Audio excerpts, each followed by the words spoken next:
Chapter 4 Of Herbs and Stewed Rabbit. For the few hours of daylight that were left they rested, shifting into the shade as the sun moved, until at last the shadow of the western rim of their dell grew long, and darkness filled all the hollow. Then they ate a little, and drank sparingly. Gollum ate nothing, but he accepted water gladly. "Soon get more now," he said, licking his lips. "Good water runs down in streams to the great river. Nice water in the lands we're going to. Smeagol will get food there too, perhaps. He's very hungry, yes, Gollum." He set his two large flat hands on his shrunken belly, and a pale green light came into his eyes. The dusk was deep when at length they set out, creeping over the westward rim of the dell, and fading like ghosts into the broken country on the borders of the road. The moon was now 3 nights from the full, but it didn't climb over the mountains until nearly midnight, and the early night was very dark. A single red light burned high up in the towers of the Teeth, but otherwise no sign could be seen or heard of the sleepless watch on the Morannon. For many miles the red eye seemed to stare at them as they fled, stumbling through a barren, stony country. They didn't dare to take the road, but they kept it on their left, following its line as well as they could at a little distance. At last, when night was growing old, and they were already weary, for they had taken only one short rest, the eye dwindled to a small fiery point and then vanished. They'd turned to the dark northern shoulder of the lower mountains and were heading southwards. With hearts strangely lightened, they now rested again, but not for long. They were not going quick enough for Gollum. By his reckoning, it was nearly 30 leagues from the Morannon to the crossroads above Osgiliath, and he hoped to cover that distance in 4 journeys.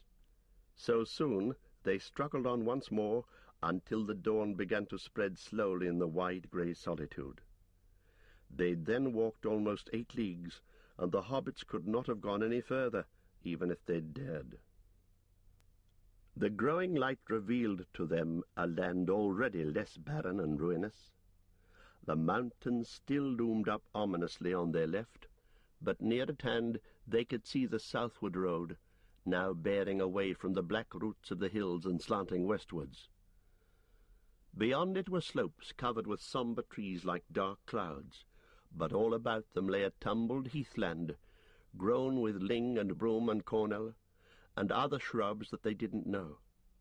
Here and there they saw knots of tall pine trees. The hearts of the hobbits rose again a little in spite of weariness. The air was fresh and fragrant, and it reminded them of the uplands of the Northfarthing far away. It seemed good to be reprieved, to walk in a land that had only been for a few years under the dominion of the Dark Lord and wasn't yet fallen wholly into decay. But they didn't forget their danger, nor the black gate that was still all too near, hidden though it was behind the gloomy heights. They looked about for a hiding place where they could shelter from evil eyes while the light lasted. The day passed uneasily.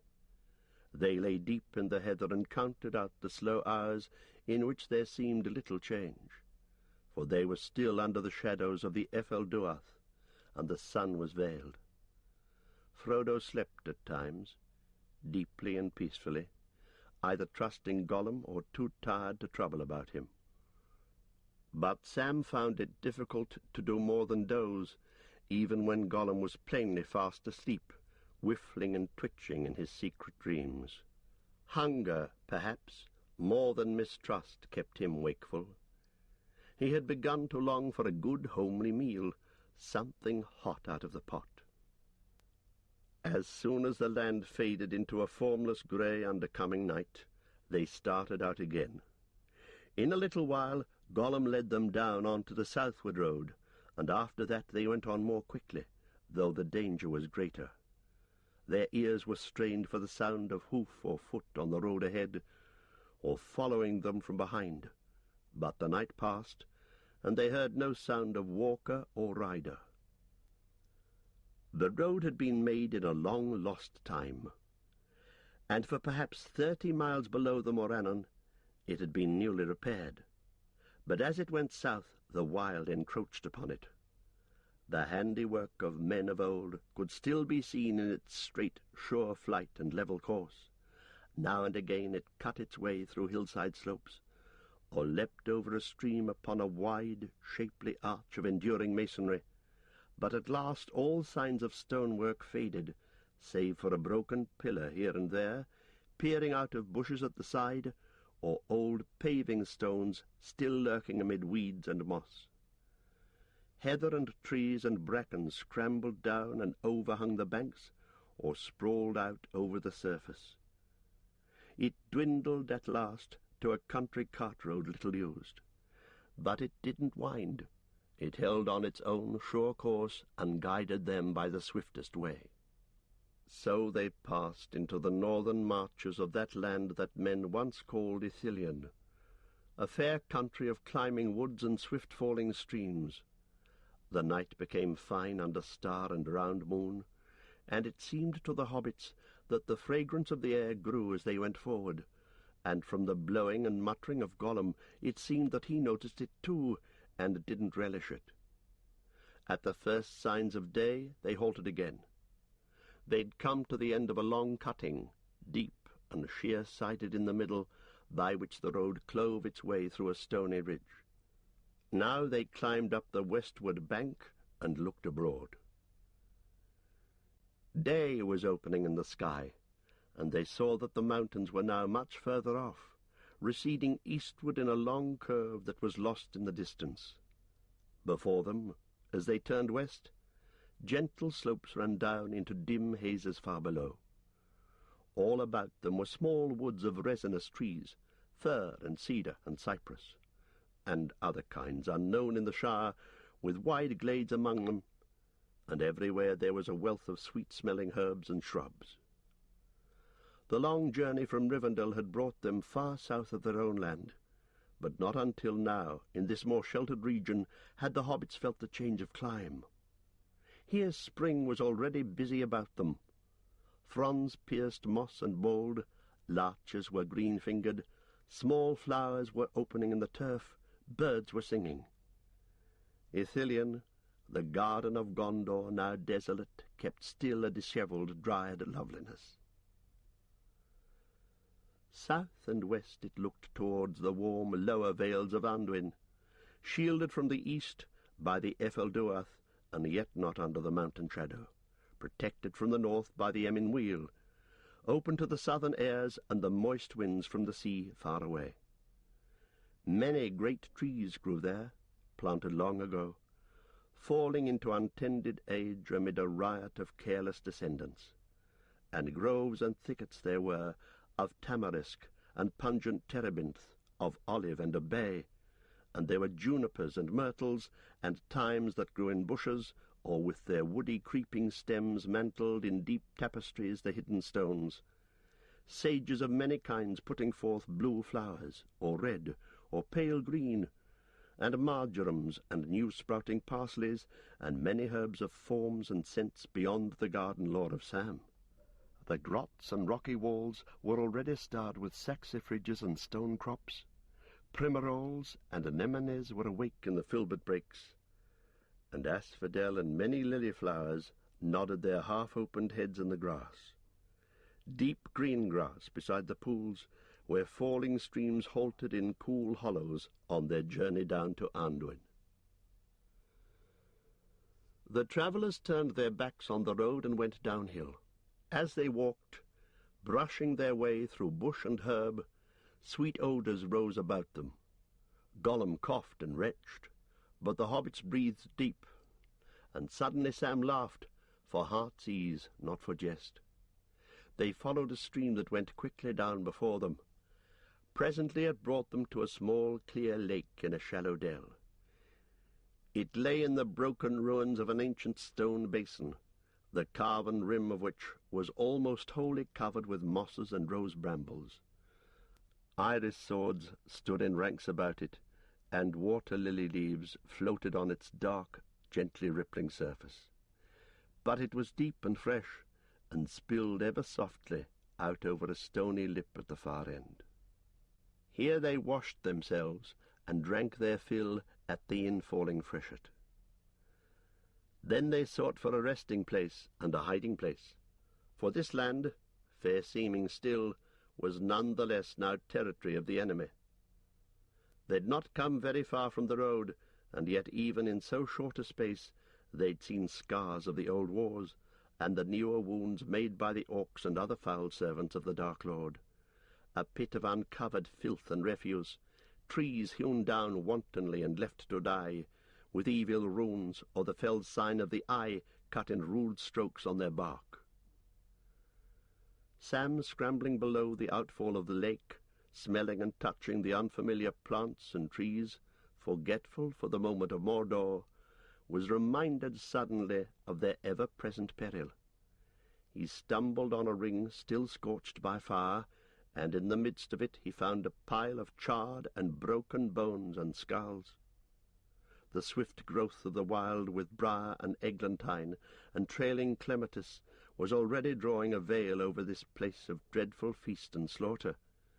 But it wasn't ancient. He hurried back to his companions, but he said nothing. The bones were best left in peace, and not pawed and routed by Gollum. "Let's find a place to lie up in," he said. "Not lower down, higher up for me." A little way back above the lake they found a deep brown bed of last year's fern. Beyond it was a thicket of dark-leaved bay trees climbing up a steep bank that was crowned with old cedars. Here they decided to rest and pass the day, which already promised to be bright and warm. A good day for strolling on their way along the groves and glades of Ithilien. But though orcs may shun the sunlight, there were too many places here where they could lie hid and watch, and other evil eyes were abroad. Sauron had many servants. Gollum, in any case, wouldn't move under the yellow face. Soon it would look over the dark ridges of the Efelduath, and he would faint and cower in the light and heat. Sam had been giving earnest thought to food as they marched. Now that the despair of the impassable gate was behind him, he didn't feel so inclined as his master to take no thought for their livelihood beyond the end of their errand. And anyway it seemed wiser to him to save the waybread of the elves for worse times ahead. 6 days or more had passed since he reckoned that they had only a bare supply for 3 weeks. "If we reach the fire in that time, we'll be lucky at this rate," he thought, "and we might be wanting to get back, we might." Besides, at the end of a long night march, and after bathing and drinking, he felt even more hungry than usual. A supper or a breakfast by the fire in the old kitchen at Bagshot Row was what he really wanted. An idea struck him, and he turned to Gollum. Gollum had just begun to sneak off on his own, and he was crawling away on all fours through the fern. "Hi, Gollum," said Sam. "Where are you going?" "Hunting? Well, see here, old noser, you don't like our food, and I'd not be sorry for a change myself. Your new motto's always ready to help. Could you find anything fit for a hungry hobbit?" "Yes, perhaps yes," said Gollum. "Smeagol always helps if they asks nicely." "Right," said Sam. "I does ask, and if that isn't nice enough, I begs." Gollum disappeared. He was away some time, and Frodo, after a few mouthfuls of lembas, settled deep into the brown fern and went to sleep. Sam looked at him. The early daylight was only just creeping down into the shadows under the trees, but he saw his master's face very clearly, and his hands too, lying at rest on the ground beside him. He was reminded suddenly of Frodo, as he'd lain asleep in the house of Elrond after his deadly wound.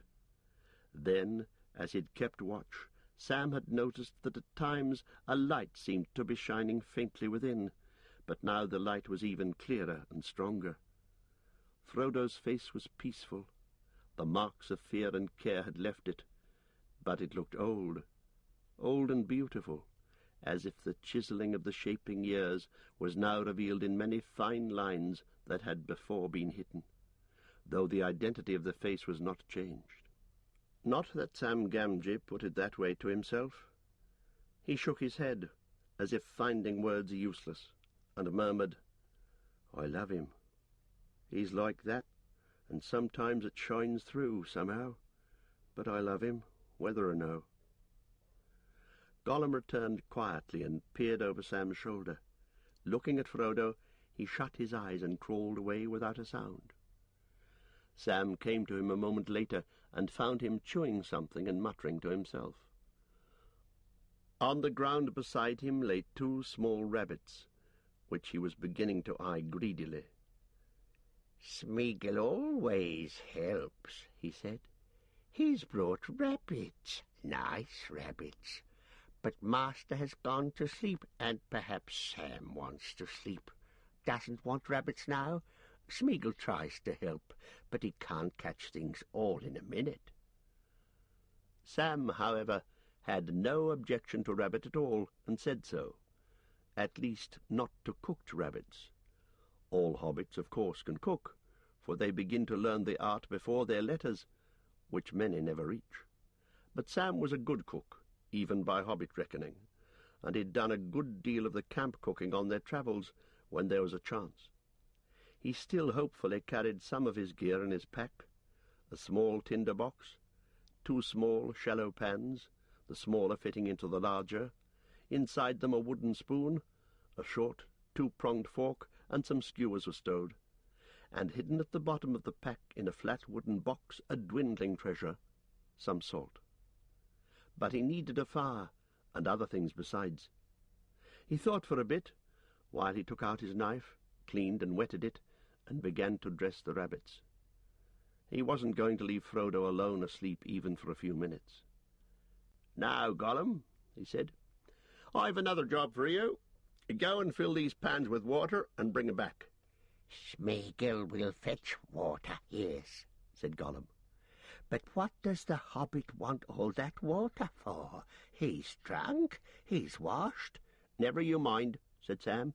"If you can't guess, you'll soon find out. And the sooner you fetch the water, the sooner you'll learn. Don't you damage one of my pans, or I'll carve you into mincemeat."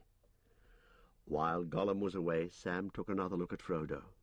He was still sleeping quietly, but Sam was now struck most by the leanness of his face and hands. "Too thin and drawn, he is," he muttered. "Not right for a hobbit. If I can get these conies cooked, I'm going to wake him up." Sam gathered a pile of the driest fern, and then scrambled up the bank, collecting a bundle of twigs and broken wood. The fallen branch of a cedar at the top gave him a good supply. He cut out some turves at the foot of the bank just outside the fern brake, and made a shallow hole and laid his fuel in it. Being handy with flint and tinder, he soon had a small blaze going. It made little or no smoke, but gave off an aromatic scent. He was just stooping over his fire, shielding it and building it up with heavier wood, when Gollum returned, carrying the pans carefully and grumbling to himself. He set the pans down, and then suddenly saw what Sam was doing. He gave a thin, hissing shriek, and seemed to be both frightened and angry. Shh, no," he cried. "No, silly hobbits. Foolish, yes, foolish. They mustn't do it." "Mustn't do what?" asked Sam in surprise. "Not make the nasty red tongues," hissed Gollum. "Fire, fire! It's dangerous. Yes, it is. It burns, it kills, and it will bring enemies. Yes, it will." "I don't think so," said Sam. "Don't see why it should, if you don't put wet stuff on it and make a smother. But if it does, it does. I'm going to risk it anyhow. I'm going to stew these conies." "Steal the rabbits!" squealed Gollum in dismay. Spoil beautiful meat Smeagol saved for you, poor hungry Smeagol. What for? What for, silly hobbit? They're young, they're tender, they're nice. Eat them, eat them. He clawed at the nearest rabbit, already skinned and lying by the fire. Now, now, said Sam, each to his own fashion. Our bread chokes you, and raw coney chokes me. If you give me a coney, the coney's mine, see, to cook if I have a mind, and I have. You needn't watch me. Go and catch another and eat it as you fancy, somewhere private and out of my sight. Then you won't see the fire, and I shan't see you, and we'll both be the happier. I'll see the fire don't smoke, if that's any comfort to you. Gollum withdrew, grumbling, and crawled into the fern. Sam busied himself with his pans. What a hobbit needs with coney, he said to himself, is some herbs and roots, especially taters, not to mention bread. Herbs we can manage, seemingly. Gollum, he called softly, third time pays for all. I want some herbs. Gollum's head peeped out of the fern, but his looks were neither helpful nor friendly. A few bay leaves, some thyme and sage will do, before the water boils, said Sam. No, said Gollum. Smeagol is not pleased, and Smeagol doesn't like smelly leaves. He doesn't eat grasses or roots, no, precious, not till he's starving or very sick, poor Smeagol. Smeagol'll get into real true hot water when this water boils, if he don't do as he's asked, growled Sam. Sam'll put his head in it, yes, precious, and I'll make him look for turnips and carrots and taters too. If it was the time of the year, I'll bet there's all sorts of good things running wild in this country. I'd give a lot for half a dozen taters. Smeagol won't go. Oh, no, precious, not this time, hissed Gollum. He's frightened, and he's very tired, and this hobbit's not nice at all. Smeagol won't grub for roots and carrots and taters. What's taters, precious, eh? What's taters? Potatoes, said Sam. The gaffer's delight, and rare good ballast for an empty belly. But you won't find any, so you needn't look. But be good, Smeagol, and fetch me the herbs, and I'll think better of you. What's more, if you turn over a new leaf, and keep it turned, I'll cook you some taters one of these days, I will. Fried fish and chips served by S. Gamgee. You couldn't say no to that.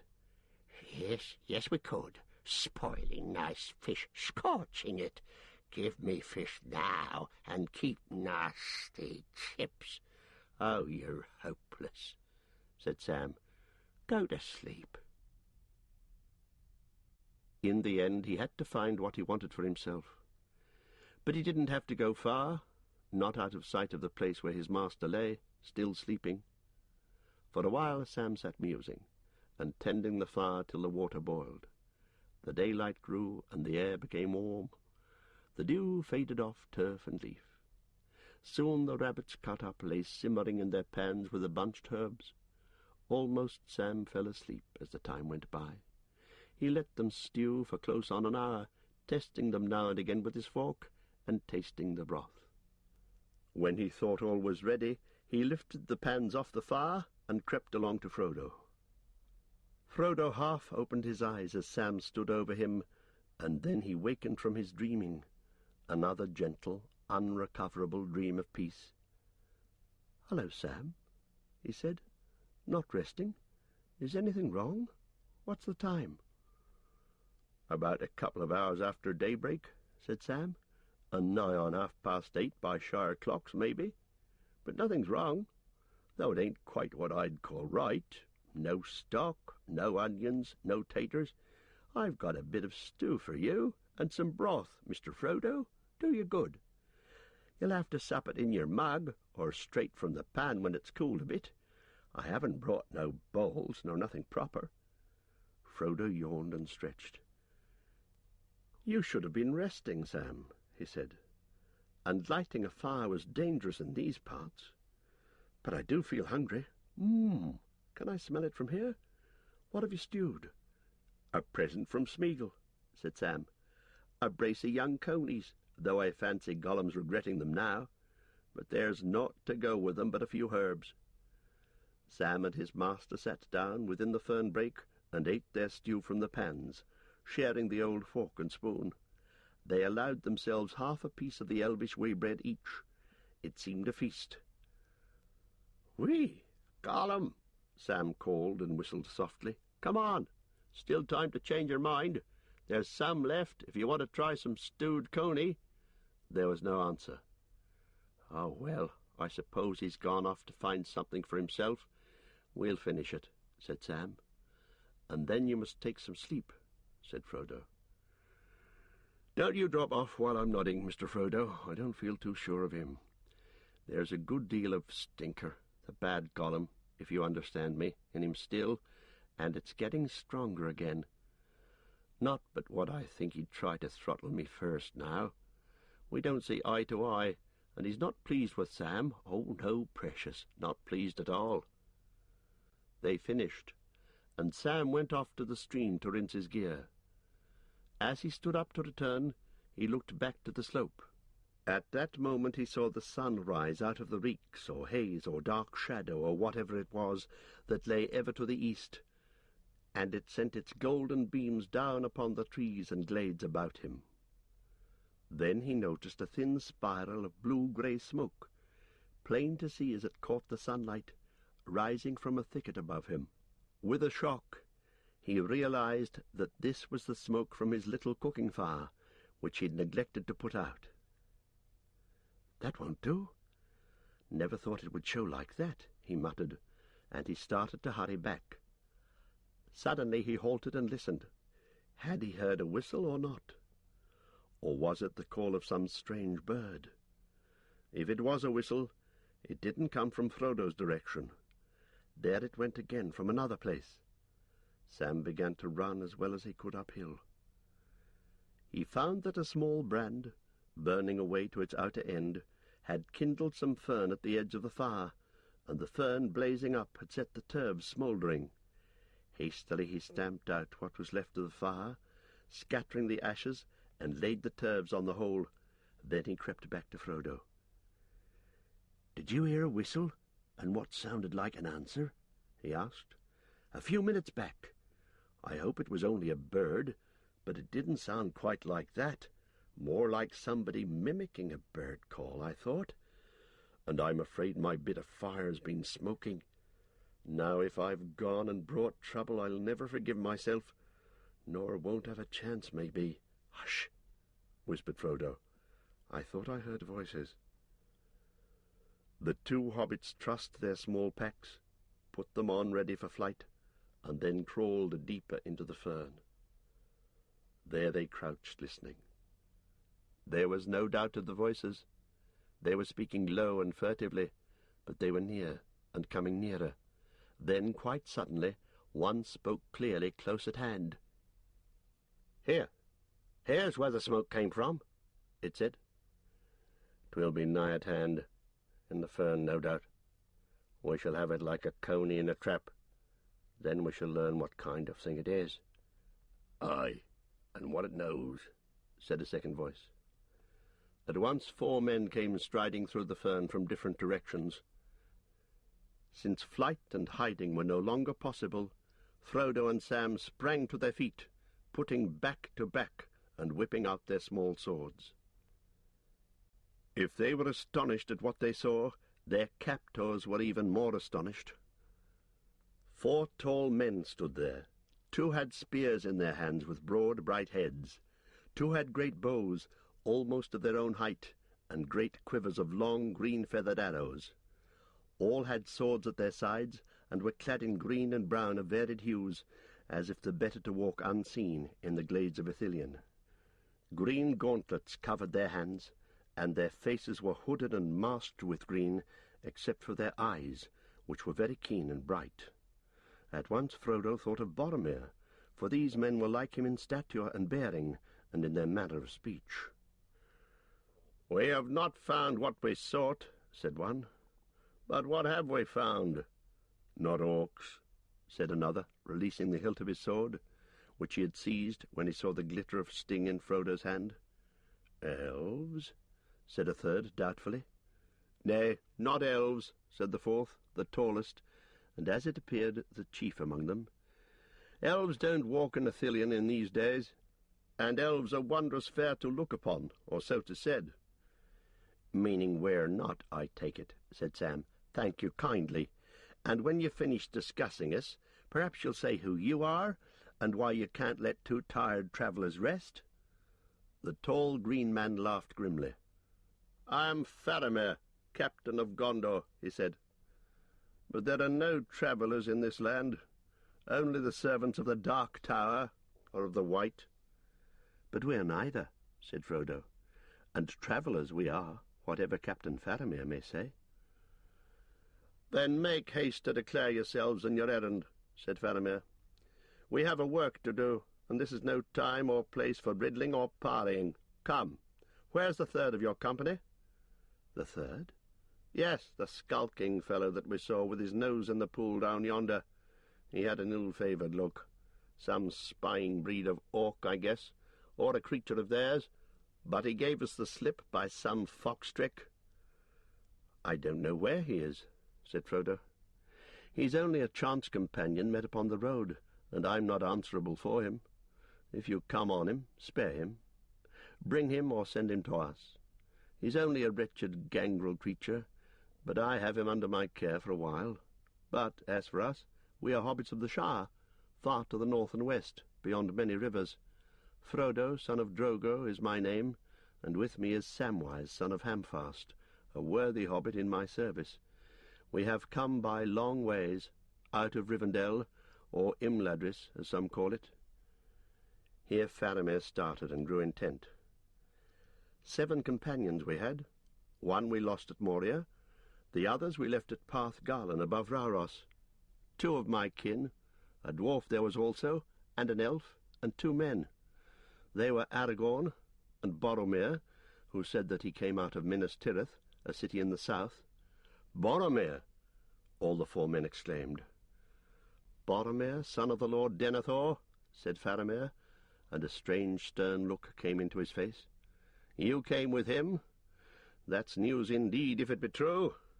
Know, little strangers, that Boromir, son of Denethor, was High Warden of the White Tower, and our Captain General. Sorely do we miss him. Who are you, then? And what had you to do with him? Be swift, for the sun is climbing." "Are the riddling words known to you that Boromir brought to Rivendell?" Frodo replied. "Seek for the sword that was broken. In Imladris it dwells." "The words are known indeed," said Faramir in astonishment. "It is some token of your truth that you also know them." "Aragorn, whom I named, is the bearer of the sword that was broken," said Frodo, "and we are the halflings that the rhyme spoke of." "That I see," said Faramir thoughtfully. "Or I see that it might be so. And what is Isildur's bane?" "That is hidden," answered Frodo. "Doubtless it will be made clear in time." "We must learn more of this," said Faramir, "and know what brings you so far east under the shadow of yonder—" He pointed and said no name. "But not now. We have business in hand. You are in peril, and you would not have gone far by field or road this day. There will be hard handstrokes nigh at hand ere the day is full. Then death or swift flight back to Anduin. I will leave 2 to guard you, for your good and for mine. Wise man trusts not to chance meeting on the road in this land. If I return, I'll speak more with you." "Farewell," said Frodo, bowing low. "Think what you will. I am a friend of all enemies of the one enemy. We would go with you, if we halfling folk could hope to serve you, such doughty men and strong as you seem, and if my errand permitted it. May the light shine on your swords." "The halflings are courteous folk, whatever else they be," said Faramir. "Farewell." The hobbits sat down again, but they said nothing to one another of their thoughts and doubts. Close by, just under the dappling shadow of the dark bay-trees, 2 men remained on guard. They took off their masks now and again to cool them, as the day heat grew, and Frodo saw that they were goodly men, pale-skinned, dark of hair, with grey eyes and faces sad and proud. They spoke together in soft voices, at first using the common speech, but after the manner of older days, and then changing to another language of their own. To his amazement, as he listened, Frodo became aware that it was the elven tongue that they spoke, or one but little different, and he looked at them with wonder, for he knew then that they must be Dunedain of the south, men of the line of the lords of Westerness. After a while he spoke to them, but they were slow and cautious in answering. They named themselves Mablung and Damrod, soldiers of Gondor, and they were rangers of Ithilien, for they were descended from folk who lived in Ithilien at one time, before it was overrun.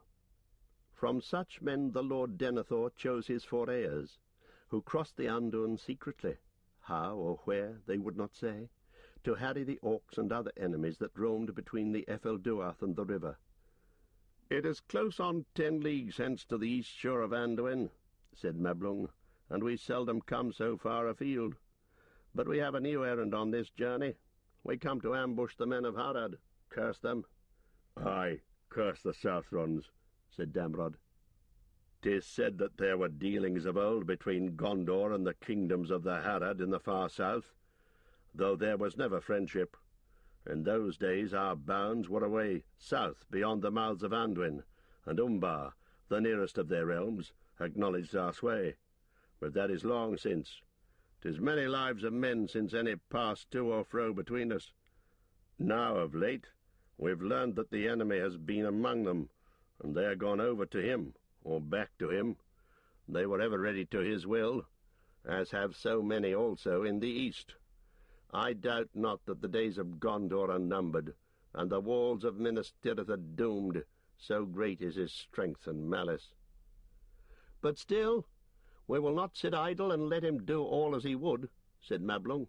"These cursed Southrons come now marching up the ancient roads to swell the hosts of the Dark Tower, yea, up the very roads that craft of Gondor made, and they go evermore heedlessly, we learn, thinking that the power of their new master is great enough, so that the mere shadow of his hills will protect them. We come to teach them another lesson. Great strength of them was reported to us some days ago, marching north. One of their regiments is due by our reckoning to pass by, some time ere noon, up on the road above, where it passes through the Cloven Way. The road may pass, but they shall not while Faramir is captain. He leads now in all perilous ventures, but his life is charmed, or fate spares him for some other end." Their talk died down into a listening silence. All seemed still and watchful. Sam, crouched by the edge of the fernbrake, peered out. With his keen hobbit eyes, he saw that many more men were about. He could see them stealing up the slopes, singly or in long files, keeping always to the shade of grove or thicket, or crawling, hardly visible in their brown and green raiment, through grass and brake. All were hooded and masked, and had gauntlets on their hands, and were armed like Faramir and his companions. Before long they had all passed and vanished. The sun rose till it neared the south. The shadows shrank. "I wonder where that dratted Gollum is," thought Sam, as he crawled back into deeper shade.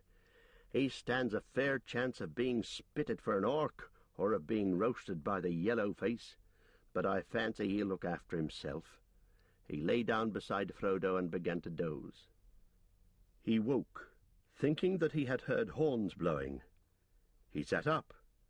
It was now high noon. The guards stood alert and tense in the shadow of the trees. Suddenly the horns rang out louder, and beyond mistake from above, over the top of the slope. Sam thought that he heard cries and wild shouting also, but the sound was faint, as if it came out of some distant cave. Then presently the noise of fighting broke out near at hand, just above their hiding-place. He could hear plainly the ringing grate of steel on steel, the clang of sword on iron cap, the dull beat of blade on shield. Men were yelling and screaming, and one clear, loud voice was calling, "Gondor! Gondor!" "It sounds like 100 blacksmiths all smithying together," said Sam to Frodo. They're as near as I want them now. But the noise grew closer. "They're coming," cried Damrod. "See, some of the Southrons have broken from the trap and are flying from the road. There they go, our men after them, and the captain leading." Sam, eager to see more, went now and joined the guards. He scrambled a little way up into one of the larger of the bay trees. For a moment he caught a glimpse of swarthy men in red running down the slope some way off, with green-clad warriors leaping after them, hewing them down as they fled. Arrows were thick in the air.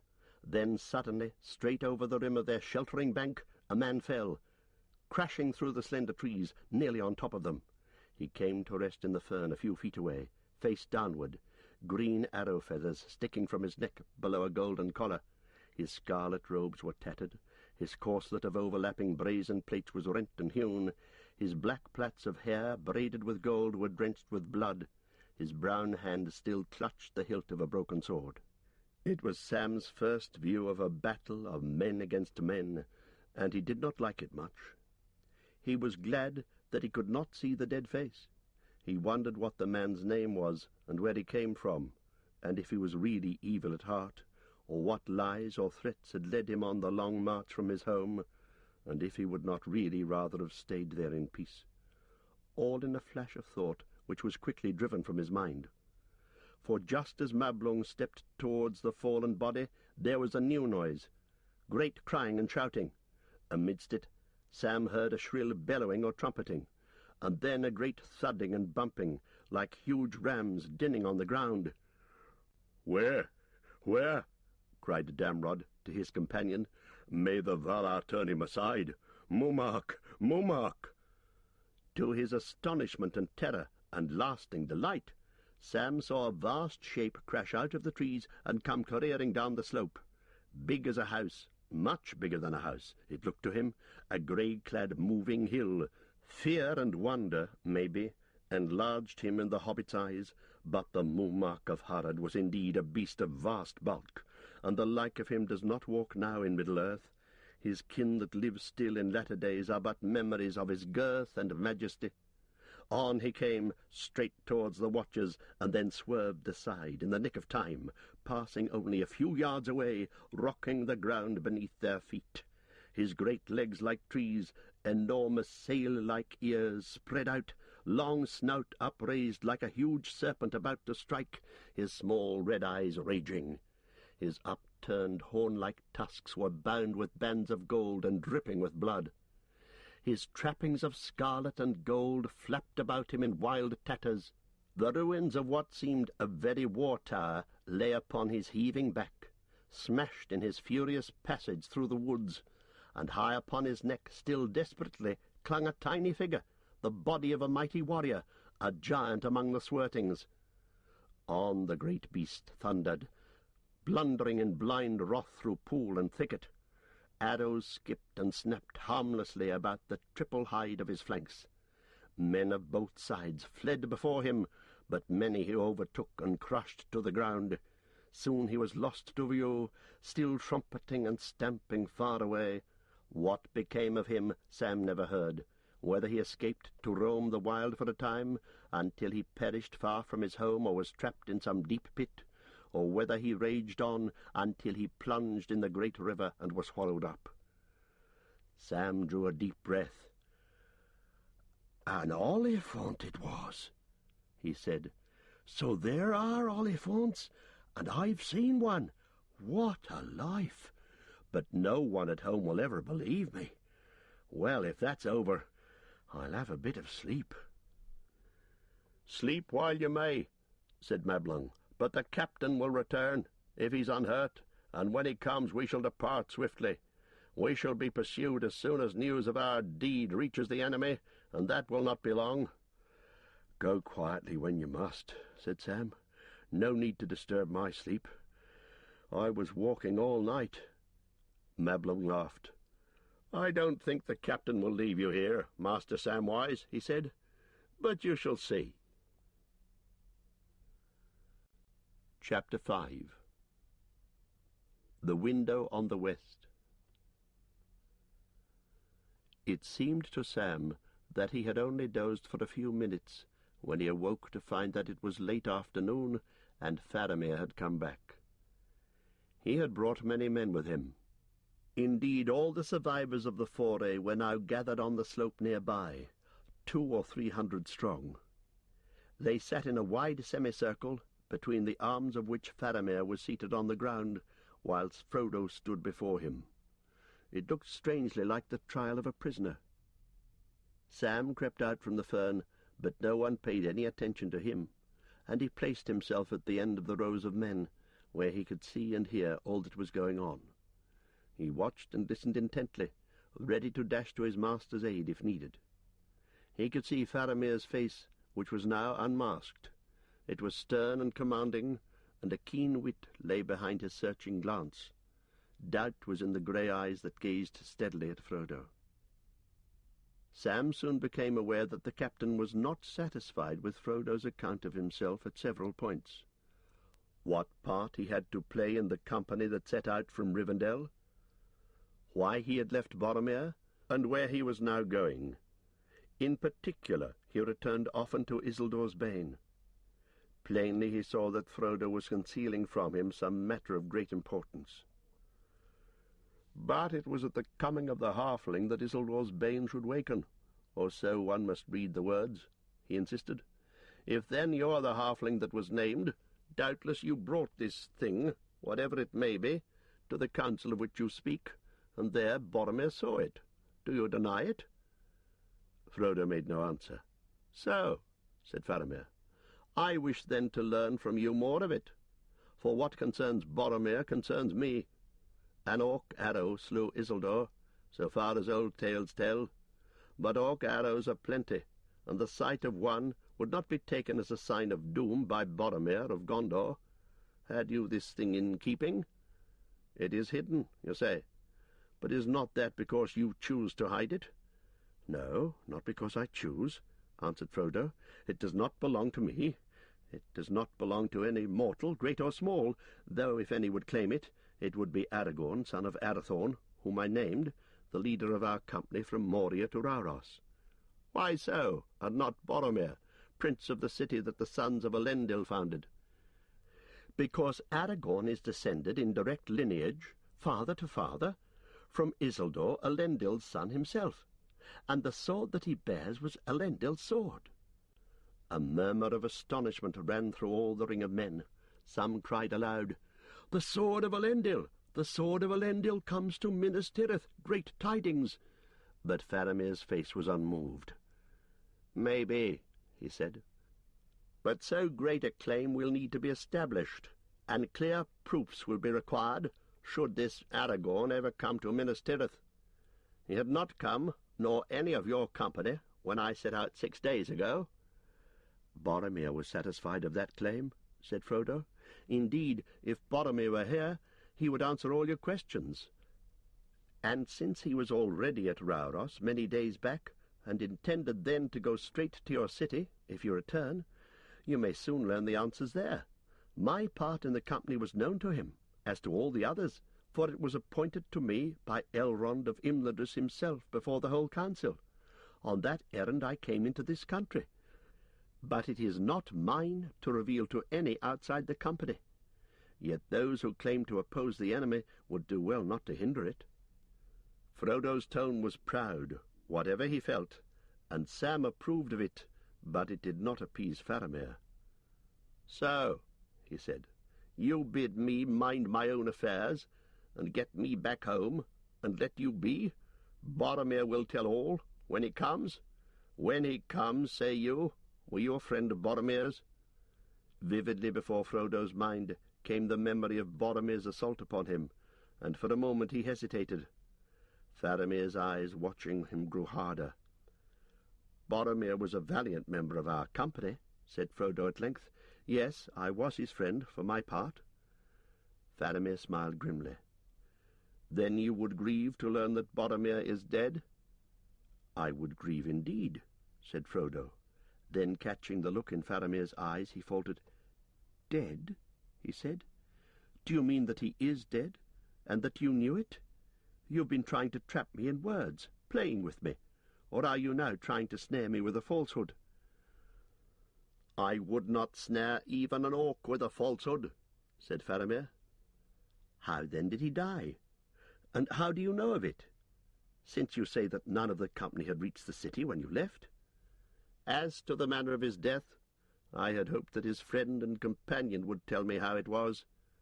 But he was alive and strong when we parted, and he lives still for all that I know, though surely there are many perils in the world." "Many indeed," said Faramir, "and treachery not the least." Sam had been getting more and more impatient and angry at this conversation. These last words were more than he could bear, and bursting into the middle of the ring, he strode up to his master's side. "Begging your pardon, Mr. Frodo," he said, "but this has gone on long enough. He's no right to talk to you so. After all you've been through, as much for his good and for all these great men as for anyone else. See here, Captain."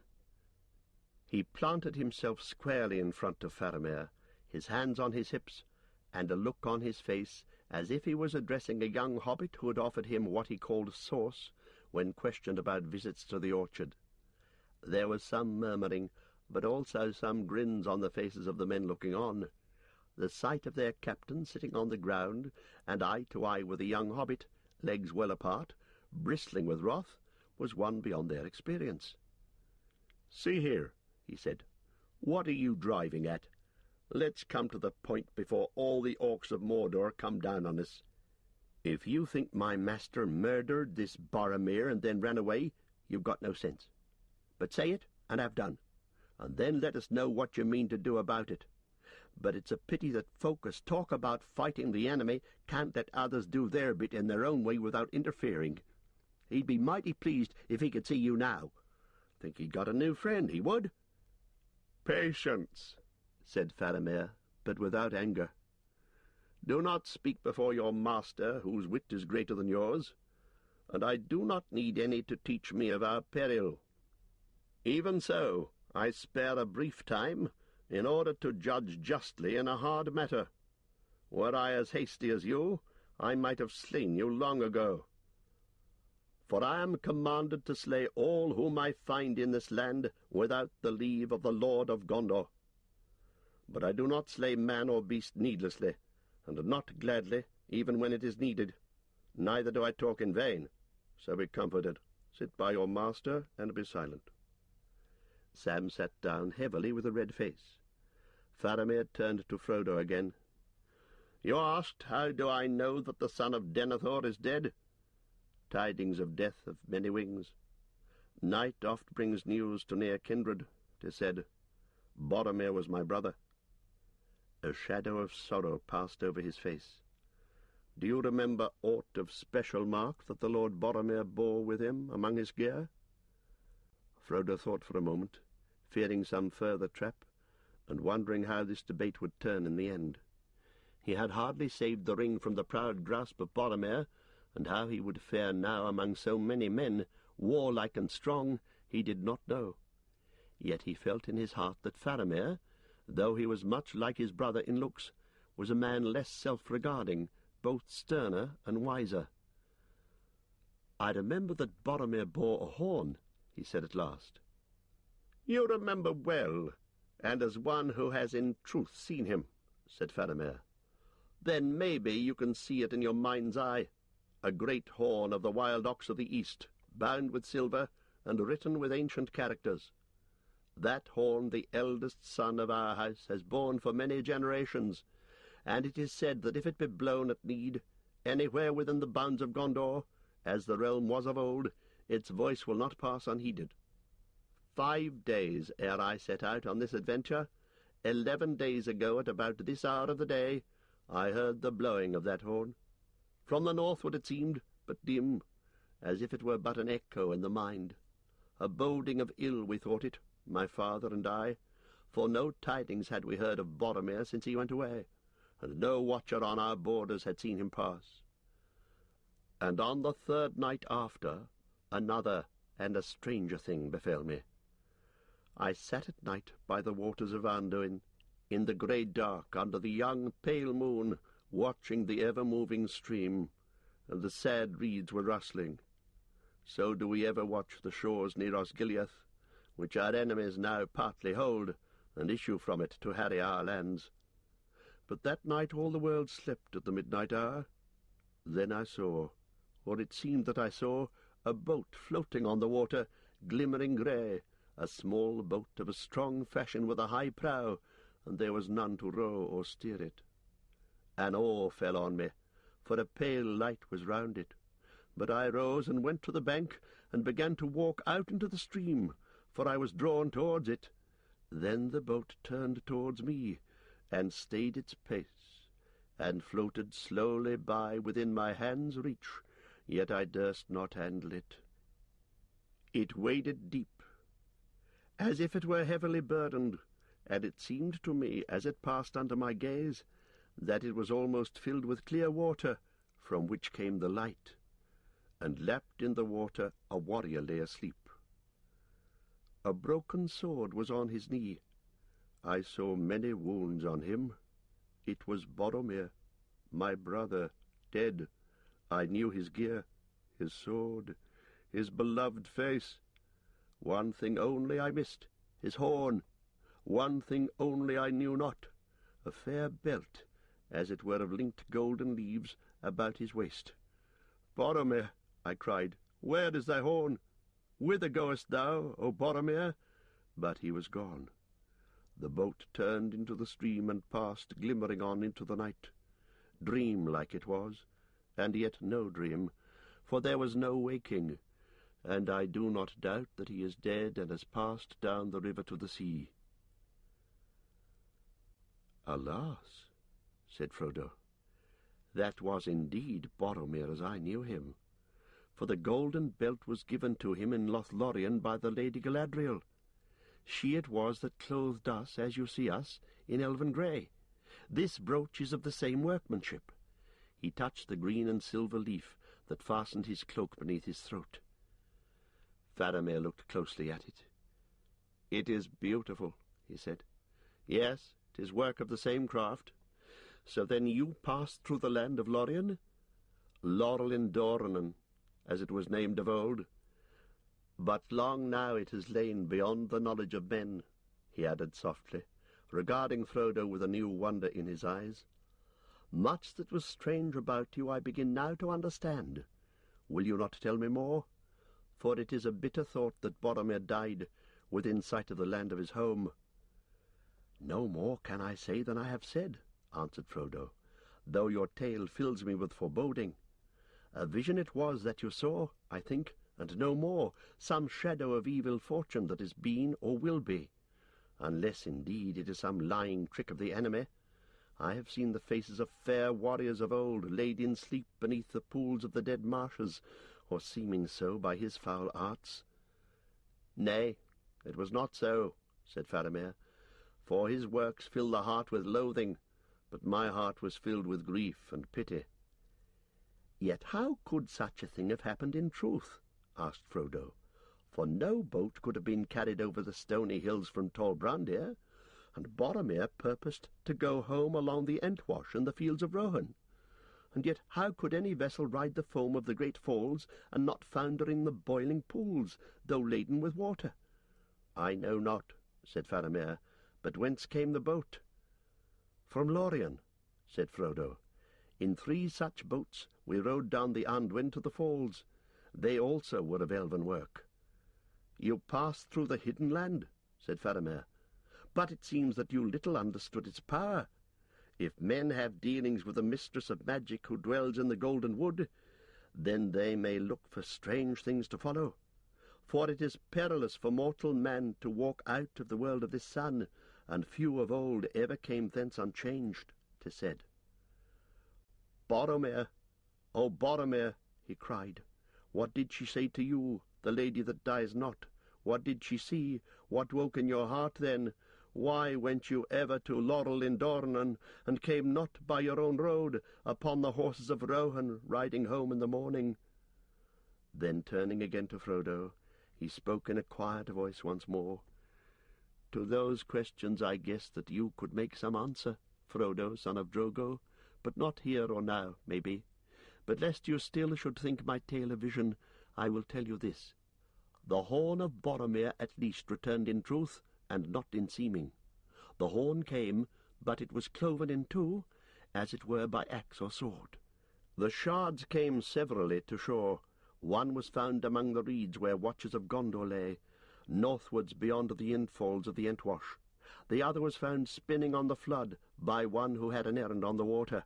Strange chances, but murder will out, 'tis said. And now the horn of the elder son lies in two pieces upon the lap of Denethor, sitting in his high chair, waiting for news. And you can tell me nothing of the cleaving of the horn? No, I didn't know of it, said Frodo, but the day when you heard it blowing, if your reckoning is true, was the day when we parted, and I and my servant left the company, and now your tale fills me with dread. For if Boromir was then in peril and was slain, I must fear that all my companions perished too, and they were my kindred and my friends. Will you not put aside your doubt of me and let me go? I'm weary and full of grief and afraid, but I have a deed to do or to attempt before I too am slain, and the more need of haste, if we two halflings are all that remain of our fellowship. Go back, Faramir, valiant captain of Gondor, and defend your city while you may, and let me go where my doom takes me. For me there is no comfort in our speech together, said Faramir, but you surely draw from it more dread than need be. Unless the people of Lorien themselves came to him, who arrayed Boromir as for a funeral? Not orcs or servants of the Nameless? Some of your company, I guess, live still. But whatever befell on the North March, you, Frodo, I doubt no longer. If hard days have made me any judge of men's words and faces, then I may make a guess at halflings. Though, and now he smiled, there is something strange about you, Frodo, an elvish air, maybe, but more lies upon our words together than I thought at first. I should now take you back to Minas Tirith to answer there to Denethor, and my life will justly be forfeit, if I now choose a course that proves ill for my city. So I will not decide in haste what is to be done. Yet we must move hence without more delay. He sprang to his feet and issued some orders. At once the men who were gathered round him broke up into small groups, and went off this way and that, vanishing quickly into the shadows of the rocks and trees. Soon only Mablung and Damrod remained. Now you, Frodo and Samwise, will come with me and my guards, said Faramir. You cannot go along the road southwards, if that was your purpose. It will be unsafe for some days, and always more closely watched after this affray than it has been yet. And you cannot, I think, go far today in any case, for you are weary, and so are we. We are going now to a secret place we have, somewhat less than 10 miles from here. The orcs and spies of the enemy have not found it yet, and if they did, we could hold it long, even against many. There we may lie up and rest for a while, and you with us. In the morning I will decide what is best for me to do, and for you. There was nothing for Frodo to do but to fall in with this request, or order. It seemed in any case a wise course for the moment, since this foray of the men of Gondor had made a journey in Ithilien more dangerous than ever. They set out at once, Mablung and Damrod a little ahead, and Faramir with Frodo and Sam behind. Skirting the hither side of the pool where the hobbits had bathed, they crossed the stream, climbed a long bank, and passed into green-shadowed woodlands that marched ever downwards and westwards. While they walked, as swiftly as the hobbits could go, they talked in hushed voices. "I broke off our speech together," said Faramir, "not only because time pressed, as Master Samwise had reminded me, but also because we were drawing near to matters that were better not debated openly before many men.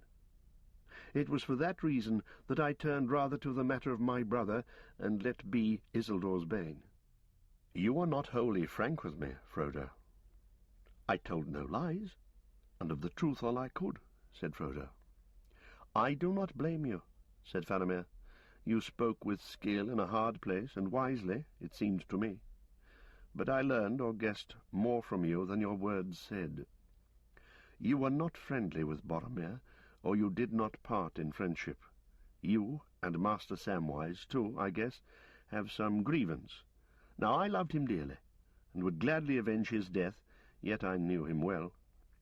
Isildur's bane, I would hazard that Isildur's bane lay between you, and was a cause of contention in your company. Clearly it is a mighty heirloom of some sort, and such things do not breed peace among confederates, not if aught may be learned from ancient tales. Do I not hit near the mark? Near, said Frodo, but not in the gold. There was no contention in our company, though there was doubt which way we should take from the Emyn Muil. But be that as it may, ancient tales teach us also the peril of rash words concerning such things as heirlooms. Ah, then it is as I thought. Your trouble was with Boromir alone. He wished this thing brought to Minas Tirith. Alas, it is a crooked fate that seals your lips who saw him last, and holds from me that which I long to know. What was in his heart and thought in his latest hours? Whether he erred or no, of this I am sure. He died well, achieved some good thing. His face was more beautiful even than in life. But, Frodo, I pressed you hard at first about Isildur's bane. Forgive me. It was unwise in such an hour and place. I had not had time for thought. We'd had a hard fight, and there was more than enough to fill my mind. But even as I spoke with you, I drew nearer to the mark, and so deliberately shot wider. For you must know that much is still preserved of ancient lore among the rulers of the city that is not spread abroad. We of my house are not of the line of Elendil, though the blood of Númenor is in us. For we reckon back our line to Mardil, the good steward, who ruled in the king's stead when he went away to war. And that was King Earnor, last of the line of Anarion, and childless, and he never came back. And the stewards have governed the city since that day, though it was many generations of men ago. And this I remember of Boromir as a boy, when we together learned the tale of our sires and the history of our city, that always it displeased him that his father was not king. How many hundreds of years needs it to make a steward a king, if the king returns not? He asked. Few years, maybe, in other places of less royalty, my father answered. In Gondor 10,000 years would not suffice. Alas, poor Boromir, does that not tell you something of him? It does, said Frodo. Yet always he treated Aragorn with honour. I doubt it not, said Faramir. If he were satisfied of Aragorn's claim, as you say, he would greatly reverence him. But the pinch has not yet come. They had not yet reached Minas Tirith or become rivals in her wars. But I stray. We in the house of Denethor know much ancient lore by long tradition, and there are moreover in our treasuries many things preserved, books and tablets writ on withered parchments, yea, and on stone, and on leaves of silver and of gold, in divers characters. Some none can now read, and for the rest, few ever unlock them. I can read a little in them, for I have had teaching. It was these records that brought the Grey Pilgrim to us. I first saw him when I was a child, and he's been twice or thrice since then. The Grey Pilgrim, said Frodo. Had he a name? Mithrandir we called him in elf fashion, said Faramir, and he was content. Many are my names in many countries, he said. Mithrandir among the elves, Tharcoon to the dwarves. Olorin I was in my youth in the west, that is forgotten. In the south, Incarnos. In the north, Gandalf. To the east I go not. Gandalf, said Frodo. I thought it was he. Gandalf the Grey, dearest of counsellors, leader of our company. He was lost in Moria. Mithrandir was lost, said Faramir. An evil fate seems to have pursued your fellowship. It is hard indeed to believe that one of so great wisdom and of power, for many wonderful things he did among us, could perish, and so much law be taken from the world. Are you sure of this, and that he did not just leave you and depart where he would?" "Alas, yes," said Frodo. "I saw him fall into the abyss." "I see that there is some great tale of dread in this," said Faramir, "which perhaps you may tell me in the evening time. This Mithrandir was, I now guess, more than a law-master, a great mover of the deeds that are done in our time. Had he been among us to consult concerning the hard words of our dream, he could have made them clear to us without need of messenger. Yet maybe he wouldn't have done so, and the journey of Boromir was doomed.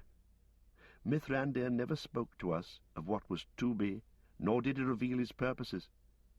He got leave of Denethor, how I don't know, to look at the secrets of our treasury, and I learned a little of him when he would teach, and that was seldom. Ever he would search and would question us above all else concerning the great battle that was fought upon Dagorlad in the beginning of Gondor, when he, whom we do not name, was overthrown. And he was eager for stories of Isildur, though of him we had less to tell, for nothing certain was ever known among us of his end." Now Faramir's voice sank to a whisper. "But this much I learned, or guessed, and I have kept it ever secret in my heart since, that Isildur took somewhat from the hand of the Unnamed ere he went away from Gondor, never to be seen among mortal men again." Here I thought was the answer to Mithrandir's questioning, but it seemed then a matter that concerned only the seekers after ancient learning. Nor when the riddling words of our dream were debated among us did I think of Isildur's bane as being this same thing. For Isildur was ambushed and slain by orc arrows, according to the only legend that we knew, and Mithrandir had never told me more. What in truth this thing is I cannot yet guess, but some heirloom of power and peril it must be, a fell weapon, perchance, devised by the Dark Lord. If it were a thing that gave advantage in battle, I can well believe that Boromir, the proud and fearless, often rash, ever anxious for the victory of Minas Tirith, and his own glory therein, might desire such a thing and be allured by it. Alas, that ever he went on that errand! I should have been chosen by my father and the elders, but he put himself forward as being the older and the hardier, both true, and he would not be stayed. But fear no more. I would not take this thing if it lay by the highway. Not were Minas Tirith falling in ruin, and I alone could save her, so, using the weapon of the Dark Lord for her good and my glory. No, I do not wish for such triumphs, Frodo, son of Drogo. Neither did the council, said Frodo, nor do I. I would have nothing to do with such matters. For myself, said Faramir, I would see the white tree in flower again in the courts of the kings, and the silver crown return, and Minas Tirith in peace. Minas Anor again as of old, full of light, high and fair, beautiful as a queen among other queens, not a mistress of many slaves, nay, not even a kind mistress of willing slaves. War must be, while we defend our lives against a destroyer who would devour all. But I don't love the bright sword for its sharpness, nor the arrow for its swiftness, nor the warrior for his glory. I love only that which they defend, the city of the men of Númenor, and I would have her loved for her memory, her ancientry, her beauty, and her present wisdom. Not feared, save as men may fear the dignity of a man, old and wise. So fear me not. I don't ask you to tell me more. I don't even ask you to tell me whether I now speak nearer the mark. But if you will trust me, it may be that I can advise you in your present quest, whatever that be, yes, and even aid you. Frodo made no answer. Almost he yielded to the desire for help and counsel to tell this grave young man, whose words seemed so wise and fair, all that was in his mind. But something held him back. His heart was heavy with fear and sorrow. If he and Sam were indeed, as seemed likely, all that was now left of the 9 walkers, then he was in sole command of the secret of their errand. Better mistrust undeserved than rash words. And the memory of Boromir, of the dreadful change that the lure of the ring had worked in him, was very present to his mind when he looked at Faramir and listened to his voice. Unlike they were, and yet also much akin. They walked on in silence for a while, passing like grey and green shadows under the old trees, their feet making no sound. Above them many birds sang, and the sun glistened on the polished roof of dark leaves in the evergreen woods of Ithilien. Sam had taken no part in the conversation, though he had listened, and at the same time he had attended with his keen hobbit ears to all the soft woodland noises about them. One thing he had noted, that in all the talk the name of Gollum had not once come up. He was glad, though he felt that it was too much to hope that he would never hear it again. He soon became aware also that though they walked alone, there were many men close at hand. Not only Damrod and Mablung flitting in and out of the shadows ahead, but others on either side, all making their swift secret way to some appointed place.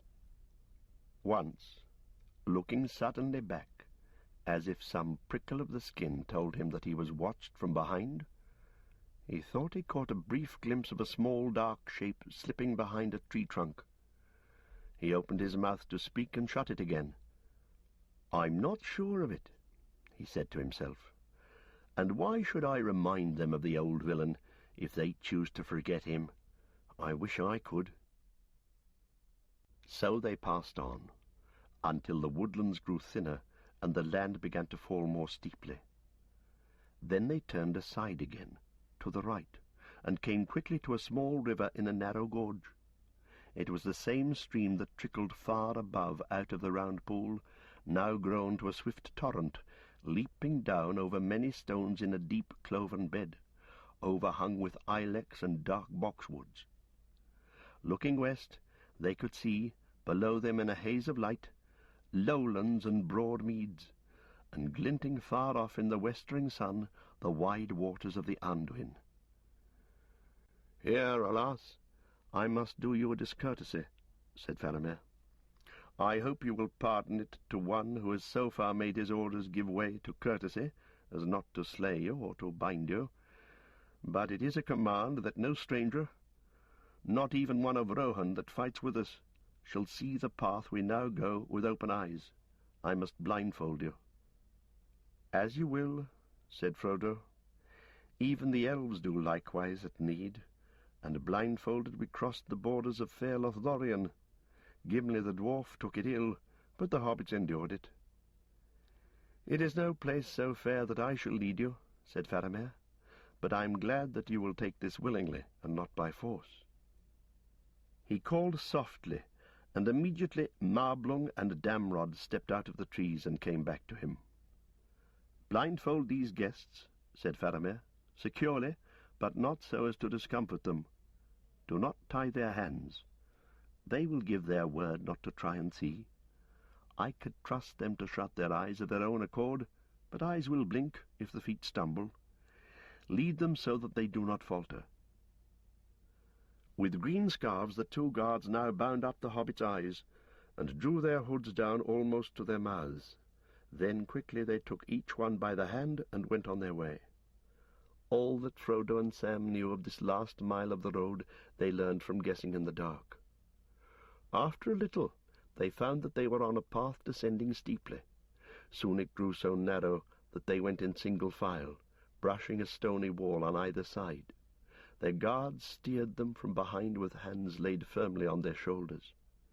Now and again they came to rough places, and were lifted from their feet for a while, and then set down again. Always the noise of the running water was on their right hand, and it grew nearer and louder. At length they were halted. Quickly Mablung and Damrod turned them about, several times, and they lost all sense of direction. They climbed upwards a little. It seemed cold, and the noise of the stream had become faint. Then they were picked up and carried down many steps, and round a corner. Suddenly they heard the water again, loud now, rushing and splashing. All round them it seemed, and they felt a fine rain on their hands and cheeks. At last they were set on their feet once more. For a moment they stood so, half fearful, blindfold, not knowing where they were, and no one spoke. Then came the voice of Faramir close behind. "Let them see," he said. The scarves were removed and their hoods drawn back, and they blinked and gasped. They stood on a wet floor of polished stone, the doorstep, as it were, of a rough-hewn gate of rock opening dark behind them. But in front a thin veil of water was hung, so near that Frodo could have put an outstretched arm into it. It faced westward. The level shafts of the setting sun behind beat upon it, and the red light was broken to many flickering beams of ever-changing colour. It was as if they stood at the window of some elven tower, curtained with threaded jewels of silver and gold and ruby, sapphire and amethyst, all kindled with an unconsuming fire. "At last, by good chance, we come at the right hour to reward you for your patience," said Faramir. "This is the window of the sunset, Heneth-Anun, fairest of all the fair of Ithilien, land of many fountains. Few strangers have ever seen it, but there is no kingly hall behind it to match it. Enter now and see." Even as he spoke, the sun sank, and the fire faded in the flowing water. They turned and passed under the low, forbidding arch. At once they found themselves in a rock chamber, wide and rough, with an uneven, stooping roof. A few torches were kindled and cast a dim light on the glistening walls. Many men were already there. Others were still coming in by twos and threes through a dark, narrow door on one side. As their eyes grew accustomed to the gloom, the hobbits saw that the cave was larger than they had guessed, and was filled with great store of arms and victuals. "Well, here is our refuge," said Faramir. "Not a place of great ease, but here you may pass the night in peace. It is dry at least, and there is food, though no fire.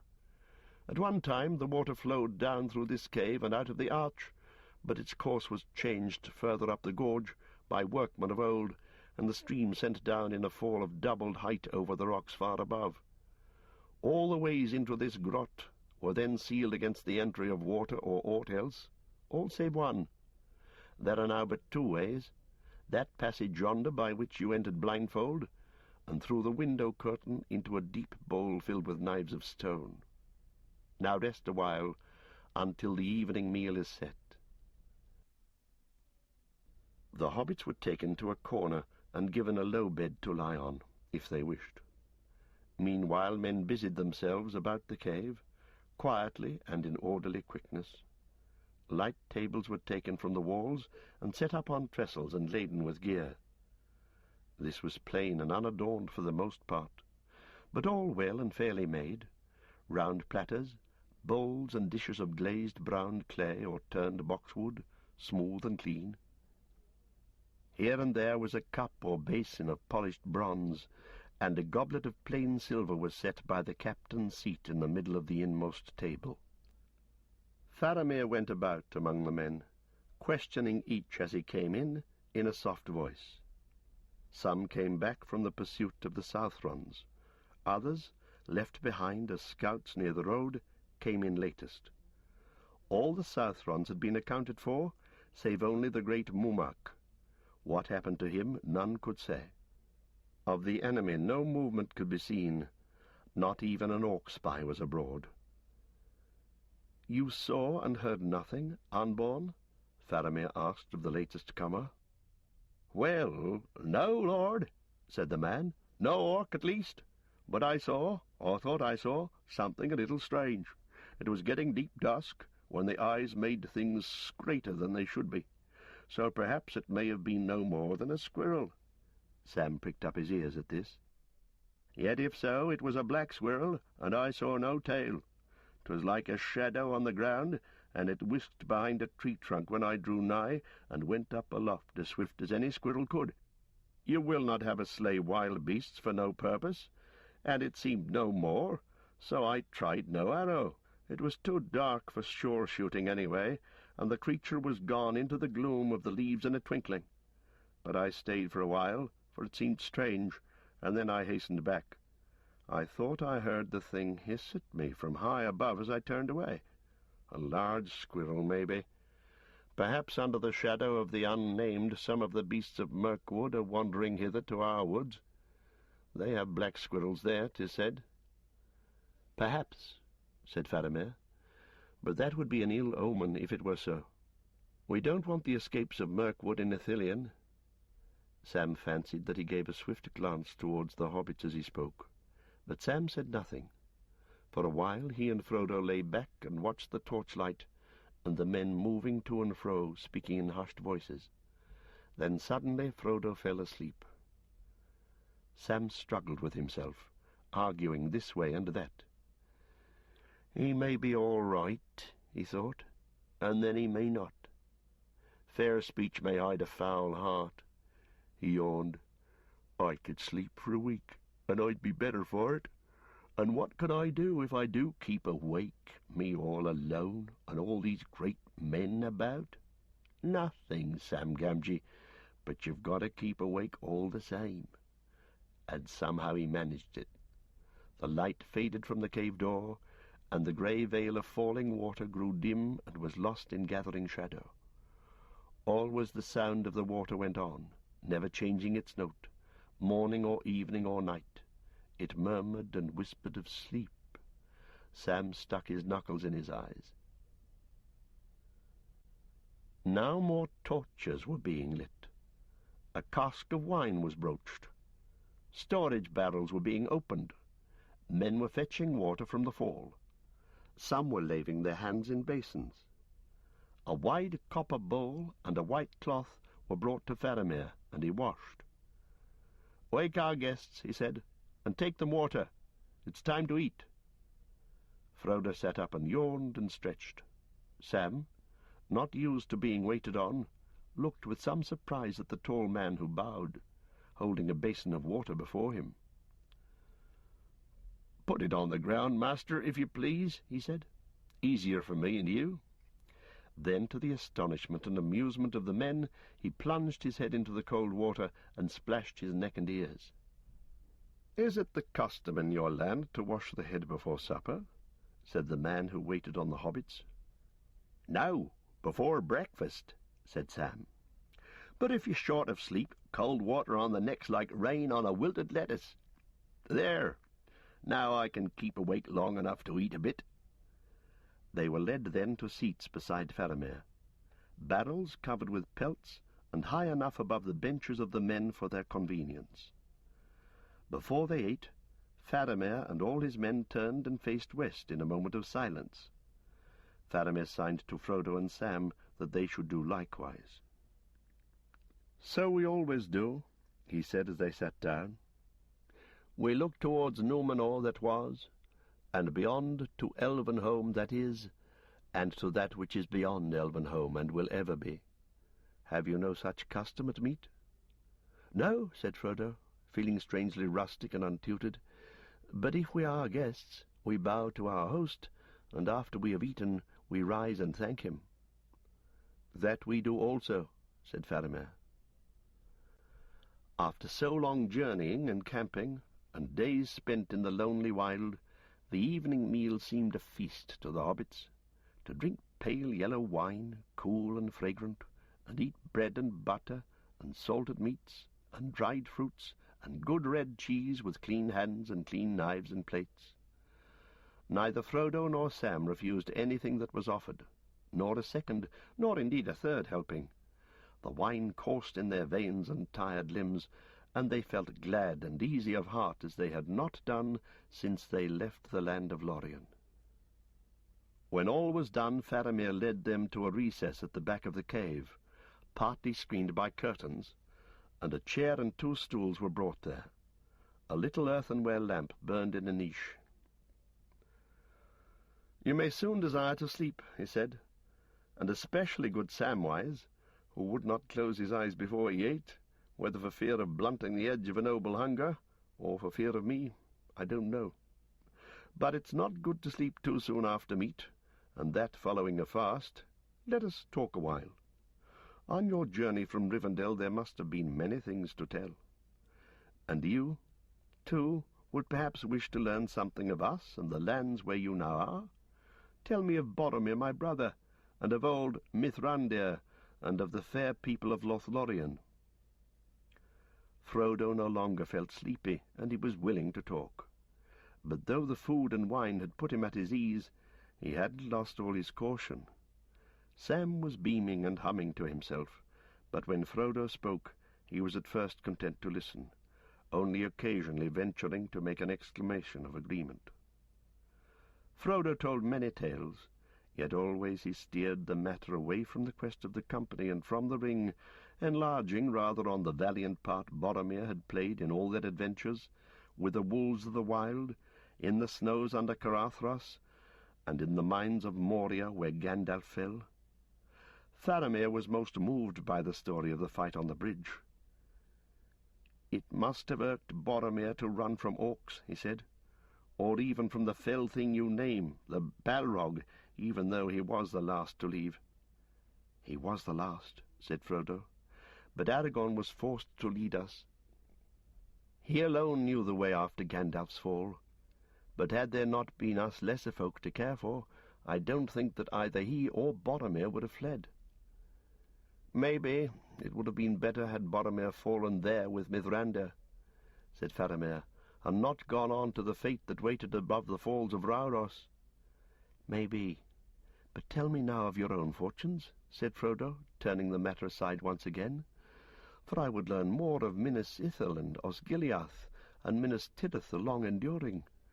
What hope have you for that city in your long war?" "What hope have we?" said Faramir. "It is long since we had any hope. The sword of Elendil, if it returns indeed, may rekindle it, but I don't think that it will do more than put off the evil day, unless other help unlooked for also comes, from elves or men. For the enemy increases, and we decrease. We are a failing people, a springless autumn. The men of Númenor were settled far and wide on the shores and seaward regions of the great lands, but for the most part they fell into evils and follies. Many became enamoured of the darkness and the black arts.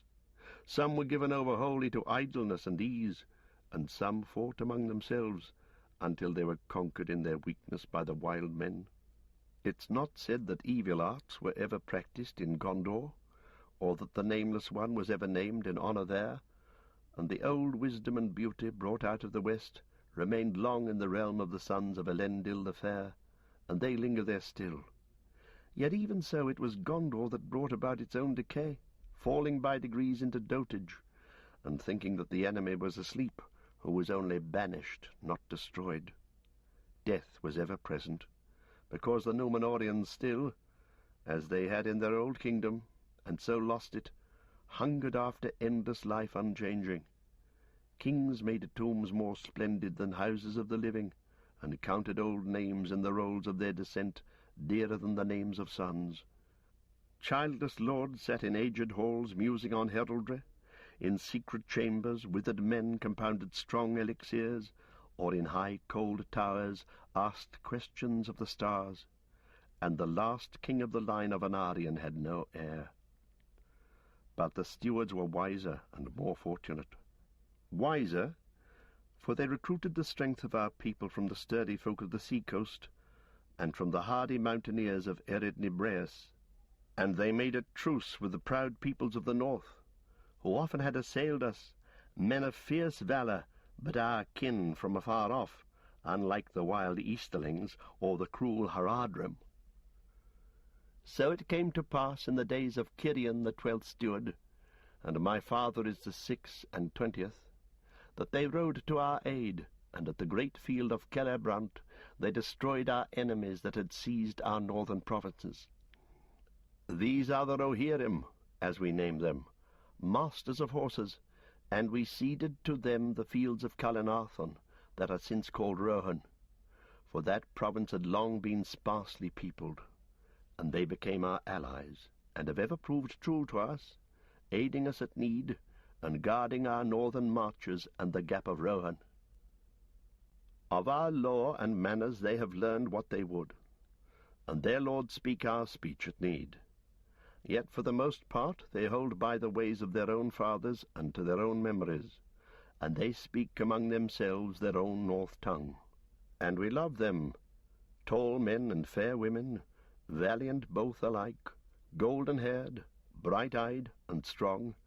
They remind us of the youth of men, as they were in the elder days. Indeed, it's said by our law-masters that they have from old this affinity with us, that they are come from those same 3 houses of men as were the Númenóreans in their beginning, not from Hardor the golden-haired, the elf-friend, maybe, yet from such of his sons and people as went not over sea into the west, refusing the call. For so we reckon men in our law, calling them the High, or men of the west, which were Númenóreans, and the middle peoples, men of the twilight, such as are the Rohirrim of their kin, that dwell still far in the north, and the wild, the men of darkness. Yet now, if the Rohirrim are grown in some ways more like to us, enhanced in arts and gentleness, we too have become more like to them, and can scarce claim any longer the title High. We are become middlemen of the twilight, but with memory of other things. For as the Rohirrim do, we now love war and valour as things good in themselves, both a sport and an end. And though we still hold that a warrior should have more skills and knowledge than only the craft of weapons and slaying, we esteem a warrior, none the less, above men of other crafts. Such is the need of our days. So even was my brother, Boromir, a man of prowess, and for that he was accounted the best man in Gondor, and very valiant indeed he was. No heir of Minas Tirith has for long years been so hardy in toil, so onward into battle, or blown a mightier note on the great horn. Faramir sighed and fell silent for a while. "You don't say much in all your tales about the elves, sir," said Sam, suddenly plucking up courage. He'd noted that Faramir seemed to refer to elves with reverence, and this even more than his courtesy, and his food and wine had won Sam's respect and quieted his suspicions.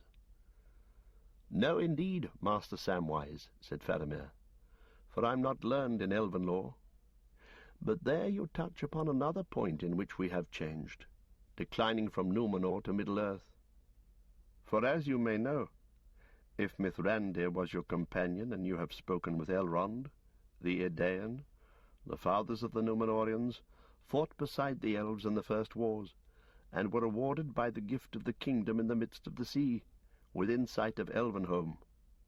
But in Middle-earth men and elves became estranged in the days of darkness, by the arts of the enemy, and by the slow changes of time in which each kind walked further down their sundered roads. Men now fear and misdoubt the elves, and yet know little of them, and we of Gondor grow like other men, like the men of Rohan, for even they, who are the foes of the Dark Lord, shun the elves and speak of the Golden Wood with dread.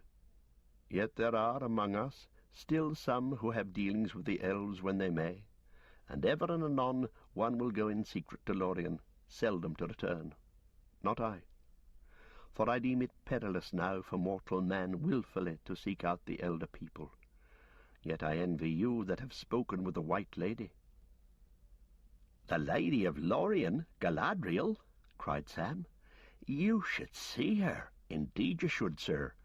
I'm only a hobbit, and gardening's my job at home, sir, if you understand me, and I'm not much good at poetry, not at making it. A bit of a comic rhyme, perhaps, now and again, you know, but not real poetry, so I can't tell you what I mean. It ought to be sung. You'd have to get Strider, Aragorn, that is, or old Mr. Bilbo for that, but I wish I could make a song about her. Beautiful she is, sir, Lovely, sometimes like a great tree in flower, sometimes like a white daffodilly, small and slender like, hard as diamonds, soft as moonlight, warm as sunlight, cold as frost in the stars, proud and far off as a snow mountain, and as merry as any lass I ever saw with daisies in her hair in springtime. But that's a lot of nonsense, and all wide of my mark." "Then she must be lovely indeed," said Faramir, "perilously fair." "I don't know about perilous," said Sam. "It strikes me that folk takes their peril with them into Lorien, and finds it there because they brought it. But perhaps you could call her perilous, because she's so strong in herself. You could dash yourself to pieces on her, like a ship on a rock, or drown yourself, like a hobbit in a river. But neither rock nor river would be to blame. Now Borrow—" He stopped and went red in the face. "Yes? Now Boromir, you would say," said Faramir. "What would you say? He took his peril with him?" "Yes, sir, begging your pardon, and a fine man as your brother was, if I may say so. But you've been warm on the scent all along. Now I watched Boromir and listened to him, from Rivendell all down the road, looking after my master, as you'll understand, and not meaning any harm to Boromir, and it's my opinion that in Lorien he first saw clearly what I guessed sooner, what he wanted. From the moment he first saw it, he wanted the enemy's ring." "Sam!" cried Frodo aghast. He'd fallen deep into his own thoughts for a while, and came out of them suddenly and too late. "Save me!" said Sam, turning white, and then flushing scarlet. "There I go again. Whenever you open your big mouth and put your foot in it, the gaffer used to say to me, and right enough, oh dear, oh dear. Now, look here, sir." He turned, facing up to Faramir with all the courage that he could muster. "Don't you go taking advantage of my master because his servant's no better than a fool. You've spoken very handsome all along, put me off my guard, talking of elves and all, but handsome is as handsome does, we say. Now's a chance to show your quality." "So it seems," said Faramir slowly and very softly, with a strange smile. "So that is the answer to all the riddles. The one ring that was thought to have perished from the world, and Boromir tried to take it by force, and you escaped, and ran all the way to me. And here in the wild I have you, 2 halflings, and a host of men at my call, and the ring of rings. A pretty stroke of fortune, a chance for Faramir, captain of Gondor, to show his quality. Ah!" He stood up very tall and stern, his grey eyes glinting. Frodo and Sam sprang from their stools and set themselves side by side with their backs to the wall, fumbling for their sword hilts. There was a silence. All the men in the cave stopped talking and looked towards them in wonder. But Faramir sat down again in his chair and began to laugh quietly, and then suddenly became grave again. "Alas for Boromir! It was too sore a trial," he said. "How you have increased my sorrow, you 2 strange wanderers from a far country, bearing the peril of men. But you are less judges of men than I of halflings. We are truth-speakers, we men of Gondor. We boast seldom, and then perform, or die in the attempt." "Not if I found it on the highway would I take it," I said. "Even if I were such a man as to desire this thing, and even though I knew not clearly what this thing was when I spoke, still I should take those words as a vow, and be held by them. But I am not such a man, or I am wise enough to know that there are some perils from which a man must flee. Sit at peace, and be comforted, Samwise. If you seem to have stumbled, think that it was fated to be so. Your heart is shrewd as well as faithful, and saw clearer than your eyes. For strange though it may seem, it was safe to declare this to me. It may even help the master that you love. It shall turn to his good, if it is in my power, so be comforted. But do not even name this thing again aloud. Once is enough." The hobbits came back to their seats and sat very quiet. Men turned back to their drink and their talk, perceiving that their captain had had some jest or other with the little guests, and that it was over. "Well, Frodo, now at last we understand one another," said Faramir. "If you took this thing on yourself, unwilling, at others' asking, then you have pity and honour from me, and I marvel at you, to keep it hid and not to use it. You are a new people and a new world to me. Are all your kin of like sort? Your land must be a realm of peace and content, and there must gardeners be in high honour." "Not all is well there," said Frodo, "but certainly gardeners are honoured." "But folk must grow weary there, even in their gardens, as do all things under the sun of this world, and you are far from home and wayworn. No more tonight. Sleep, both of you, in peace, if you can. Fear not. I don't wish to see it, or touch it, or know more of it than I know, which is enough, lest peril perchance waylay me, and I fall lower in the test than Frodo, son of Drogo. Go now to rest. But first tell me only, if you will, whither you wish to go, and what to do, for I must watch, and wait, and think. Time passes. In the morning we must each go swiftly on the ways appointed to us." Frodo had felt himself trembling as the first shock of fear passed. Now a great weariness came down on him like a cloud. He could dissemble and resist no longer. "I was going to find a way into Mordor," he said faintly. "I was going to Gorgoroth.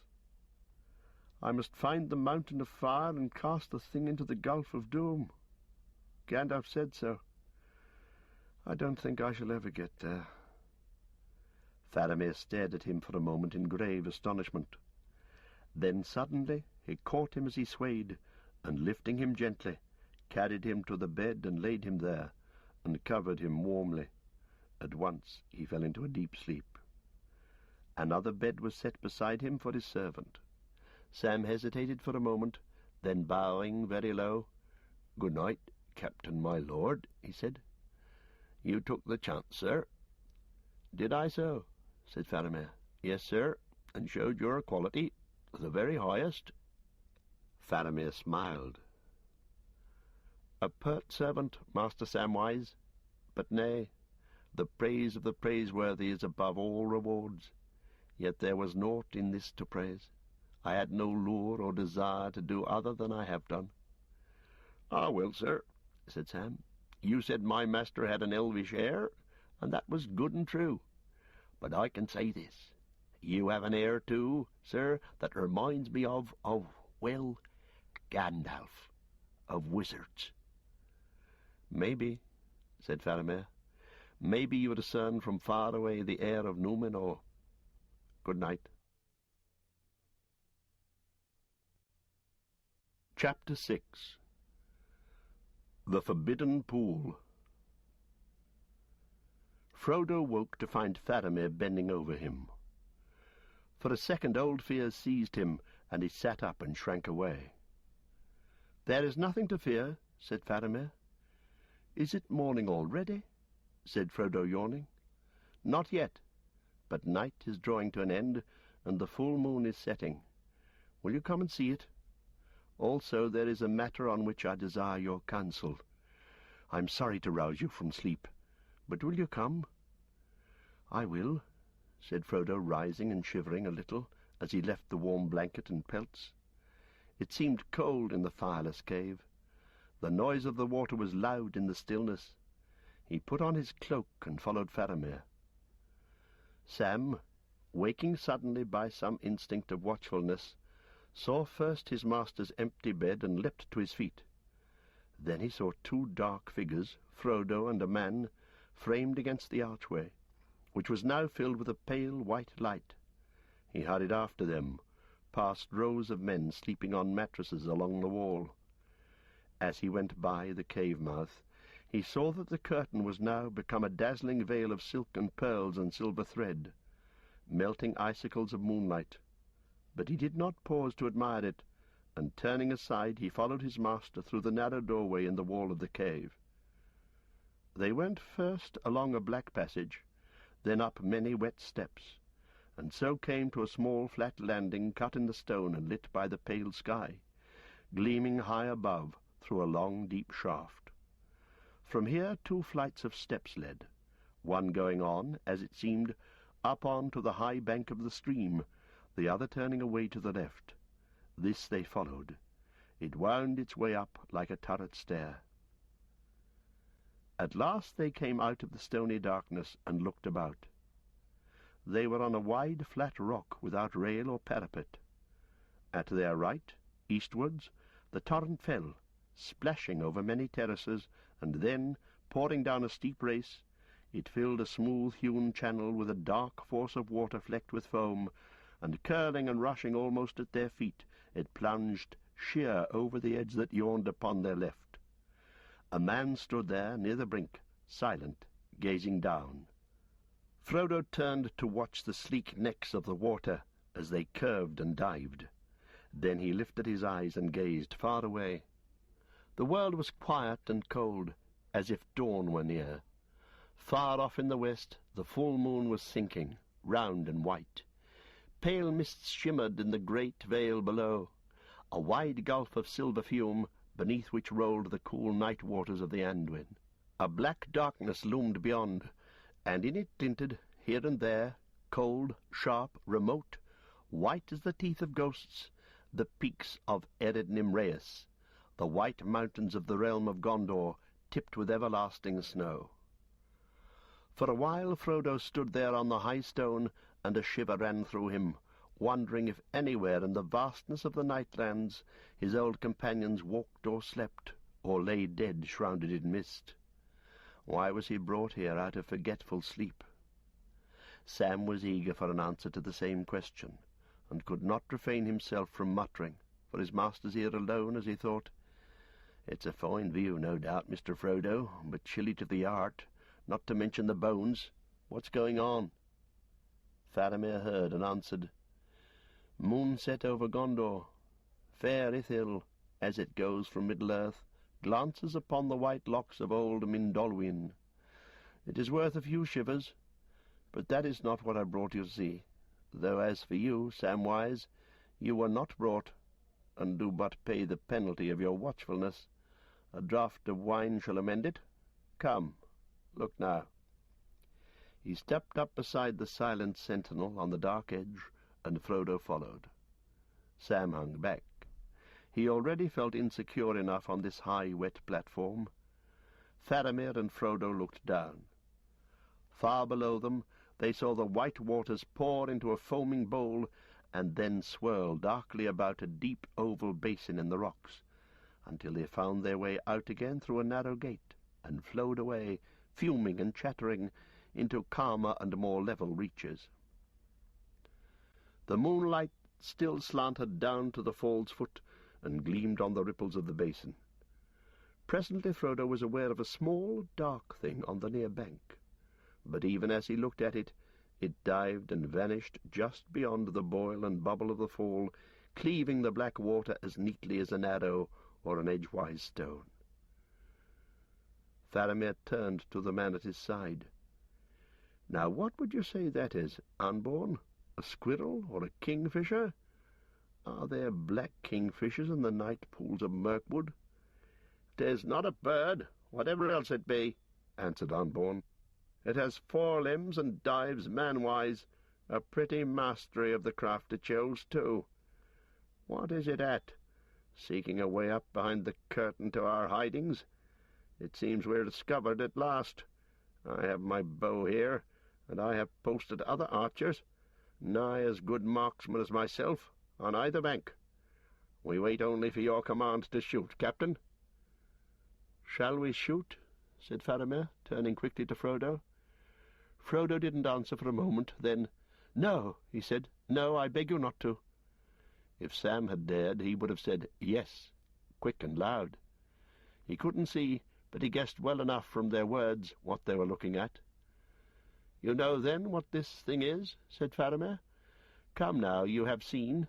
Tell me why it should be spared. In all our words together you have not once spoken of your gangrel companion, and I let him be for the time. He could wait till he was caught and brought before us. I sent my keenest huntsmen to seek him, but he slipped them, and they had no sight of him till now, save Anborn here, once at dusk yester evening. But now he's done worse trespass than only to go coney snaring in the uplands. He has dared to come to Henneth-Anoon, and his life is forfeit. I marvel at the creature, so secret and so sly as he is, to come sporting in the pool before our very window. Does he think that men sleep without watch all night? Why does he so?" "There are two answers, I think," said Frodo. "For one thing, he knows little of men, and sly though he is, your refuge is so hidden that perhaps he does not know that men are concealed here. For another, I think he is allured here by a mastering desire stronger than his caution." "He is lured here, then, you say?" said Faramir in a low voice. Does he then know of your burden?" "Indeed, yes. He bore it himself for many years." "He bore it?" said Faramir, breathing sharply in his wonder. "This matter winds itself ever in new riddles. Then he is pursuing it? Maybe. It is precious to him. But I did not speak of that." "What then does the creature seek?" "Fish," said Frodo. "Look." They peered down at the dark pool. A little black head appeared at the far end of the basin, just out of the deep shadow of the rocks. There was a brief silver glint, and a swirl of tiny ripples. It swam to the side, and then with marvellous agility a frog-like figure climbed out of the water and up the bank. At once it sat down and began to gnaw at the small silver thing that glittered as it turned. The last rays of the moon were now falling behind the stony wall at the pool's end. Faramir laughed softly. "Fish," he said. "It is a less perilous hunger, or maybe not. Fish from the pool of Henneth-Anoon may cost him all he has to give."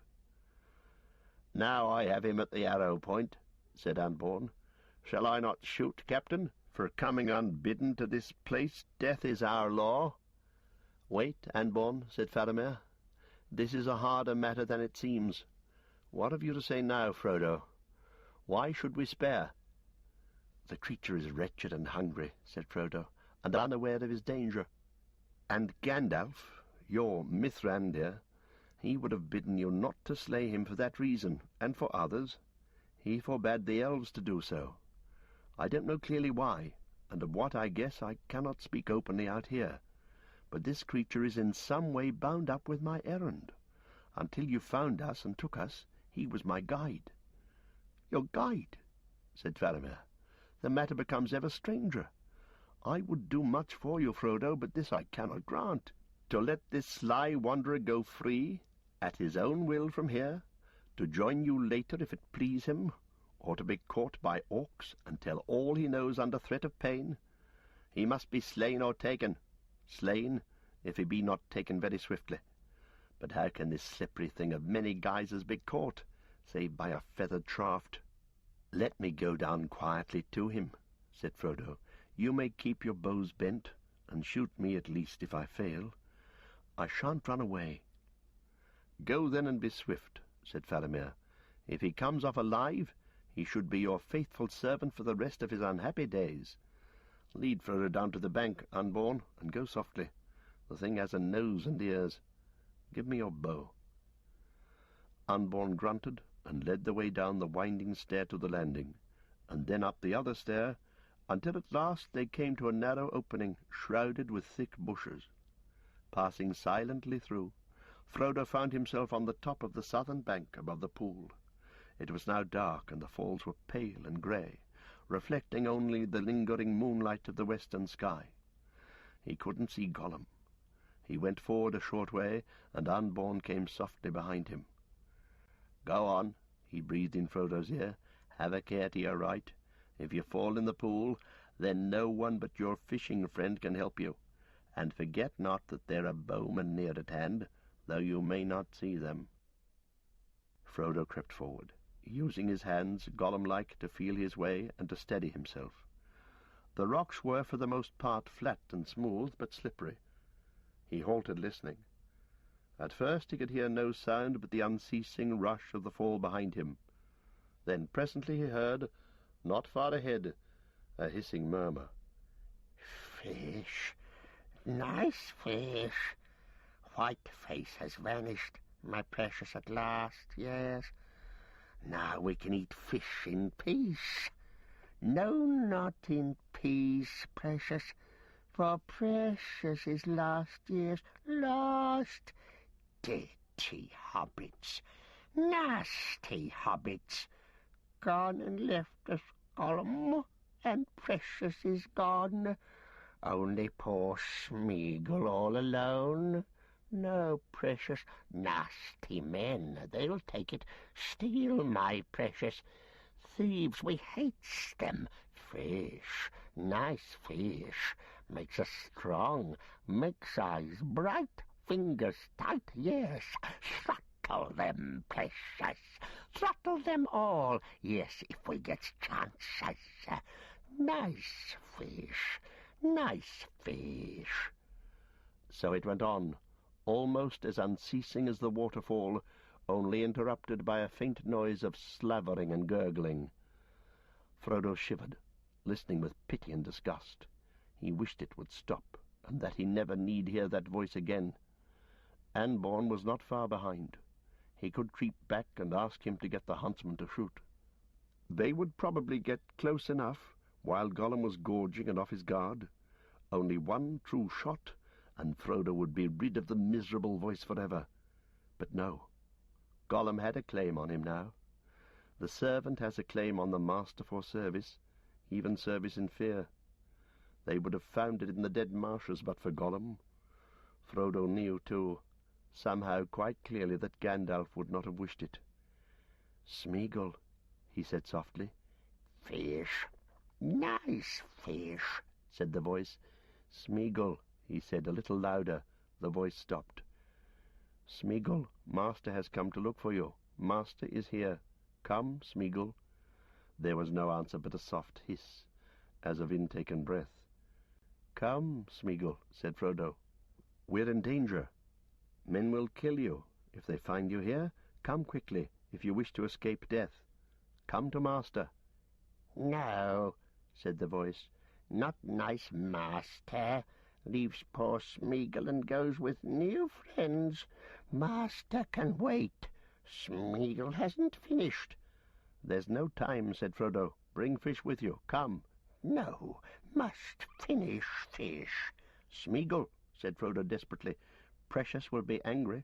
I shall take Precious, and I shall say, 'Make him swallow the bones and choke.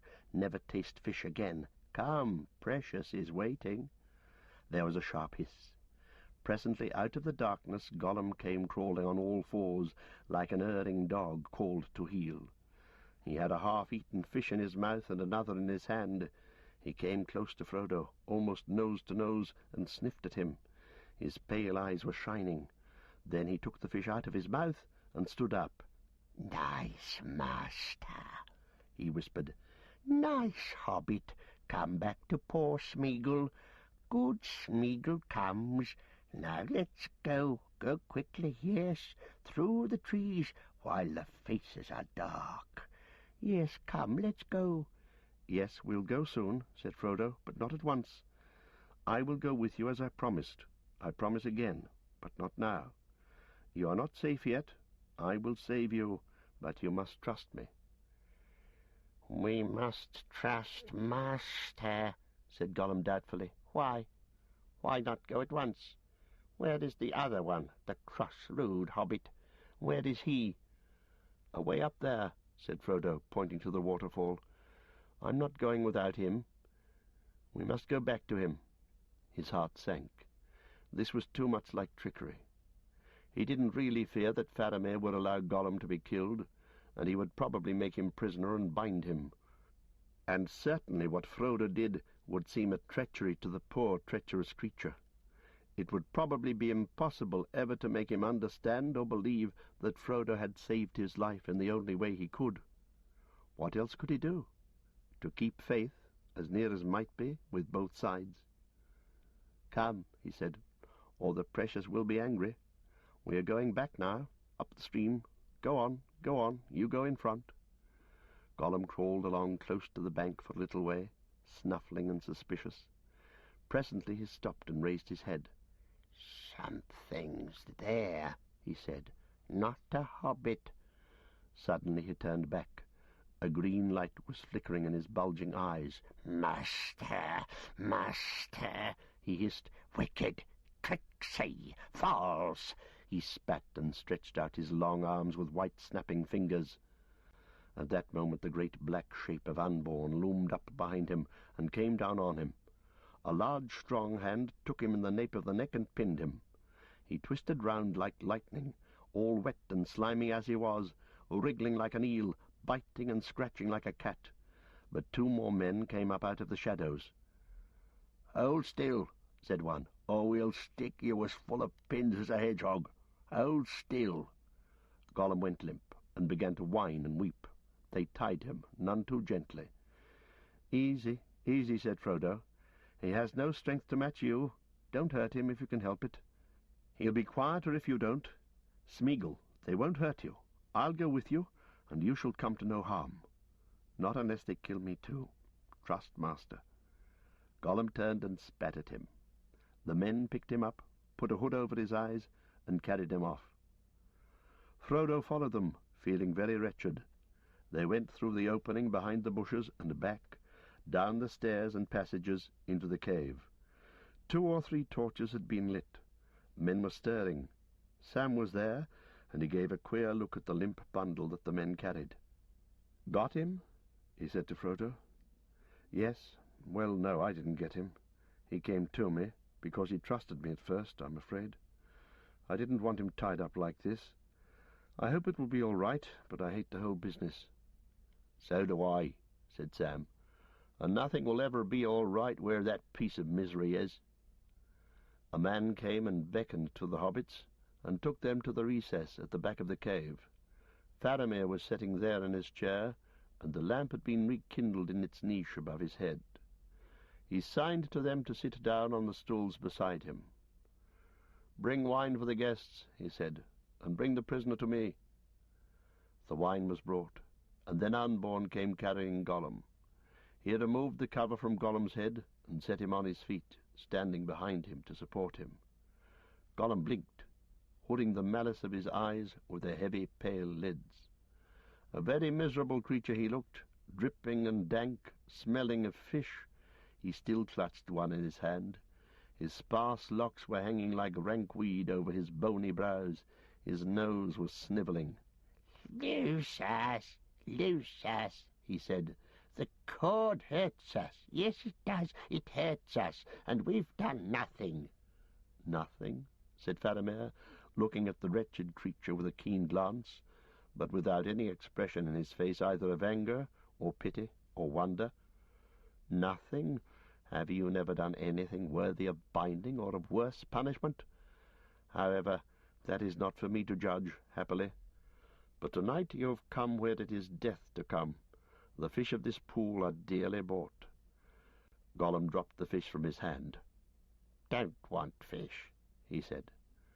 "The price is not set on the fish," said Faramir. "Only to come here and look on the pool bears the penalty of death. I've spared you so far at the prayer of Frodo here, who says that of him, at least, you have deserved some thanks. But you must also satisfy me. What is your name? Whence do you come? And whither do you go? What is your business?" "We are lost, said Gollum. "No name, no business, no precious, nothing, only empty, only hungry. Yes, we are hungry. A few little fishes, nasty, bony little fishes, for a poor creature, and they say death. So wise they are, so just, so very just." "Not very wise," said Faramir, "but just. Yes, perhaps, as just as our little wisdom allows. Unloose him, Frodo." Faramir took a small nail knife from his belt and handed it to Frodo. Gollum, misunderstanding the gesture, squealed and fell down. "Now, Smeagol," said Frodo, "you must trust me. I will not desert you." Answer truthfully if you can. It will do you good, not harm." He cut the cords on Gollum's wrists and ankles, and raised him to his feet. "Come hither," said Faramir. "Look at me. Do you know the name of this place? Have you been here before?" Slowly Gollum raised his eyes and looked unwillingly into Faramir's. All light went out of them, and they stared bleak and pale for a moment into the clear, unwavering eyes of the man of Gondor. There was a still silence. Then Gollum dropped his head and shrank down, until he was squatting on the floor, shivering. "We doesn't know, and we doesn't want to know," he whimpered. "Never came here, never come again." "There are locked doors and closed windows in your mind, and dark rooms behind them," said Faramir.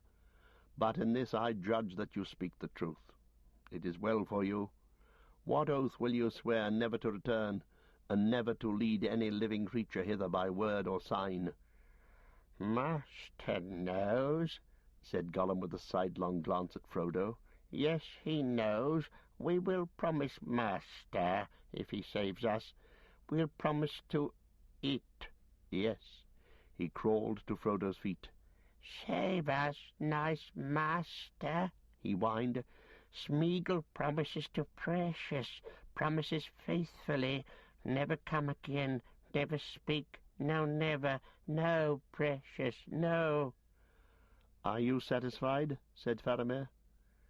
"Yes," said Frodo. "At least you must either accept this promise or carry out your law. You'll get no more, but I promised that if he came to me, he should not be harmed, and I would not be proved faithless." Faramir sat for a moment in thought. "Very good," he said at last. "I surrender you to your master, to Frodo, son of Drogo. Let him declare what he will do with you." "But, Lord Faramir," said Frodo, bowing, "you have not yet declared your will concerning the said Frodo, and until that is made known, he cannot shape his plans for himself or his companions.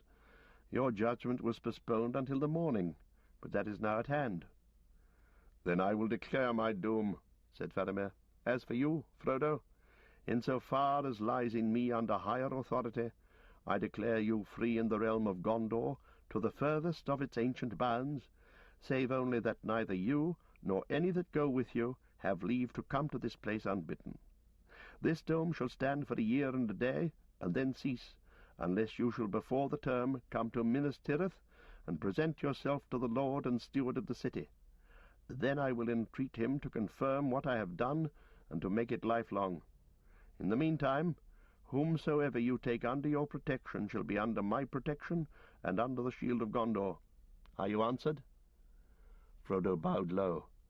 "I am answered," he said, "and I place myself at your service, if that is of any worth to one so high and honourable."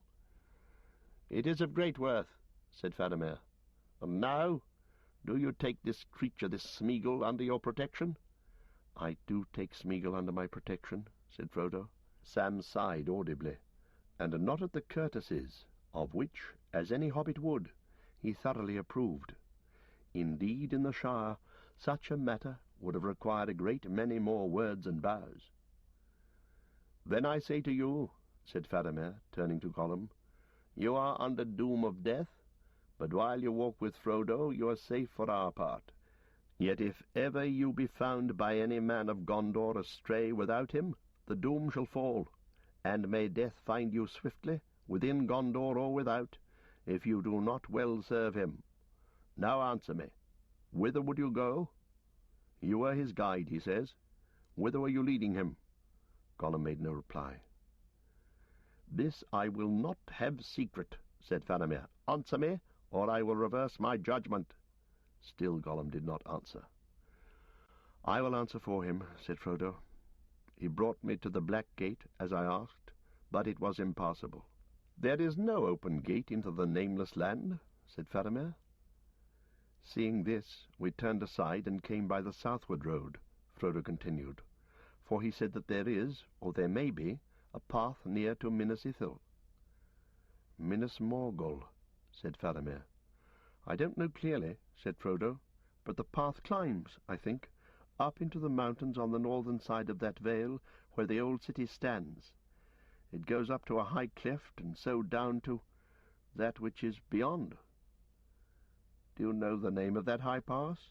said Faramir. "No," said Frodo. "It is called Cirith Ungol." Gollum hissed sharply and began muttering to himself. "Is not that its name?" said Faramir, turning to him. "No," said Gollum, and then he squealed as if something had stabbed him. Yes, we heard the name once, but what does the name matter to us? Master says he must get in, so we must try some way. There is no other way to try. No." "No other way?" said Faramir. "How do you know that? And who has explored all the confines of that dark realm?" He looked long and thoughtfully at Gollum. Presently he spoke again. "Take this creature away, unborn. Treat him gently, but watch him. And do not you, Smeagol, try to dive into the falls. The rocks have such teeth there as would slay you before your time. Leave us now and take your fish." Unborn went out, and Gollum went cringing before him. The curtain was drawn across the recess. "Frodo, I think you do very unwisely in this," said Faramir. "I don't think you should go with this creature. It's wicked." "No, not altogether wicked," said Frodo.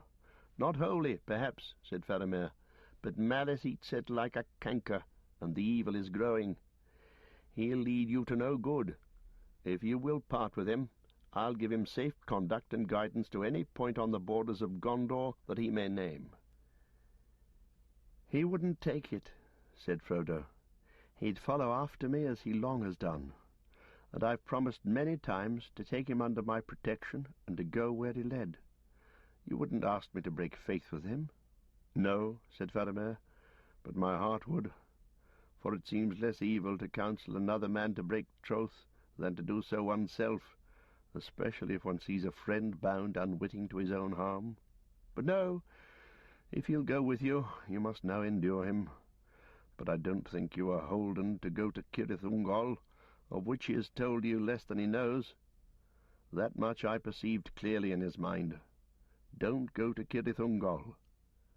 "Where then shall I go?" said Frodo. "Back to the Black Gate and deliver myself up to the guard? What do you know against this place that makes its name so dreadful?" "Nothing certain," said Faramir. "We of Gondor do not ever pass east of the road in these days, and none of us younger men has ever done so, nor has any of us set foot upon the mountains of shadow.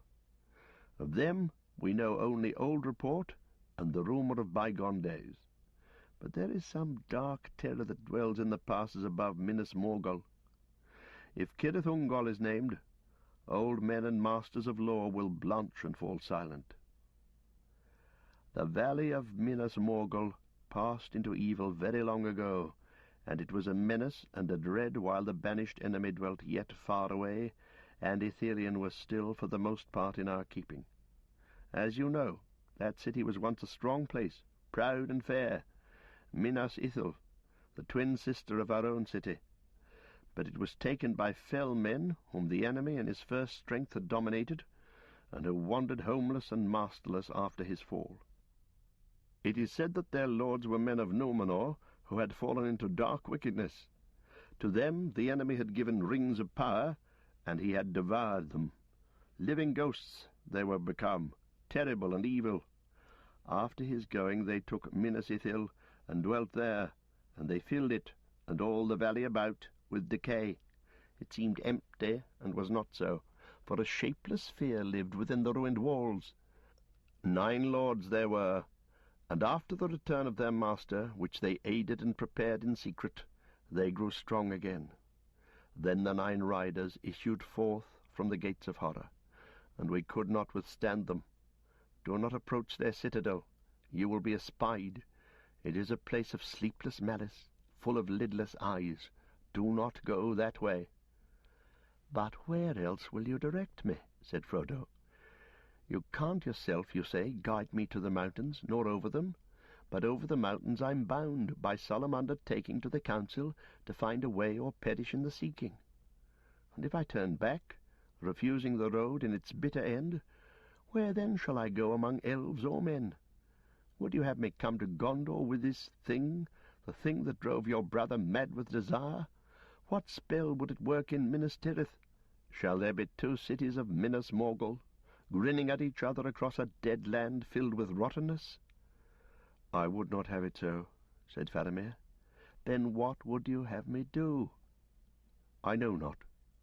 Only I would not have you go to death or to torment. And I don't think that Mithrandir would have chosen this way.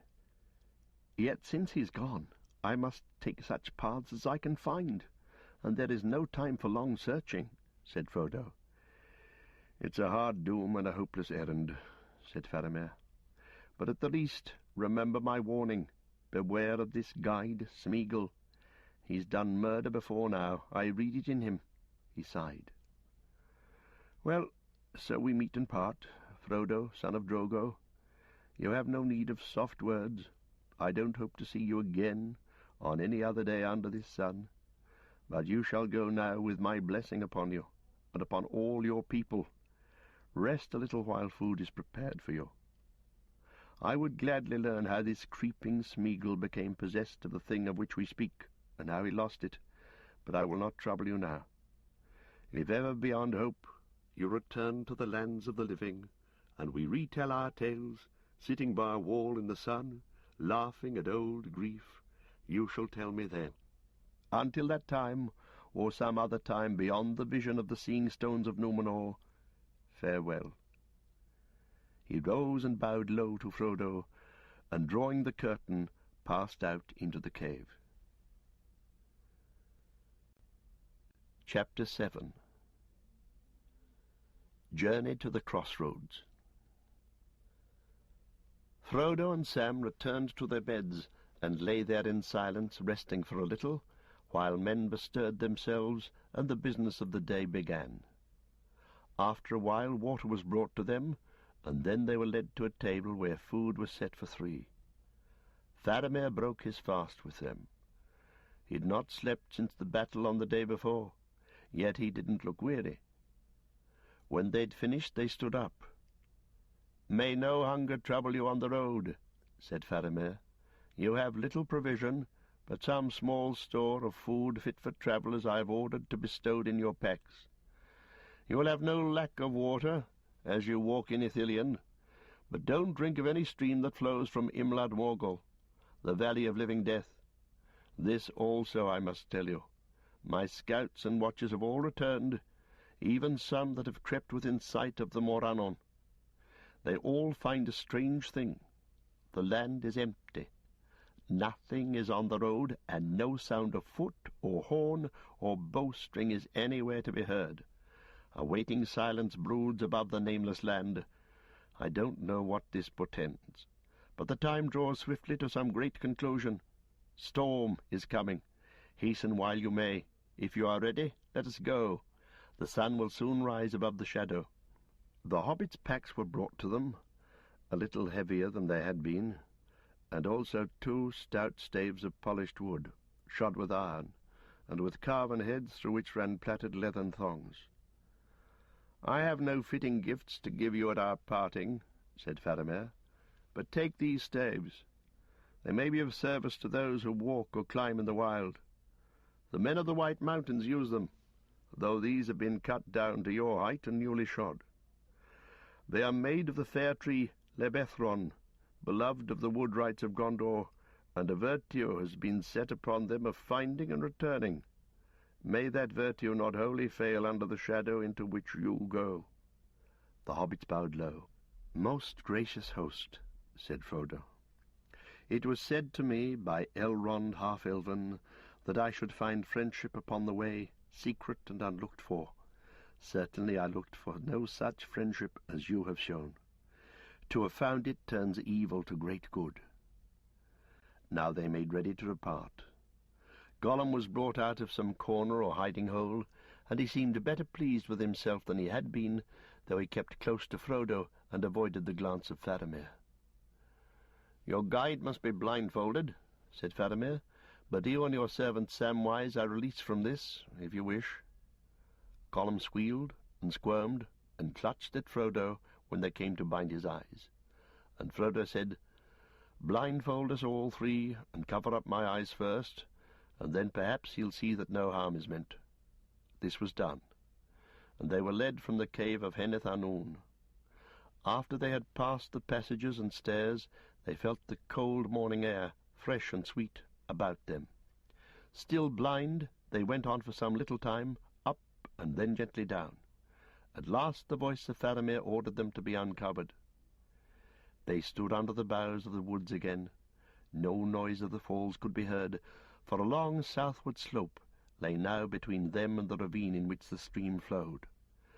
To the west they could see light through the trees, as if the world came there to a sudden end, at a brink looking out only onto the sky. "Here is the last parting of our ways," said Faramir. "If you take my counsel, you will not turn eastward yet. Go straight on, for thus you will have the cover of the woodland for many miles. On your west is an edge where the land falls into the great vales, sometimes suddenly and sheer, sometimes in long hillsides. Keep near to this edge and the skirts of the forest. In the beginning of your journey you may walk under daylight, I think.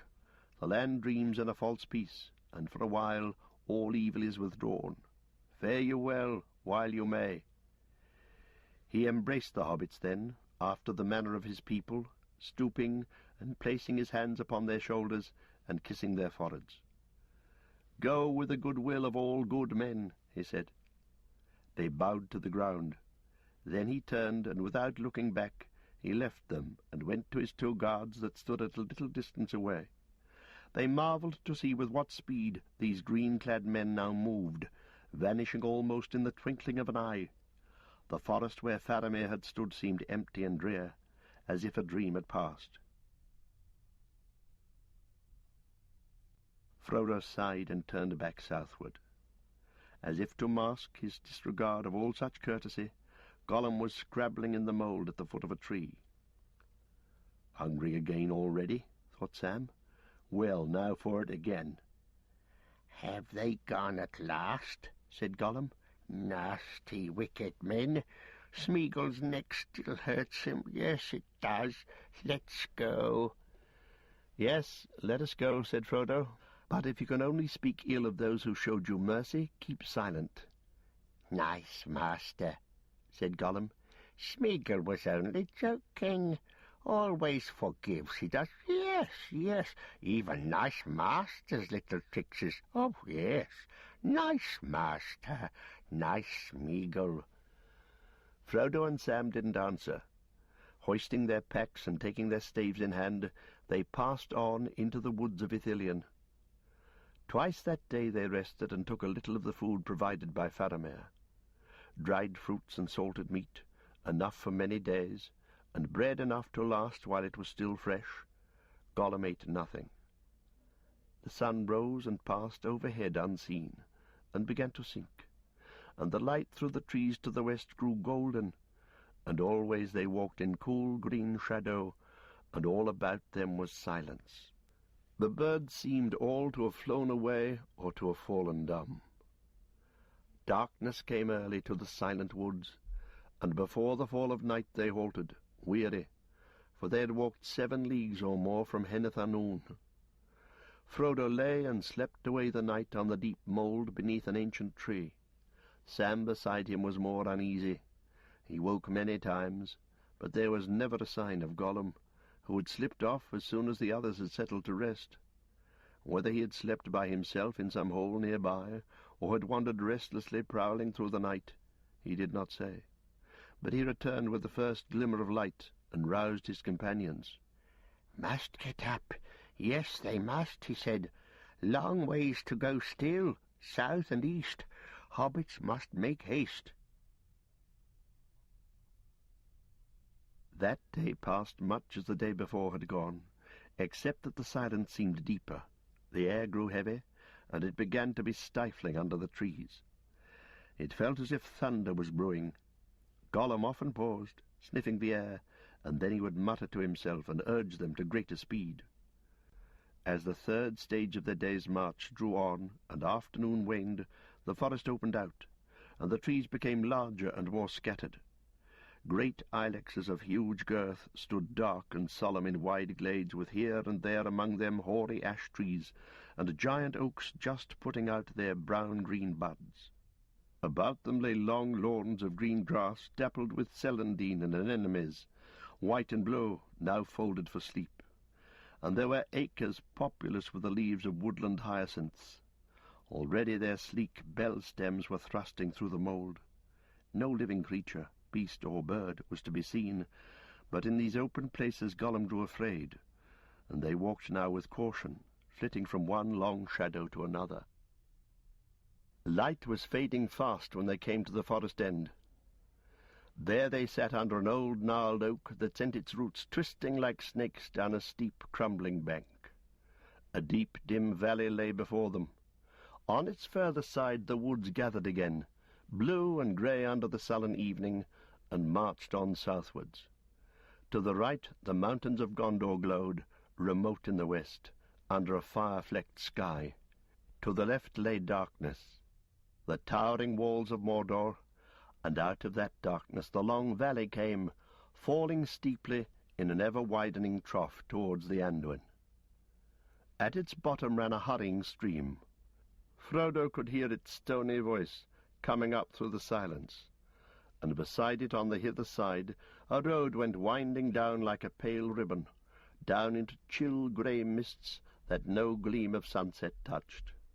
There it seemed to Frodo that he descried far off, floating as it were on a shadowy sea, the high dim tops and broken pinnacles of old towers forlorn and dark. He turned to Gollum. "Do you know where we are?" he said. "Yes, master. Dangerous places. This is the road from the Tower of the Moon, master, down to the ruined city by the shores of the river. The ruined city, yes. Very nasty place, full of enemies. We shouldn't have taken Min's advice. Hobbits have come a long way out of the path. Must go east now, away up there." He waved his skinny arm towards the darkling mountains. "And we can't use this road. Oh, no. Cruel peoples come this way, down from the tower." Frodo looked down onto the road. At any rate, nothing was moving on it now. It appeared lonely and forsaken, running down to empty ruins in the mist. But there was an evil feeling in the air, as if things might indeed be passing up and down that eyes could not see. Frodo shuddered as he looked again at the distant pinnacles now dwindling into night, and the sound of the water seemed cold and cruel. The voice of Morgul Duin, the polluted stream that flowed from the Valley of the Wraiths. "What shall we do?" he said. "We've walked long and far. Shall we look for some place in the woods, behind where we can lie hidden?" "No good hiding in the dark," said Gollum. "It's in day that hobbits must hide now. Yes, in day." "Oh, come," said Sam. "We must rest for a bit, even if we get up again in the middle of the night. There'll still be hours of dark then. Time enough for you to take us a long march, if you know the way." Gollum reluctantly agreed to this, and he turned back towards the trees, working eastward for a while along the straggling edges of the wood. He wouldn't rest on the ground so near the evil road, and after some debate they all climbed up into the crotch of a large holm tree, whose thick branches springing together from the trunk made a good hiding place and a fairly comfortable refuge. Night fell, and it grew altogether dark under the canopy of the tree. Frodo and Sam drank a little water and ate some bread and dried fruit, but Gollum at once curled up and went to sleep. The hobbits didn't shut their eyes. It must have been a little after midnight when Gollum woke up. Suddenly they were aware of his pale eyes, unlidded, gleaming at them. He listened and sniffed, which seemed, as they had noticed before, his usual method of discovering the time of night. "Are we rested? Have we had beautiful sleep?" he said. "Let's go." "We aren't, and we haven't," growled Sam, "but we'll go if we must." Gollum dropped at once from the branches of the tree onto all fours, and the hobbits followed more slowly. As soon as they were down, they went on again with Gollum leading, eastwards, up the dark, sloping land. They could see little, for the night was now so deep that they were hardly aware of the stems of trees before they stumbled against them. The ground became more broken, and walking was more difficult, but Gollum seemed in no way troubled. He led them through thickets and wastes of brambles, sometimes round the lip of a deep cleft or dark pit, sometimes down into black bush-shrouded hollows and out again. But if ever they went a little downward, always the further slope was longer and steeper. They were climbing steadily. At their first halt they looked back, and they could dimly perceive the roofs of the forest they had left behind, lying like a vast dense shadow, a darker night under the dark blank sky. There seemed to be a great blackness looming slowly out of the east, eating up the faint blurred stars. Later the sinking moon escaped from the pursuing cloud, but it was ringed all about with a sickly yellow glare. At last Gollum turned to the hobbits. "Day soon," he said. "Hobbits must hurry. Not safe to stay in the open in these places. Make haste." He quickened his pace, and they followed him wearily. Soon they began to climb up onto a great hogback of land. For the most part it was covered with a thick growth of gorse and whortleberry, and low, tough thorns, though here and there clearings opened, the scars of recent fires. The gorse bushes became more frequent as they got nearer the top. Very old and tall they were, gaunt and leggy below, but thick above, and already putting out yellow flowers that glimmered in the gloom and gave a faint, sweet scent. So tall were the spiny thickets that the hobbits could walk upright under them, passing through long, dry aisles carpeted with a deep, prickly mould. On the further edge of this broad hill-back they stayed their march, and crawled for hiding underneath a tangled knot of thorns. Then twisted boughs, stooping to the ground, were overridden by a clamouring maze of old briars. Deep inside there was a hollow hall, rafted with dead branch and bramble, and roofed with the first leaves and shoots of spring. There they lay for a while, too tired yet to eat, and peering out through the holes in the covert, they watched for the slow growth of day. But no day came, only a dead brown twilight. In the east there was a dull red glare under the lowering sky. It was not the red of dawn. Across the tumbled lands between, the mountains of the Efelduath frowned at them, black and shapeless below, where night lay thick and did not pass away, above with jagged tops and edges outlined hard and menacing against the fiery glow. Away to their right, a great shoulder of the mountain stood out, dark and black amid the shadows, thrusting westward. "Which way do we go from here?" asked Frodo. "Is that the opening of the Morgul Valley, away over there beyond that black mass?" "Need we think about it yet?" said Sam. "Surely we're not going to move any more today, if day it is." "Perhaps not, said Gollum.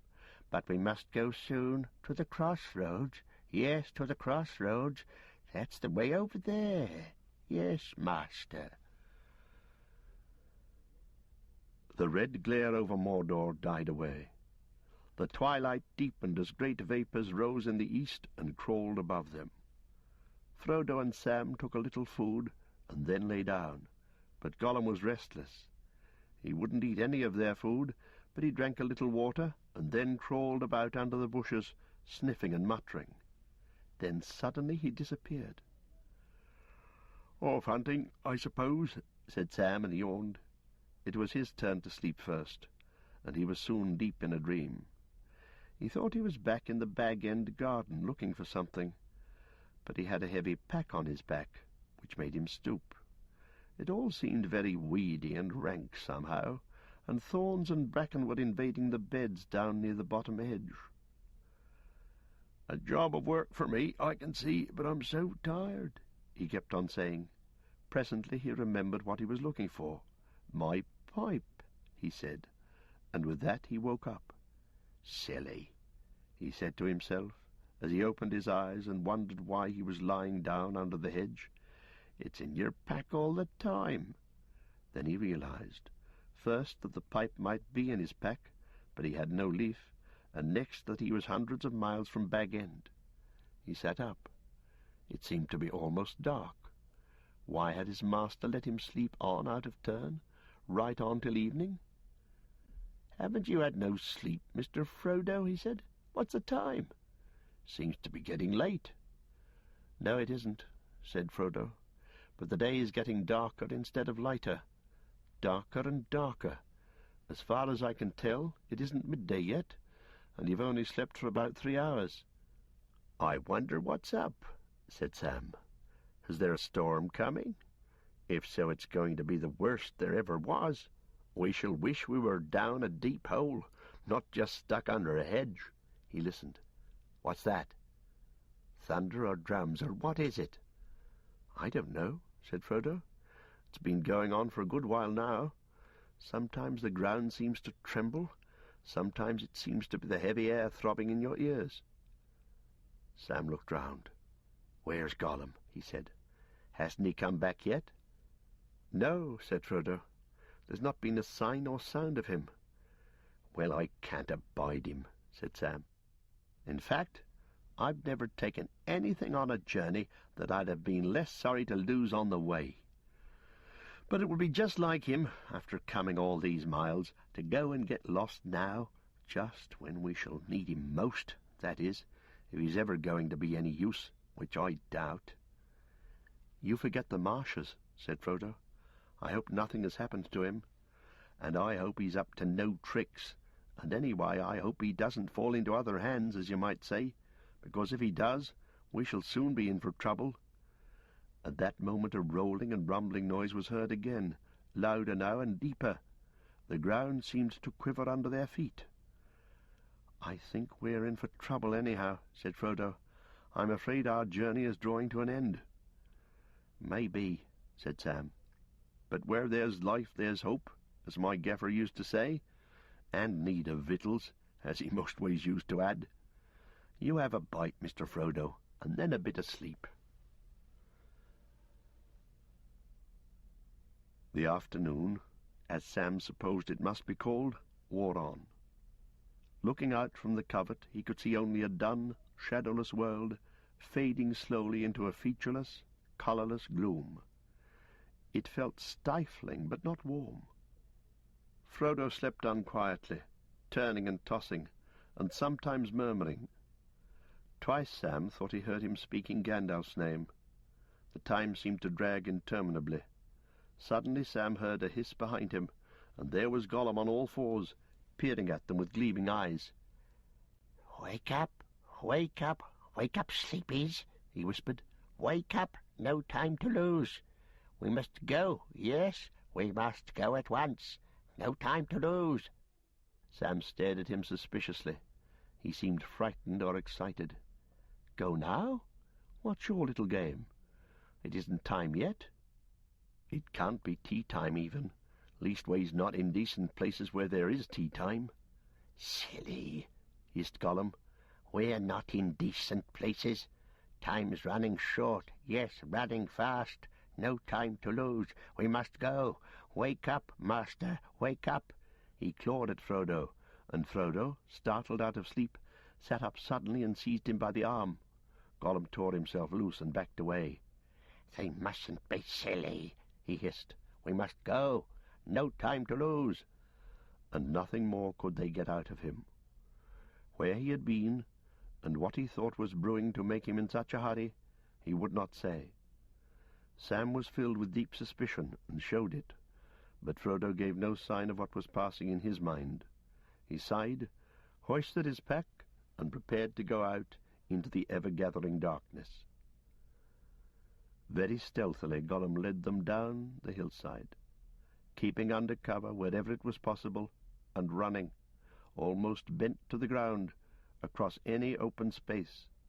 But the light was now so dim that even a keen-eyed beast of the wild could scarcely have seen the hobbits, hooded, in their grey cloaks, nor heard them, walking as warily as the little people can. Without the crack of a twig or the rustle of a leaf, they passed and vanished. For about an hour they went on, silently, in single file, oppressed by the gloom and by the absolute stillness of the land, broken only now and again by the faint rumbling as of thunder far away or drum beats in some hollow of the hills.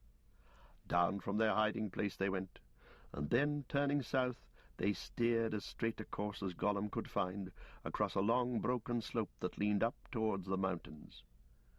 Presently, not far ahead, looming up like a black wall, they saw a belt of trees. As they drew nearer they became aware that these were of vast size, very ancient it seemed, and still towering high, though their tops were gaunt and broken, as if tempest and lightning blast had swept across them, but had failed to kill them or to shake their fathomless roots. "The crossroads, yes," whispered Gollum, the first words that had been spoken since they left their hiding place. "We must go that way." Turning eastward now, he led them up the slope, and then suddenly there it was before them, the southward road, winding its way about the outer feet of the mountains, until presently it plunged into the great ring of trees. "This is the only way," whispered Gollum. "No paths beyond the road, no paths. We must go to the crossroads, but make haste. Be silent." As furtively as scouts within the campment of their enemies, they crept down onto the road and stole along its westward edge under the stony bank, grey as the stones themselves and soft-footed as hunting cats.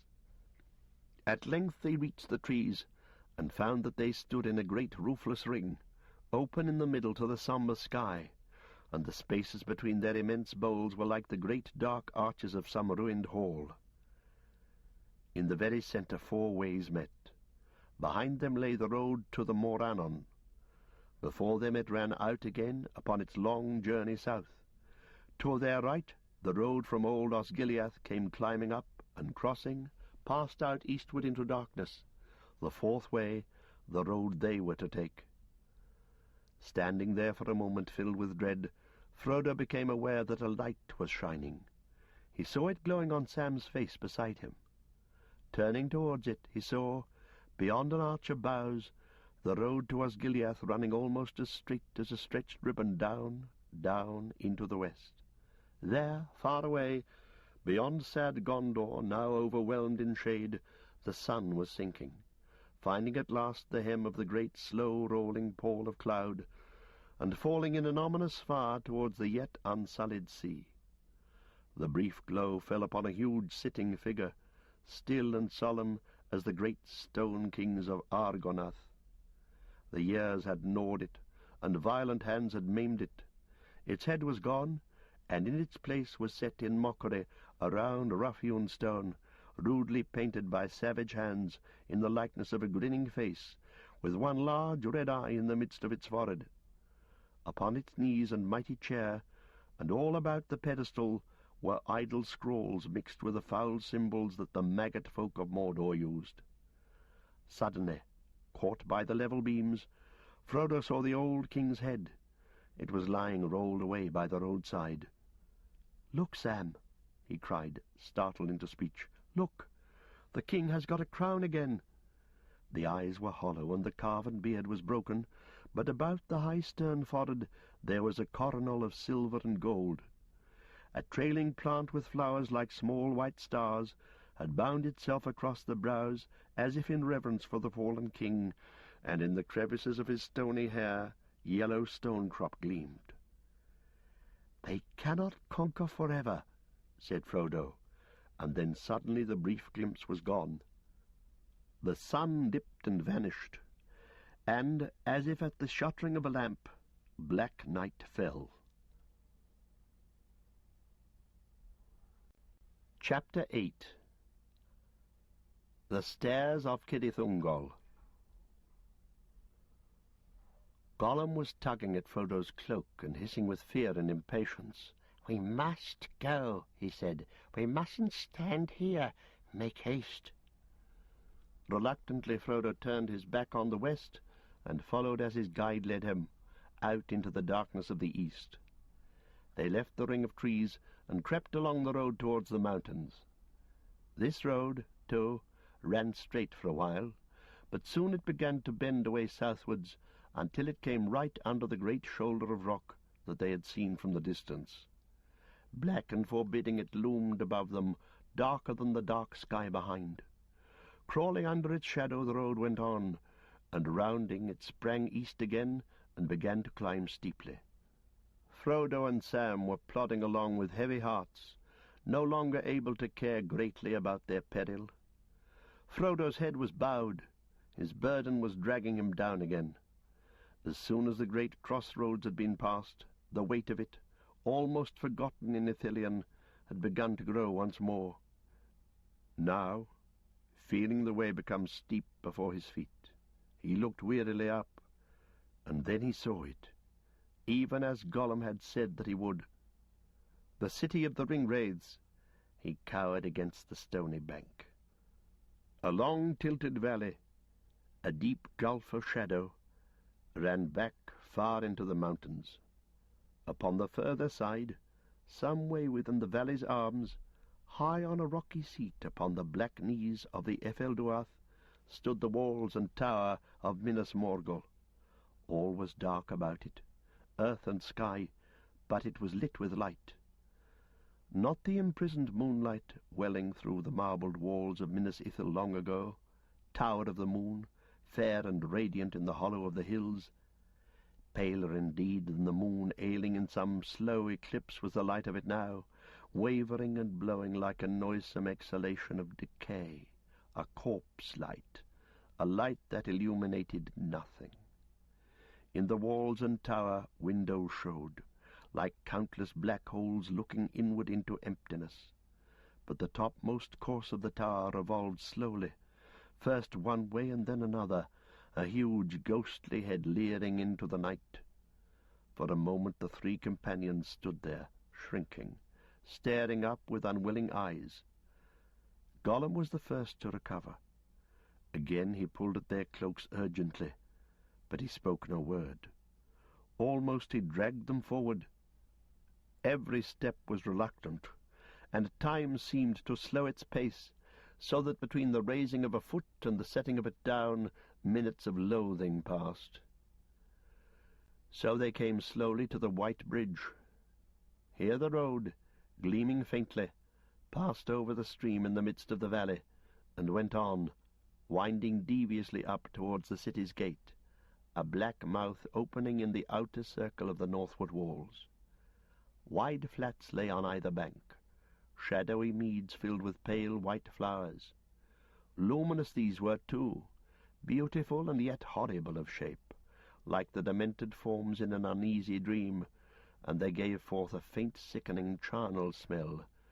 An odour of rottenness filled the air. From mead to mead the bridge sprang. Figures stood there at its head, carven with cunning in forms human and bestial, but all corrupt and loathsome. The water flowing beneath was silent, and it steamed, but the vapour that rose from it, curling and twisting about the bridge, was deadly cold. Frodo felt his senses reeling and his mind darkening. Then suddenly, as if some force were at work other than his own will, he began to hurry, tottering forward, his groping hands held out, his head lolling from side to side. Both Sam and Gollum ran after him. Sam caught his master in his arms, as he stumbled and almost fell, right on the threshold of the bridge. "Not that way, not that way," whispered Gollum, but the breath between his teeth seemed to tear the heavy stillness like a whistle, and he cowered to the ground in terror. "Hold up, Mr. Frodo," muttered Sam in Frodo's ear. "Come back, not that way. Gollum says not, and for once I agree with him." Frodo passed his hand over his brow and wrenched his eyes away from the city on the hill. The luminous tower fascinated him, and he fought the desire that was on him to run up the gleaming road towards its gate. At last, with an effort, he turned back, and as he did so, he felt the ring resisting him, dragging at the chain about his neck, and his eyes, too, as he looked away, seemed for the moment to have been blinded. The darkness before him was impenetrable.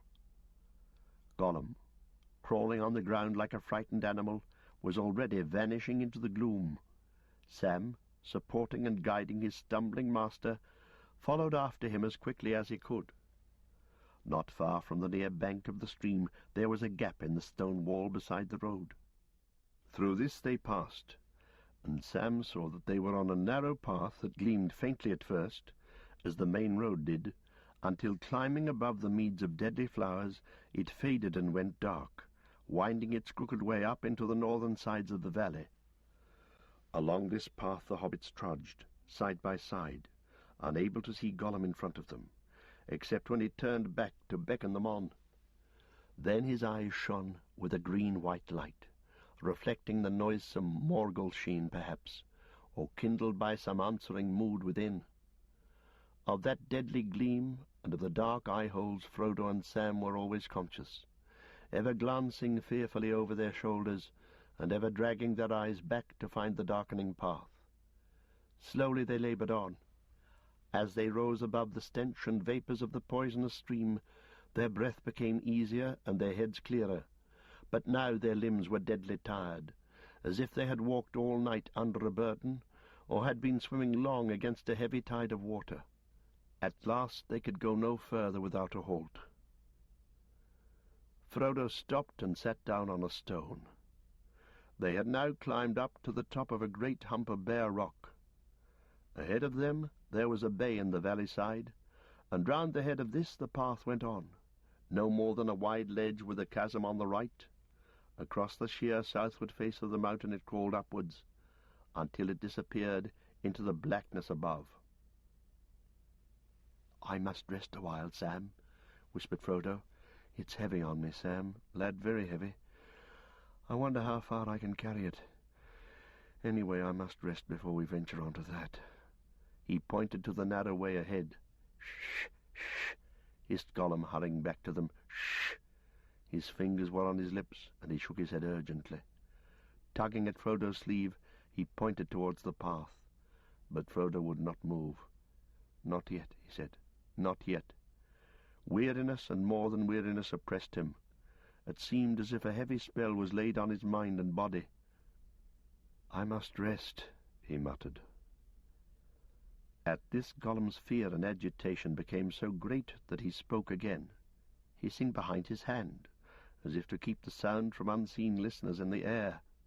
"Not here, no, not rest here, fools.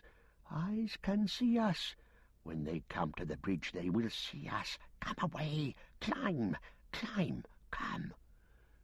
"Come, Mr. Frodo," said Sam. "He's right again. We can't stay here." "All right," said Frodo in a remote voice, as of one speaking half asleep. "I will try." Wearily he got to his feet. But it was too late. At that moment the rock quivered and trembled beneath them. The great rumbling noise, louder than ever before, rolled in the ground and echoed in the mountains. Then with searing suddenness there came a great red flash. Far beyond the eastern mountains it leapt into the sky and splashed the lowering clouds with crimson. In that valley of shadow and cold deathly light it seemed unbearably violent and fierce. Peaks of stone and ridges like notched knives sprang out in staring black against the uprushing flame in Gorgoroth. Then came a great crack of thunder, and Minas Morgul answered. There was a flare of livid lightnings, forks of blue flame springing up from the tower and from the encircling hills into the sullen clouds. The earth groaned, and out of the city there came a cry, mingled with harsh high voices as of birds of prey, and the shrill neighing of horses wild with rage and fear. There came a rending screech, shivering, rising swiftly to a piercing pitch beyond the range of hearing. The hobbits wheeled round towards it, and cast themselves down, holding their hands upon their ears. As the terrible cry ended, falling back through a long, sickening wail to silence, Frodo slowly raised his head. Across the narrow valley, now almost on a level with his eyes, the walls of the evil city stood, and its cavernous gate, shaped like an open mouth with gleaming teeth, was gaping wide, and out of the gate an army came. All that host was clad in sable, dark as the night.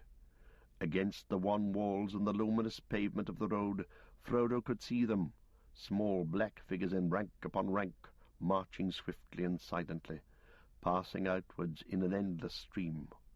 Before them went a great cavalry of horsemen, moving like ordered shadows, and at their head was one greater than all the rest, a rider, all black, save that on his hooded head he had a helm like a crown that flickered with a perilous light. Now he was drawing near the bridge below, and Frodo's staring eyes followed him, unable to wink or to withdraw. Surely there was the Lord of the Nine Riders returned to earth to lead his ghastly host to battle. Here, yes, here indeed was the haggard king whose cold hand had smitten down the ring-bearer with his deadly knife. The old wound throbbed with pain, and a great chill spread towards Frodo's heart. Even as these thoughts pierced him with dread and held him bound as with a spell, the rider halted suddenly, right before the entrance of the bridge, and behind him all the host stood still. There was a pause, a dead silence. Maybe it was the ring that called to the Wraith-Lord, and for a moment he was troubled, sensing some other power within his valley. This way and that turned the dark head, helmed and crowned with fear, sweeping the shadows with its unseen eyes. Frodo waited, like a bird at the approach of a snake, unable to move. And as he waited, he felt, more urgent than ever before, the command that he should put on the ring. But great as the pressure was, he felt no inclination now to yield to it. He knew that the ring would only betray him, and that he had not, even if he put it on, the power to face the Morgul king. Not yet. There was no longer any answer to that command in his own will, dismayed by terror though it was, and he felt only the beating upon him of a great power from outside. It took his hand, and as Frodo watched with his mind, not willing it but in suspense, as if he looked on some old story far away, it moved the hand inch by inch towards the chain upon his neck. Then his own will stirred. Slowly it forced the hand back and set it to find another thing, a thing lying hidden near his breast. Cold and hard it seemed as his grip closed on it, the phial of Galadriel, so long treasured and almost forgotten till that hour. As he touched it, for a while all thought of the ring was banished from his mind. He sighed and bent his head. At that moment the Wraith King turned and spurred his horse and rode across the bridge, and all his dark host followed him.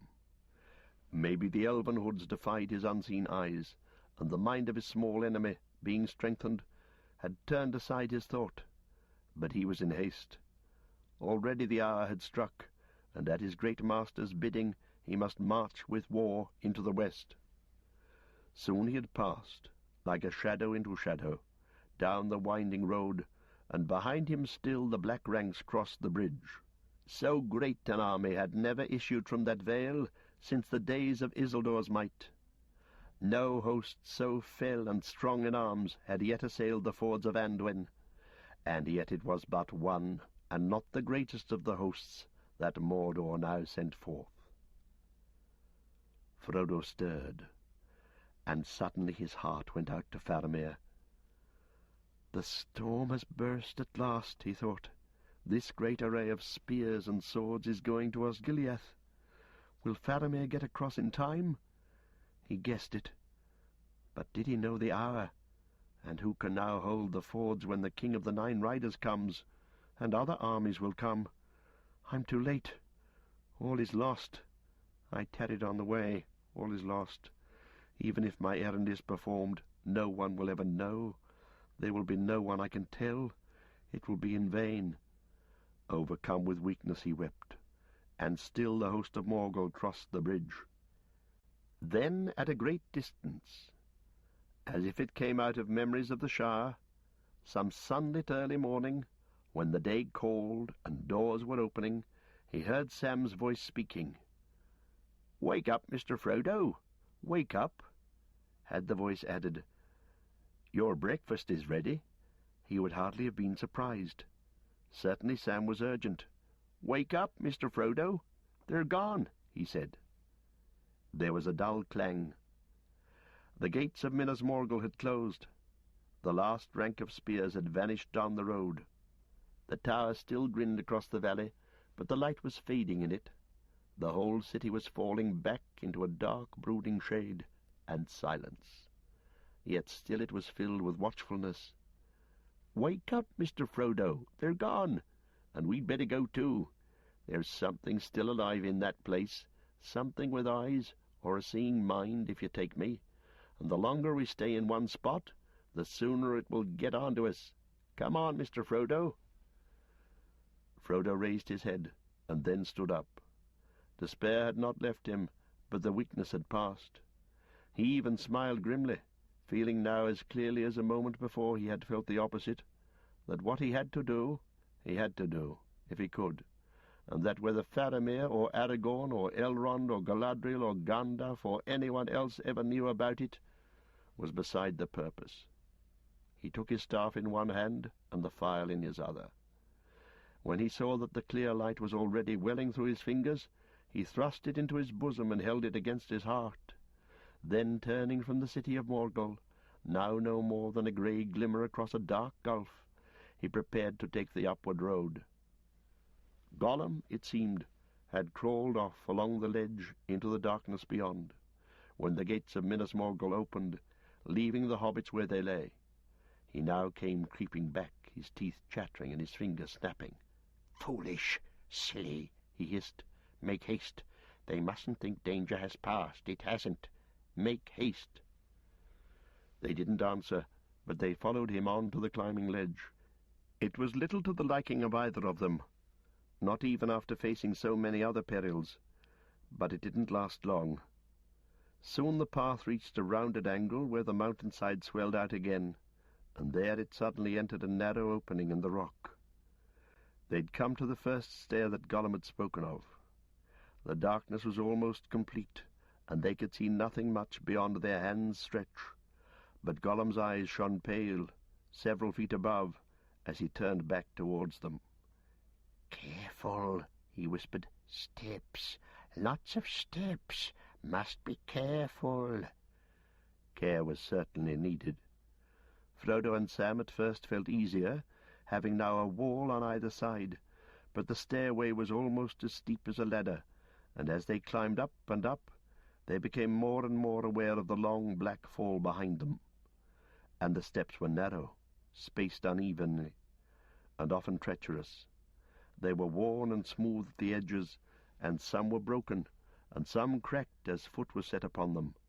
The hobbits struggled on, until at last they were clinging with desperate fingers to the steps ahead, and forcing their aching knees to bend and straighten. And ever as the stair cut its way deeper into the sheer mountain, the rocky walls rose higher and higher above their heads. At length, just as they felt that they could endure no more, they saw Gollum's eyes peering down at them again. "We're up," he whispered. "First stairs past. Clever hobbits to climb so high. Very clever hobbits. Just a few more little steps, and that's all. Yes."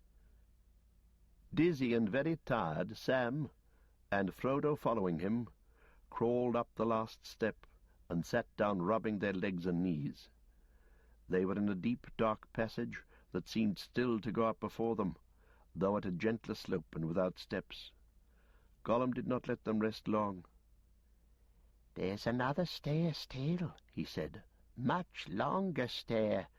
Rest when we get to the top of next stair. Not yet." Sam groaned.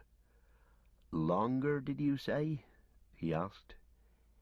Yes, longer," said Gollum. "But not so difficult. Hobbits have climbed the straight stair. Next comes the winding stair." "And what after that?" said Sam. "We shall see," said Gollum softly. "Oh, yes, we shall see." "I thought you said there was a tunnel," said Sam. Isn't there a tunnel or something to go through?" "Oh, yes, there's a tunnel," said Gollum. "But hobbits can rest before they try that. If they get through that, they'll be nearly at the top.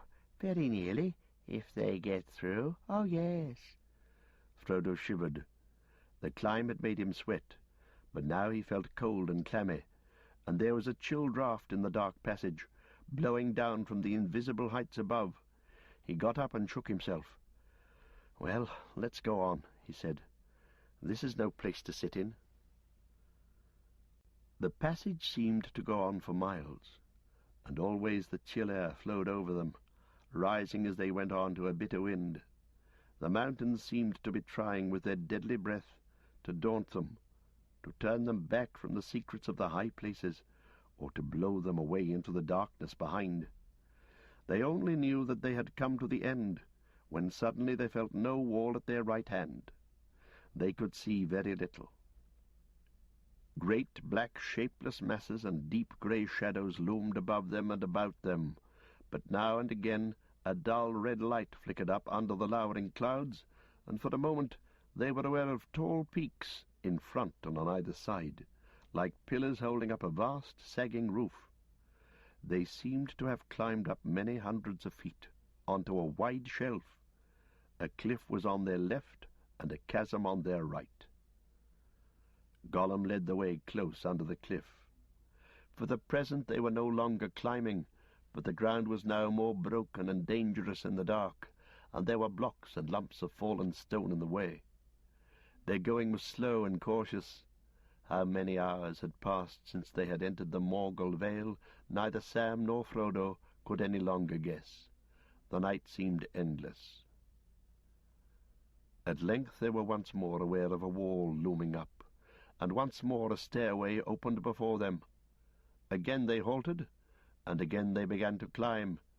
It was a long and weary ascent, but this stairway did not delve into the mountainside. Here the huge cliff face sloped backwards, and the path, like a snake, wound to and fro across it. At one point it crawled sideways, right to the edge of the dark chasm, and Frodo, glancing down, saw below him, as a vast deep pit, the great ravine at the head of the Morgul Valley. Down in its depths glimmered like a glow-worm thread the wraith road from the dead city to the nameless pass. He turned hastily away. Still on and up the stairway bent and crawled, until at last, with a final flight, short and straight, it climbed out again onto another level. The path had veered away from the main pass in the great ravine, and it now followed its own perilous course at the bottom of a lesser cleft among the higher regions of the Efelduath. Dimly the hobbits could discern tall piers and jagged pinnacles of stone on either side, between which were great crevices and fissures blacker than the night, where forgotten winters had gnawed and carved the sunless stone. And now the red light in the sky seemed stronger, though they could not tell whether a dreadful morning were indeed coming to this place of shadow, or whether they saw only the flame of some great violence of Sauron in the torment of Gorgoroth beyond. Still far ahead, and still high above, Frodo, looking up, saw, as he guessed, the very crown of this bitter road. Against the sullen redness of the eastern sky, a cleft was outlined in the topmost ridge, narrow, deep cloven between two black shoulders, and on either shoulder was a horn of stone. He paused and looked more attentively. The horn upon the left was tall and slender, and in it burned a red light, or else the red light in the land beyond was shining through a hole. He saw now. It was a black tower poised above the outer pass. He touched Sam's arm and pointed. "I don't like the look of that," said Sam. "So this secret way of yours is guarded after all," he growled, turning to Gollum. "As you knew all along, I suppose." "Always are watched, yes," said Gollum. "Of course they are. But hobbits must try some way. This may be least watched. Perhaps they've all gone away to big battle, perhaps." "Perhaps," grunted Sam. "Well, it seems a long way off and a long way up before we get there, And there's still the tunnel. I think you ought to rest now, Mr. Frodo. I don't know what time of day or night it is, but we've kept going for hours and hours." "Yes, we must rest," said Frodo. "Let us find some corner out of the wind and gather our strength for the last lap." For so he felt it to be. The terrors of the land beyond, and the deed to be done there, seemed remote, too far off yet to trouble him. All his mind was bent on getting through or over this impenetrable wall and guard. If once he could do that impossible thing, then somehow the errand would be accomplished, or so it seemed to him in that dark hour of weariness, still labouring in the stony shadows above Cirith In a dark crevice between two great piers of rock they sat down, Frodo and Sam a little way within, and Gollum crouched upon the ground near the opening. There the hobbits took what they expected would be their last meal before they went down into the nameless land, maybe the last meal they would ever eat together. Some of the food of Gondor they ate, and wafers of the waybread of the elves, and they drank a little. But of their water they were sparing, and took only enough to moisten their dry mouths. "I wonder when we'll find water again," said Sam. "But I suppose even over there they drink. Orcs drink, don't they?" "Yes, they drink," said Frodo. "But don't let us speak of that. Such drink is not for us." "Then all the more need to fill our bottles," said Sam. "But there isn't any water up here. Not a sound or a trickle have I heard. And anyway, Faramir said we were not to drink any water in Morgul." "No water flowing out of Imlad Morgul," were his words, said Frodo. "We are not in that valley now, and if we came out on a spring it would be flowing into it and not out of it." "I wouldn't trust it," said Sam. "Not till I was dying of thirst. There's a wicked feeling about this place," he sniffed. "And a smell, I fancy. Do you notice it? A queer kind of smell, stuffy. I don't like it." "I don't like anything here at all," said Frodo. "Step or stone, breath or bone, earth, air, and water all seem accursed. But so our path is laid." "Yes, that's so," said Sam. "And we shouldn't be here at all if we'd known more about it before we started. But I suppose it's often that way. The brave things in the old tales and songs, Mr. Frodo. Adventurers, as I used to call them.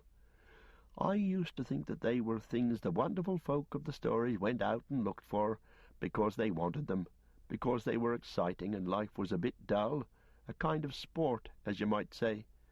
But that's not the way of it with the tales that really mattered, or the ones that stay in the mind. Folk seem to have been just landed in them, usually. Their paths were laid that way, as you put it. But I expect they had lots of chances, like us, of turning back. Only they didn't. And if they had, we shouldn't know, because they'd have been forgotten. We hear about those as just went on, and not all to a good end, mind you.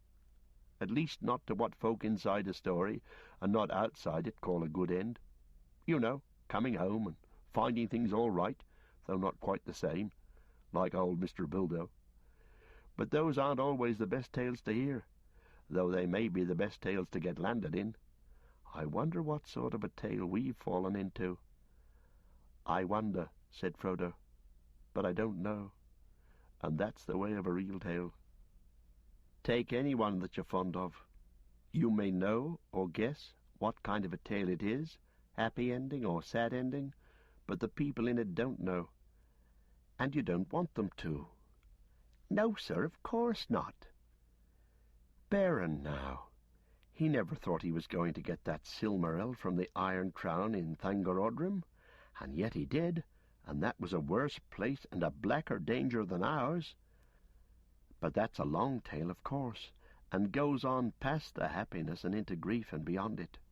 And the Silmaril went on, and came to Earendil. And why, sir, I never thought of that before.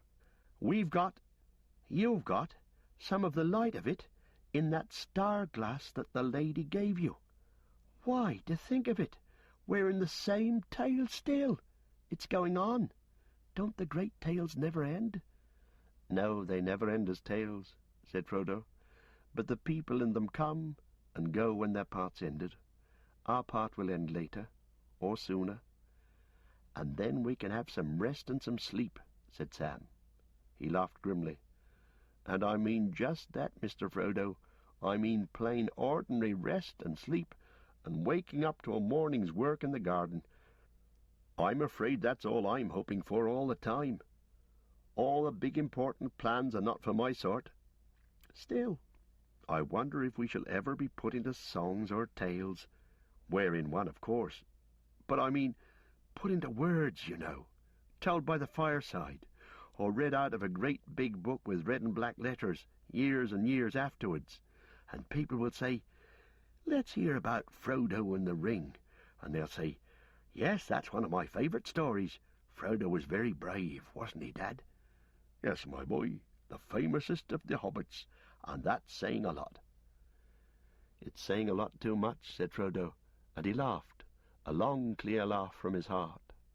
Such a sound had not been heard in those places since Sauron came to Middle-earth. To Sam, suddenly, it seemed as if all the stones were listening, and the tall rocks leaning over them. But Frodo did not heed them. He laughed again. "Why, Sam," he said, "to hear you somehow makes me as merry as if the story was already written. But you left out one of the chief characters, Samwise the Stout-Hearted. I want to hear more about Sam, Dad. Why didn't they put in more of his talk, Dad? That's what I like. It makes me laugh. And Frodo wouldn't have got far without Sam, would he, Dad?" "Now, Mr. Frodo," said Sam, "you shouldn't make fun. I was serious." "So was I," said Frodo, "and so I am. We're going on a bit too fast. You and I, Sam, are still stuck in the worst places of the story, and it is all too likely that some will say at this point, 'Shut the book now, Dad. We don't want to read any more.'" "Maybe," said Sam, "but I wouldn't be one to say that. Things done and over and made into part of the great tales are different. Why, even Gollum might be good in a tale, better than he used to have by you anyway, and he used to like tales himself once, by his own account. I wonder if he thinks he's the hero or the villain." "Gollum," he called, "would you like to be the hero? Now where's he got to again?" There was no sign of him at the mouth of their shelter, nor in the shadows near. He had refused their food, though he had, as usual, accepted a mouthful of water, and then he had seemed to curl up for a sleep. They'd supposed that one, at any rate, of his objects in his long absence the day before had been to hunt for food to his own liking, and now he had evidently slipped off again while they talked. But what for this time? "I don't like his sneaking off without saying," said Sam, "and least of all now. He can't be looking for food up here, not unless there's some kind of rock he fancies. Why, there isn't even a bit of moss." "It's no good worrying about him now," said Frodo. "We couldn't have got so far, not even within sight of the pass, without him, and so we'll have to put up with his ways. If he's false, he's false." "All the same, I'd rather have him under my eye," said Sam. "All the more so if he's false. Do you remember he never would say if this pass was guarded or no? And now we see a tower there, and it may be deserted, and it may not. Do you think he's gone to fetch them orcs, or whatever they are?" "No, I don't think so," answered Frodo. "Even if he's up to some wickedness, and I suppose that's not unlikely, I don't think it's that. Not to fetch orcs, or any servant of the enemy. Why wait till now, and go through all the labour of the climb, and come so near the land he fears? He could probably have betrayed us to orcs many times since we met him. No, if it's anything, it will be some little private trick of his own that he thinks is quite secret." "Well, I suppose you're right, Mr. Frodo," said Sam. "Not that it comforts me mightily. I don't make no mistake. I don't doubt he'd hand me over to orcs as gladly as kiss his hand. But I was forgetting. His precious. No, I suppose the whole time it's been the precious for poor Smeagol. That's the one idea in all his little schemes, if he has any. But how bringing us up here will help him in that is more than I can guess." "Very likely he can't guess himself," said Frodo. And I don't think he's got just one plain scheme in his muddled head. I think he really is in part trying to save the precious from the enemy as long as he can, for that would be the last disaster for himself, too, if the enemy got it.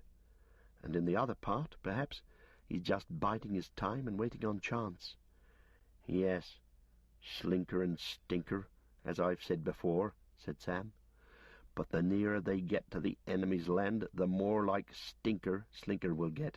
Mark my words, if ever we get to the pass, he won't let us really take the precious thing over the border without making some kind of trouble.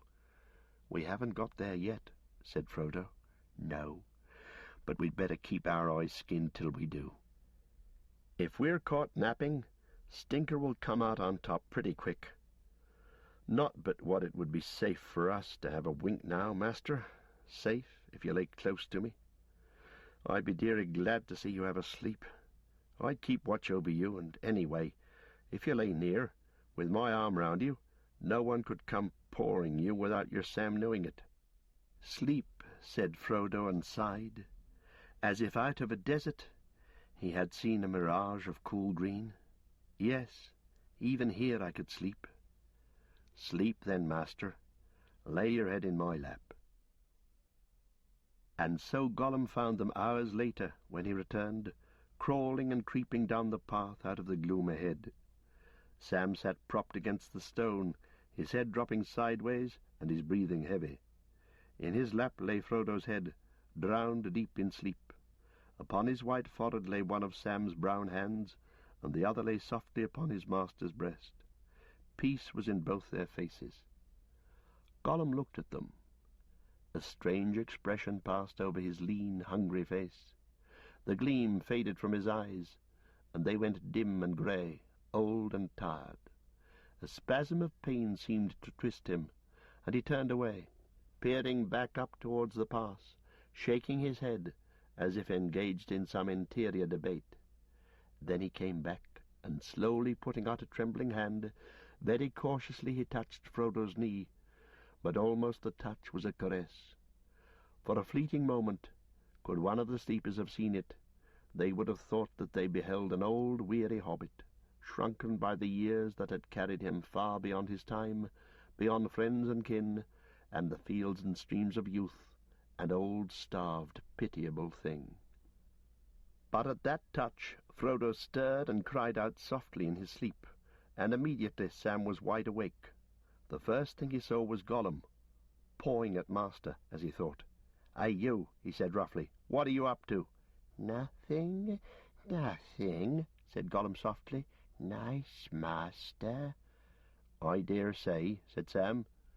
"But where have you been to? Sneaking off and sneaking back, you old villain." Gollum withdrew himself, and a green glint flickered under his heavy lids. Almost spider-like he looked now, crouched back on his bent limbs, with his protruding eyes. The fleeting moment had passed, beyond recall. "Sneaking, sneaking," he hissed. "Hobbits always so polite, yes. Oh, nice hobbits. Smeagol brings them up secret ways that nobody else could find. Tired he is, thirsty he is, yes, thirsty. And he guides them, and he searches for paths, and they say, 'Sneak, sneak.' Very nice friends. Oh, yes, my precious, very nice." Sam felt a bit remorseful, though not more trustful. "Sorry," he said. "I'm sorry, but you startled me out of my sleep. And I shouldn't have been sleeping, and that made me a bit sharp. But Mr. Frodo, he's that tired. I asked him to have a wink, and, well, that's how it is. Sorry. But where have you been to?" "Sneaking," said Gollum, and the green glint did not leave his eyes. "Oh, very well," said Sam. "Have it your own way.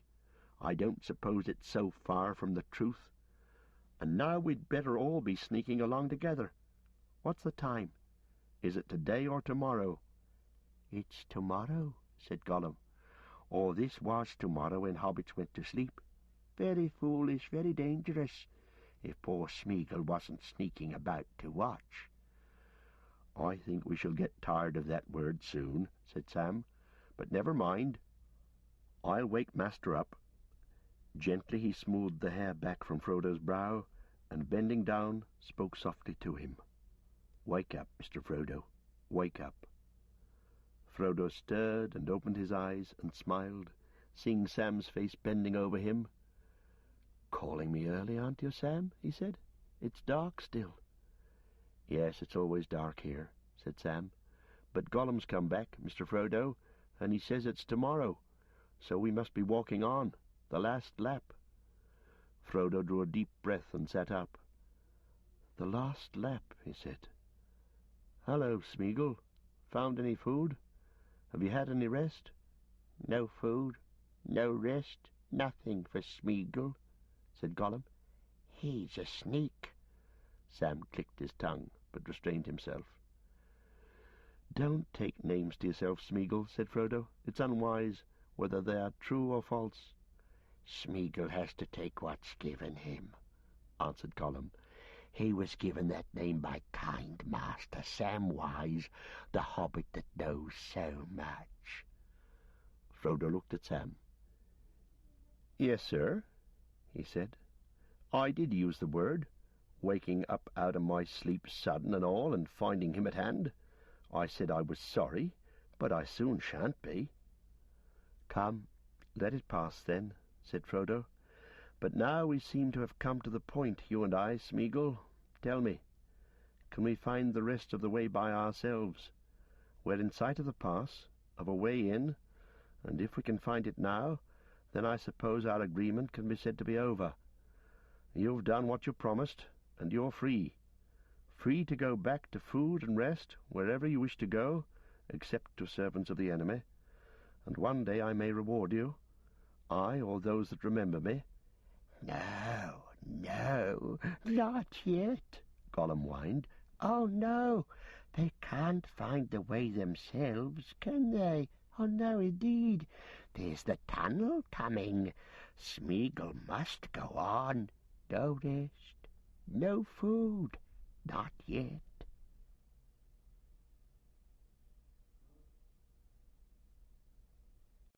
Chapter 9. Shelob's Lair.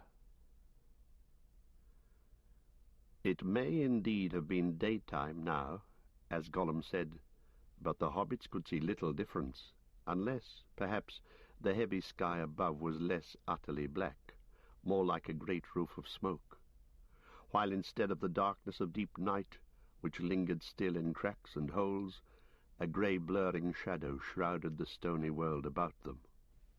They passed on, Gollum in front and the hobbits now side by side, up the long ravine between the piers and columns of torn and weathered rock, standing like huge unshapen statues on either hand. There was no sound. Some way ahead, a mile or so, perhaps, was a great grey wall, a last huge upthrusting mass of mountain stone. Darker it loomed, and steadily it rose as they approached, until it towered up high above them, shutting out the view of all that lay beyond. Deep shadow lay before its feet. Sam sniffed the air. That smell," he said. "It's getting stronger and stronger." Presently they were under the shadow, and there in the midst of it they saw the opening of a cave. "This is the way in," said Gollum softly. "This is the entrance to the tunnel." He did not speak its name. Torech Ungol, Shelob's Lair. Out of it came a stench, not the sickly odour of decay in the meads of Morgul, but a foul reek, as if filth unnameable were piled and hoarded in the dark within. "Is this the only way, Smeagol?" said Frodo. Yes, yes," he answered. "Yes, we must go this way now." "Do you mean to say you've been through this hole?" said Sam. "Phew! But perhaps you don't mind bad smells." Gollum's eyes glinted. "He doesn't know what we minds, does he, precious? No, he doesn't. But Smeagol can bear things. Yes, he's been through. Oh, yes, right through. It's the only way." "And what makes the smell, I wonder?" said Sam. "It's like, well, I wouldn't like to say. Some beastly hole of the orcs, I'll warrant, with 100 years of their filth in it. "Well," said Frodo, "orcs or no, if it's the only way, we must take it." Drawing a deep breath, they passed inside. In a few steps they were in utter and impenetrable dark.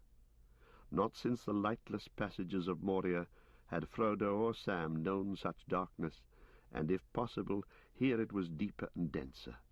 There were airs moving, and echoes, and a sense of space.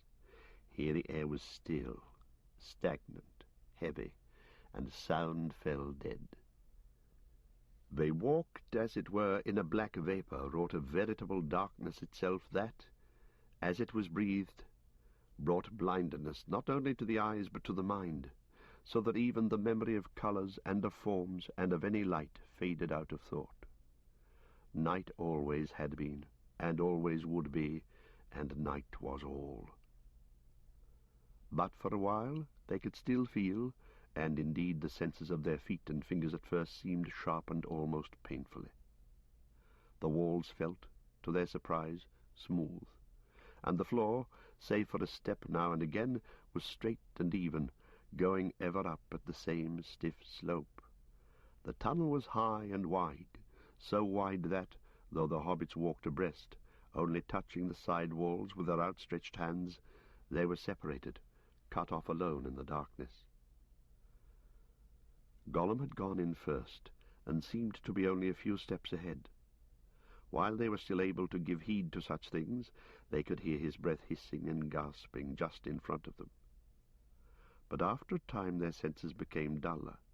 Both touch and hearing seemed to grow numb, and they kept on, groping, walking, on and on, mainly by the force of the will with which they had entered, will to go through and desire to come at last to the high gate beyond. Before they had gone very far, perhaps, but time and distance soon passed out of his reckoning. Sam, on the right, feeling the wall, was aware that there was an opening at the side. For a moment he caught a faint breath of some air less heavy, and then they passed it. "There's more than one passage here," he whispered with an effort. It seemed hard to make his breath give any sound. "It's as orc-like a place as ever there could be." After that, first he on the right, and then Frodo on the left, passed 3 or 4 such openings, some wider, some smaller, but there was as yet no doubt of the main way, for it was straight, and did not turn, and still went steadily up. But how long was it? How much more of this would they have to endure, or could they endure? The breathlessness of the air was growing as they climbed, and now they seemed often in the blind dark to sense some resistance thicker than the foul air. As they thrust forward, they felt things brush against their heads, or against their hands, long tentacles, or hanging growths, perhaps. They could not tell what they were, and still the stench grew. It grew until almost it seemed to them that smell was the only clear sense left to them, and that was for their torment. 1 hour, 2 hours, 3 hours. How many had they passed in this lightless hole? Hours, days, weeks rather. Sam left the tunnel side and shrank towards Frodo, and their hands met and clasped, and so together they still went on. At length Frodo, groping along the left-hand wall, came suddenly to a void. Almost he fell sideways into the emptiness.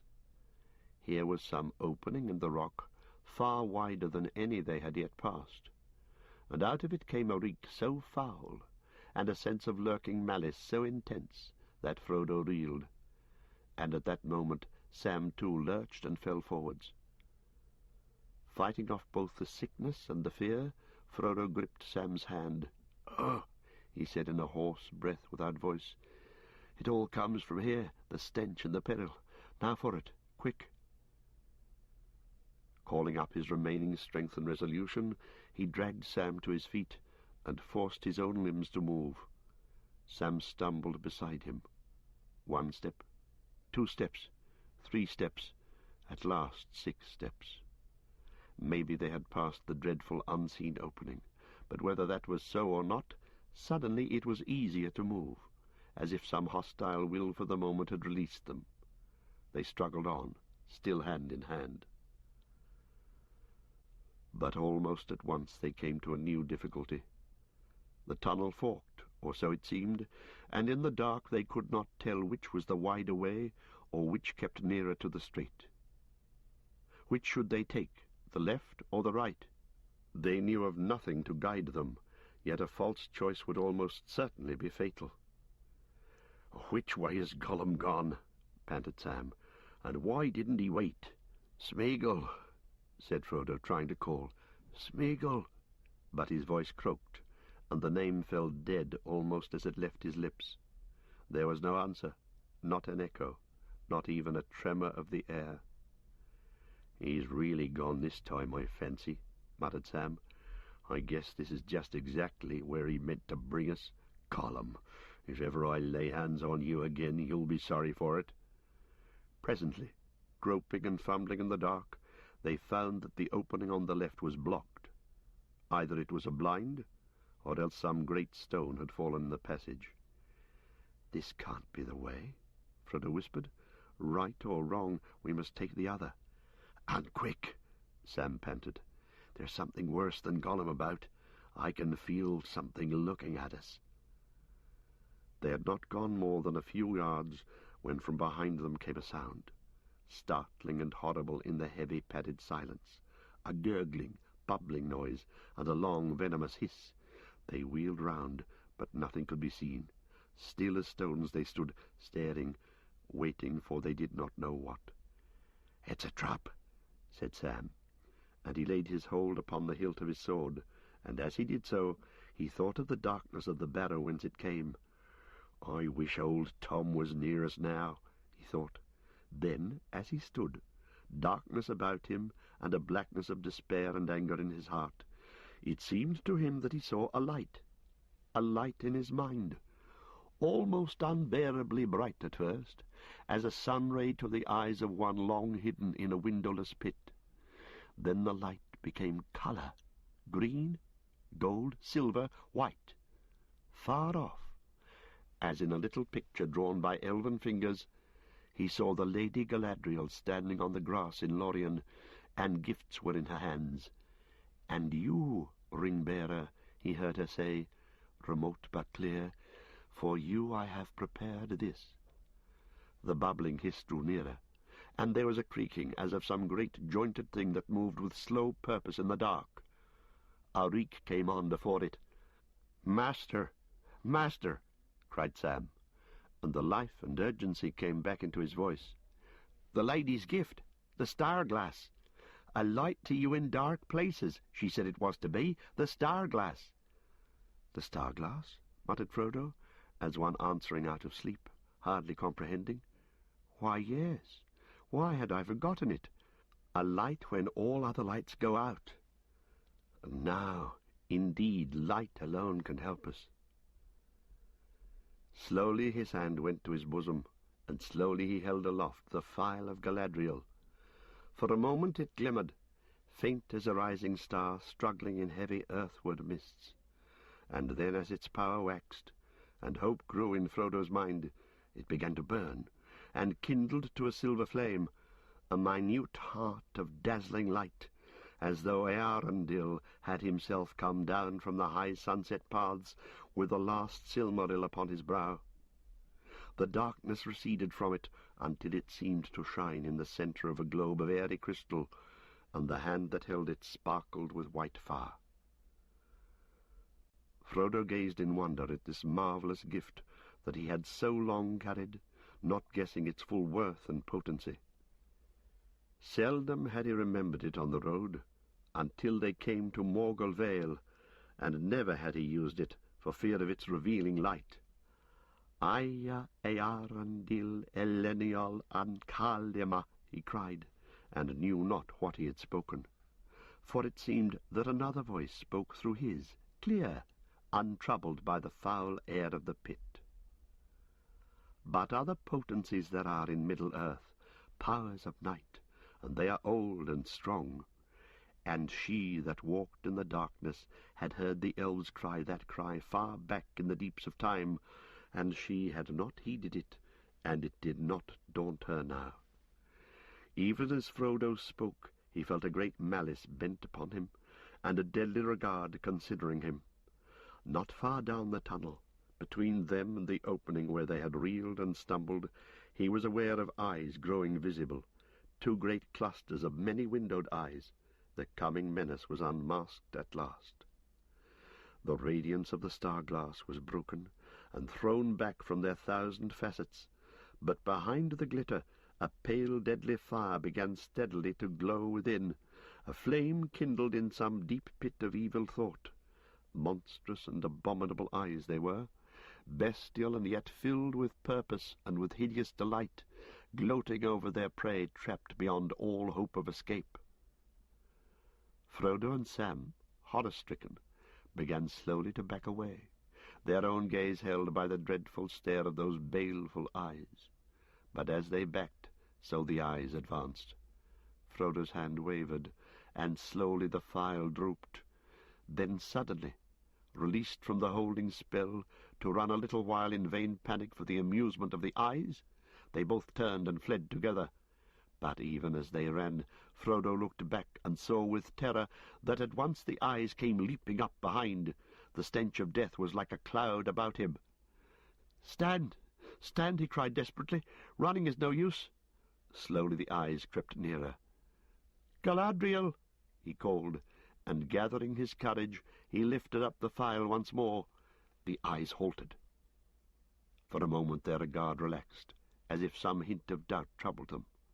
Then Frodo's heart flamed within him, and without thinking what he did, whether it was folly or despair or courage, he took the phial in his left hand, and with his right hand drew his sword. Sting flashed out, and the sharp elven blade sparkled in the silver light, but at its edges a blue fire flicked. Then, holding the star aloft and the bright sword advanced, Frodo, hobbit of the Shire, walked steadily down to meet the eyes. They wavered. Doubt came into them as the light approached. One by one they dimmed, and slowly they drew back. No brightness so deadly had ever afflicted them before. From sun and moon and star they had been safe underground, but now a star had descended into the very earth. Still it approached, and the eyes began to quail. One by one they all went dark. They turned away, and a great bulk, beyond the light's reach, heaved its huge shadow in between. They were gone. "Master! Master!" cried Sam. He was close behind, his own sword drawn and ready. "Stars and glory! But the elves would make a song of that, if ever they heard of it. And may I live to tell them and hear them sing. But don't go on, master. Don't go down to that den. Now's our only chance. Now let's get out of this foul hole." And so back they turned once more, first walking and then running, for as they went the floor of the tunnel rose steeply, and with every stride they clambered higher above the stenches of the unseen lair, and strength returned to limb and heart. But still the hatred of the Watcher lurked behind them, blind for a while, perhaps, but undefeated, still bent on death. And now there came a flow of air to meet them, cold and thin. The opening, the tunnel's end, at last it was before them.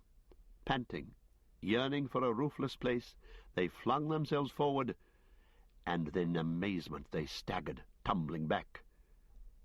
The outlet was blocked with some barrier, but not of stone, soft and a little yielding it seemed, and yet strong and impervious. Air filtered through, but not a glimmer of any light. Once more they charged and were hurled back.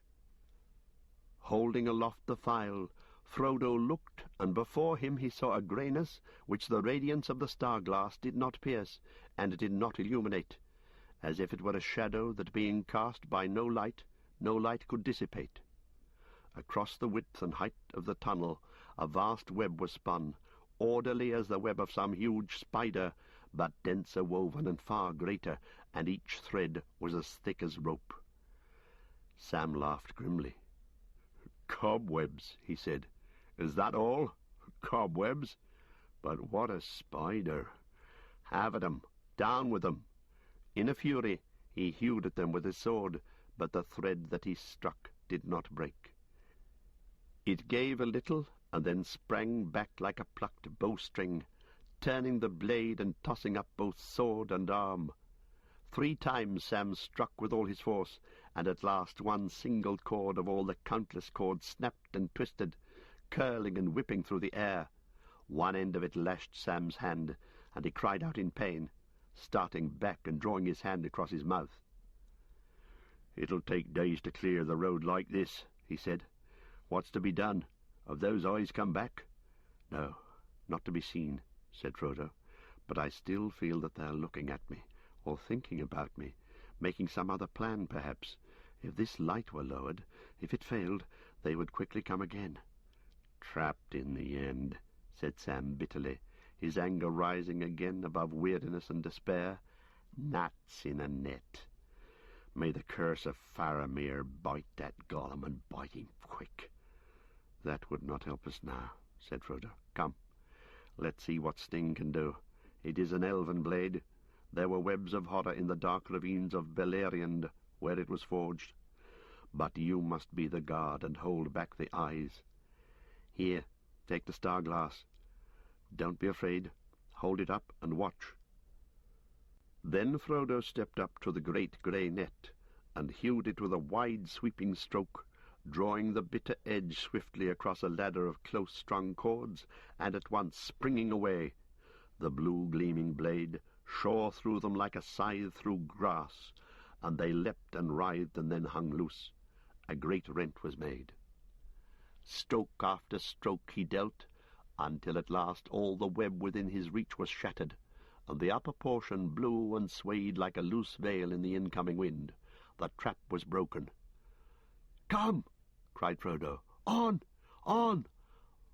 Wild joy at their escape from the very mouth of despair suddenly filled all his mind. His head whirled as with a draught of potent wine. He sprang out, shouting as he came. It seemed light in that dark land to his eyes that had passed through the den of night.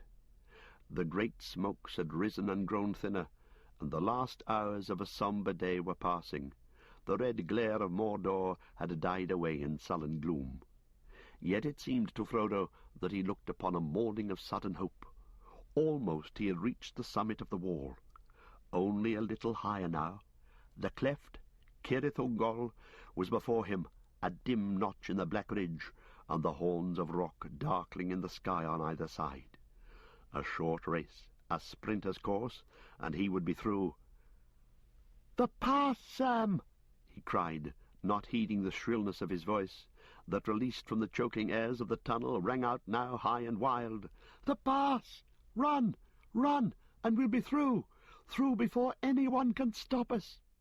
Sam came up behind as fast as he could urge his legs, but glad as he was to be free, he was uneasy, and as he ran, he kept on glancing back at the dark arch of the tunnel, fearing to see eyes, or some shape beyond his imagining, spring out in pursuit. Too little did he or his master know of the craft of Shelob. She had many exits from her lair. There age-long she had dwelt, an evil thing in spider form, even such as once of old had lived in the land of the elves in the west that is now under the sea, such as Beren fought in the mountains of Terra in Doriath, and so came to Luthien upon the green sward amid the hemlocks in the moonlight long ago. How Shelob came there, flying from ruin, no tale tells, for out of the dark years few tales have come.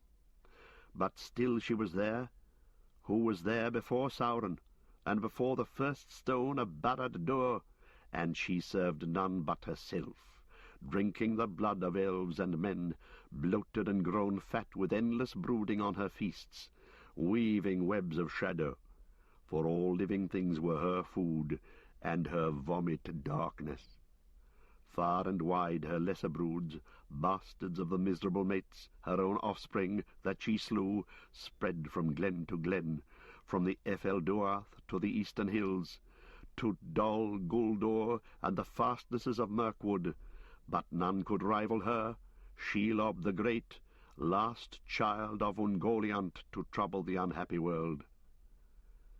Already, years before, Gollum had beheld her, Smeagol who pried into all dark holes, and in past days he had bowed and worshipped her, and the darkness of her evil will walked through all the ways of his weariness beside him, cutting him off from light and from regret.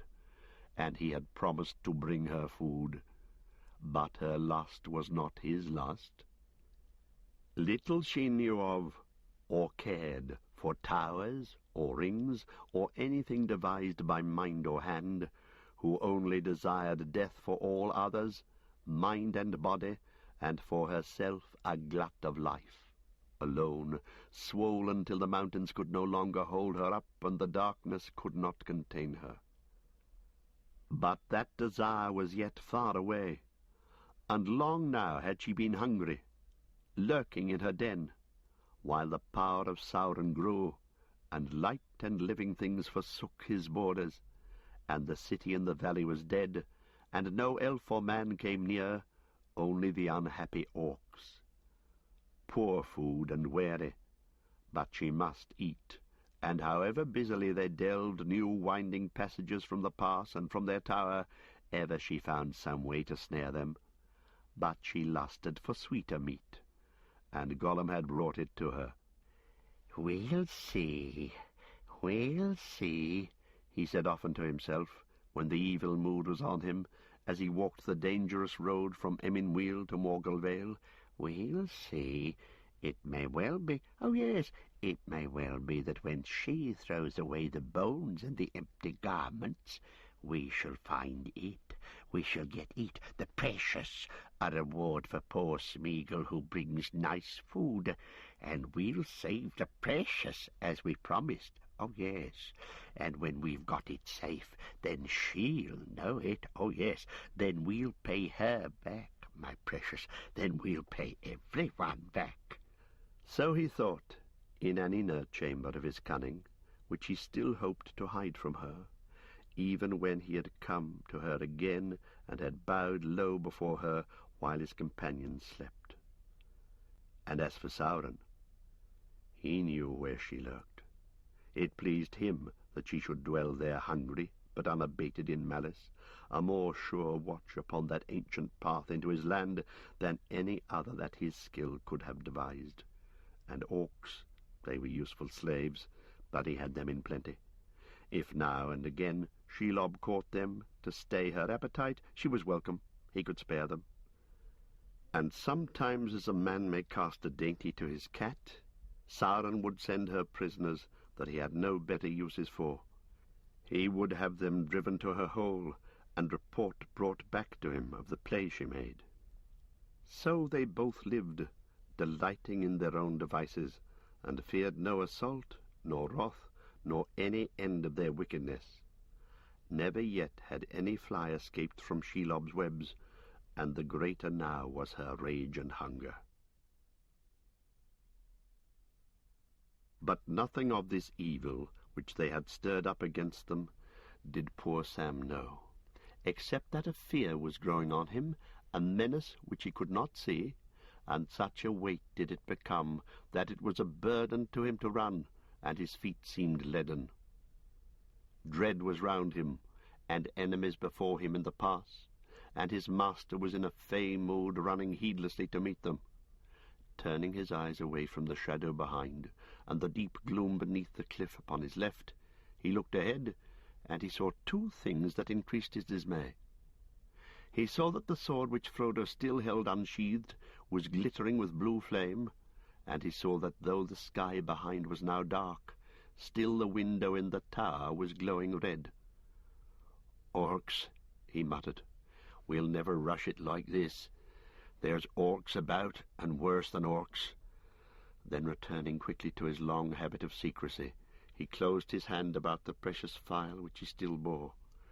Red with his own living blood, his hand shone for a moment, and then he thrust the revealing light deep into a pocket near his breast, and drew his elven cloak about him. Now he tried to quicken his pace, His master was gaining on him. Already he was some 20 strides ahead, flitting on like a shadow. Soon he would be lost to sight in that grey world.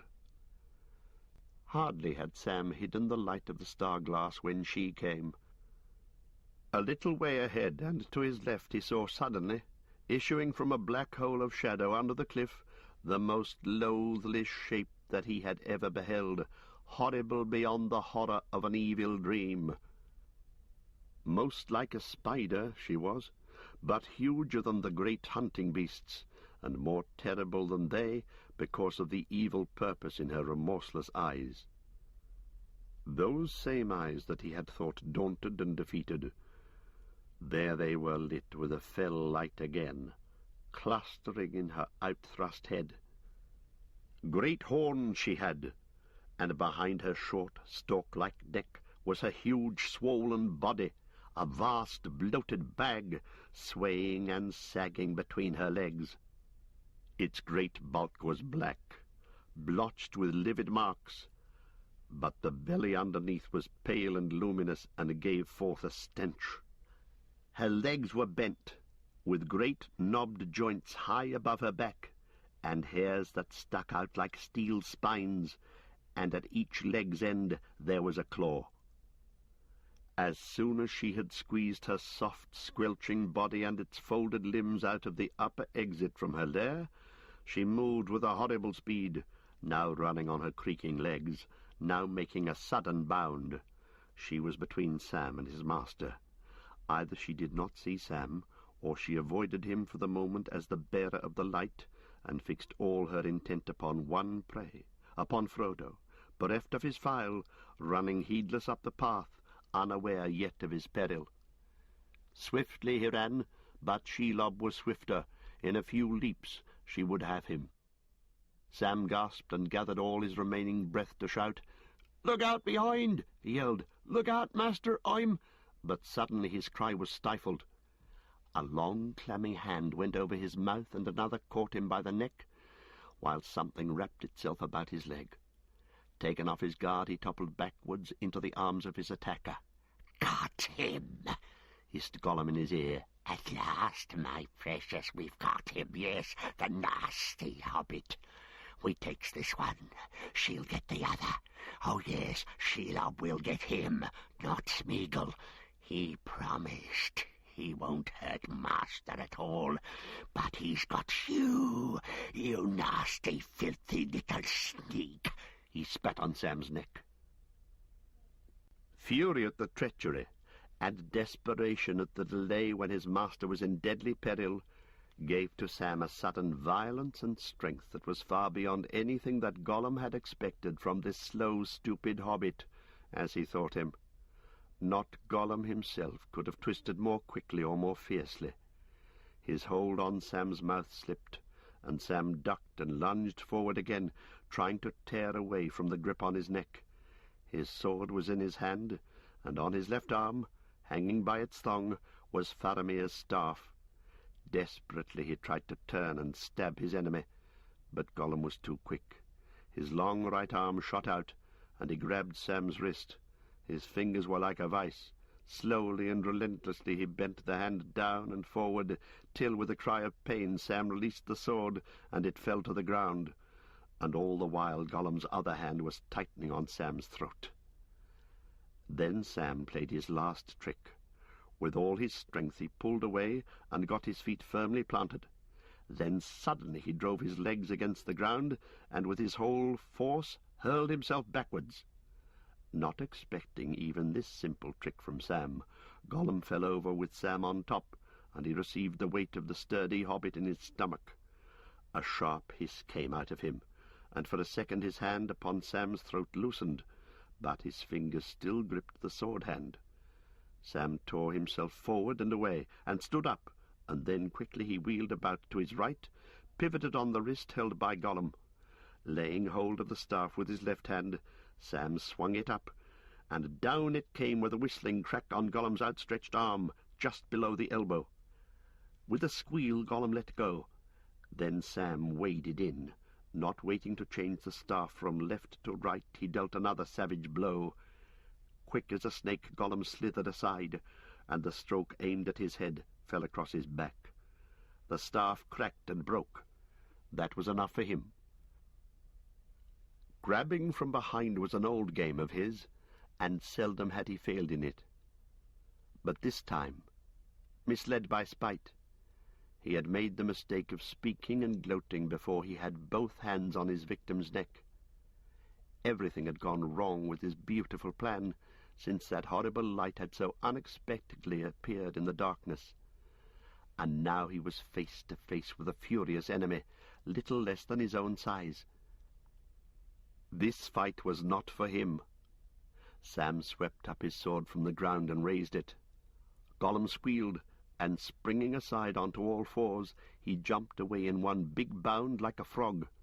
Before Sam could reach him, he was off, running with amazing speed back towards the tunnel. Sword in hand, Sam went after him. For the moment he had forgotten everything else but the red fury in his brain and the desire to kill Gollum. But before he could overtake him, Gollum was gone. Then, as the dark hole stood before him, and the stench came out to meet him, like a clap of thunder the thought of Frodo and the monster smote upon Sam's mind. He spun round and rushed wildly up the path, calling and calling his master's name. He was too late. So far Gollum's plot had succeeded. Chapter 10. The Choices of Master Samwise. Frodo was lying face upward on the ground, and the monster was bending over him, so intent upon her victim that she took no heed of Sam and his cries until he was close at hand. As he rushed up, he saw that Frodo was already bound in cords, wound about him from ankle to shoulder, and the monster with the great forelegs was beginning half to lift, half to drag his body away.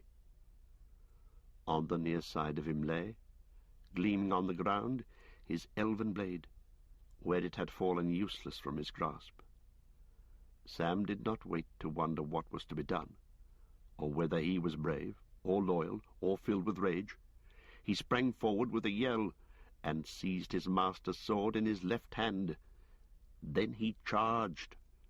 No onslaught more fierce was ever seen in the savage world of beasts, where some desperate small creature armed with little teeth alone will spring upon a tower of horn and hide that stands above its fallen mate. Disturbed as if out of some gloating dream by his small yell, she turned slowly the dreadful malice of her glance upon him.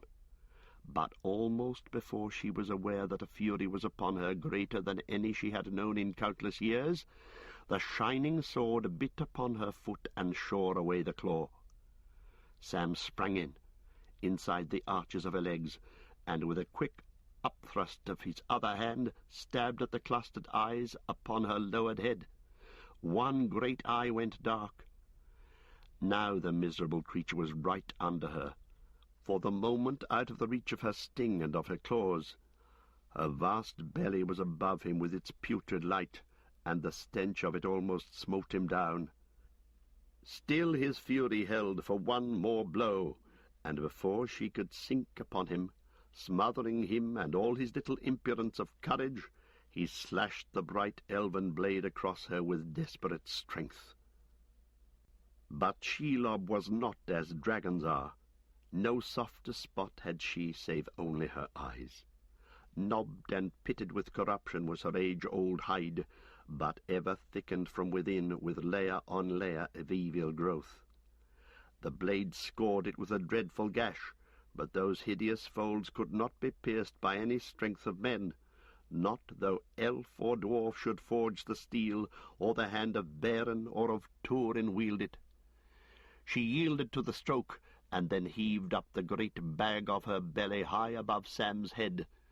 Poison frothed and bubbled from the wound. Now splaying her legs, she drove her huge bulk down on him again. Too soon, for Sam still stood upon his feet, and dropping his own sword, with both hands he held the elven blade point upwards, fending off that ghastly roof, and so Shelob, with the driving force of her own cruel will, with strength greater than any warrior's hand, thrust herself upon a bitter spike. Deep, deep it pricked, as Sam was crushed slowly to the ground. No such anguish had Shelob ever known, or dreamed of knowing, in all her long world of wickedness. Not the doughtiest soldier of old Gondor, nor the most savage orc entrapped, had ever thus endured her, or set blade to her beloved flesh. A shudder went through her. Heaving up again, wrenching away from the pain, she bent her writhing limbs beneath her and sprang backwards in a convulsive leap. Sam had fallen to his knees by Frodo's head, his senses reeling in the foul stench, his 2 hands still gripping the hilt of the sword. Through the mist before his eyes he was aware dimly of Frodo's face, and stubbornly he fought to master himself and to drag himself out of the swoon that was upon him. Slowly he raised his head and saw her, only a few paces away, eyeing him, her beak drabbling a spittle of venom, and a green ooze trickling from below her wounded eye. There she crouched, her shuddering belly splayed upon the ground, the great bows of her legs quivering, as she gathered herself for another spring, this time to crush and sting to death. No little bite of poison to still the struggling of her meat, this time to slay and then to rend. Even as Sam himself crouched, looking at her, seeing his death in her eyes, a thought came to him, as if some remote voice had spoken, and he fumbled in his breast with his left hand, and found what he sought. Cold and hard and solid it seemed to his touch in a phantom world of horror, the phial of Galadriel. "Galadriel!" he said faintly, and then he heard voices far off but clear, the crying of the elves as they walked under the stars in the beloved shadows of the Shire, and the music of the elves as it came through his sleep in the hall of fire in the house of Elrond. "Gilthoniel a Elbereth!" And then his tongue was loosed, and his voice cried in a language which he did not know, "A Elbereth Gilthoniel o Menel Palan Diriel, le Nalon si Dingurthos, a Tironin Fanuilos." And with that he staggered to his feet, and was Samwise the Hobbit, Hamfast's son, again. "Now come, you filth!" he cried. "You've hurt my master, you brute, and you'll pay for it. We're going on, but we'll settle with you first. Come on, and taste it again." As if his indomitable spirit had set its potency in motion, the glass blazed suddenly like a white torch in his hand. It flamed like a star that, leaping from the firmament, sears the dark air with intolerable light. No such terror out of heaven had ever burned in Shelob's face before. The beams of it entered into her wounded head and scored it with unbearable pain, and the dreadful infection of light spread from eye to eye. She fell back, beating the air with her forelegs, her sight blasted by inner lightnings, her mind in agony. Then, turning her maimed head away, she rolled aside and began to crawl, claw by claw, towards the opening in the dark cliff behind. Sam came on. He was reeling like a drunken man, but he came on, and Shelob cowed at last, shrunken in defeat, jerked and quivered as she tried to hasten from him. She reached the hole, and squeezing down, leaving a trail of green-yellow slime, she slipped in, even as Sam hewed a last stroke at her dragging legs. Then he fell to the ground. Shelob was gone, and whether she lay long in her lair, nursing her malice and her misery, and in slow years of darkness healed herself from within, rebuilding her clustered eyes, until with hunger like death she spun once more her dreadful snares in the glens of the mountains of shadow, this tale does not tell. Sam was left alone. Wearily, as the evening of the nameless land fell upon the place of battle, he crawled back to his master. "Master, dear master," he said, but Frodo did not speak. As he had run forward, eager, rejoicing to be free, Shelob, with hideous speed, had come behind, and with one swift stroke had stung him in the neck. He lay now pale, and heard no voice, and did not move. "Master, dear master," said Sam, and through a long silence waited, listening in vain.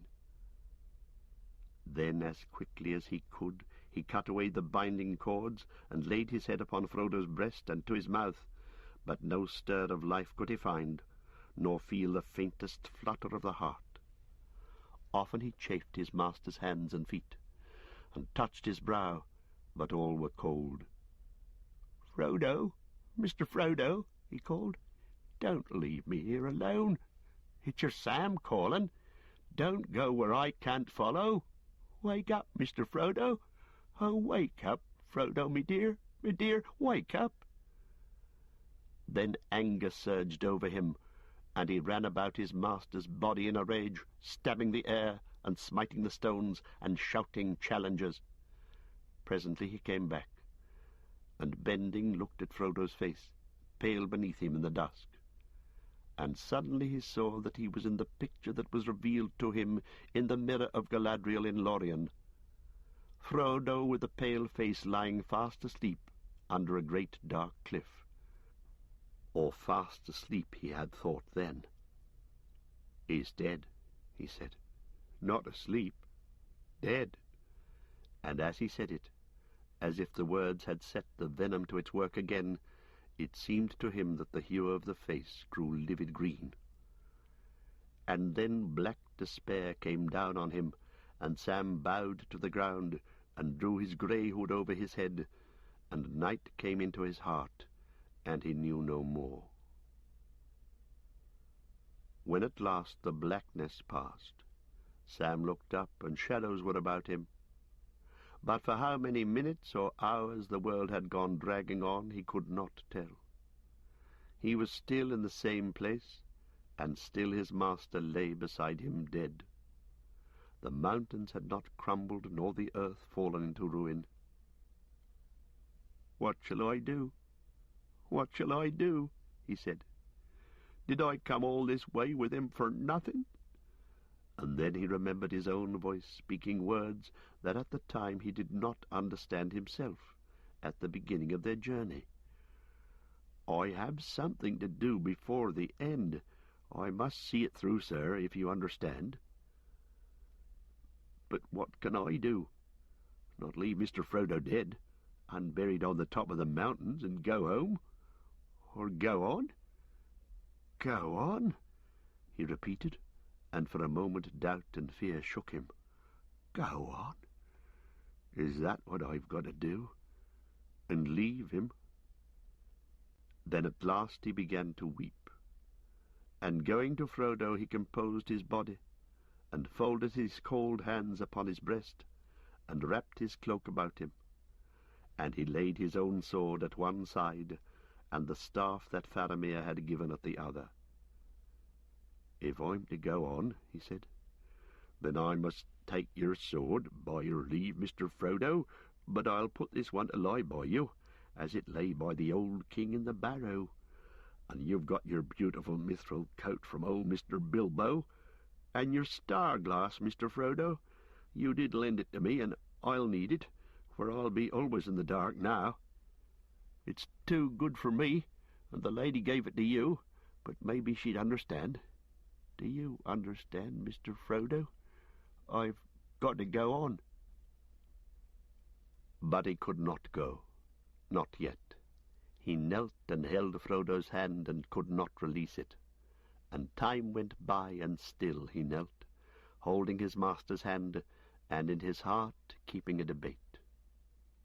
Now he tried to find strength to tear himself away and go on a lonely journey for vengeance. If once he could go, his anger would bear him down all the roads of the world, pursuing, until he had him at last, Gollum. Then Gollum would die in a corner. But that was not what he had set out to do.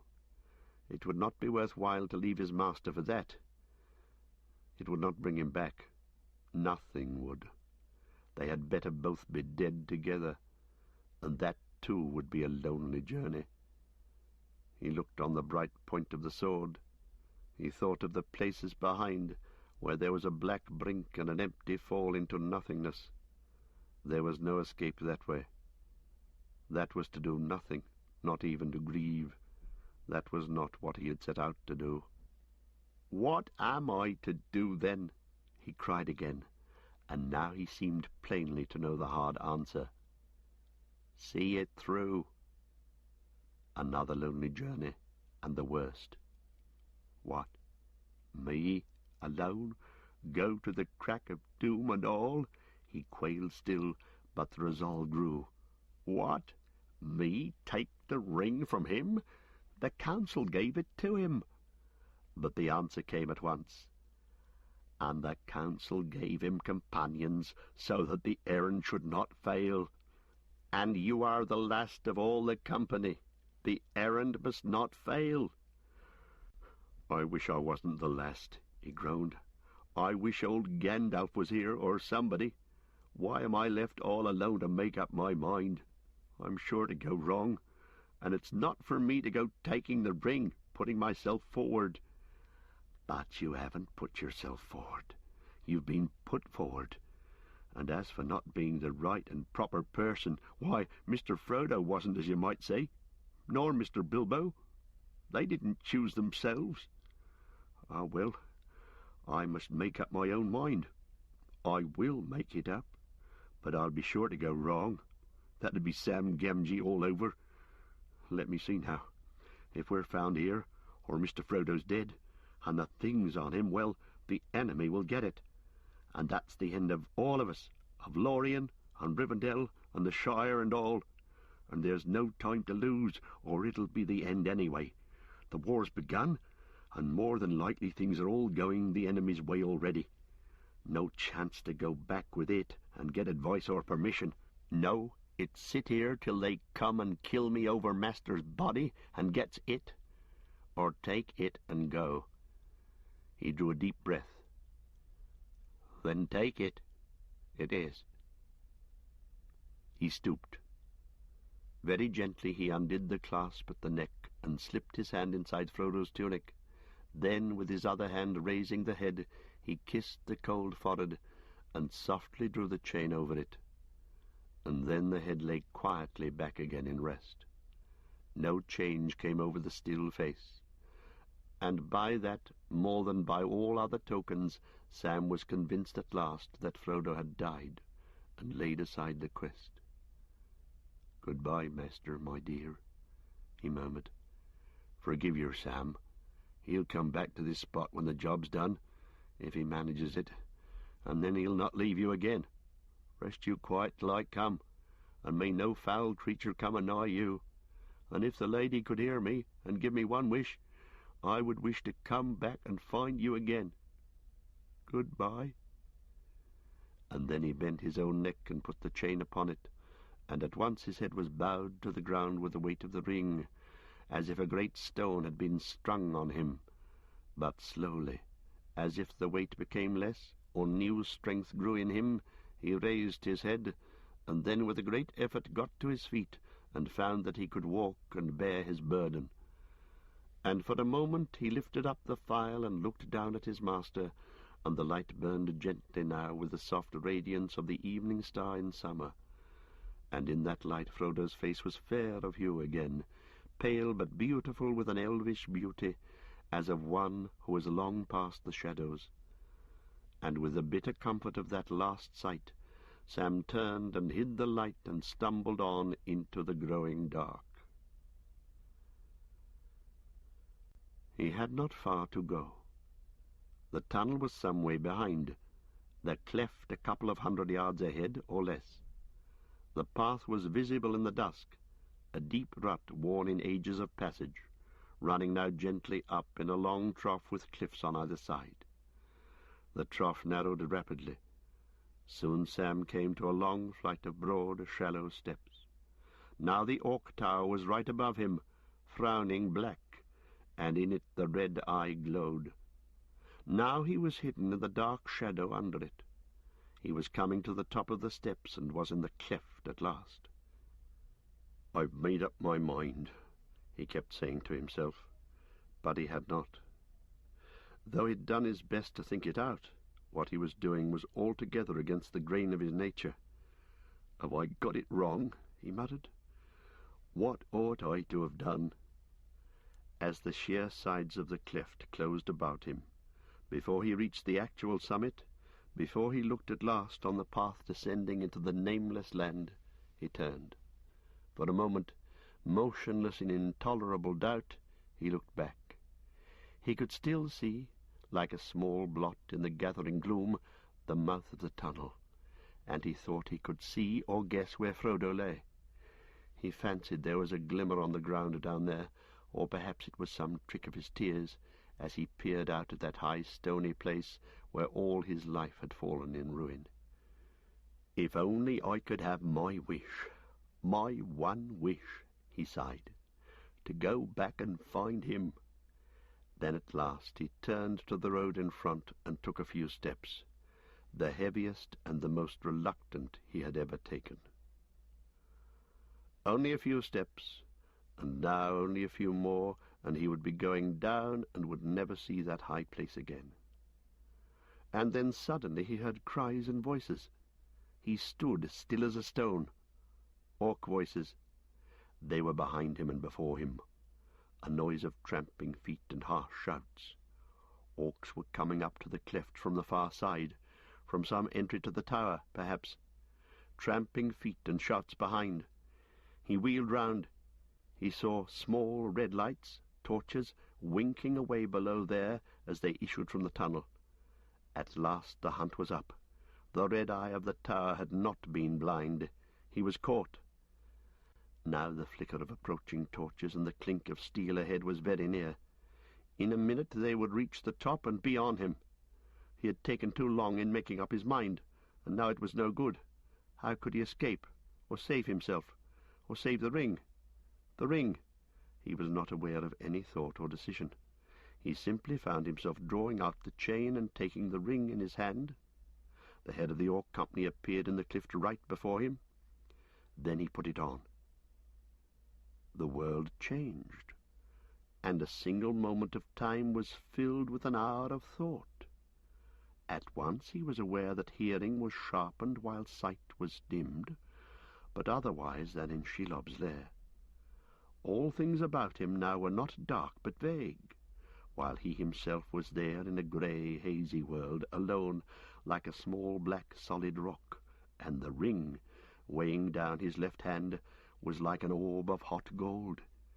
He did not feel invisible at all, but horribly and uniquely visible, and he knew that somewhere an eye was searching for him. He heard the crack of stone, and the murmur of water far off in Morgul Vale, and down away under the rock the bubbling misery of Shelob, groping, lost in some blind passage, and voices in the dungeons of the tower, and the cries of the orcs as they came out of the tunnel, and deafening, roaring in his ears, the crash of the feet and the rending clamour of the orcs before him.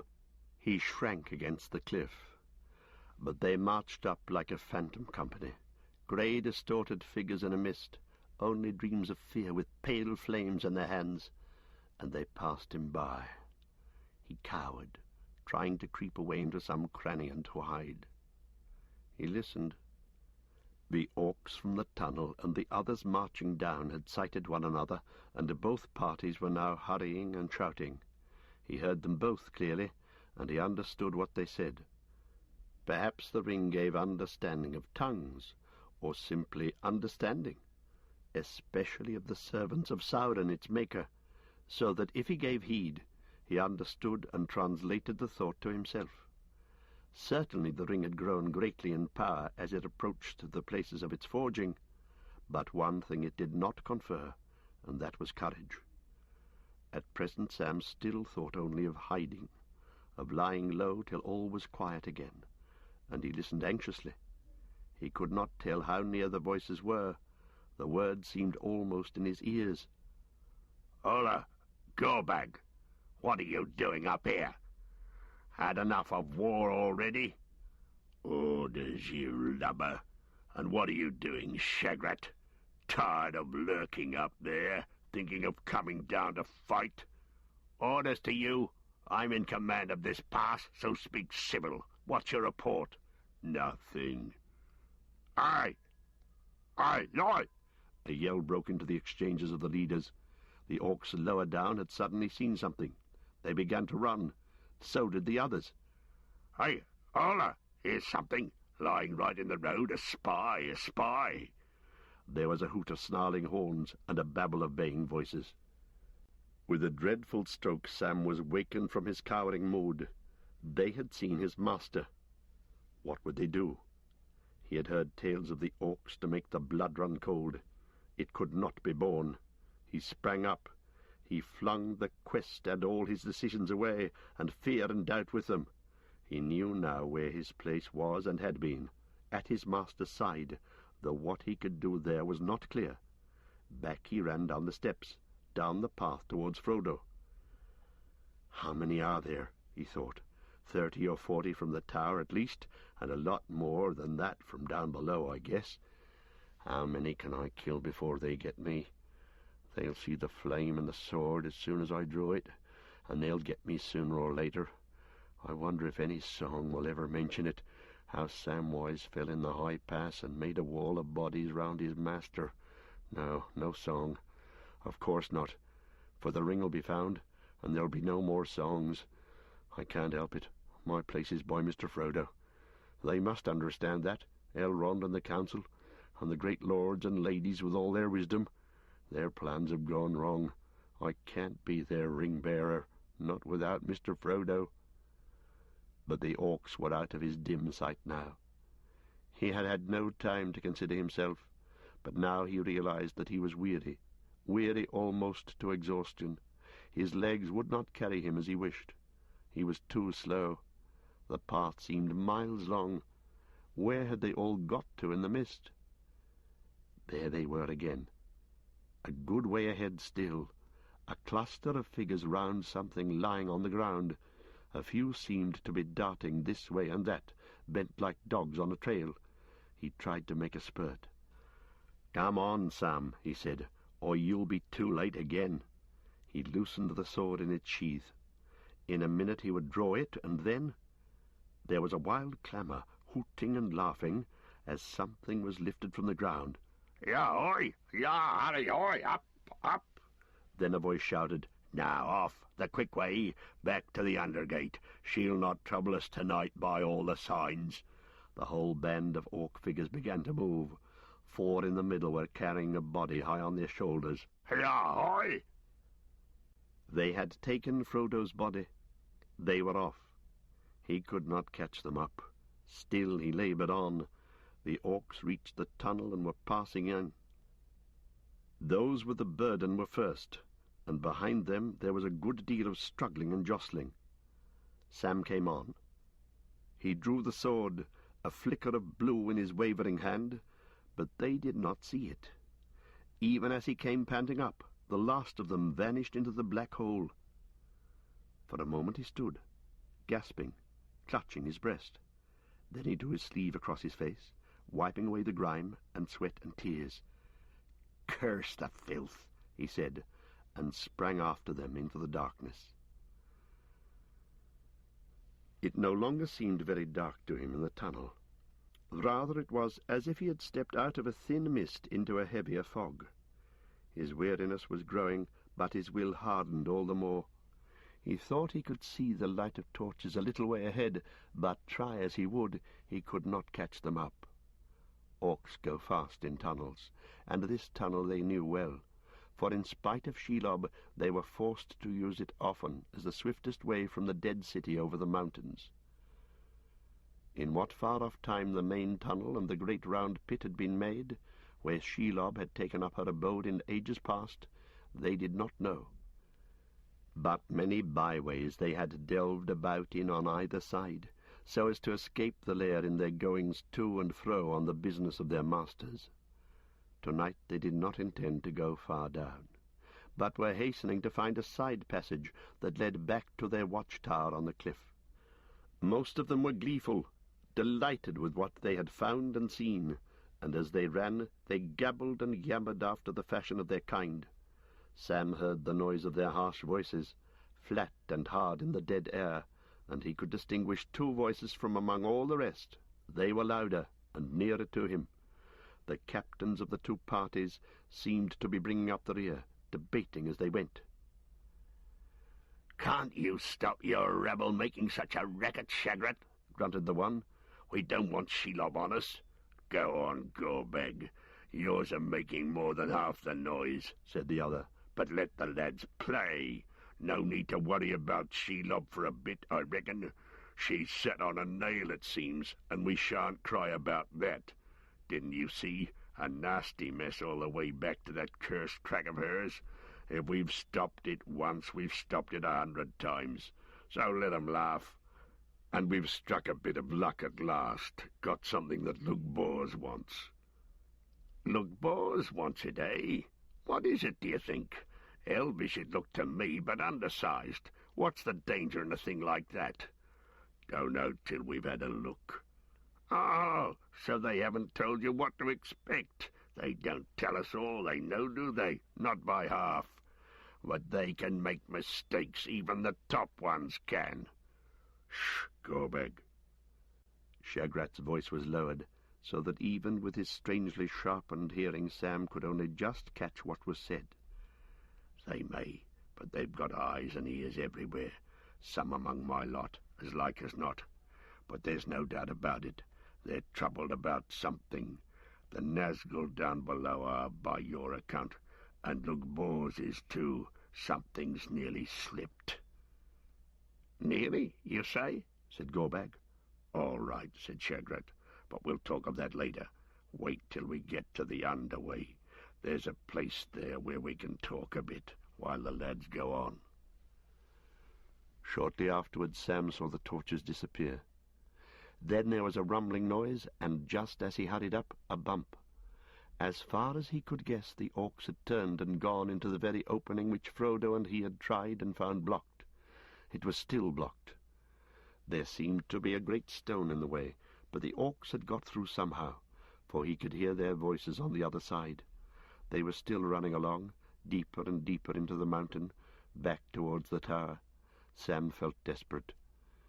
They were carrying off his master's body for some foul purpose, and he could not follow. He thrust and pushed at the block, and he threw himself against it, but it did not yield.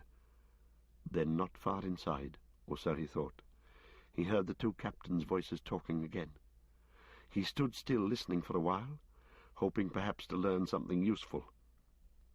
Perhaps Gorbag, who seemed to belong to Minas Morgul, would come out, and he could then slip in. "No, I don't know," said Gorbag's voice. "The messages go through quicker than anything could fly as a rule, but I don't inquire how it's done. Safest not to. Grr, those Nazgul give me the creeps, and they skin the body off you as soon as look at you, and leave you all cold in the dark on the other side. But he likes them. They're his favourites nowadays, so it's no use grumbling. I tell you, it's no game serving down in the city." "You should try being up here with Shelob for company," said Shagrat. "I'd like to try somewhere where there's none of 'em, but the war's on now, and when that's over things may be easier." "It's going well, they say." "They would," grunted Gorbag. "We'll see.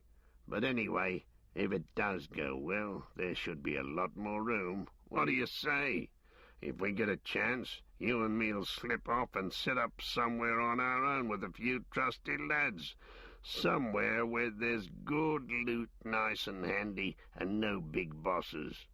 "Ah," said Shagrat, "like old times." "Yes," said Gorbag, "but don't count on it. I'm not easy in my mind. As I said, the big bosses, His voice sank almost to a whisper. Even the biggest can make mistakes. Something nearly slipped, you say? I say something has slipped, and we've got to look out. Always the poor Uruks to put slips right, and small thanks. But don't forget, the enemy don't love us any more than they love him, and if they get topsides on him, we're done for." But see here, when were you ordered out? About an hour ago, just before you saw us. A message came. Nazgul uneasy. Spies feared on stairs. Double vigilance. Patrol to head of stairs. I came at once. Bad business, said Gorbag. See here, our silent watches were uneasy more than 2 days ago, that I know. But my patrol wasn't ordered out for another day, nor any message sent to Lugbors either, owing to the great signal going up and the High Nazgul going off to the war and all that. And then they couldn't get Lugbors to pay attention for a good while, I'm told. The Eye was busy elsewhere, I suppose, said Shagrat. Big things going on away west, they say. I dare say, growled Gorbag. But in the meantime enemies have got up the stairs. And what were you up to? You're supposed to keep watch, aren't you? Special orders or no? What are you for? That's enough. Don't try and teach me my job. We were awake all right. We knew there were funny things going on. Very funny. Yes, very funny, lights and shouting and all, but Shelob was on the go. My lad saw her and her sneak. Her sneak? What's that? You must have seen him, little thin black fellow, like a spider himself, or perhaps more like a starved frog. He's been here before, came out of Lugbors the first time years ago, and we had word from high up to let him pass. He's been up the stairs once or twice since then, but we've left him alone. Seems to have some understanding with her ladyship. I suppose he's no good to eat. She wouldn't worry about words from high up. But a fine guard you keep in the valley. He was up here a day before all this racket. Early last night we saw him. Anyway, my lads reported that her ladyship was having some fun, and that seemed good enough for me until the message came. I thought her sneak had brought her a toy, or that you'd perhaps sent her a present, a prisoner of war or something. I don't interfere when she's playing. Nothing gets by Shelob when she's on the hunt. Nothing? Say you? Didn't you use your eyes back there? I tell you, I'm not easy in my mind. Whatever came up the stairs did get by. It cut her web and got clean out of the hole. That's something to think about. Ah, well, but she got him in the end, didn't she? Got him? Got who? This little fella? But if he was the only one, then she'd had him off to her larder long before.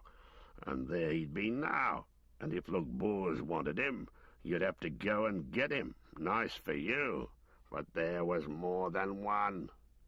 At this point Sam began to listen more attentively and pressed his ear against the stone. Who cut the cord she'd put round him, Shagrat? Same one as cut the web. Didn't you see that? And who stuck a pin into her ladyship? Same one, I reckon. And where's he? Where is he, Shagrat? Shagrat made no reply. You may well put your thinking cap on if you've got one. It's no laughing matter. No one has ever stuck a pin in Shelob before, as you should know well enough. There's no grief in that, but think. There's someone loose hereabouts as is more dangerous than any other damned rebel that ever walked since the bad old times, since the great siege. Something has slipped. And what is it, then? Growled Shagrat. By all the signs, Captain Shagrat, I'd say there's a large warrior loose, elf most likely, with an elf sword anyway, and an axe as well, maybe.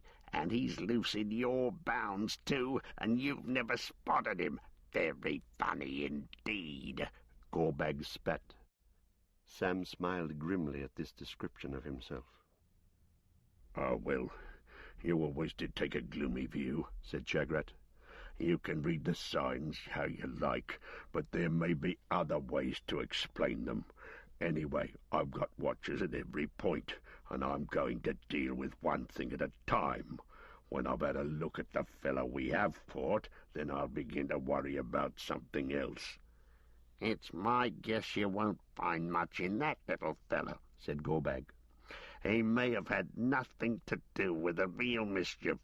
The big fellow with the sharp sword doesn't seem to have thought him worth much anyhow. Just left him lying. Regular elvish trick.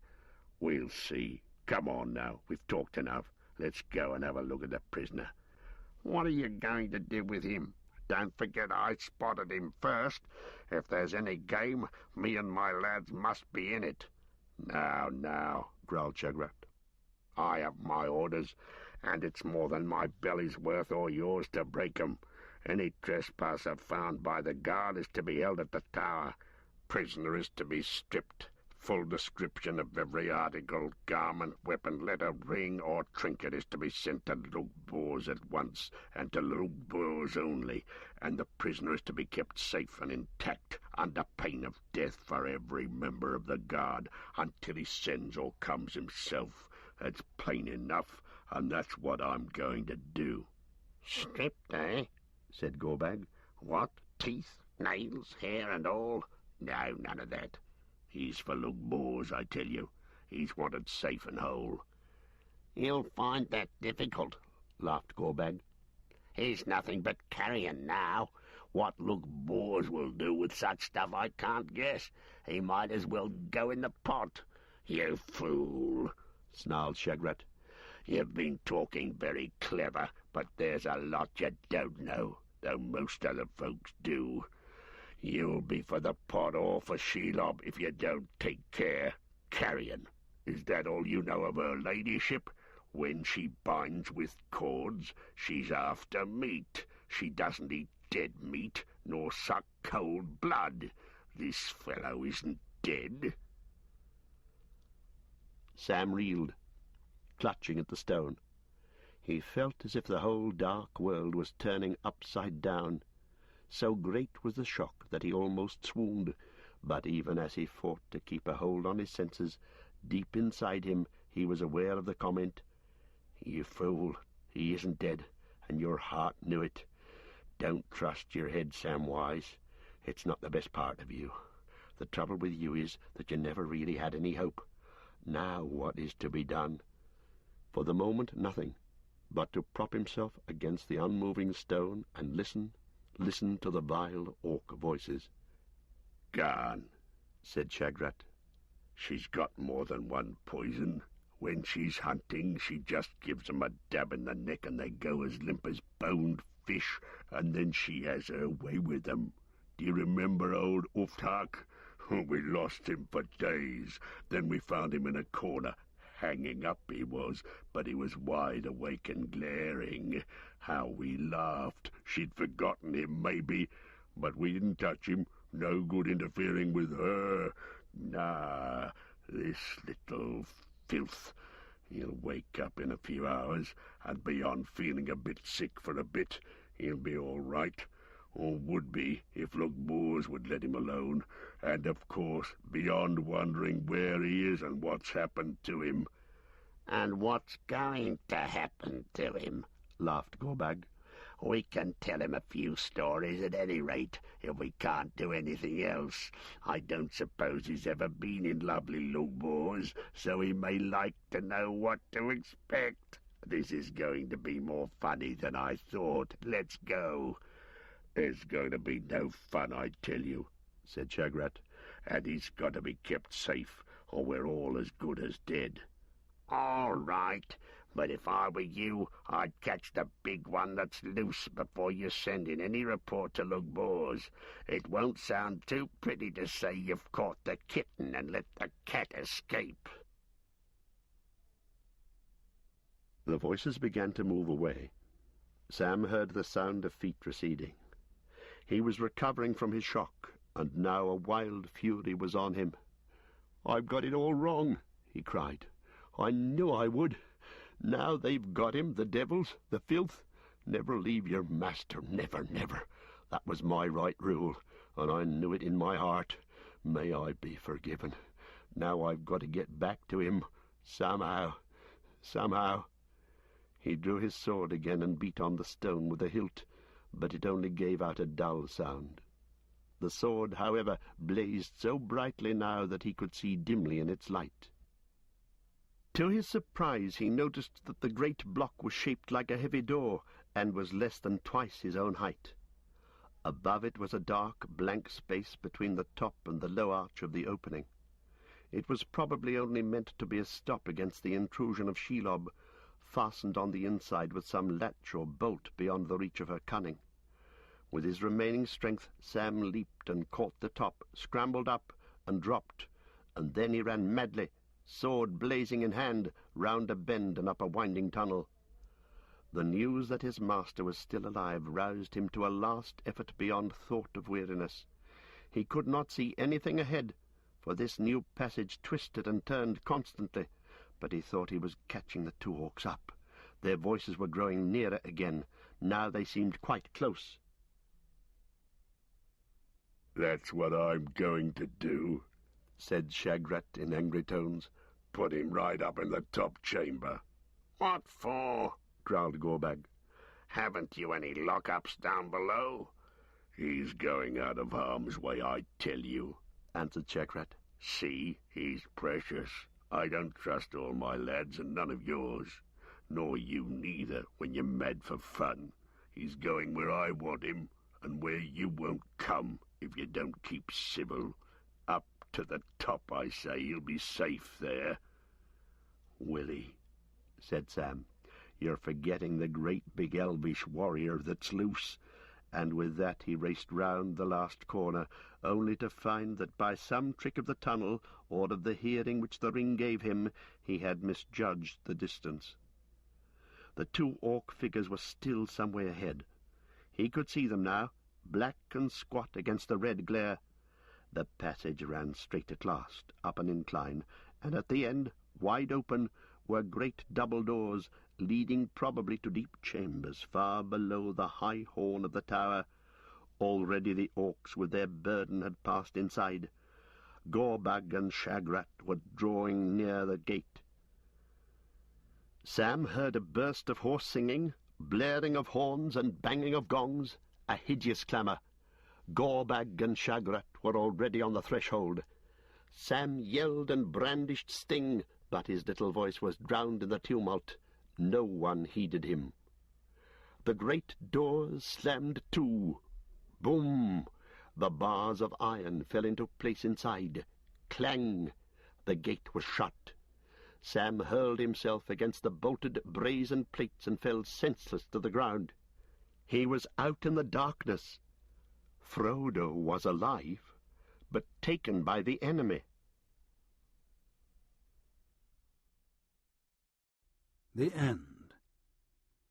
You've been listening to The Two Towers, the second book in The Lord of the Rings by J.R.R. Tolkien, narrated by Robert Inglis. The Lord of the Rings continues in Book 3, The Return of the King. Recorded Books presents an unabridged recording of the third and final volume in the Lord of the Rings trilogy, The Return of the King, by J.R.R. Tolkien, narrated by Robert Inglis. This performance is copyrighted 1990 by Recorded Books Incorporated. Book 5. Chapter 1. Minas Tirith. Pippin looked out from the shelter of Gandalf's cloak. He wondered if he was awake or still sleeping, still in the swift-moving dream in which he had been wrapped so long since the great ride began. The dark world was rushing by, and the wind sang loudly in his ears. He could see nothing but the wheeling stars, and away to his right vast shadows against the sky, where the mountains of the south marched past. Sleepily he tried to reckon the times and stages of their journey, but his memory was drowsy and uncertain. There had been the first ride at terrible speed without a halt, and then in the dawn he had seen a pale gleam of gold, and they had come to the silent town and the great empty house on the hill. And hardly had they reached its shelter when the winged shadow had passed over once again, and men wilted with fear. But Gandalf had spoken soft words to him, and he had slept in a corner, tired but uneasy, dimly aware of comings and goings, and of men talking and Gandalf giving orders. and then again riding in the night. This was the third night since he had looked in the stone, and with that hideous memory he woke fully, and shivered, and the noise of the wind became filled with menacing voices. A light kindled in the sky, a blaze of yellow fire behind dark barriers. Pippin cowered back, afraid for a moment, wondering into what dreadful country Gandalf was bearing him. He rubbed his eyes, and then he saw that it was the moon rising above the eastern shadows, now almost at the full. So the night was not yet old, and for hours the dark journey would go on. He stirred and spoke. "Where are we, Gandalf?" he asked. "In the realm of Gondor," the wizard answered. "The land of Anorion is still passing by." There was a silence again for a while. Then, "What is that?" cried Pippin suddenly, clutching at Gandalf's cloak. "Look! Fire! Red fire! Are there dragons in this land? Look! There is another!" For answer Gandalf cried aloud to his horse. "On, Shadowfax! We must hasten! Time is short! See! The beacons of Gondor are alight, calling for aid! War is kindled! See! There is the fire on Armondine, and flame on Eilnach, and there they go speeding west. Nardal, Erelas, Minrimon, Calenhad, and the Halifirion on the borders of Rohan." But Shadowfax paused in his stride, slowing to a walk, and then he lifted up his head and neighed, and out of the darkness the answering neigh of other horses came, and presently the thudding of hoofs was heard, and 3 riders swept up and passed like flying ghosts in the moon and vanished into the west. Then Shadowfax gathered himself together and sprang away, and the night flowed over him like a roaring wind. Pippin became drowsy again, and paid little attention to Gandalf telling him of the customs of Gondor, and how the lord of the city had beacons built on the tops of outlying hills along both borders of the great range, and maintained posts at these points where fresh horses were always in readiness to bear his errand riders to Rohan in the north, or to Belfalas in the south. "It is long since the beacons of the north were lit," he said, "and in the ancient days of Gondor they were not needed, for they had the 7 stones. Pippin stirred uneasily. "Sleep again, and do not be afraid," said Gandalf. "For you are not going like Frodo to Mordor, but to Minas Tirith, and there you will be as safe as you can be anywhere in these days. If Gondor falls, or the ring is taken, then the Shire will be no refuge." "You don't comfort me," said Pippin, but none the less sleep crept over him. The last thing that he remembered before he fell into deep dream was a glimpse of high white peaks, glimmering like floating isles above the clouds as they caught the light of the westering moon. He wondered where Frodo was, and if he was already in Mordor, or if he was dead. And he didn't know that Frodo, from far away, looked on that same moon as it set beyond Gondor ere the coming of the day. Pippin woke to the sound of voices. Another day of hiding and a night of journey had fleeted by. It was twilight. The cold dawn was at hand again, and chill grey mists were about them. Shadowfax stood steaming with sweat, but he held his neck proudly and showed no sign of weariness. Many tall men, heavily cloaked, stood beside him, and behind them in the mist loomed a wall of stone. Partly ruinous it seemed, but already before the night was past the sound of hurried labour could be heard, beat of hammers, clink of trowels, and the creak of wheels. Torches and flares glowed dully here and there in the fog. Gandalf was speaking to the men that barred his way, and as he listened, Pippin became aware that he himself was being discussed. "Yea, truly we know you, Mithrandir," said the leader of the men, "and you know the passwords of the 7 gates and are free to go forward, but we don't know your companion. What is he? A dwarf out of the mountains in the north?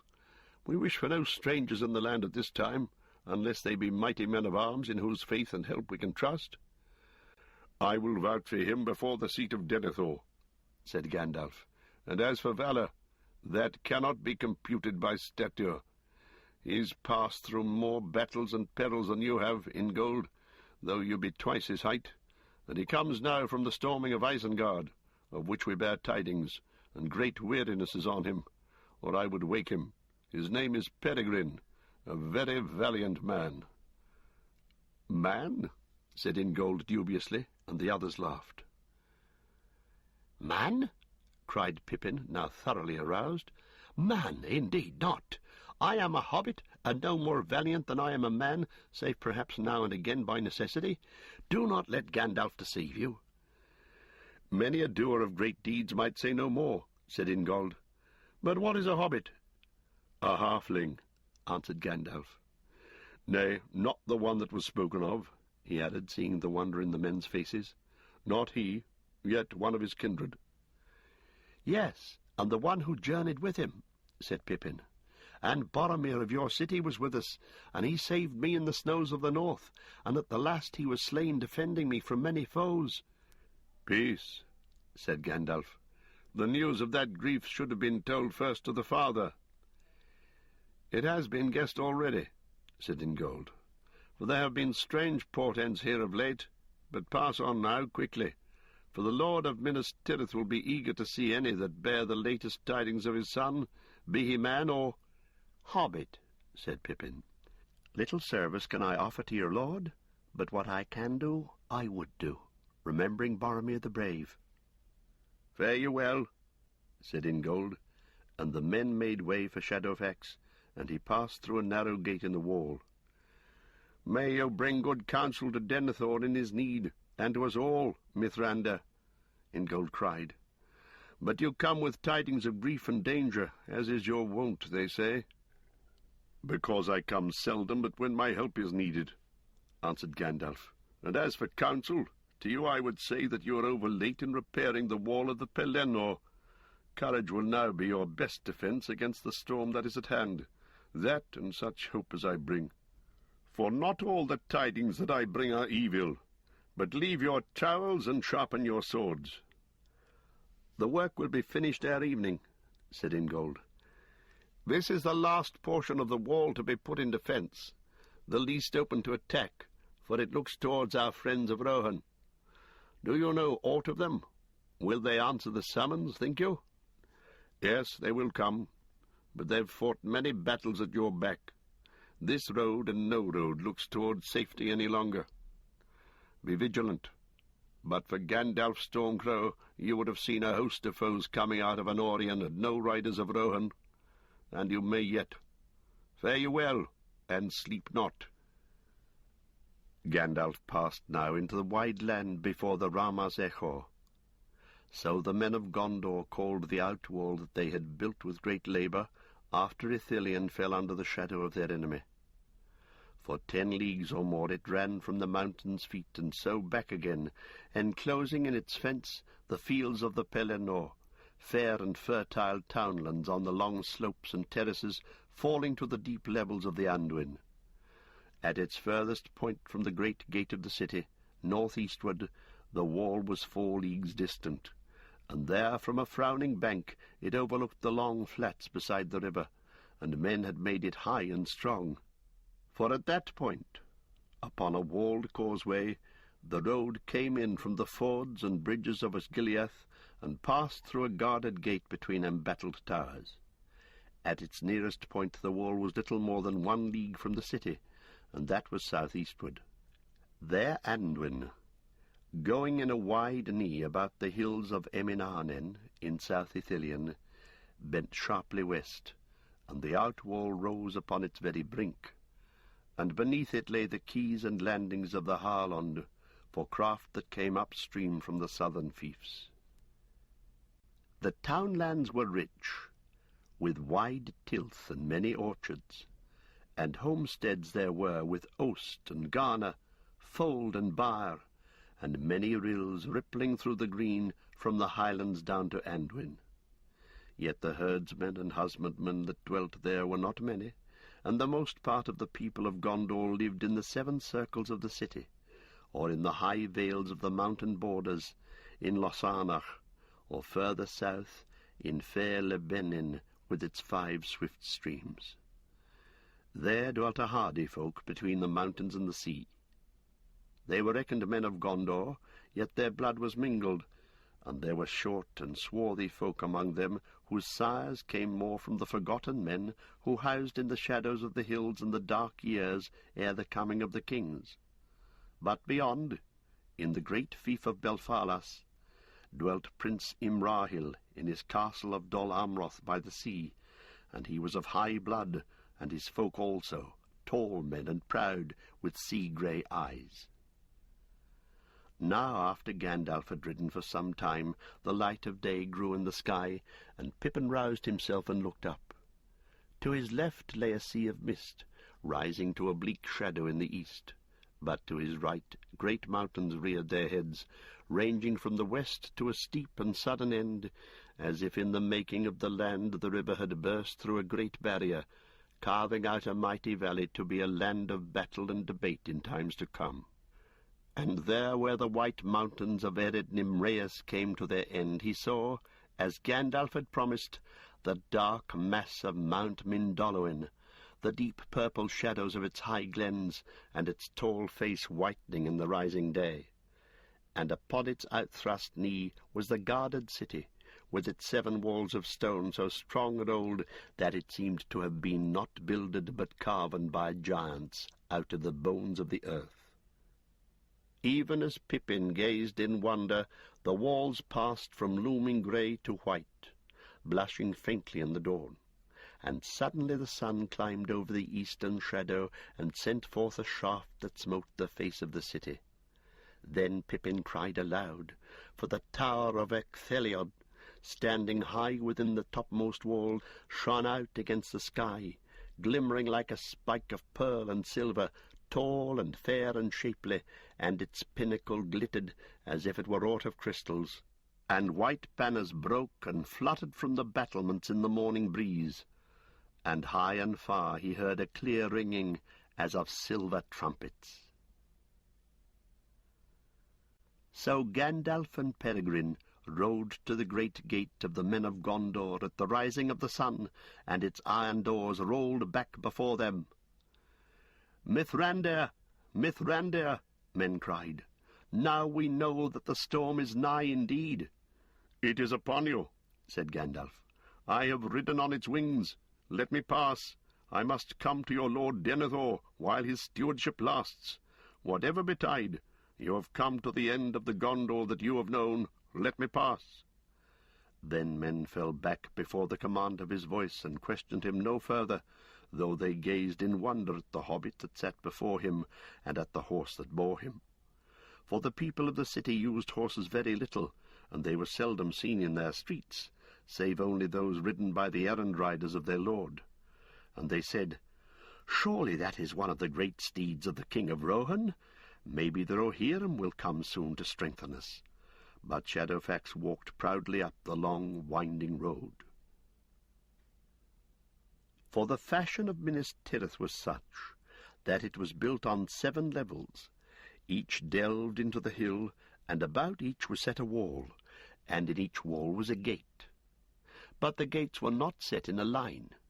The great gate in the city wall was at the east point of the circuit, but the next faced half south, and the third half north, and so to and fro upwards, so that the paved way that climbed towards the citadel turned first this way and then that across the face of the hill.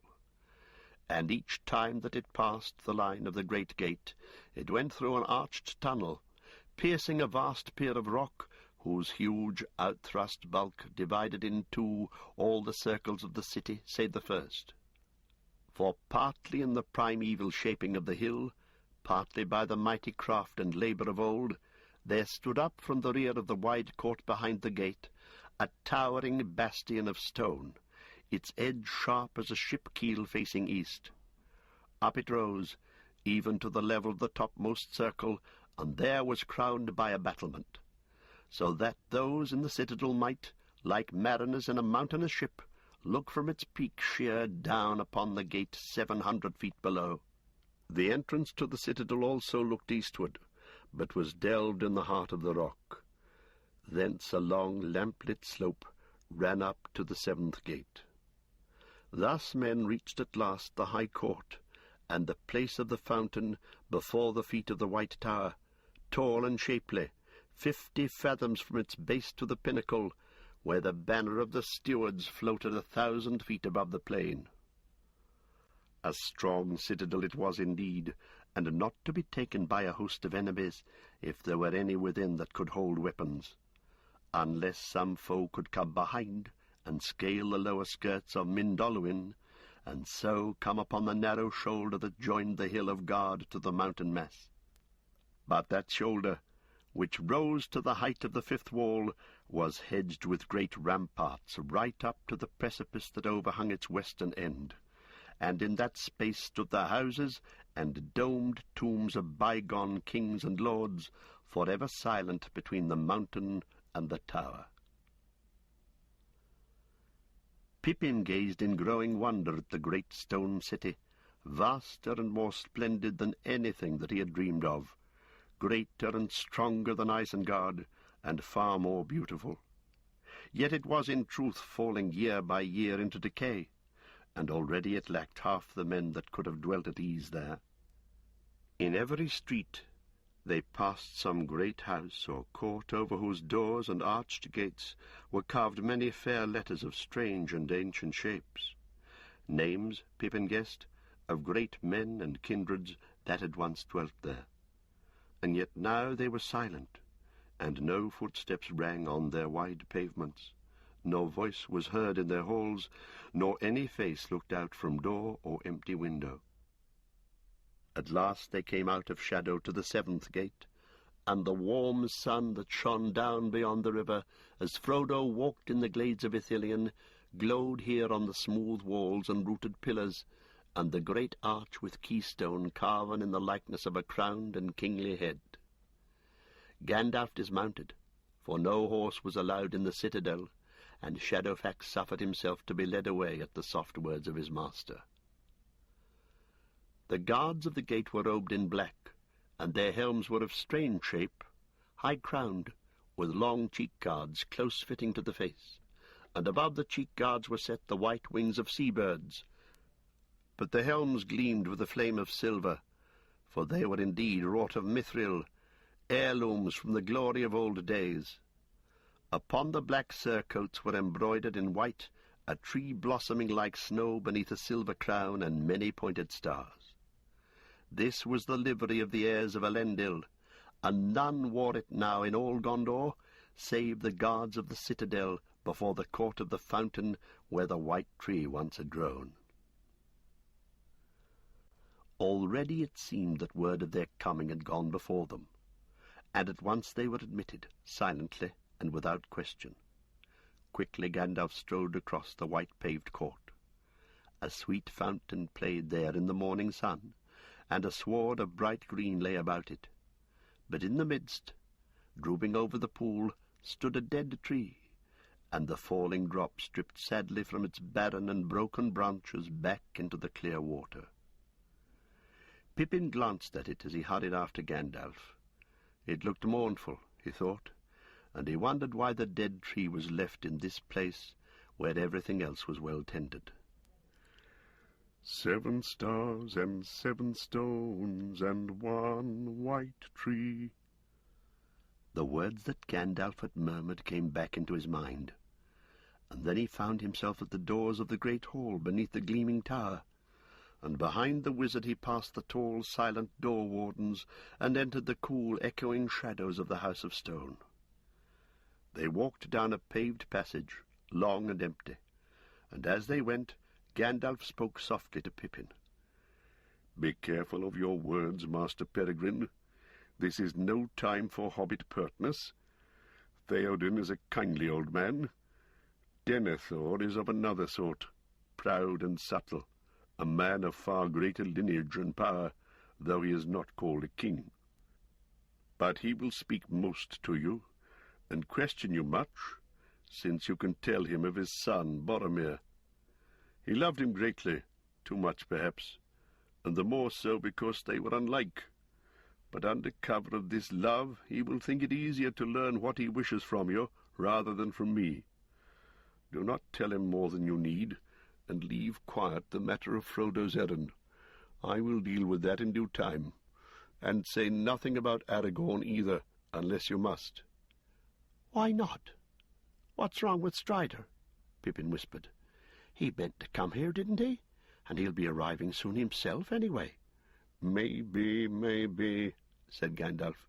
"Though if he comes, it is likely to be in some way that no one expects, not even Denethor. It will be better so. At least he should come unheralded by us." Gandalf halted before a tall door of polished metal. "See, Master Pippin, there is no time to instruct you now in the history of Gondor, though it might have been better if you had learned something of it, when you were still birds nesting and playing truant in the woods of the Shire. Do as I bid. It is scarcely wise, when bringing the news of the death of his heir to a mighty lord, to speak overmuch of the coming of one who will, if he comes, claim the kingship. Is that enough?" "Kingship?" said Pippin, amazed. "Yes," said Gandalf. "If you have walked all these days with closed ears and mind asleep, wake up now." He knocked on the door. The door opened, but no one could be seen to open it. Pippin looked into a great hall. It was lit by deep windows in the wide aisles at either side, beyond the rows of tall pillars that upheld the roof. Monoliths of black marble, they rose to great capitals carved in many strange figures of beasts and leaves, and far above, in shadow, the wide vaulting gleamed with dull gold, inset with flowing traceries of many colours. No hangings, nor storied webs, nor any things of woven stuff or of wood were to be seen in that long, solemn hall, but between the pillars there stood a silent company of tall images graven in cold stone. Suddenly Pippin was reminded of the hewn rocks of Argonath, and awe fell on him as he looked down that avenue of kings long dead. At the far end, upon a dais of many steps, was set a high throne under a canopy of marble shaped like a crowned helm. Behind it was carved upon the wall and set with gems an image of a tree in flower, but the throne was empty. At the foot of the dais, upon the lowest step, which was broad and deep, there was a stone chair, black and unadorned, and on it sat an old man gazing at his lap. In his hand was a white rod with a golden knob. He did not look up.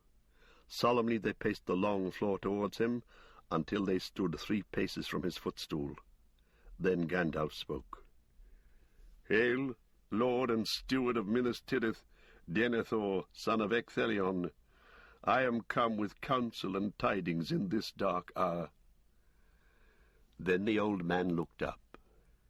Pippin saw his carven face with its proud bones and skin like ivory, and the long curved nose between the dark, deep eyes, and he was reminded not so much of Boromir as of Aragorn.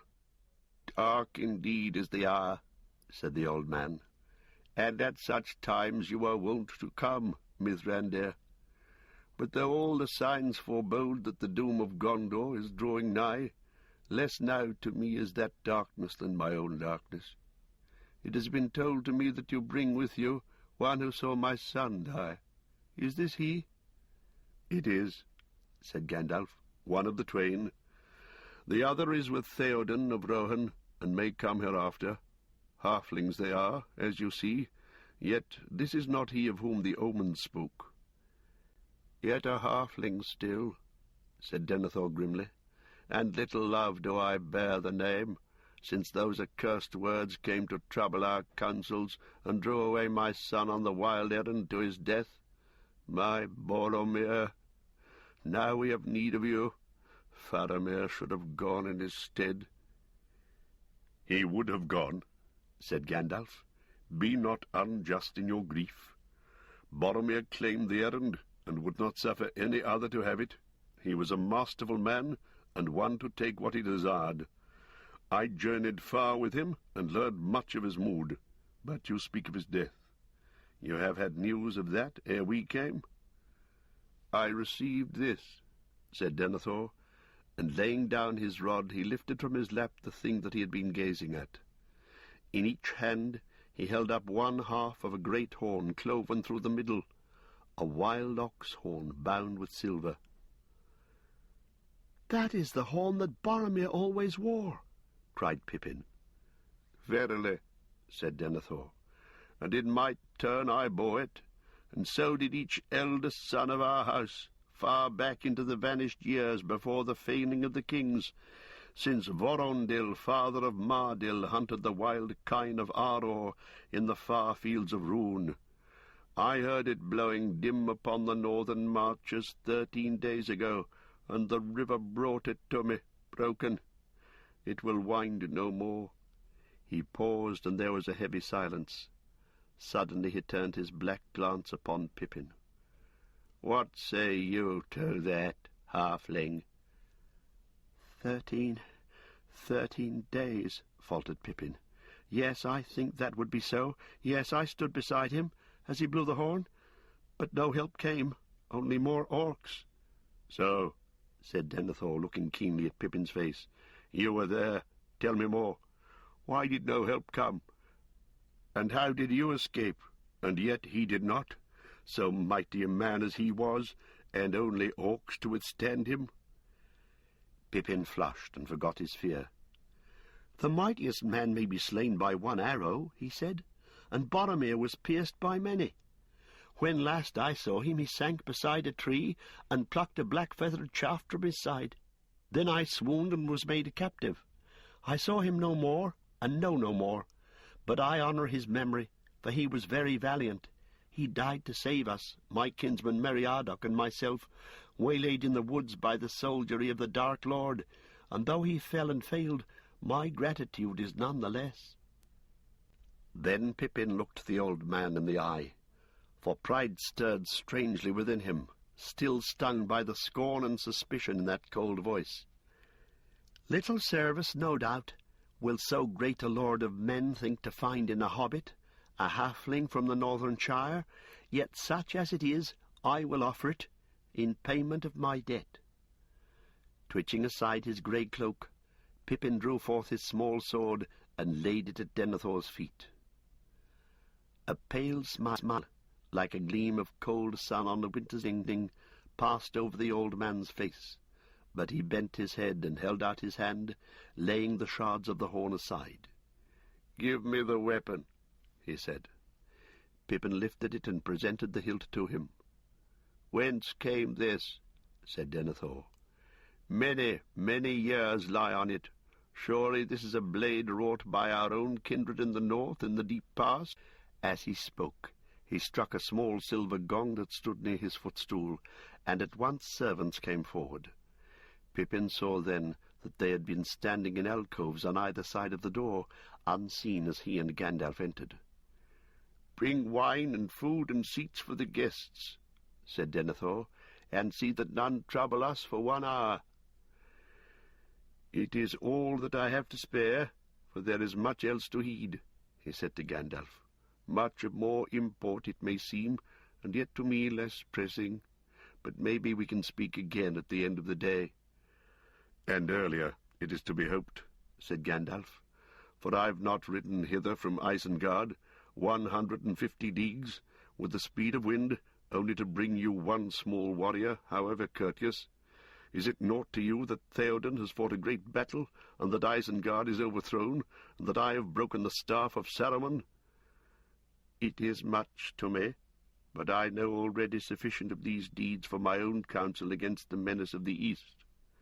He turned his dark eyes on Gandalf, and now Pippin saw a likeness between the two, and he felt the strain between them, almost as if he saw a line of smouldering fire, drawn from eye to eye, that might suddenly burst into flame.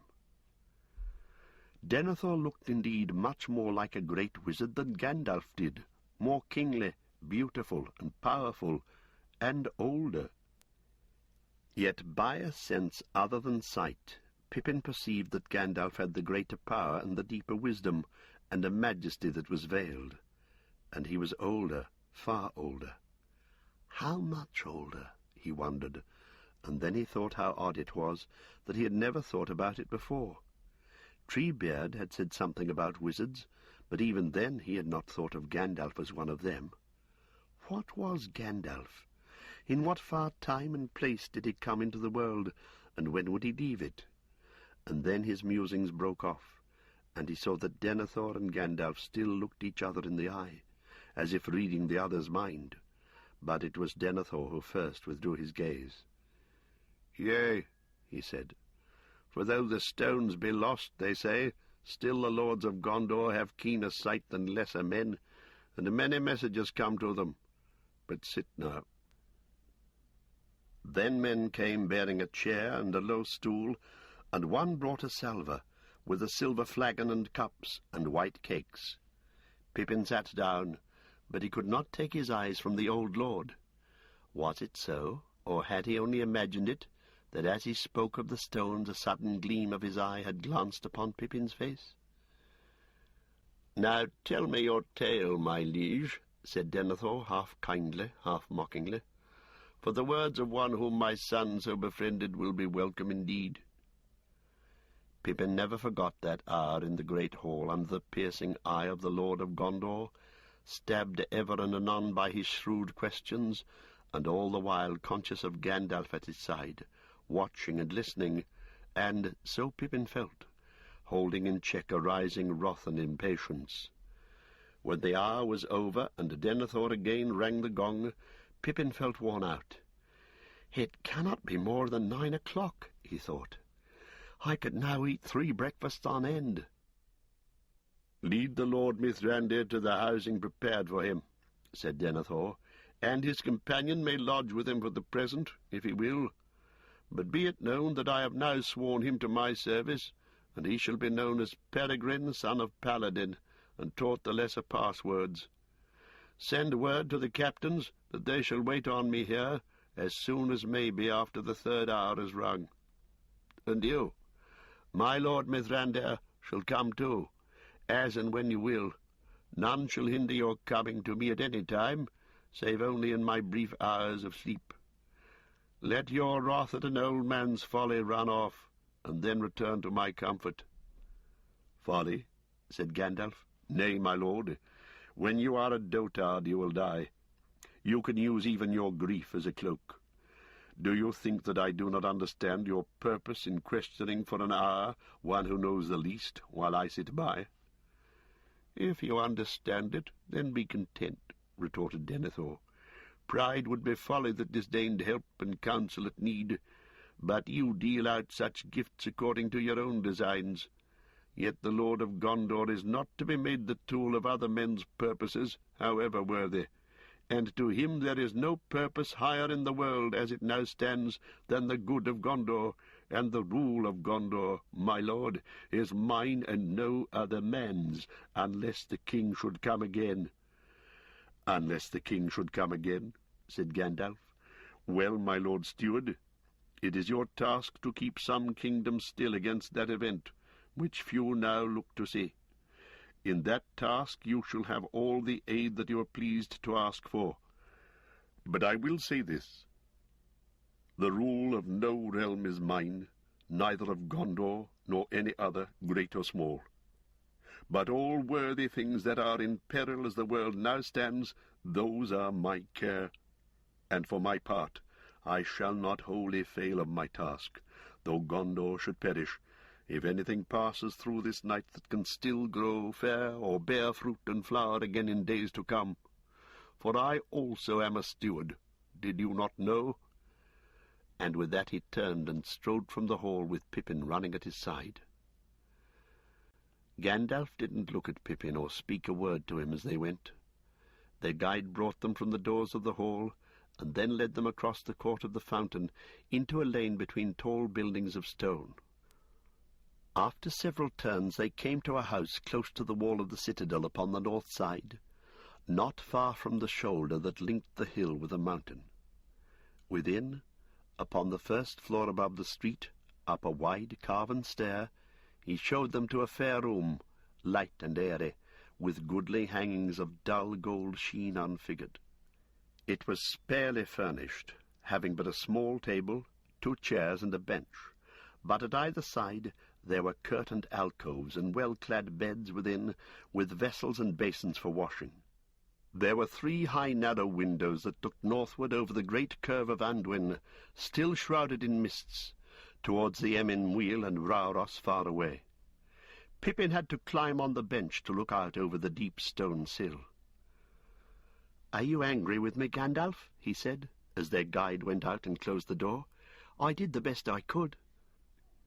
"You did indeed," said Gandalf, laughing suddenly, and he came and stood beside Pippin, putting his arm about the hobbit's shoulders and gazing out of the window. Pippin glanced in some wonder at the face now close beside his own, for the sound of that laugh had been gay and merry.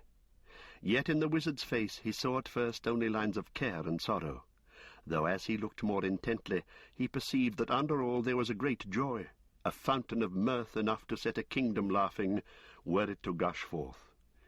"Indeed you did your best," said the wizard, "and I hope that it may be long before you find yourself in such a tight corner again between 2 such terrible old men. Still the Lord of Gondor learned more from you than you may have guessed, Pippin. You could not hide the fact that Boromir did not lead the company from Moria, and that there was one among you of high honour who was coming to Minas Tirith, and that he had a famous sword. Men think much about the stories of old days in Gondor, and Denethor had given long thought to the rhyme and to the words Isildur's bane, since Boromir went away.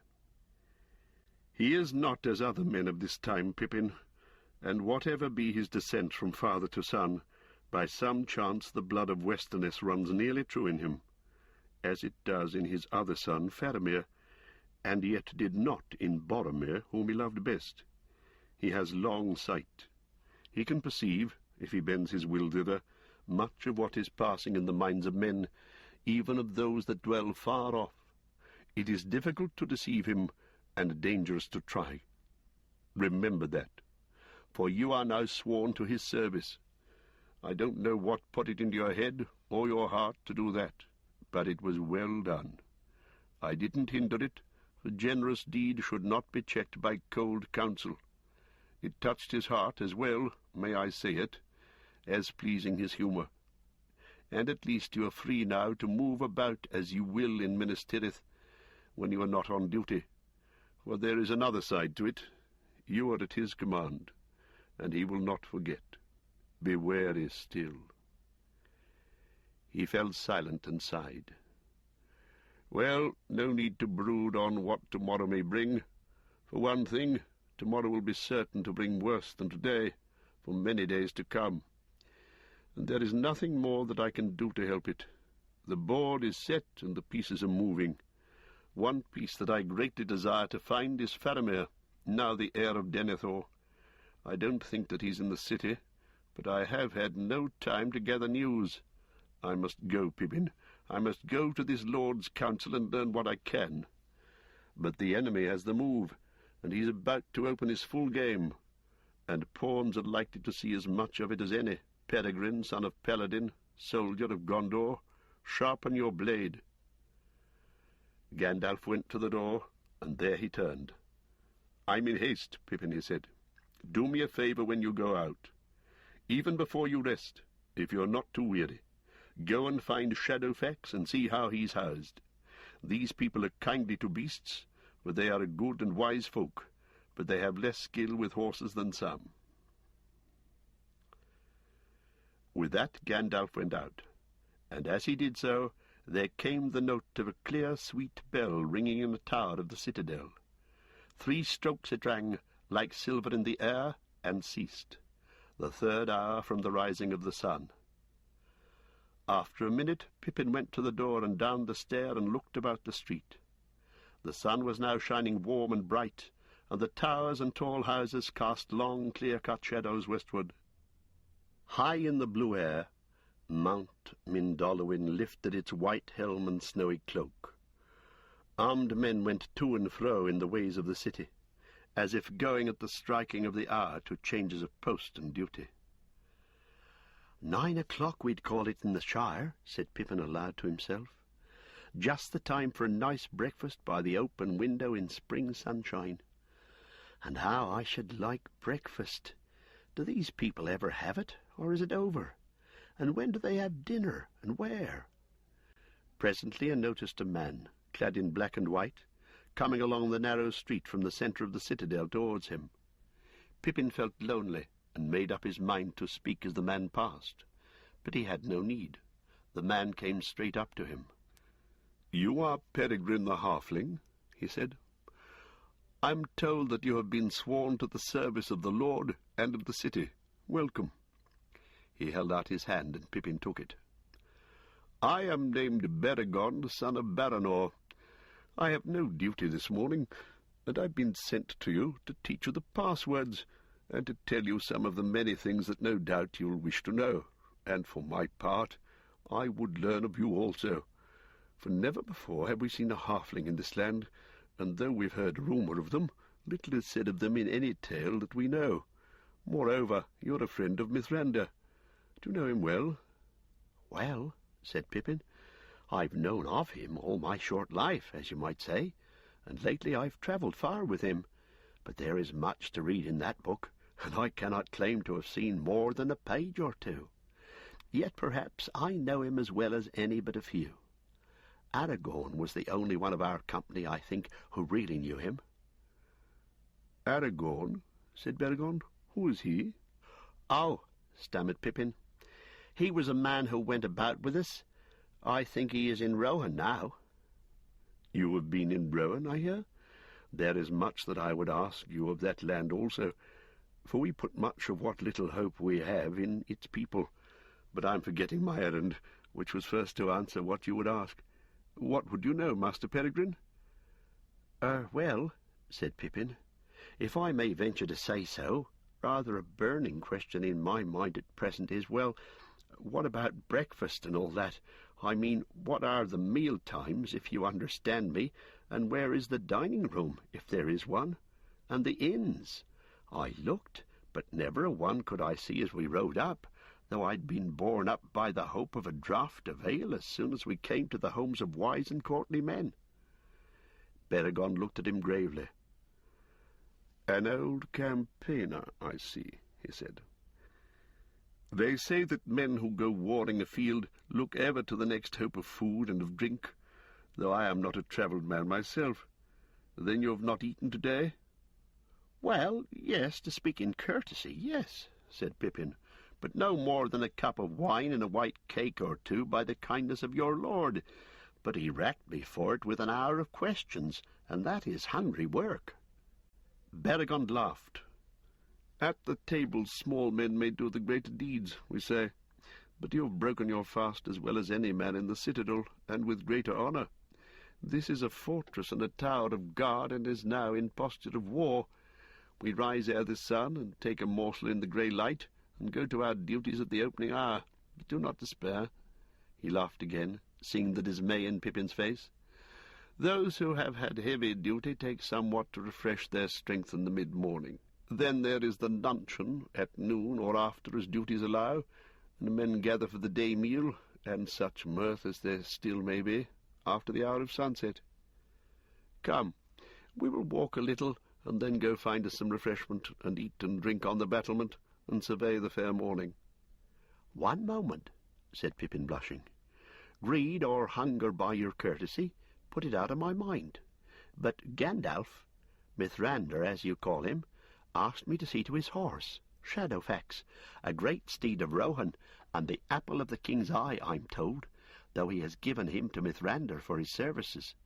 I think his new master loves the beast better than he loves many men, and if his good will is of any value to this city, you will treat Shadowfax with all honour, with greater kindness than you have treated this hobbit, if it is possible." "Hobbit?" said Beregond. "That is what we call ourselves," said Pippin. "I'm glad to learn it," said Beregond, "for now I may say that strange accents do not mar fair speech, and hobbits are a fair-spoken folk. But come, you shall make me acquainted with this good horse. I love beasts, and we see them seldom in this stony city, for my people came from the mountain vales, and before that from Ithilien. But fear not. The visit shall be short, a mere call of courtesy, and we will go thence to the butteries." Pippin found that Shadowfax had been well housed and tended. For in the 6th circle, outside the walls of the citadel, there were some fair stables where a few swift horses were kept, hard by the lodgings of the errand riders of the Lord, messengers always ready to go at the urgent command of Denethor or his chief captains. But now all the horses and the riders were out and away. Shadowfax whinnied as Pippin entered the stable and turned his head. "Good morning," said Pippin. "Gandalf will come as soon as he may. He's busy, but he sends greetings, and I'm to see that all is well with you, and you resting, I hope, after your long labours." Shadowfax tossed his head and stamped, but he allowed Beregond to handle his head gently and stroke his great flanks.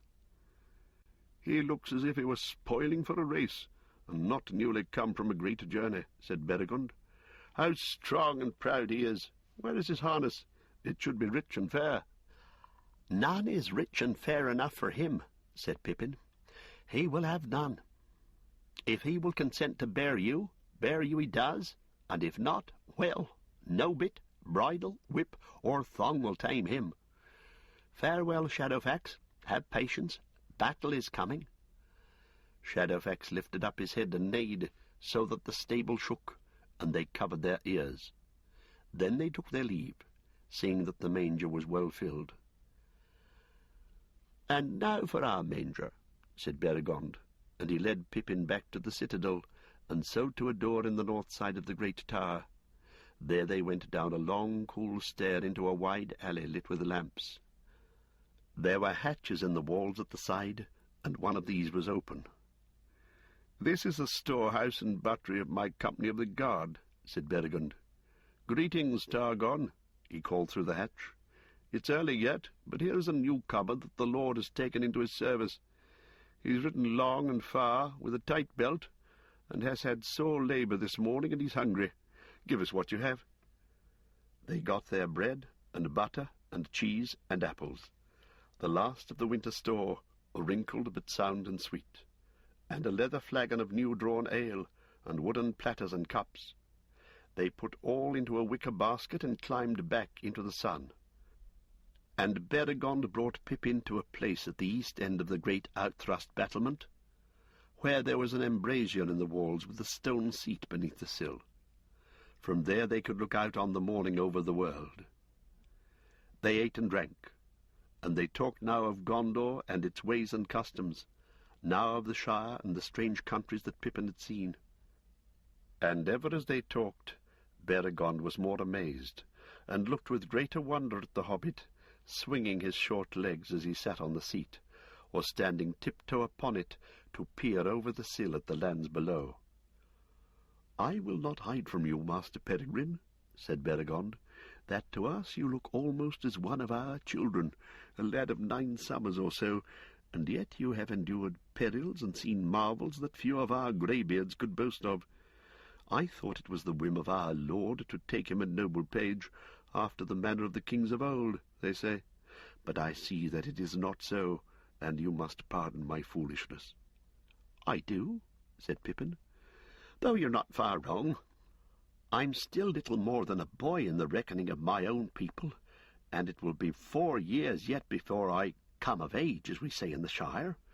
But don't bother about me. Come and look and tell me what I can see." The sun was now climbing, and the mists in the valley below had been drawn up. The last of them were floating away just overhead, as wisps of white cloud borne on the stiffened breeze from the east that was now flapping and tugging the flags and white standards of the citadel.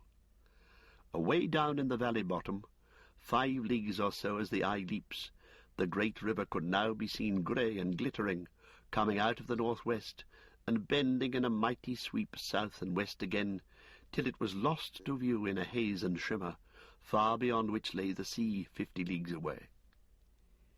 Pippin could see all the Pelennor laid out before him, dotted into the distance with farmsteads and little walls, barns and byres, but nowhere could he see any kine or other beasts. Many roads and tracks crossed the green fields, and there was much coming and going, wains moving in lines towards the great gate, and others passing out, Now and again a horseman would ride up and leap from the saddle and hasten into the city. But most of the traffic went away along the chief highway, and that turned south, and then, bending swifter than the river, skirted the hills and passed soon from sight. It was wide and well paved, and along its eastern edge ran a broad green riding track, and beyond that a wall. On the ride horsemen galloped to and fro, but all the streets seemed to be choked with great covered wains going south. But soon Pippin saw that all was in fact well ordered. The wains were moving in 3 lines, one swifter, drawn by horses, another slower, great wagons with fair housings of many colours, drawn by oxen, and along the west rim of the road many smaller carts hauled by trudging men. "That is the road to the vales of Tumladen and Losanach, and the mountain villages, and then on to Lebenin," said Beregond. "There go the last of the wains that bear away to refuge the aged, the children, and the women that must go with them. They must all be gone from the gate and the road clear for a league before noon. That was the order. It was a sad necessity," he sighed. "Few, maybe, of those now sundered will meet again, and there were always too few children in this city, but now there are none, save some young lads that will not depart, and may find some task to do. My own son is one of them." They fell silent for a while. Pippin gazed anxiously eastward, as if at any moment he might see thousands of orcs pouring over the fields. "What can I see there?" he asked, pointing down to the middle of the great curve of the Anduin. "Is that another city, or what is it?" "It was a city," said Beregond, "the chief city of Gondor, of which this was only a fortress. For that is the ruin of Osgiliath on either side of Anduin, which our enemies took and burned long ago.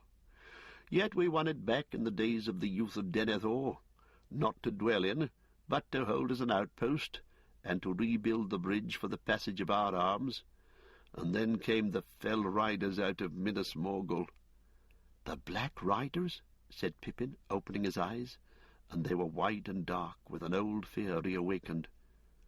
"Yes, they were black," said Beregond, "and I see that you know something of them, though you have not spoken of them in any of your tales." "I know of them," said Pippin softly, "but I'll not speak of them now, so near, so near." He broke off and lifted his eyes above the river, and it seemed to him that all he could see was a vast and threatening shadow. Perhaps it was mountains looming on the verge of sight, their jagged edges softened by well-nigh 20 leagues of misty air. Perhaps it was but a cloud wall, and beyond that again a yet deeper gloom. But even as he looked, it seemed to his eyes that the gloom was growing and gathering very slowly, slowly rising to smother the regions of the sun. "So near to Mordor?" said Beregond quietly. "Yes, there it lies. We seldom name it, but we have dwelt ever in sight of that shadow. Sometimes it seems fainter and more distant, sometimes nearer and darker. It is growing and darkening now, and therefore our fear and disquiet grow too. And the fell riders, less than a year ago they won back the crossings, and many of our best men were slain. Boromir it was that drove the enemy at last back from this western shore, and we hold still the near half of Osgiliath. For a little while. But we await now a new onslaught there. Maybe the chief onslaught of the war that comes." "When?" said Pippin. "Have you a guess? For I saw the beacons last night and the errand riders, and Gandalf said that it was a sign that the war had begun. He seemed in a desperate hurry, but now everything seems to have slowed up again." "Only because everything is now ready," said Beregond. "It is but the deep breath before the plunge." "But why were the beacons lit last night?" "It is over late to send for aid when you are already besieged," answered Beregond. "But I don't know the counsel of the Lord and his captains. They have many ways of gathering news, and the Lord Denethor is unlike other men. He sees far. Some say that as he sits alone in his high chamber in the tower at night, and bends his thought this way and that, he can read somewhat of the future. and that he will at times search even the mind of the enemy, wrestling with him. And so it is that he is old, worn before his time. But however that may be, my Lord Faramir is abroad, beyond the river on some perilous errand, and he may have sent tidings. But if you would know what I think set the beacons ablaze, it was the news that came yestereve out of Lebanon. There is a great fleet drawing near to the mouths of Anduin, manned by the corsairs of Umbar in the south. They've long ceased to fear the might of Gondor, and they've allied them with the enemy, and now make a heavy stroke in his cause. For this attack will draw off much of the help that we looked to have from Lebanon and Belfalas, where folk are hardy and numerous. All the more do our thoughts go north to Rohan, and the more glad are we for these tidings of victory that you bring. And yet—" He paused and stood up and looked round, north, east, and south. "The doings at Isengard should warn us that we are caught now in a great net and strategy. This is no longer a bickering at the fords, raiding from Ithilien and from Anorion, ambushing and pillaging. This is a great war long planned, and we are but one piece in it, whatever pride may say. Things move in the far east, beyond the inland sea, it is reported, and north in Mirkwood and beyond, and south in Harad. And now all realms shall be put to the test, to stand or fall under the shadow. Yet, Master Peregrine, we have this honour. Ever we bear the brunt of the chief hatred of the Dark Lord, for that hatred comes down out of the depths of time and over the deeps of the sea. Here will the hammer-stroke fall hardest, and for that reason Mithrandir came hither in such haste. For if we fall, who shall stand? And, Master Peregrine, do you see any hope that we shall stand?" Pippin didn't answer. He looked at the great walls, and the towers and brave banners, and the sun in the high sky, and then at the gathering gloom in the east, and he thought of the long fingers of that shadow, of the orcs in the woods and the mountains, the treason of Isengard, the birds of Evil Eye, and the black riders even in the lanes of the Shire, and of the winged terror, the Nazgul. He shuddered, and hope seemed to wither, and even at that moment the sun for a second faltered and was obscured, as though a dark wing had passed across it. Almost beyond hearing he thought he caught, high and far up in the heavens, a cry, faint but heart-quelling, cruel and cold. He blanched and cowered against the wall. "What was that?" asked Beregond. "You also felt something?" "Yes," muttered Pippin. "It's a sign of our fall, and the shadow of doom, a fell rider of the air." "Yes, the shadow of doom," said Beregond. "I fear that Minas Tirith shall fall. Night comes. The very warmth of my blood seems stolen away." For a time they sat together with bowed heads and did not speak. Then suddenly Pippin looked up and saw that the sun was still shining and the banner still streaming in the breeze. He shook himself. "It's past," he said. "No, my heart will not yet despair. Gandalf fell and has returned and is with us. We may stand, if only on one leg, or at least be left still upon our knees." "Rightly said," cried Beregond, rising and striding to and fro. "Nay, though all things must come utterly to an end in time, Gondor shall not perish yet, not though the walls be taken by a reckless foe that will build a hill of carrion before them. There are still other fastnesses, and secret ways of escape into the mountains. Hope and memory shall live still in some hidden valley where the grass is green." "All the same, I wish it was over for good or ill," said Pippin. "I'm no warrior at all, and dislike any thought of battle, but waiting on the edge of one that I can't escape is worst of all. What a long day it seems already! I should be happier if we were not obliged to stand and watch, making no move, striking nowhere first. No stroke would have been struck in Rohan, I think, but for Gandalf." "Ah, there you lay your finger on the sore that many feel," said Beregond. "But things may change when Faramir returns. He's bold, more bold than many deem, For in these days men are slow to believe that a captain can be wise and learned in the scrolls of lore and song, as he is, and yet a man of hardihood and swift judgment in the field. But such is Faramir, less reckless and eager than Boromir, but not less resolute. Yet what indeed can he do? We cannot assault the mountains of yonder realm. Our reach is shortened, and we cannot strike till some foe comes within it. Then our hand must be heavy. He smote the hilt of his sword. Pippin looked at him, tall and proud and noble, as all the men that he had yet seen in that land, and with a glitter in his eye as he thought of the battle. Alas, my own hand feels as light as a feather, he thought, but he said nothing. A pawn, did Gandalf say? Perhaps, but on the wrong chessboard. So they talked until the sun reached its height, and suddenly the noon bells were rung, and there was a stir in the citadel, for all save the watchmen were going to their meal. "Will you come with me?" said Beregond. "You may join my mess for this day. I don't know to what company you'll be assigned, or the Lord may hold you at his own command. But you'll be welcome, and it will be well to meet as many men as you may, while there's yet time." "I shall be glad to come," said Pippin. "I'm lonely, to tell you the truth. I left my best friend behind in Rohan, and I've had no one to talk to or jest with. Perhaps I could really join your company? Are you the captain? If so, you could take me on, or speak for me."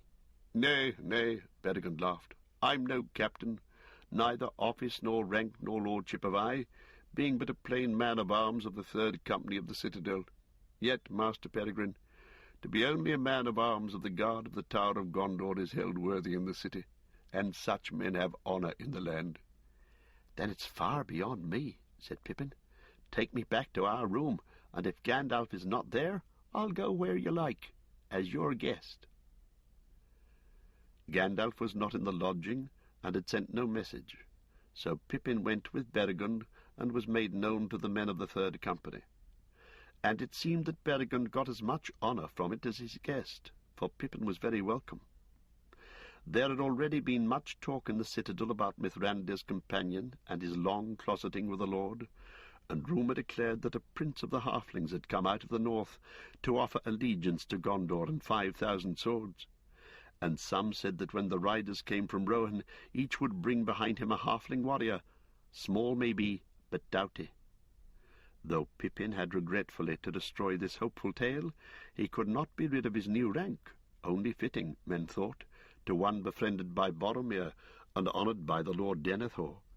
And they thanked him for coming among them, and hung on his words and stories of the outlands, and gave him as much food and ale as he could wish. Indeed, his only trouble was to be wary, according to the counsel of Gandalf, and not to let his tongue wag freely after the manner of a hobbit among friends. At length Beregond rose. "Farewell for this time," he said. "I have duty now till sundown, as have all the others here, I think. But if you're lonely, as you say, maybe you would like a merry guide about the city. My son would go with you gladly. A good lad, I may say. If that pleases you, go down to the lowest circle, and ask for the old guest house in the Rath Galerdine, the Lamplight Street. You'll find him there with other lads that are remaining in the city. There may be things worth seeing down at the great gate ere the closing." He went out, and soon after all the others followed. The day was still fine, though it was growing hazy, and it was hot for March, even so far southwards.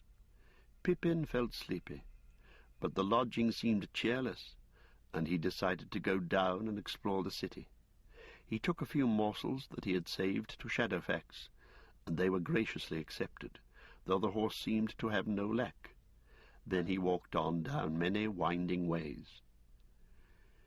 People stared much as he passed. To his face men were gravely courteous, saluting him after the manner of Gondor with bowed heads and hands upon the breast.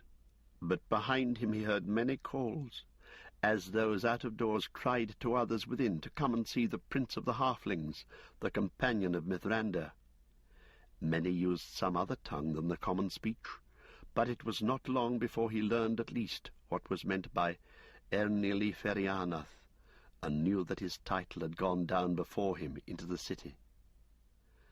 He came at last by arched streets, and many fair alleys and pavements to the lowest and widest circle, and there he was directed to the Lamplight Street, a broad way running towards the great gate. In it he found the old guest-house, a large building of grey weathered stone, with 2 wings running back from the street, and between them a narrow greensward, behind which was the many-windowed house, fronted along its whole width by a pillared porch and a flight of steps down onto the grass. Boys were playing among the pillars, the only children that Pippin had seen in Minas Tirith, and he stopped to look at them. Presently one of them caught sight of him, and with a shout he sprang across the grass and came into the street, followed by several others. There he stood in front of Pippin, looking him up and down. "Greetings," said the lad. "Where do you come from? You're a stranger in the city."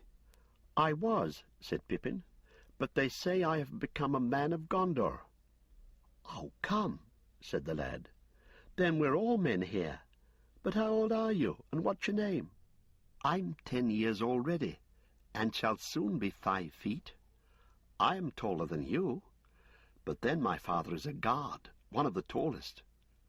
"What is your father?"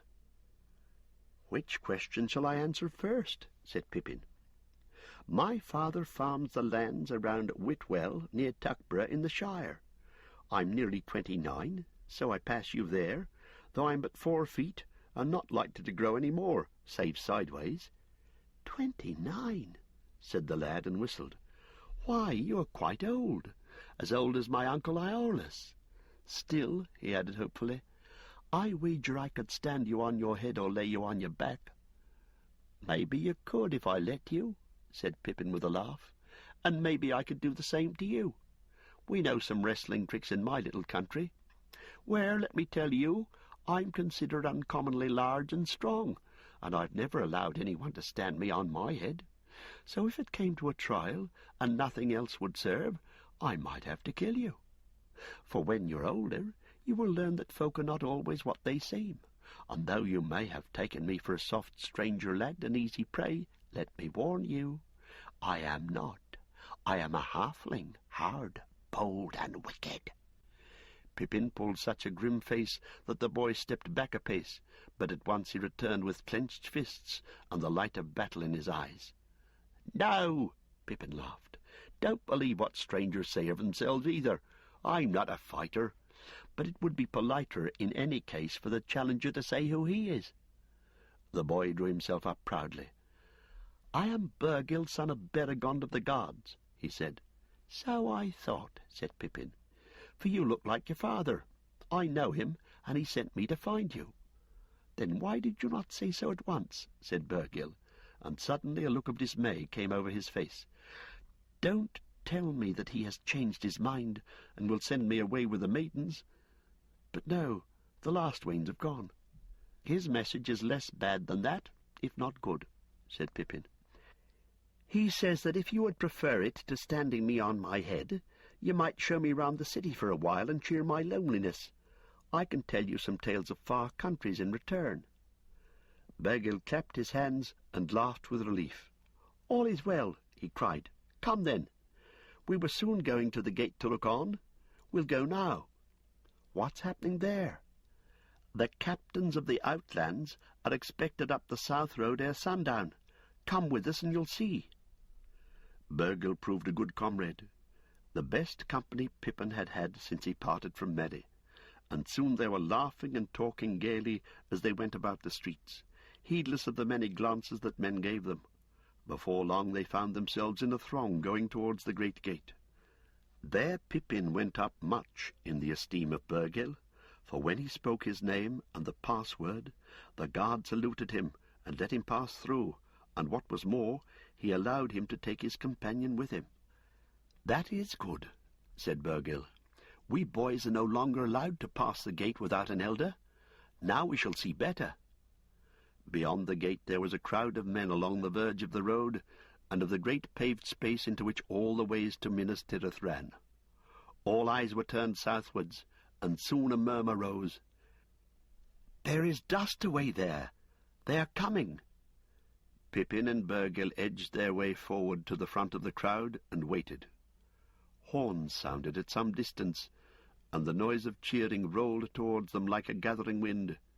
Then there was a loud trumpet blast, and all about them people were shouting. "Forlong! Forlong!" Pippin heard men calling. "What do they say?" he asked. "Forlong has come," Burgill answered. "Old Forlong the Fat, the Lord of Losanach. That is where my grandsire lives. Hurrah! Here he is, good old Forlong!" Leading the line there came walking a big thick-limbed horse, and on it sat a man of wide shoulders and huge girth, but old and grey-bearded, yet mail-clad and black-helmed, and bearing a long heavy spear. Behind him marched proudly a dusty line of men, well-armed and bearing great battle-axes. Grim-faced they were, and shorter and somewhat swarthier than any men that Pippin had yet seen in Gondor.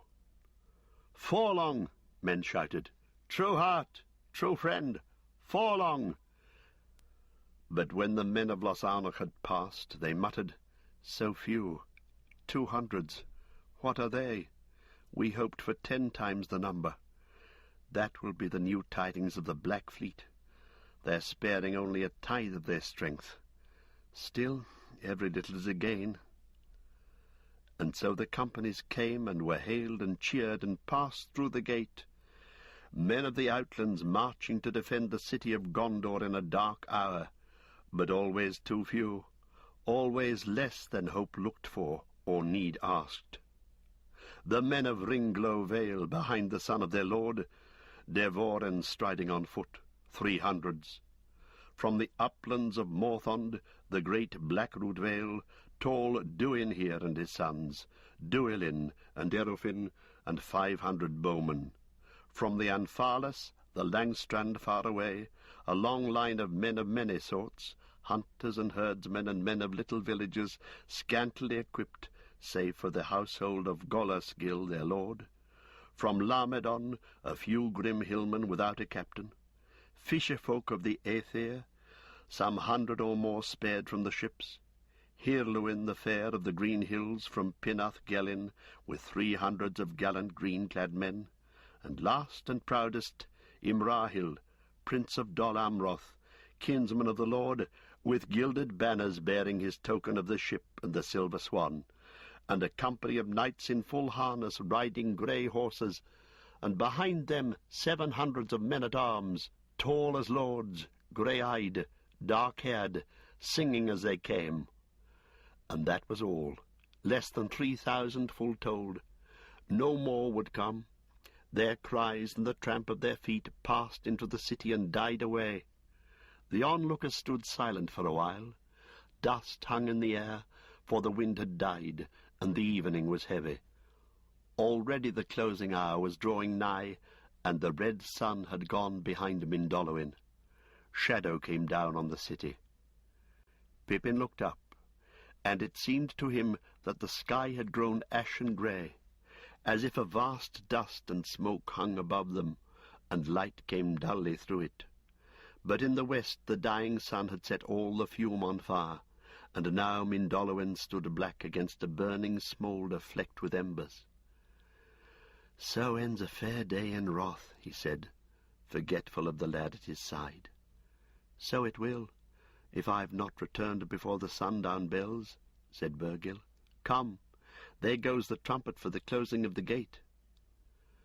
Hand in hand they went back into the city, the last to pass the gate before it was shut.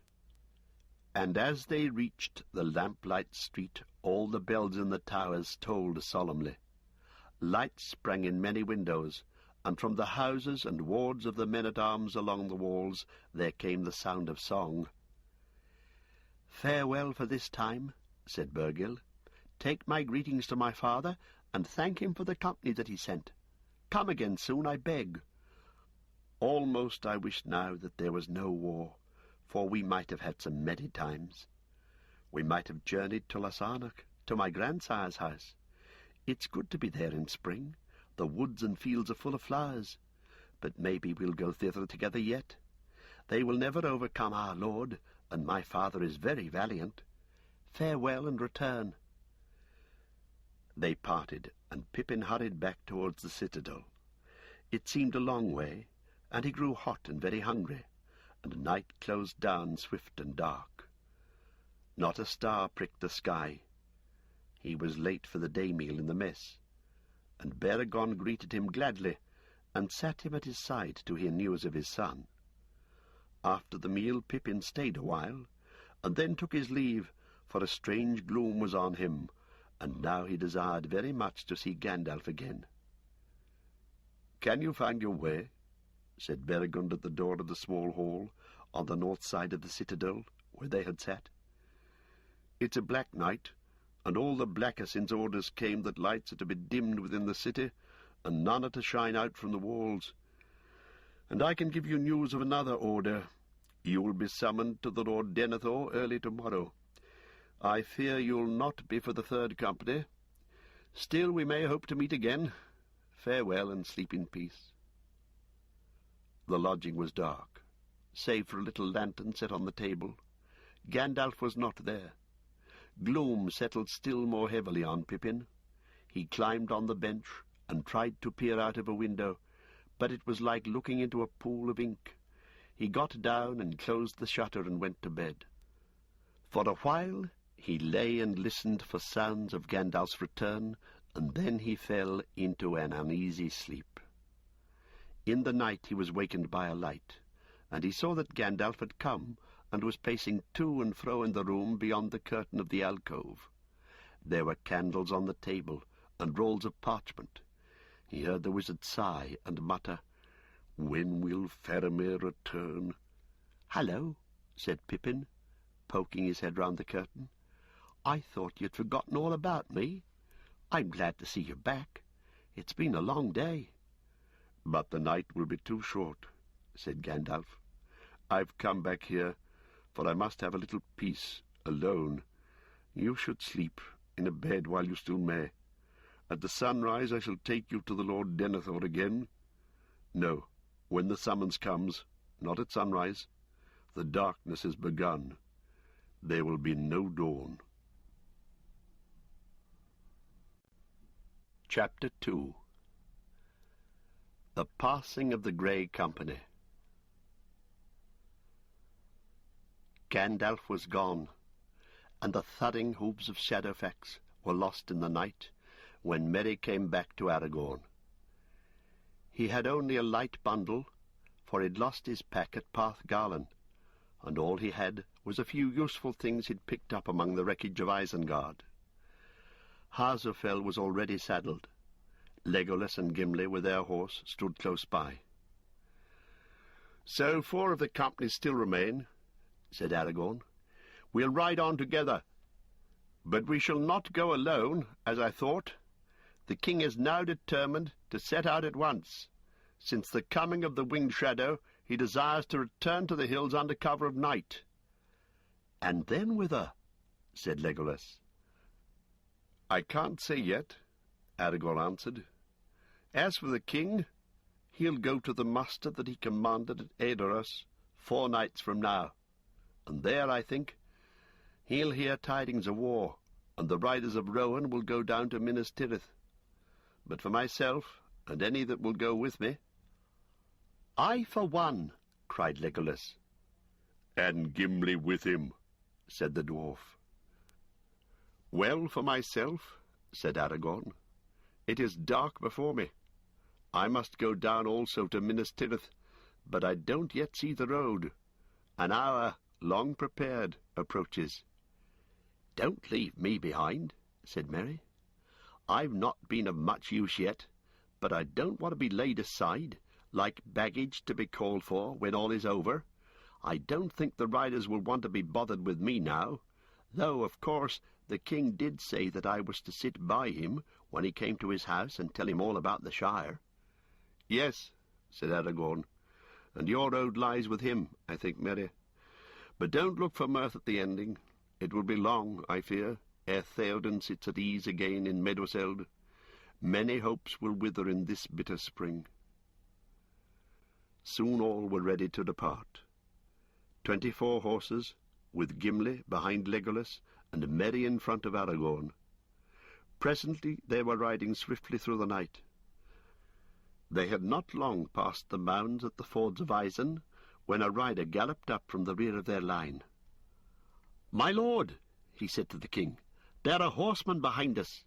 As we crossed the fords I thought that I heard them. Now we are sure they are overtaking us, riding hard." Theoden at once called a halt. The riders turned about and seized their spears. Aragorn dismounted and set Merry on the ground, and drawing his sword he stood by the king's stirrup. Eomer and his esquire rode back to the rear. Merry felt more like unneeded baggage than ever, and he wondered, if there was a fight, what he should do. Supposing the king's small escort was trapped and overcome, but he escaped into the darkness, alone in the wild fields of Rohan, with no idea of where he was in all the endless miles? No good, he thought. He drew his sword and tightened his belt. The sinking moon was obscured by a great sailing cloud, but suddenly it rode out clear again. Then they all heard the sound of hoofs, and at the same moment they saw dark shapes coming swiftly on the path from the fords. The moonlight glinted here and there on the points of spears. The number of the pursuers could not be told, but they seemed no fewer than the king's escort, at the least.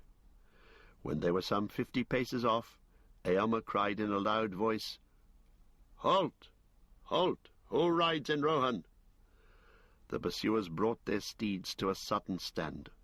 A silence followed, and then in the moonlight a horseman could be seen dismounting and walking slowly forward. His hand showed white as he held it up, palm outward, in token of peace. But the king's men gripped their weapons. At 10 paces the man stopped. He was tall, a dark standing shadow. Then his clear voice rang out, "Rohan? Rohan, did you say? That is a glad word. We seek that land in haste from long afar." "You have found it," said Eomer. "When you crossed the fords yonder you entered it. But it is the realm of Theoden the king. None ride here save by his leave. Who are you, and what is your haste?" "Halbarad Dunedain, Ranger of the North I am," cried the man. "We seek one Aragorn, son of Arathorn, and we heard that he was in Rohan." "And you have found him also," cried Aragorn. Giving his reins to Merry, he ran forward and embraced the newcomer. "Halbarad," he said, "of all joys this is the least expected." Merry breathed a sigh of relief. He'd thought that this was some last trick of Saruman's, to waylay the king while he had only a few men about him. But it seemed that there would be no need to die in Theoden's defence, not yet at any rate. He sheathed his sword. "All is well," said Aragorn, turning back. "Here are some of my own kin from the far land where I dwelt. But why they come, and how many they be, Halbarad shall tell us." "I have 30 with me," said Halbarad. "That is all of our kindred that can be gathered in haste. But the brethren Elladan and Elro here have ridden with us, desiring to go to the war. We rode as swiftly as we might when your summons came." "But I didn't summon you," said Aragorn, "save only in wish. My thoughts have often turned to you, and seldom more than tonight. Yet I've sent no word. But come, all such matters must wait. You find us riding in haste and danger. Ride with us now, if the king will give his leave." Theoden was indeed glad of the news. "It is well," he said. "If these kinsmen be in any way like to yourself, my lord Aragorn, 30 such knights will be a strength that cannot be counted by heads." Then the riders set out again, and Aragorn for a while rode with the Dunedain. And when they had spoken of tidings in the north and in the south, Elro here said to him, "I bring word to you from my father. The days are short. If thou art in haste, remember the paths of the dead." "Always my days have seemed to me too short to achieve my desire," answered Aragorn. "But great indeed will be my haste ere I take that road." "That will soon be seen," said Elrohir. "But let us speak no more of these things upon the open road." And Aragorn said to Halbarad, "What is that you bear, kinsman?" For he saw that instead of a spear he bore a tall staff, as it were a standard, but it was close furled in a black cloth bound about with many thongs. "It is a gift that I bring you from the Lady of Rivendell," answered Halbarad. "She wrought it in secret, and long was the making, but she also sends words to you. The days now are short. Either our hope cometh, or all hope's end. Therefore I send thee what I have made for thee. Farewell, Elfstone." And Aragorn said, "Now I know what you bear. Bear it still for me a while." And he turned and looked away to the north under the great stars, and then he fell silent and spoke no more while the night's journey lasted. The night was old and the east grey when they rode up at last from Deeping Combe and came back to the Hornburg. There they were to lie and rest for a brief while and take counsel. Merry slept until he was roused by Legolas and Gimli. "The sun is high," said Legolas. "All others are up and doing. Come, Master Sluggard, and look at this place while you may." "There was a battle here 3 nights ago," said Gimli, "and here Legolas and I played a game that I won only by a single orc. Come and see how it was. And there are caves, Merry, caves of wonder. Shall we visit them, Legolas, do you think?" "Nay, there is no time," said the elf. "Do not spoil the wonder with haste. I have given you my word to return hither with you, if a day of peace and freedom comes again. But it is now near to noon, and at that hour we eat, and then we set out again, I hear." Merry got up and yawned. His few hours' sleep had not been nearly enough. He was tired and rather dismal. He missed Pippin, and felt that he was only a burden, while everybody was making plans for speed and a business that he didn't fully understand. "Where's Aragorn?" he asked. "In a high chamber of the burg," said Legolas. "He has neither rested nor slept, I think. He went thither some hours ago, saying that he must take thought, and only his kinsman, Halbarad, went with him. But some dark doubt or care sits on him." "They're a strange company, these newcomers," said Gimli. "Stout men and lordly they are, and the riders of Rohan look almost as boys beside them, for they are grim men of face, worn like weathered rocks for the most part, even as Aragorn himself, and they are silent." "But even as Aragorn they are courteous if they break their silence," said Legolas. "And have you marked the brethren Eladan and Elrohir? Less sombre is their gear than the others, and they are fair and gallant as elven lords, and that is not to be wondered at in the sons of Elrond of Rivendell." "Why have they come? Have you heard?" asked Merry. He had now dressed, and he flung his grey cloak about his shoulders, and the three passed out together towards the ruined gate of the burg. "They answered a summons, as you heard," said Gimli. "Word came to Rivendell, they say. Aragorn has need of his kindred. Let the Dunedain ride to him in Rohan. But whence this message came they are now in doubt. Gandalf sent it, I would guess." "Nay, Galadriel," said Legolas. "Did she not speak through Gandalf of the ride of the Grey Company from the north?" "Yes, you have it," said Gimli. "The Lady of the Wood, she read many hearts and desires. Now why did not we wish for some of our own kinsfolk, Legolas?" Legolas stood before the gate and turned his bright eyes away north and east, and his fair face was troubled. "I do not think that any would come," he answered. "They have no need to ride to war. War already marches on their own lands." For a while the three companions walked together, speaking of this and that turn of the battle, and they went down from the broken gate and past the mounds of the fallen on the greensward beside the road, until they stood on Helm's Dyke and looked into the Combe. The Death Down already stood there, black and tall and stony, and the great trampling and scoring of the grass by the Huons could be plainly seen. The Dunlendings and many men of the garrison of the Burg were at work on the dyke, or in the fields and about the battered walls behind, yet all seemed strangely quiet, a weary valley resting after a great storm. Soon they turned back and went to the midday meal in the hall of the Burg. The king was already there, and as soon as they entered, he called for Merry and had a seat set for him at his side. "It is not as I would have it," said Theoden, "for this is little like my fair house in Edoras, and your friend is gone, who should also be here, but it may be long ere we sit, you and I, at the high table in Meadowseld. There will be no time for feasting when I return thither. But come now, eat and drink, and let us speak together while we may, and then you shall ride with me." "May I?" said Merry, surprised and delighted. "That would be splendid." He had never felt more grateful for any kindness in words. "I'm afraid I'm only in everybody's way," he stammered, "but I should like to do anything I could, you know." "I doubt it not," said the king. "I've had a good hill pony made ready for you. He will bear you as swift as any horse by the roads that we shall take.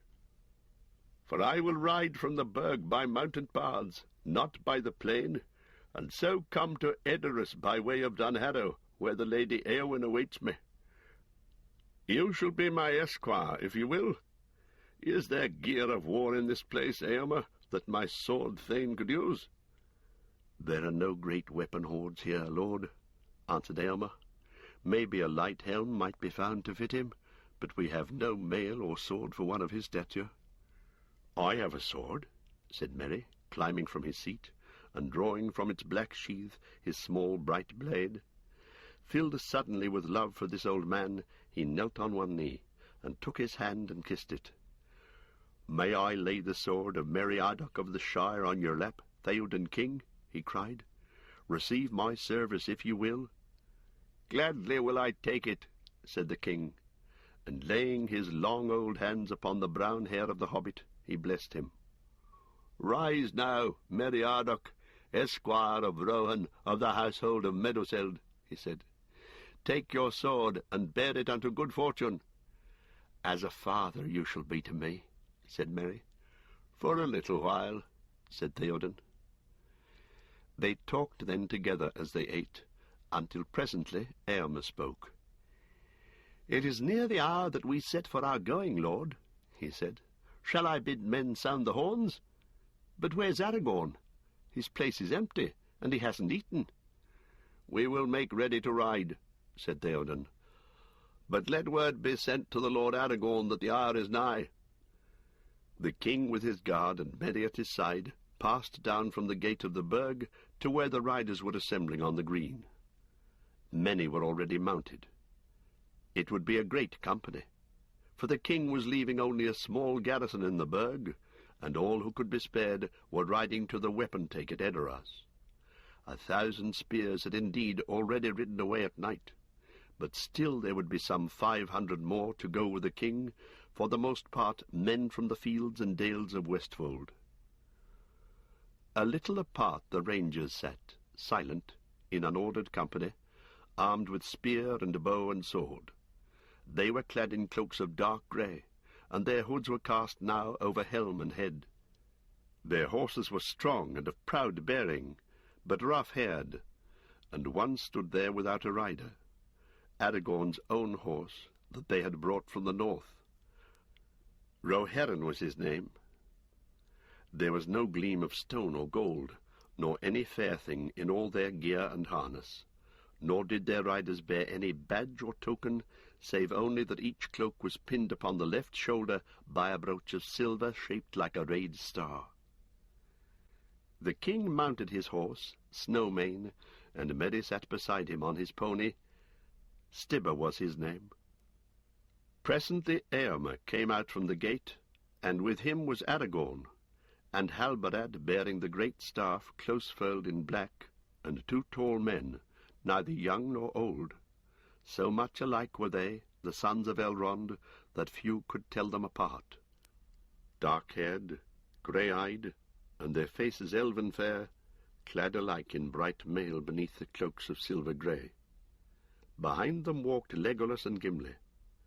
But Merry had eyes only for Aragorn, so startling was the change that he saw in him, as if in one night many years had fallen on his head. Grim was his face, grey-hued and weary. "I'm troubled in mind, Lord," he said, standing by the king's horse. "I've heard strange words, and I see new perils far off. I've laboured long in thought, and now I fear that I must change my purpose. Tell me, Theoden, you ride now to Dunharrow. How long will it be ere you come there?" "It is now a full hour past noon," said Eomer. "Before the night of the 3rd day from now we should come to the hold. The moon will then be one night past his full, and the muster that the king commanded will be held the day after. More speed we cannot make, if the strength of Rohan is to be gathered." Aragorn was silent for a moment. 3 days, he murmured, and the muster of Rohan will only be begun. But I see that it cannot now be hastened. He looked up, and it seemed that he had made some decision. His face was less troubled. "Then, by your leave, Lord, I must take new counsel for myself and my kindred. We must ride our own road, and no longer in secret. For me the time of stealth is past. I will ride east by the swiftest way, and I will take the paths of the dead." "The paths of the dead?" said Theoden, and trembled. "Why do you speak of them?" Eomer turned and gazed at Aragorn, and it seemed to Merry that the faces of the riders that sat within hearing turned pale at the words. "If there be in truth such paths," said Theoden, "their gate is in Dunharrow, but no living man may pass it." "Alas, Aragorn, my friend," said Eomer, "I had hoped that we should ride to war together, but if you seek the paths of the dead, then our parting is come, and it is little likely that we shall ever meet again under the sun." "That road I will take none the less," said Aragorn. "But I say to you, Eomer, that in battle we may yet meet again, though all the hosts of Mordor should stand between." "You will do as you will, my lord Aragorn," said Theoden. "It is your doom, maybe, to tread strange paths that others dare not. This parting grieves me, and my strength is lessened by it. But now I must take the mountain roads and delay no longer. Farewell." "Farewell, lord," said Aragorn. "Ride unto great renown. Farewell, Merry. I leave you in good hands, better than we hoped when we hunted the orcs to Fangorn. Legolas and Gimli will still hunt with me, I hope, but we shall not forget you." "Goodbye," said Merry. He could find no more to say. He felt very small, and he was puzzled and depressed by all these gloomy words. More than ever he missed the unquenchable cheerfulness of Pippin. The riders were ready, and their horses were fidgeting. He wished they would start and get it over. Now Theoden spoke to Eomer, and he lifted up his hand and cried aloud, and with that word the riders set forth. They rode over the dike and down the coombe, and then, turning swiftly eastwards, they took a path that skirted the foothills for a mile or so, until, bending south, it passed back among the hills and disappeared from view. Aragorn rode to the dike and watched till the king's men were far down the coombe. Then he turned to Halbarad. "There go 3 that I love, and the smallest not the least," he said. "He knows not to what end he rides, yet if he knew, he still would go on." "A little people, but of great worth are the Shire folk," said Halbarad. "Little do they know of our long labour for the safekeeping of their borders, and yet I grudge it not." "And now our fates are woven together," said Aragorn. "And yet, alas, here we must part. Well, I must eat a little, and then we also must hasten away. Come, Legolas and Gimli, I must speak with you as I eat." Together they went back into the burg. Yet for some time Aragorn sat silent at the table in the hall, and the others waited for him to speak. "Come," said Legolas at last. "Speak and be comforted, and shake off the shadow. What has happened since we came back to this grim place in the grey morning?" "A struggle somewhat grimmer for my part than the Battle of the Hornburg," answered Aragorn. "I have looked in the stone of Orthanc, my friends." "You have looked in that accursed stone of wizardry?" exclaimed Gimli, with fear and astonishment in his face. "Did you say aught to him? Even Gandalf feared that encounter." "You forgot to whom you speak," said Aragorn sternly, and his eyes glinted. "Did I not openly proclaim my title before the doors of Edoras? What do you fear that I should say to him?" "Nay, Gimli," he said in a softer voice, and the grimness left his face, and he looked like one who has laboured in sleepless pain for many nights.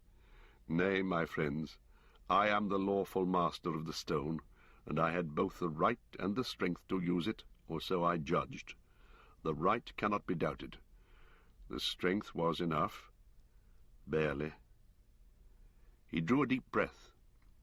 "It was a bitter struggle, and the weariness is slow to pass. I spoke no word to him, and in the end I wrenched the stone to my own will. That alone he will find hard to endure. And he beheld me. Yes, Master Gimli, he saw me, but in other guise than you see me here. If that will aid him, then I have done ill. But I don't think so. To know that I lived and walked the earth was a blow to his heart, I deem, for he knew it not till now. The eyes in Orthanc did not see through the armour of Theoden, but Sauron has not forgotten Isildur and the sword of Elendil. Now, in the very hour of his great designs, the heir of Isildur and the sword are revealed, for I showed the blade reforged to him. He is not so mighty yet that he is above fear. Nay, doubt ever gnaws him." "But he wields great dominion none the less," said Gimli, "and now he will strike more swiftly." "The hasty stroke goes oft astray," said Aragorn. "We must press our enemy, and no longer wait upon him for the move. See, my friends, when I had mastered the stone, I learned many things. A grave peril I saw coming unlooked for upon Gondor from the south, that will draw off great strength from the defence of Minas Tirith. If it is not countered swiftly, I deem that the city will be lost ere 10 days be gone." "Then lost it must be," said Gimli. "For what help is there to send thither, and how could it come there in time?" "I have no help to send, therefore I must go myself," said Aragorn. "But there is only one way through the mountains that will bring me to the coastlands before all is lost. That is the paths of the dead." "The paths of the dead," said Gimli. "It is a fell name, and little to the liking to the men of Rohan, as I saw. Can the living use such a road and not perish? And even if you pass that way, what will so few avail to counter the strokes of Mordor?" "The living have never used that road since the coming of the Rohirrim," said Aragorn, "for it is closed to them. But in this dark hour the heir of Isildur may use it, if he dare. Listen. This is the word that the sons of Elrond bring to me from their father in Rivendell, wisest in lore. Bid Aragorn remember the words of the seer and the paths of the dead." "But what may be the words of the seer?" said Legolas. "Thus spoke Malbeth the seer in the days of Arvedwe, last king at Fornost," said Aragorn. "Over the land there lies a long shadow, westward reaching wings of darkness. The tower trembles. To the tombs of kings doom approaches. The dead awaken. For the hour is come for the oath-breakers. At the stone of Erech they shall stand again, and hear there a horn in the hills ringing. Whose shall the horn be? Who shall call them from the grey twilight, the forgotten people, the heir of him to whom the oath they swore? From the north shall he come, need shall drive him, he shall pass the door to the paths of the dead." "Dark ways, doubtless," said Gimli, "but no darker than these staves are to me.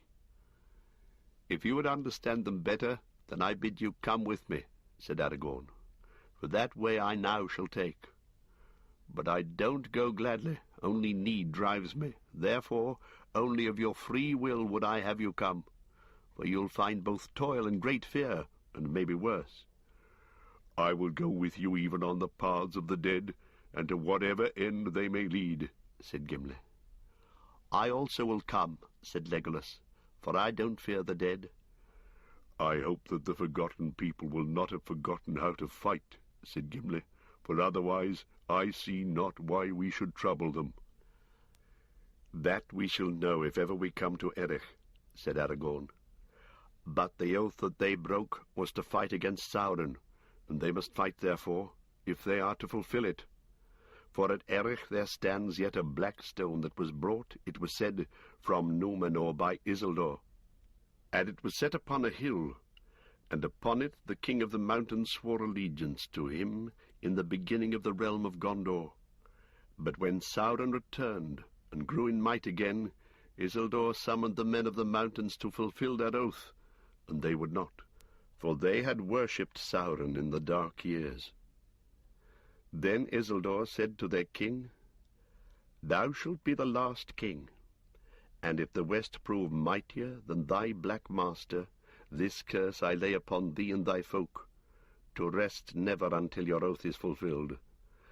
For this war will last through years uncounted, and you shall be summoned once again ere the end. And they fled before the wrath of Isildur, and did not dare to go forth to war on Sauron's part. And they hid themselves in secret places in the mountains, and had no dealings with other men, but slowly dwindled in the barren hills. And the terror of the sleepless dead lies about the hills of Erech, and all places where that people lingered. But that way I must go, since there are none living to help me. He stood up. Come, he cried, and drew his sword, and it flashed in the twilight hall of the burg. To the stone of Erech! I seek the paths of the dead. Come with me who will. Legolas and Gimli made no answer, but they rose and followed Aragorn from the hall. On the green there waited, still and silent, the hooded rangers. Legolas and Gimli mounted. Aragorn sprang upon Rohirrim. Then Halbarad lifted a great horn, and the blast of it echoed in Helm's Deep. And with that they leapt away, riding down the coombe like thunder, while all the men that were left on the dyke or burg stared in amaze. And while Theoden went by slow paths in the hills, the grey company passed swiftly over the plain, and on the next day in the afternoon they came to Edoras, and there they halted only briefly, ere they passed up the valley, and so came to Dunharrow as darkness fell. The Lady Éowyn greeted them, and was glad of their coming, for no mightier men had she seen than the Dúnedain and the fair sons of Elrond. But on Aragorn most of all her eyes rested.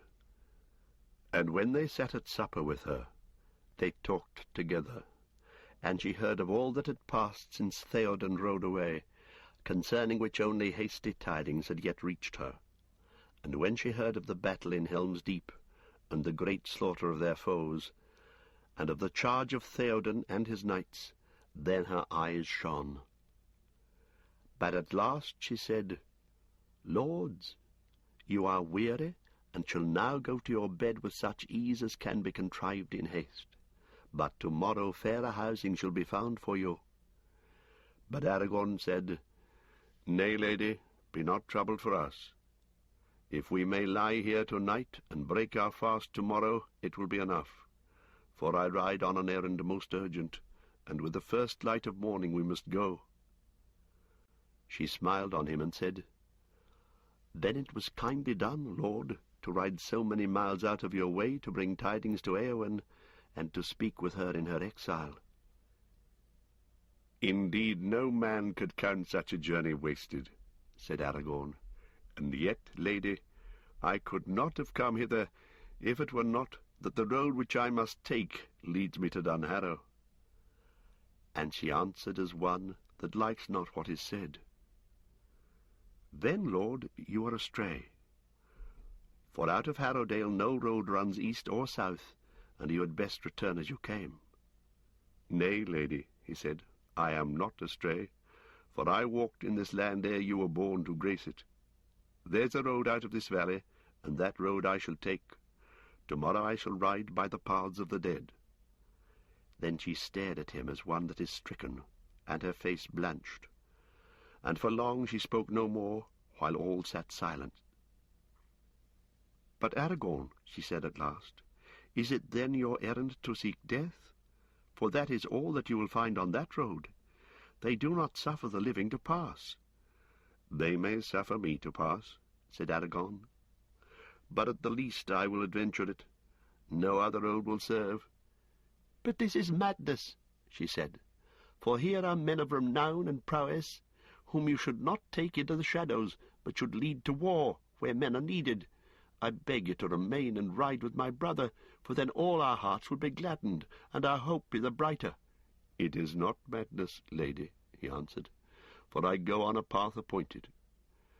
But those who follow me do so of their free will, and if they wish now to remain and ride with the Rohirrim, they may do so. But I shall take the paths of the dead alone, if needs be. Then they said no more, and they ate in silence. But her eyes were ever upon Aragorn, and the others saw that she was in great torment of mind. At length they arose, and took their leave of the lady, and thanked her for her care, and went to their rest. But as Aragorn came to the booth where he was to lodge with Legolas and Gimli, and his companions had gone in, there came the Lady Éowyn after him, and called to him. He turned and saw her as a glimmer in the night, for she was clad in white, but her eyes were on fire. Aragorn, she said, why will you go on this deadly road? Because I must, he said. Only so can I see any hope of doing my part in the war against Sauron. I don't choose paths of peril, Éowyn. Were I to go where my heart dwells, far in the north I would now be wandering in the fair valley of Rivendell. For a while she was silent, as if pondering what this might mean. Then suddenly she laid her hand on his arm. You are a stern lord and resolute, she said, and thus do men win renown. She paused. Lord, she said, if you must go, then let me ride in your following, for I am weary of skulking in the hills, and wish to face peril and battle. Your duty is with your people, he answered. Too often have I heard of duty, she cried, but am I not of the house of Eorl, a shield maiden, and not a dry nurse? I have waited on faltering feet long enough. Since they falter no longer, it seems, may I not now spend my life as I will? Few may do that with honour, he answered. But as for you, lady, did you not accept the charge to govern the people until their lord's return? If you had not been chosen, then some marshal or captain would have been set in the same place, and he could not ride away from his charge, were he weary of it or no. Shall I always be chosen? She said bitterly. Shall I always be left behind when the riders depart, to mind the house while they win renown, and find food and beds when they return? A time may come soon, said he, when none will return. Then there will be need of valour without renown, for none shall remember the deeds that are done in the last defence of your homes. Yet the deeds will not be less valiant because they are unpraised. And she answered, All your words are but to say, You are a woman, and your part is in the house. But when the men have died in battle and honour, you have leave to be burned in the house, for the men will need it no more. But I am of the house of Eorl, and not a serving woman. I can ride and wield blade, and I don't fear either pain or death. What do you fear, lady? He asked. A cage, she said, to stay behind bars until use and old age accept them, and all chance of doing great deeds is gone beyond recall or desire. And yet you counselled me not to adventure on the road that I had chosen, because it is perilous. So may one counsel another, she said.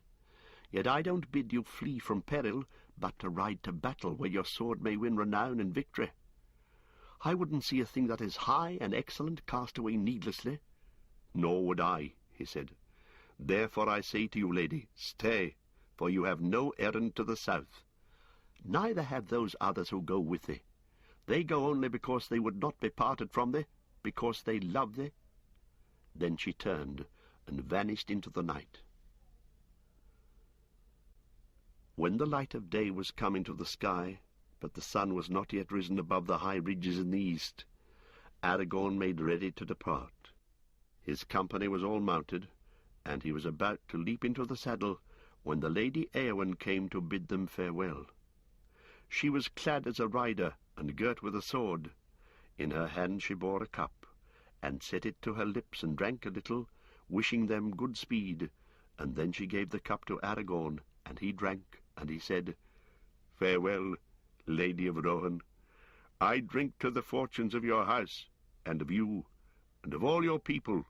Say to your brother, beyond the shadows we may meet again.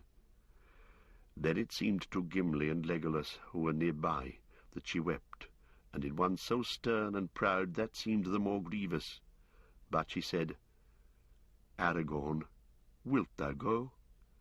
I will, he said. Then wilt thou not let me ride with this company, as I have asked? I will not, lady, he said, for that I could not grant without leave of the king and of your brother, and they will not return until tomorrow. But I count now every hour, indeed every minute. Farewell. Then she fell on her knees, saying, I beg thee. Nay, lady, he said, and taking her by the hand he raised her. Then he kissed her hand, and sprang into the saddle, and rode away, and he did not look back. And only those who knew him well, and were near to him, saw the pain that he bore. But Éowyn stood still as a figure carved in stone, her hands clenched at her sides, and she watched them until they passed into the shadows under the black Dwimorberg, the haunted mountain, in which was the gate of the dead. When they were lost to view, she turned, stumbling as one that is blind, and went back to her lodging. But none of her folk saw this parting, for they hid themselves in fear, and would not come forth until the day was up, and the reckless strangers were gone. And some said, They are elvish wights. Let them go where they belong, into the dark places, and never return. The times are evil enough. The light was still grey as they rode, for the sun had not yet climbed over the black ridges of the haunted mountain before them. A dread fell on them, even as they passed between the lines of ancient stones, and so came to the Dimholt. There, under the gloom of black trees that not even Legolas could long endure, they found a hollow place, opening at the mountain's root, and right in their path stood a single mighty stone, like a finger of doom. "My blood runs chill," said Gimli, but the others were silent, and his voice fell dead on the dank fir needles at his feet. The horses would not pass the threatening stone until the riders dismounted and led them about, and so they came at last into the glen, and there stood a sheer wall of rock, and in the wall the dark door gaped before them like the mouth of night. Signs and figures were carved above its wide arch, too dim to read, and fear flowed from it like a grey vapour. The company halted, and there was not a heart among them that did not quail, unless it were the heart of Legolas of the elves, for whom the ghosts of men have no terror. "This is an evil door," said Halbarad, "and my death lies beyond it. I will dare to pass it none the less, but no horse will enter." "But we must go in, and therefore the horses must go too," said Aragorn. "For if ever we come through this darkness, many leagues lie beyond, and every hour that is lost there will bring the triumph of Sauron nearer. Follow me." Then Aragorn led the way, and such was the strength of his will in that hour that all the Dunedain and their horses followed him. And indeed the love that the horses of the Rangers bore for their riders was so great that they were willing to face even the terror of the Dur, if their masters' hearts were steady as they walked beside them. But Arod, the horse of Rohan, refused the way, and he stood sweating and trembling in a fear that was grievous to see.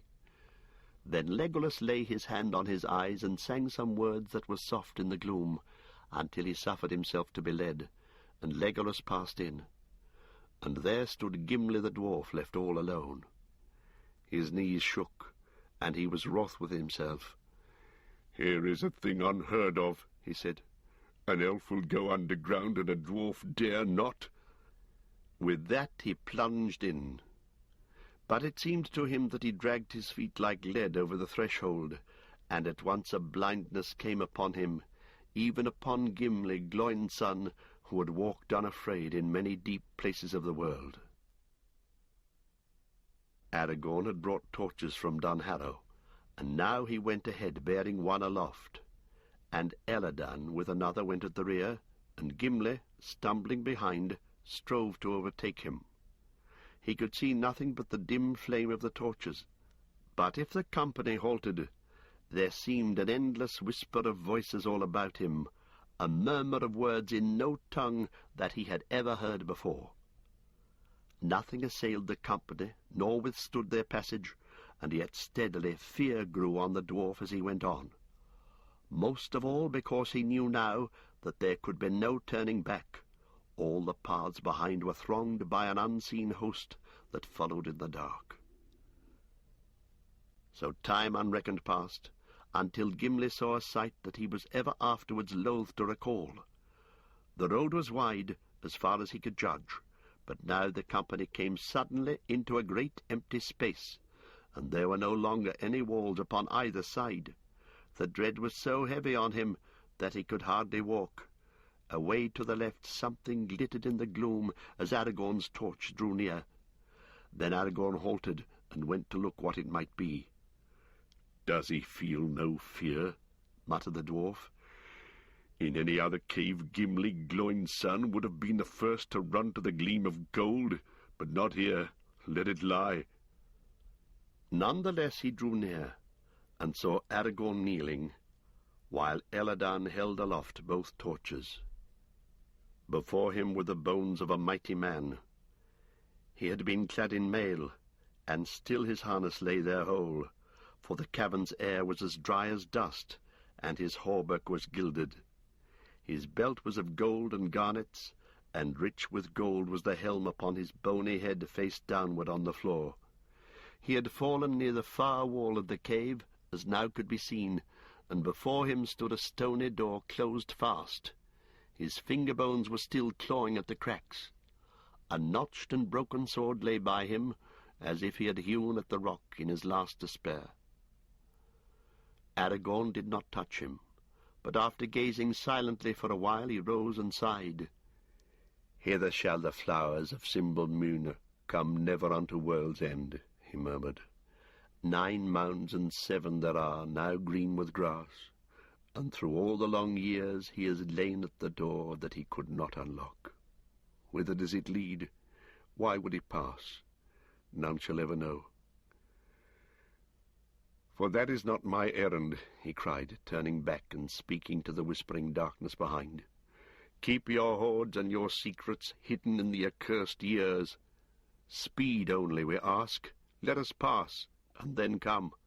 I summon you to the stone of Erech." There was no answer, unless it were an utter silence more dreadful than the whispers before, and then a chill blast came, in which the torches flickered and went out, and could not be rekindled. Of the time that followed, 1 hour or many, Gimli remembered little. The others pressed on, but he was ever hindmost, pursued by a groping horror that seemed always just about to seize him, and a rumour came after him like the shadow sound of many feet. He stumbled on until he was crawling like a beast on the ground, and felt that he could endure no more.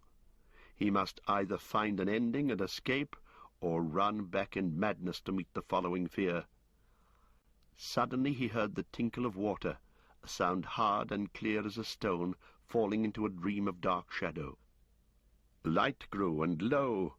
The company passed through another gateway, high-arched and broad, and a rill ran out beside them. And beyond, Going steeply down was a road between sheer cliffs, knife-edged against the sky far above. So deep and narrow was that chasm that the sky was dark, and in it small stars glinted. Yet, as Gimli after learned, it was still 2 hours ere sunset of the day on which they had set out from Dunharrow, though for all that he could then tell, it might have been twilight in some later year or in some other world. The company now mounted again, and Gimli returned to Legolas. They rode in file, and evening came on, and a deep blue dusk, and still fear pursued them. Legolas, turning to speak to Gimli, looked back, and the dwarf saw before his face the glitter in the elf's bright eyes. Behind them rode Elladan, last of the company, but not the last of those that took the downward road. "The dead are following," said Legolas. "I see shapes of men and of horses, and pale banners like shreds of cloud, and spears like winter thickets on a misty night. The dead are following." "Yes, the dead ride behind. They have been summoned," said Elladan. The company came at last out of the ravine, as suddenly as if they had issued from a crack in a wall, and there lay the uplands of a great vale before them, and the streams beside them went down with a cold voice over many falls. "Where in Middle-earth are we?" said Gimli, and Elladan answered, "We've descended from the uprising of the Morthond, the long chill river that flows at last to the sea that washes the walls of Dol Amroth. You will not need to ask hereafter how comes its name. Blackroot men call it." The Morthond Vale made a great bay that beat up against the sheer southern faces of the mountains. Its steep slopes were grass-grown, but all was grey in that hour, for the sun had gone, and far below lights twinkled in the homes of men. The vale was rich, and many folk dwelt there. Then, without turning, Aragorn cried aloud, so that all could hear, "Friends, forget your weariness. Ride now, ride! We must come to the stone of Erech ere this day passes, and long still is the way." So without looking back they rode the mountain fields until they came to a bridge over the growing torrent, and found a road that went down into the land. Lights went out in house and hamlet as they came, and doors were shut, and folk that were afield cried in terror, and ran wild like hunted deer. Ever there rose the same cry in the gathering night, "The King of the Dead! The King of the Dead has come upon us!" Bells were ringing far below, and all men fled before the face of Aragorn, but the grey company in their haste rode like hunters, until their horses were stumbling with weariness. And thus, just ere midnight, and in a darkness as black as the caverns in the mountains, they came at last to the hills of Erech. Long had the terror of the dead lain upon that hill, and upon the empty fields about it. For upon the top stood a black stone, round as a great globe, the height of a man, though its half was buried in the ground. Unearthly it looked, as though it had fallen from the sky, as some believed. But those who remembered still the lore of Westerness told that it had been brought out of the ruin of Númenor, and there set by Isildur at his landing. None of the people of the valley dared to approach it, nor would they dwell near, for they said that it was a trysting place of the shadow men, and there they would gather in times of fear, thronging round the stone and whispering. To that stone the company came and halted in the dead of night. Then Elrohir gave to Aragorn a silver horn, and he blew upon it, and it seemed to those that stood near that they heard a sound of answering horns, as if it was an echo in deep caves far away. No other sound they heard, and yet they were aware of a great host gathered all about the hill on which they stood, and a chill wind like the breath of ghosts came down from the mountains. But Aragorn dismounted, and standing by the stone he cried in a great voice, "Oath-breakers, why have ye come?" And a voice was heard out of the night that answered him, as if from far away, "To fulfill our oath and have peace." Then Aragorn said, The hour is come at last. Now I go to Pelargir upon Anduin, and ye shall come after me. And when all this land is clean of the servants of Sauron, I will hold the oath fulfilled, and ye shall have peace and depart for ever. For I am Elessar, Isildur's heir of Gondor. And with that he bade Halbarad unfurl the great standard which he had brought, and behold, it was black, and if there was any device upon it, it was hidden in the darkness. Then there was silence, and not a whisper nor a sigh was heard again all the night long. The company camped beside the stone, but they slept little, because of the dread of the shadows that hedged them round. But when the dawn came, cold and pale, Aragorn rose at once, and he led the company forth upon the journey of greatest haste and weariness that any of them had known, save he alone, and only his will, held them to go on. No other mortal men could have endured it, none but the Dúnedain of the north, and with them Gimli the dwarf and Legolas of the elves. They passed Tarlang's neck, and came into Lamadon, and the shadow host pressed behind, and fear went on before them, until they came to Calabel upon Ciril, and the sun went down like blood behind Pinath Gelin, away in the west behind them. The township and the fords of Ciril they found deserted, for many men had gone away to war, and all that were left fled to the hills at the rumour of the coming of the King of the Dead. But the next day there came no dawn, and the grey company passed on into the darkness of the storm of Mordor, and were lost to mortal sight. But the dead followed them.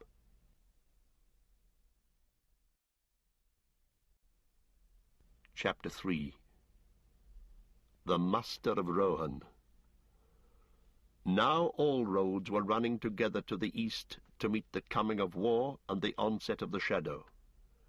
And even as Pippin stood at the great gate of the city, and saw the prince of Dol Amroth ride in with his banners, the king of Rohan came down out of the hills. Day was waning. In the last rays of the sun, the riders cast long pointed shadows that went on before them.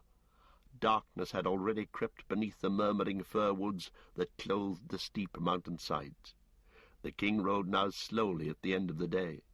Presently the path turned round a huge bare shoulder of rock, and plunged into the gloom of soft-sighing trees.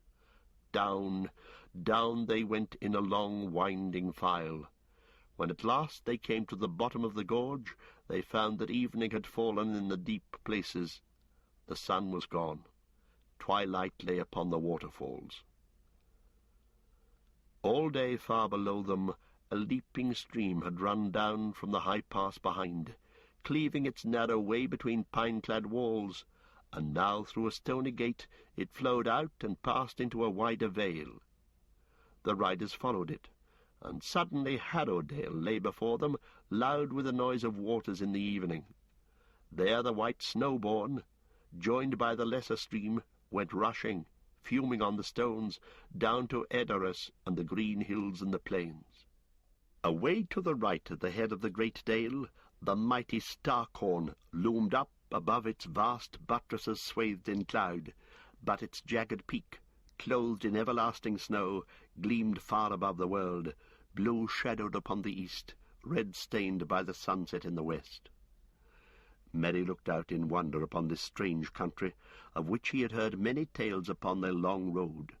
It was a skyless world, in which his eye, through dim gulfs of shadowy air, saw only ever-mounting slopes, great walls of stone behind great walls, and frowning precipices wreathed with mist. He sat for a moment half dreaming, listening to the noise of water, the whisper of dark trees, the crack of stone, and the vast waiting silence that brooded behind all sound. He loved mountains, or he had loved the thought of them marching on the edge of stories brought from far away, but now he was borne down by the insupportable weight of Middle-earth. He longed to shut out the immensity in a quiet room by a fire. He was very tired, for though they had ridden slowly, they had ridden with very little rest. Hour after hour, for nearly 3 weary days, he had jogged up and down, over passes, and through long dales, and across many streams. Sometimes, where the way was broader, he had ridden at the king's side, not noticing that many of the riders smiled to see the two together, the hobbit on his little shaggy grey pony, and the Lord of Rohan on his great white horse.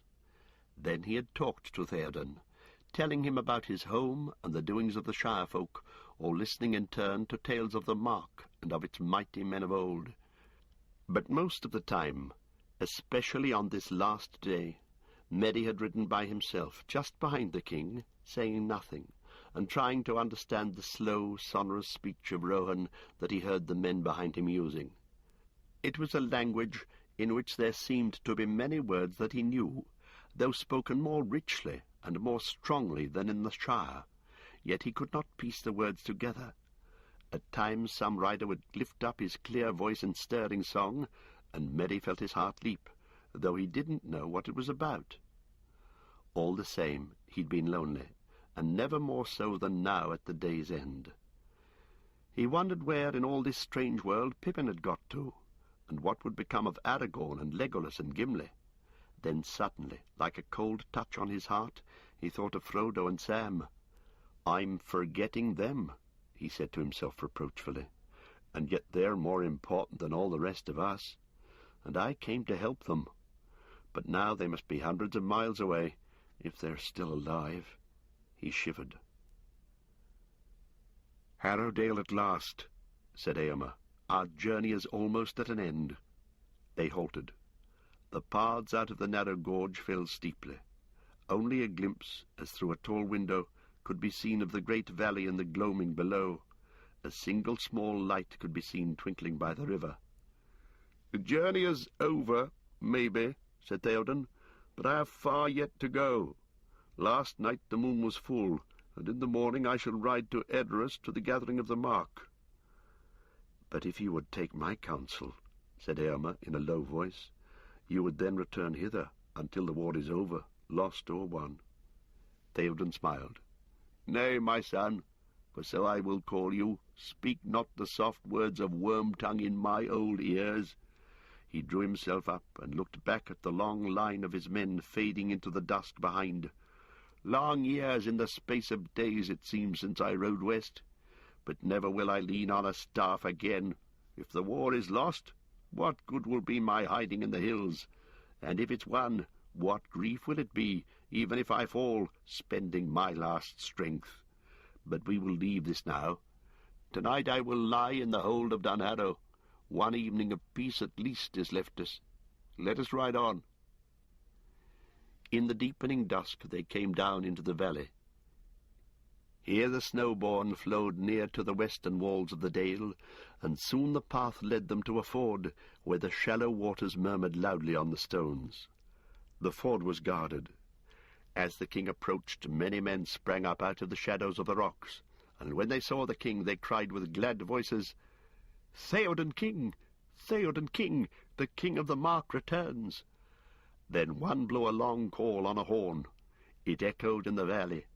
Other horns answered it, and light shone out across the river. And suddenly there rose a great chorus of trumpets from high above, sounding from some hollow place, as it seemed, that gathered their notes into one voice, and sent it rolling and beating on the walls of stone. So the king of the Mark came back victorious out of the west to Dunharrow, beneath the feet of the White Mountains. There he found the remaining strength of his people already assembled, for as soon as his coming was known, captains rode to meet him at the ford, bearing messages from Gandalf. Dunher, chieftain of the folk of Harrowdale, was at their head. "At dawn 3 days ago, lord," he said, "Shadowfax came like a wind out of the west to Edoras, and Gandalf brought tidings of your victory to gladden our hearts. But he brought also word from you to hasten the gathering of the riders, and then came the winged shadow." "The winged shadow?" said Theoden. "We saw it also, but that was in the dead of night before Gandalf left us." "Maybe, lord," said Dunher, "yet the same, or another like to it, a flying darkness in the shape of a monstrous bird, passed over Edoras that morning, and all men were shaken with fear. For it stooped upon Meduseld, and as it came low, almost to the gable, there came a cry that stopped our hearts. Then it was that Gandalf counselled us not to assemble in the fields, but to meet you here in the valley under the mountains. And he bade us to kindle no more lights or fires than barest need asked. So it has been done. Gandalf spoke with great authority. We trust that it is as you would wish. Naught has been seen in Harrowdale of these evil things. It is well, said Theoden. I will ride now to the hold, and there, before I go to rest, I will meet the marshals and captains. Let them come to me as soon as may be. The road now led eastward, straight across the valley, which was at that point little more than 1/2 mile in width. Flats and meads of rough grass, grey now in the falling night, lay all about, but in front, on the far side of the dale, Mary saw a frowning wall, a last outlier of the great roots of the Starkhorn, cloven by the river in ages past. On all the level spaces there was great concourse of men. Some thronged to the roadside, hailing the king and the riders from the west with glad cries, but stretching away into the darkness behind, there were ordered rows of tents and booths, and lines of picketed horses, and great store of arms, and piled spears bristling like thickets of new-planted trees. Now all the great assembly was falling into shadow, and yet, though the night chill blew cold from the heights, no lanterns glowed, no fires were lit. Watchmen, heavily cloaked, paced to and fro. Merry wondered how many riders there were. He couldn't guess their number in the gathering gloom, but it looked to him like a great army, many thousands strong. While he was peering from side to side, the king's party came up under the looming cliff on the eastern side of the valley, and there suddenly the path began to climb, and Merry looked up in amazement. He was on a road the like of which he had never seen before, a great work of men's hands in years beyond the reach of song. Upward it wound, coiling like a snake, boring its way across the sheer slope of rock. Steep as a stair, it looped backwards and forwards as it climbed. Up it horses could walk, and wains could be slowly hauled, but no enemy could come that way, except out of the air, if it was defended from above. At each turn of the road there were great standing stones that had been carved in the likeness of men, huge and clumsy-limbed, squatting cross-legged, with their stumpy arms folded on fat bellies. Some, in the wearing of the years, had lost all features save the dark holes of their eyes that still stared sadly at the passers-by. The riders hardly glanced at them. The Pukul men they called them, and heeded them little. No power or terror was left in them, but Merry gazed at them with wonder and a feeling almost of pity as they loomed up mournfully in the dusk. After a while he looked back, and found that he had already climbed some hundreds of feet above the valley, but still far below he could dimly see a winding line of riders crossing the ford and filing along the road toward the camp prepared for them. Only the king and his guard were going up into the hold. At last the king's company came to a sharp brink, and the climbing road passed into a cutting between walls of rock, and so went up a short slope and out onto a wide upland. The Ferienfeld men called it, a green mountain field of grass and heath, high above the deep-delved courses of the Snowbourne, laid upon the lap of the great mountains behind. The Starkhorn southwards, and northwards the sword-toothed mass of Iron Saga, between which there faced the riders the grim black walls of the Drimmerberg, the haunted mountain rising out of steep slopes of sombre pines. Dividing the upland into two, there marched a double line of unshaped standing stones that dwindled into the dusk and vanished in the trees.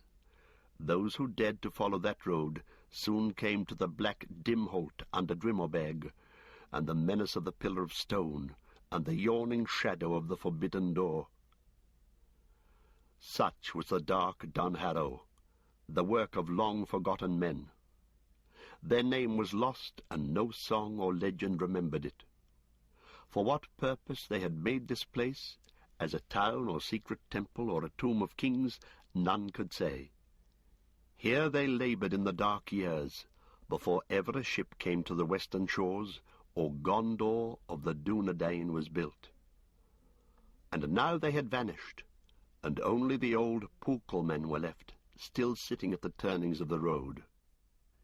Merry stared at the lines of marching stones. They were worn and black. Some were leaning, some were fallen, some cracked or broken. They looked like rows of old and hungry teeth. He wondered what they could be, and he hoped that the king was not going to follow them into the darkness beyond. Then he saw that there were clusters of tents and booths on either side of the stony way, but these were not set near the trees, and seemed rather to huddle away from them towards the brink of the cliff. The greater number were on the right, where the Firienfeld was wider, and on the left there was a smaller camp, in the midst of which stood a tall pavilion. From this side a rider now came out to meet them, and they turned from the road. As they drew near, Merry saw that the rider was a woman with long braided hair gleaming in the twilight. Yet she wore a helm, and was clad to the waist like a warrior, and girded with a sword. "Hail, Lord of the Mark!" she cried. "My heart is glad at your returning." "And you, Éowyn?" said Theoden. "Is all well with you?" "All is well," she answered. Yet it seemed to Merry that her voice belied her, and he would have thought that she had been weeping, if that could be believed of one so stern of face. "All is well. It was a weary road for the people to take, torn suddenly from their homes. There were hard words, for it is long since war has driven us from the green fields, but there have been no evil deeds. All is now ordered, as you see, and your lodging is prepared for you, for I have had full tidings of you, and knew the hour of your coming." "So Aragorn has come, then," said Éomer. "Is he still here?" "No, he's gone," said Éowyn, turning away and looking at the mountains dark against the east and south. "Whither did he go?" asked Éomer. "I don't know," she answered. "He came at night, and rode away yestermorn, ere the sun had climbed over the mountain-tops. He's gone." "You are grieved, daughter," said Theoden. "What's happened? Tell me. Did he speak of that road?" He pointed away along the darkening lines of stones toward the Dwimmelberg. "Of the paths of the dead?" "Yes, lord," said Éowyn. "And he has passed into the shadows from which none have returned. I could not dissuade him. He is gone." "Then our paths are sundered," said Éomer. "He is lost. We must ride without him, and our hope dwindles." Slowly they passed through the short heath and upland grass, speaking no more, until they came to the king's pavilion. There Merry found that everything was made ready, and that he himself was not forgotten. A little tent had been pitched for him beside the king's lodging, and there he sat alone, while men passed to and fro, going into the king and taking counsel with him. Night came on, and the half-seen heads of the mountains westward were crowned with stars, but the east was dark and blank. The marching stones faded slowly from sight, but still behind them, blacker than the gloom, brooded the vast, crouching shadow of the Dwimmelberg. "The paths of the dead," he muttered to himself. "The paths of the dead. What does all this mean? They've all left me now. They've all gone to some doom. Gandalf and Pippin to the war in the east, and Sam and Frodo to Mordor, and Strider and Legolas and Gimli to the paths of the dead. But my turn will come soon enough, I suppose. I wonder what they're all talking about, and what the king means to do, for I must go where he goes now." In the midst of these gloomy thoughts he suddenly remembered that he was very hungry, and he got up to go and see if anyone else in this strange camp felt the same. But at that very moment a trumpet sounded, and a man came summoning him, the king's esquire, to wait at the king's board. In the inner part of the pavilion was a small space, curtained off with broidered hangings, and strewn with skins. And there at a small table sat Theoden and Éomer and Éowyn, and Dunhir, lord of Harrowdale. Merry stood beside the king's stool and waited on him, till presently the old man, coming out of deep thought, turned to him and smiled. "Come, Master Meriadoc," he said. You shall not stand. You shall sit beside me, as long as I remain in my own lands, and lighten my heart with tales." Room was made for the hobbit at the king's left hand, but no one called for any tale. There was indeed little speech, and they ate and drank for the most part in silence, until at last, plucking up courage, Merry asked the question that was tormenting him. "Twice now, Lord, I've heard of the paths of the dead," he said. "What are they? And where has Strider, I mean the Lord Aragorn, where is he gone?" The king sighed, but no one answered, until at last Eomer spoke. "We don't know, and our hearts are heavy," he said. "But as for the paths of the dead, you have yourself walked on their first steps. Nay, I speak no words of ill omen. The road that we have climbed is the approach to the door, yonder in the dim holt, but what lies beyond no man knows." "No man knows," said Theoden, "yet ancient legend, now seldom spoken, has somewhat to report. If these old tales speak true that have come down from father to son in the house of Eol, then the door under Drummerberg leads to a secret way that goes beneath the mountain to some forgotten end. But none have ever ventured in to search its secrets, since Baldur, son of Brego, passed the door and was never seen among men again. A rash vow he spoke, as he drained the horn at that feast which Brego made to hallow new-built Meduseld, and he came never to the high seat of which he was the heir.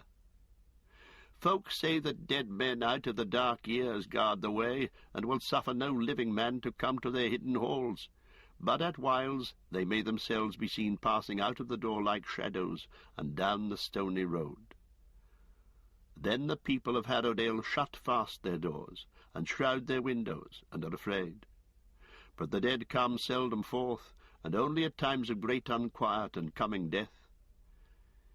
Yet it is said in Harrowdale, said Eowyn in a low voice, that in the moonless nights but little while ago a great host in strange array passed by.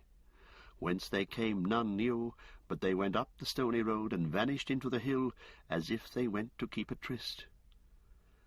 "Then why is Aragorn gone that way?" asked Merry.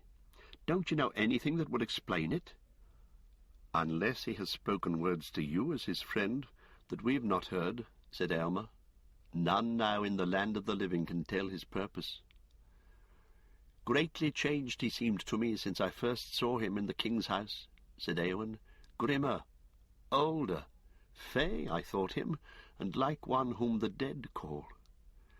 "Maybe he was called," said Theoden, "and my heart tells me that I shall not see him again. Yet he's a kingly man of high destiny, and take comfort in this, daughter, since comfort you seem to need in your grief for this guest. It's said that when the Eorlingers came out of the north and passed at length up the Snowbourn, seeking strong places of refuge in time of need, Brego and his son Baldur climbed the stair of the hold, and so came before the door. On the threshold sat an old man, aged beyond guess of years. Tall and kingly he had been, but now he was withered as an old stone.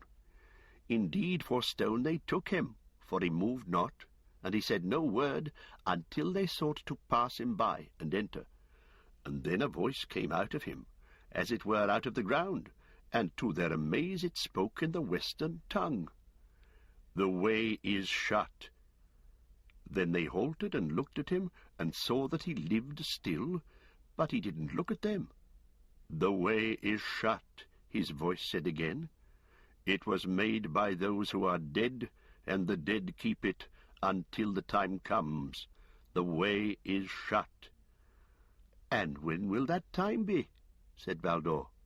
But no answer did he ever get, for the old man died in that hour and fell upon his face, and no other tidings of the ancient dwellers in the mountains of our folk ever learned. Yet maybe at last the time foretold has come, and Aragorn may pass. But how shall a man discover whether that time be come or no, save by daring the door?" said Eomer. "And that way I wouldn't go, though all the hosts of Mordor stood before me, and I were alone and had no other refuge. Alas, that a fey mood should fall on a man so great-hearted in this hour of need. Are there not evil things enough abroad, without seeking them under the earth? War is at hand. He paused, for at that moment there was a noise outside, a man's voice crying the name of Theoden, and the challenge of the guard. Presently the captain of the guard thrust aside the curtain. "A man is here, lord," he said, "an errand rider of Gondor. He wishes to come before you at once." "Let him come," said Theoden. A tall man entered, and Merry choked back a cry. For a moment it seemed to him that Boromir was alive again and had returned. Then he saw that it was not so.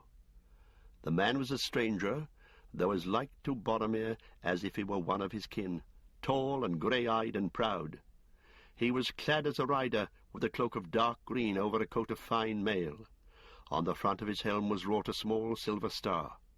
In his hand he bore a single arrow, black-feathered and barbed with steel, but the point was painted red. He sank on one knee and presented the arrow to Theoden. "Hail, Lord of the Rohirrim, friend of Gondor," he said. "Here I am, errand rider of Denethor, who bring you this token of war. Gondor is in great need. Often the Rohirrim have aided us, but now the Lord Denethor asks for all your strength and all your speed, lest Gondor fall at last." "The red arrow," said Theoden, holding it, as one who receives a summons long expected and yet dreadful when it comes. His hand trembled. "The red arrow has not been seen in the mark in all my years. Has it indeed come to that? And what does the Lord Denethor reckon that all my strength and all my speed may be?" "That is best known to yourself, lord," said Heorgon. "But ere long it may well come to pass that Minas Tirith is surrounded, and unless you have the strength to break a siege of many powers, the Lord Denethor bids me say that he judges that the strong arms of the Rohirrim would be better within his walls than without. But he knows that we are a people who fight rather upon horseback and in the open, and that we are also a scattered people, and time is needed for the gathering of our riders. Is it not true, Heorgon, that the Lord of Minas Tirith knows more than he sets in his message? For we are already at war, as you have seen, and you don't find us all unprepared. Gandalf the Grey has been among us, and even now we are mustering for battle in the east. What the Lord Denethor may know or guess of all these things I can't say," answered Heorgon.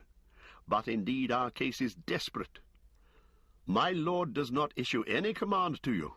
He begs you only to remember old friendship and oaths long spoken, and for your own good to do all that you may.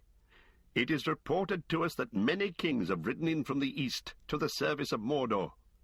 From the north to the field of Dagorlad there is skirmish and rumour of war. In the south the Haradrim are moving, and fear has fallen on all our coastlands, so that little help will come to us thence. Make haste, for it's before the walls of Minas Tirith that the doom of our time will be decided, and if the tide be not stemmed there, then it will flow over all the fair fields of Rohan, and even in this hold among the hills there shall be no refuge." "Dark tidings," said Theoden, "yet not all unguessed. But say to Denethor that even if Rohan itself felt no peril, still we would come to his aid. But we have suffered much loss in our battles with Saruman the traitor, and we must still think of our frontier to the north and east, as his own tidings make clear. So great a power as the Dark Lord seems now to wield might well contain us in battle before the city, and yet strike with great force across the river away beyond the Gate of Kings. But we will speak no longer counsels of prudence. We will come. The weapon take was set for the morrow. When all is ordered, we will set out. 10,000 spears I might have sent riding over the plain to the dismay of your foes. It will be less now, I fear. For I will not leave my strongholds all unguarded. Yet 6,000 at the least shall ride behind me. For say to Denethor that in this hour the King of the Mark himself will come down to the land of Gondor, though maybe he will not ride back. But it is a long road, and man and beast must reach the end with strength to fight. A week it may be from tomorrow's morn ere you hear the cry of the sons of Eol coming from the north." "A week," said Heorgon. "If it must be so, it must. But you are like to find only ruined walls in 7 days from now, unless other help unlooked for comes. Still, you may at the least disturb the orcs and swarthy men from their feasting in the White Tower. At the least we will do that, said Theoden. But I myself am new come from battle and long journey, and I will now go to rest. Tarry here this night. Then you shall look on the muster of Rohan, and ride away the gladder for the sight, and the swifter for the rest. In the morning, counsels are best, and night changes many thoughts. With that the king stood up, and they all rose. Go now each to your rest, he said, and sleep well. And you, Master Meriadoc, I need no more tonight. But be ready to my call as soon as the sun is risen. I will be ready, said Merry, even if you bid me ride with you on the paths of the dead. Speak not words of omen, said the king, for there may be more roads than one that could bear that name. But I didn't say that I would bid you ride with me on any road. Good night. I won't be left behind, to be called for on return, said Merry. I won't be left, I won't. And repeating this over and over again to himself, he fell asleep at last in his tent. He was wakened by a man shaking him. Wake up, Master Hobbitler, he cried, and at length Merry came out of deep dreams and sat up with a start. It still seemed very dark, he thought. What's the matter? He asked. The king calls you. But the sun has not risen yet, said Merry. No, and will not rise today, Master Hobbitler, nor ever again, one would think, under this cloud. But time does not stand still, though the sun be lost. Make haste. Flinging on some clothes, Merry looked outside. The world was darkling. The very air seemed brown, and all things about were black and grey and shadowless. There was a great stillness. No shape of cloud could be seen, unless it were far away westward, where the furthest groping fingers of the great gloom still crawled onwards, and a little light leaked through them. Overhead there hung a heavy roof, sombre and featureless, and light seemed rather to be failing than growing. Merry saw many folk standing, looking up and muttering. All their faces were grey and sad, and some were afraid. With a sinking heart he made his way to the king. Hirgon, the rider of Gondor, was there before him, and beside him stood now another man, like him and dressed alike, but shorter and broader. As Merry entered, he was speaking to the king. "It comes from Mordor, lord," he said. "It began last night at sunset. From the hills in the east fold of your realm I saw it rise and creep across the sky, and all night as I rode it came behind, eating up the stars. Now the great cloud hangs over all the land between here and the mountains of shadow, and it is deepening. War has already begun." For a while the king sat silent. At last he spoke. "So we come to it in the end," he said, "the great battle of our time, in which many things shall pass away. But at least there is no longer need for hiding. We will ride the straight way and the open road, and with all our speed. The muster shall begin at once, and wait for none that tarry. Have you good store in Minas Tirith? For if we must ride now in all haste, then we must ride light, with but meal and water enough to last us into a battle." "We have very great store long prepared," answered Hirgon. "Ride now as light and as swift as you may." "Then call the heralds, Eomer," said Theoden. "Let the riders be marshalled." Eomer went out, and presently the trumpets rang in the hold and were answered by many others from below, but their voices no longer sounded clear and brave as they had seemed to Merry the night before. Dull they seemed and harsh in the heavy air, braying ominously. The king turned to Merry. "I am going to war, Master Meriadoc," he said. "In a little while I shall take the road. I release you from my service, but not from my friendship. You shall abide here, and if you will, you shall serve the Lady Eowyn, who will govern the folk in my stead." But, Lord," Merry stammered, "I offered you my sword. I don't want to be parted from you like this, Theoden King, and as all my friends have gone to the battle, I should be ashamed to stay behind. "But we ride on horses tall and swift," said Theoden, "and great though your heart be, you cannot ride on such beasts." "Then tie me on to the back of one, or let me hang on a stirrup or something," said Merry. "It's a long way to run, but run I shall, if I cannot ride, even if I wear my feet off and arrive weeks too late." Theoden smiled. "Rather than that I would bear you with me on Snowmane," he said. "But at the least you shall ride with me to Edoras, and look on Meadowselt, for that way I shall go. So far Stibber can bear you. The great race will not begin till we reach the plains." Then Eowyn rose up. "Come now, Meriadoc," she said. "I will show you the gear that I have prepared for you." They went out together. "This request only did Aragorn make to me," said Eowyn, as they passed among the tents, "that you should be armed for battle. I have granted it as I could, for my heart tells me that you will need such gear ere the end." Now she led Merry to a booth among the lodges of the king's guard, and there an armourer brought out to her a small helm, and a round shield, and other gear. "No mail have we to fit you," said Eowyn, "nor any time for the forging of such a hauberk. But here is also a stout jerkin of leather, a belt, and a knife. A sword you have." Merry bowed, and the lady showed him the shield, which was like the shield that had been given to Gimli, and it bore on it the device of the white horse. "Take all these things," she said, "and bear them to good fortune. Farewell now, Master Meriadoc. Yet maybe we shall meet again, you and I." So it was that amid a gathering gloom the King of the Mark made ready to lead all his riders on the eastward road. Hearts were heavy, and many quailed in the shadow.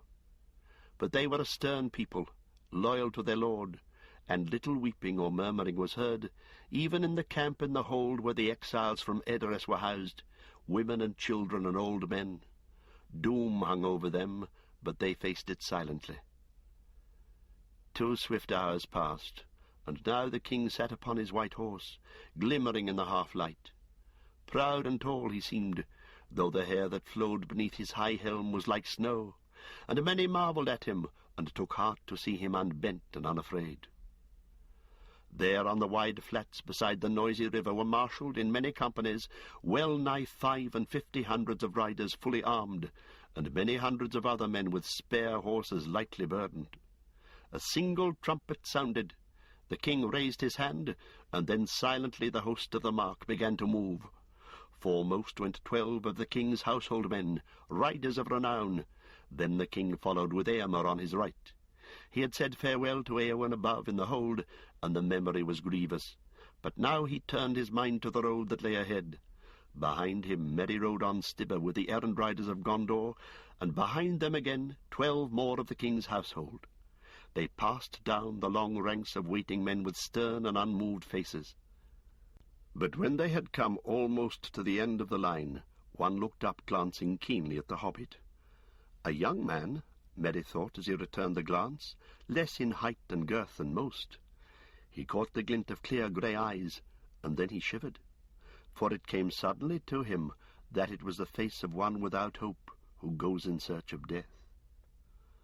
On down the grey road they went beside the Snowbourne, rushing on its stones, through the hamlets of Underharrow and Upbourne, where many sad faces of women looked out from dark doors, and so without horn or harp or music of men's voices the great ride into the east began, with which the songs of Rohan were busy for many long lives of men thereafter. From dark Dunharrow in the dim morning, with Thane and Captain rode Thengel's son. To Edoras he came, the ancient halls of the Mark Wardens mist enshrouded. Golden timbers were in gloom mantled. Farewell he bade to his free people, hearth and high seat and the hallowed places where long he had feasted ere the light had faded. Forth rode the king, fear behind him, fate before him, fealty kept he. Oaths he had taken, all fulfilled them. Forth rode Theoden. 5 nights and days east and onward rode the Eringers, through fold and fen, march and the Firian wood, 6,000 spears to Sunlending, Mundburg the mighty under Mindolwyn, seeking city in the South Kingdom, foe beleaguered, fire encircled, doom drove them on, darkness took them, horse and horseman, hoofbeats afar, sank into silence, so the songs tell us. It was indeed in deepening gloom that the king came to Edoras, although it was then but noon by the hour. There he halted only a short while, and strengthened his host by some 60 of riders that came late to the weapon-take. Now, having eaten, he made ready to set out again, and he wished his esquire a kind farewell. But Merry begged, for the last time, not to be parted from him. "This is no journey for such steeds as Stibber, as I've told you," said Theoden. "And in such a battle as we think to make on the fields of Gondor, what would you do, Master Meriadoc, sword-thane though you be, and greater of heart than of stature?" "As for that, who can tell?" answered Merry. "But why, Lord, did you receive me as sword-thane, if not to stay by your side?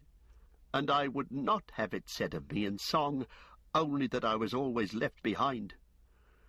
"I received you for your safe-keeping," answered Theoden, "and also to do as I might bid. None of my riders can bear you as burden.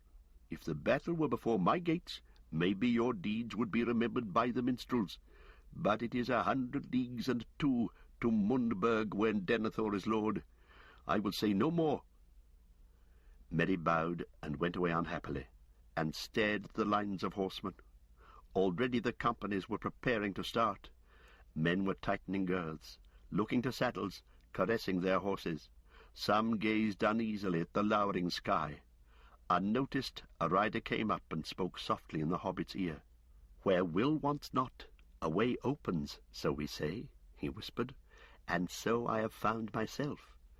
Merry looked up, and saw that it was the young rider whom he had noticed in the morning. "You wish to go whither the Lord of the Mark goes? I see it in your face." "I do," said Merry. "Then you shall go with me," said the rider.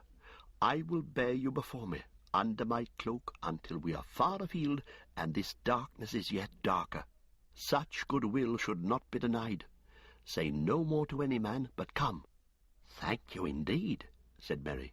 "Thank you, sir, though I don't know your name." "Do you not?" said the rider softly. "Then call me Dernhelm." Thus it came to pass that when the king set out, before Dernhelm sat Meriadoc the hobbit, and the great grey steed Windfola made little of the burden, for Dernhelm was less in weight than many men, though lithe and well knit in frame. On into the shadow they rode. In the willow thickets where Snowbourn flowed into Entwash, 12 leagues east of Edoras, they camped that night. And then on again through the fold, and through the fen march, where, to their right, great oak woods climbed on the skirts of the hills under the shades of dark Halathirion by the borders of Gondor. But away to their left the mists lay on the marshes fed by the mouths of Entwash. And as they rode, rumour came of war in the north. Lone men, riding wild, brought word of foes assailing their east borders, of orc hosts marching in the wold of Rohan. "Ride on, cried Eomer. "Too late now to turn aside. The fens of Entwash must guard our flank. Haste now we need, ride on." And so King Theoden departed from his own realm, and mile by mile the long road wound away, and the beacon hills marched past. Calenhad, Minrimon, Erelas, Nardal. But their fires were quenched. All the lands were grey and still, and ever the shadow deepened before them, and hope waned in every heart. Chapter 4. The Siege of Gondor. Pippin was roused by Gandalf. Candles were lit in their chamber, for only a dim twilight came through the windows. The air was heavy as with approaching thunder. "What's the time?" said Pippin, yawning. "Past the second hour," said Gandalf. "Time to get up and make yourself presentable. You are summoned to the Lord of the City to learn your new duties." "And will he provide breakfast?" "No, I have provided it, all that you will get till noon. Food is now doled out by order." Pippin looked ruefully at the small loaf and, he thought, very inadequate pat of butter which was set out for him, beside a cup of thin milk. "Why did you bring me here?" he said. "You know quite well," said Gandalf, "to keep you out of mischief. And if you don't like being here, you can remember that you brought it on yourself." Pippin said no more. Before long he was walking with Gandalf once more down the cold corridor to the door of the Tower Hall. There Denethor sat in a grey gloom, like an old patient spider, Pippin thought. He didn't seem to have moved since the day before. He beckoned Gandalf to a seat, but Pippin was left for a while standing unheeded. Presently the old man turned to him. "Well, Master Peregrine, I hope that you used yesterday to your profit and to your liking, though I fear that the board is barer in this city than you could wish." Pippin had an uncomfortable feeling that most of what he had said or done was somehow known to the Lord of the City, and much was guessed of what he thought as well. He didn't answer. "What would you do in my service?" "I thought, sir, that you would tell me my duties." "I will, when I learn what you are fit for," said Denethor. "But that I shall learn soonest, maybe, if I keep you beside me. The esquire of my chamber has begged leave to go to the out-garrison, so you shall take his place for a while. You shall wait on me, bear errands, and talk to me, if war and council leave me any leisure. Can you sing?" "Yes," said Pippin. "Well, yes, well enough for my own people. But we have no songs fit for great halls and evil times, Lord. We seldom sing of anything more terrible than wind or rain, and most of my songs are about things that make us laugh, or about food and drink, of course." "And why should such songs be unfit for my halls, or for such hours as these? We who have lived long under the shadow may surely listen to echoes from a land untroubled by it. Then we may feel that our vigil was not fruitless, though it may have been thankless." Pippin's heart sank. He didn't relish the idea of singing any song of the Shire to the Lord of Minas Tirith, certainly not the comic ones that he knew best. They were too, well, rustic for such an occasion. He was, however, spared the ordeal for the present. He was not commanded to sing. Denethor turned to Gandalf, asking questions about the Rohirrim and their policies, and the position of Éomer, the king's nephew. Pippin marvelled at the amount that the Lord seemed to know about a people that lived far away, though it must, he thought, be many years since Denethor himself had ridden abroad. Presently Denethor waved to Pippin, and dismissed him again for a while.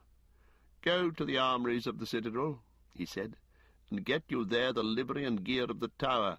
It will be ready. It was commanded yesterday. Return when you are clad." It was as he said, and Pippin soon found himself arrayed in strange garments, all of black and silver.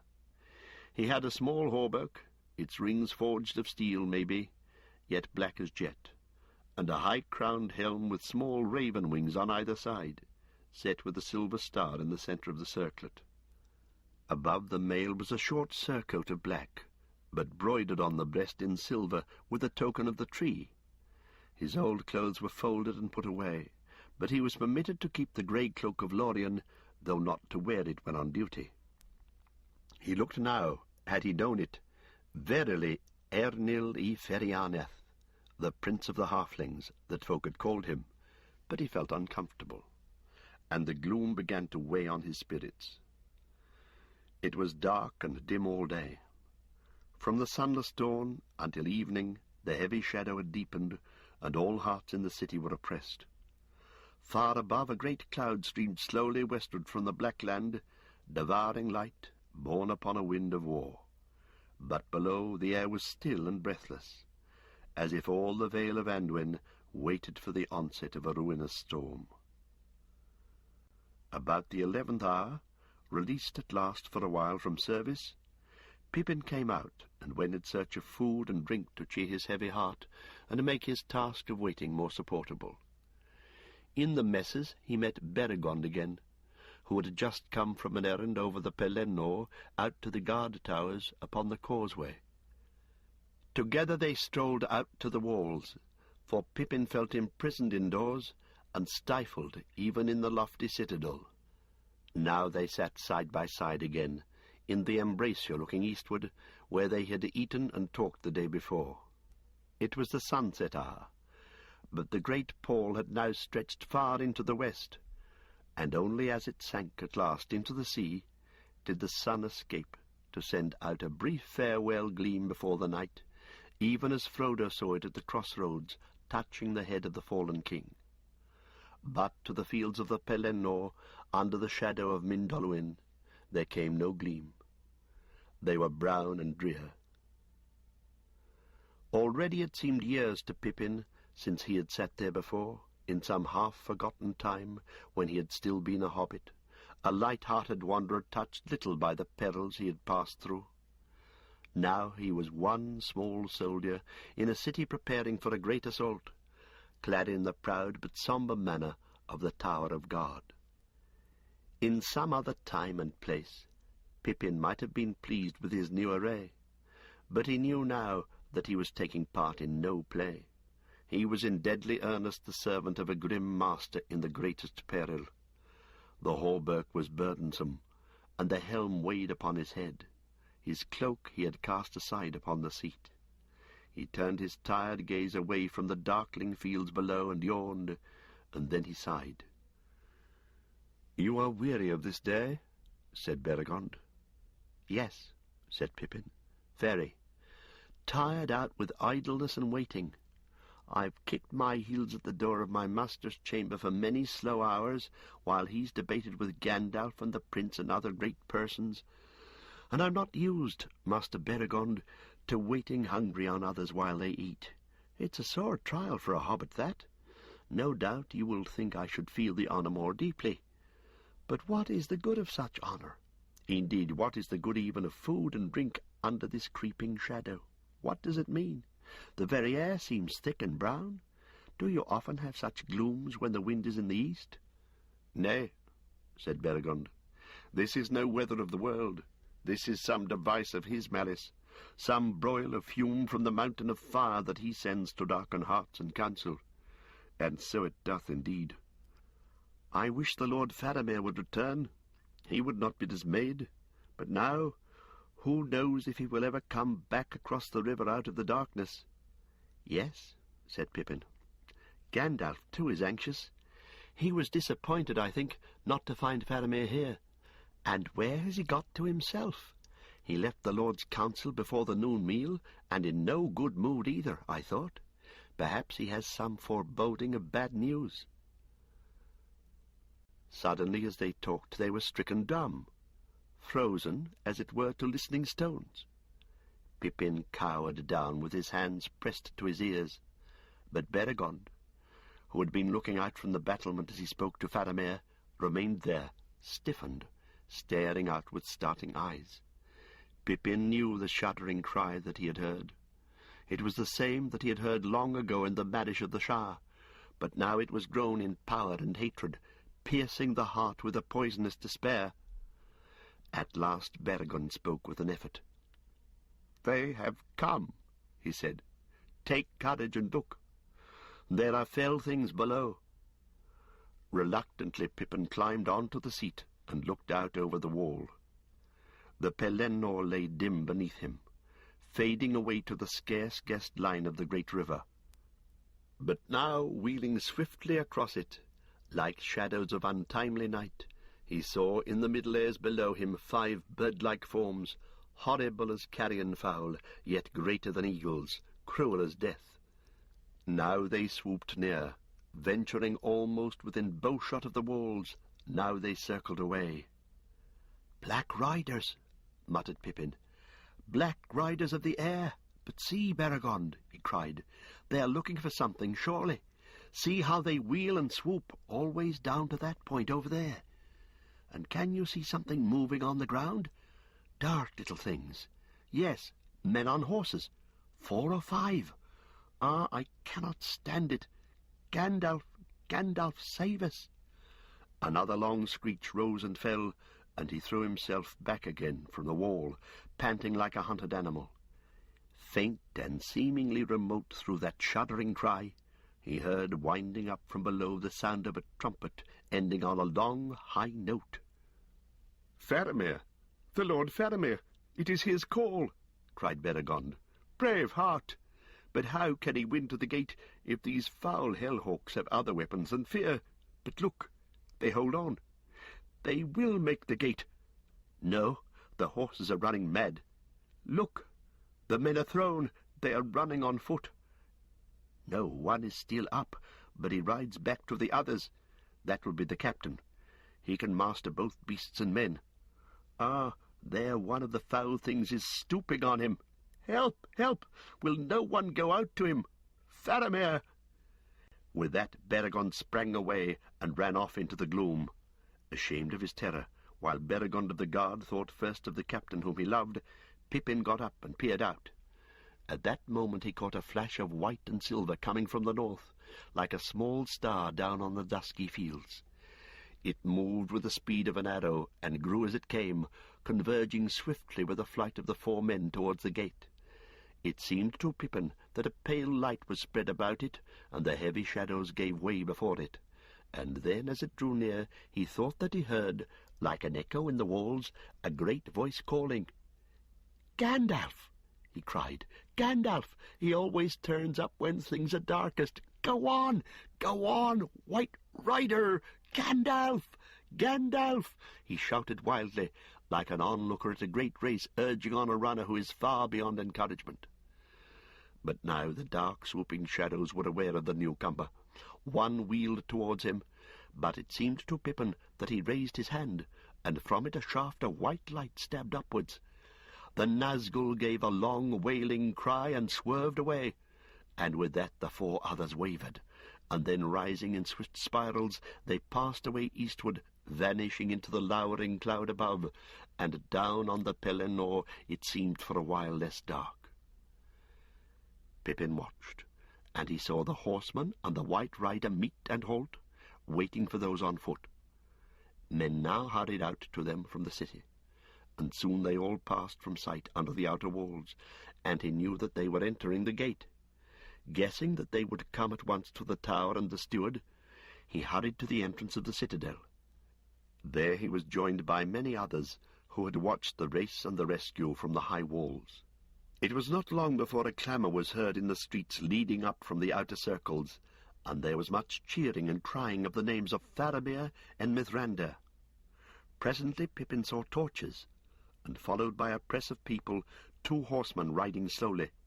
One was in white but shining no longer, pale in the twilight, as if his fire was spent or veiled. The other was dark, and his head was bowed. They dismounted, and as grooms took Shadowfax and the other horse, they walked forward to the sentinel at the gate. Gandalf steadily, his grey cloak flung back, and a fire still smouldering in his eyes.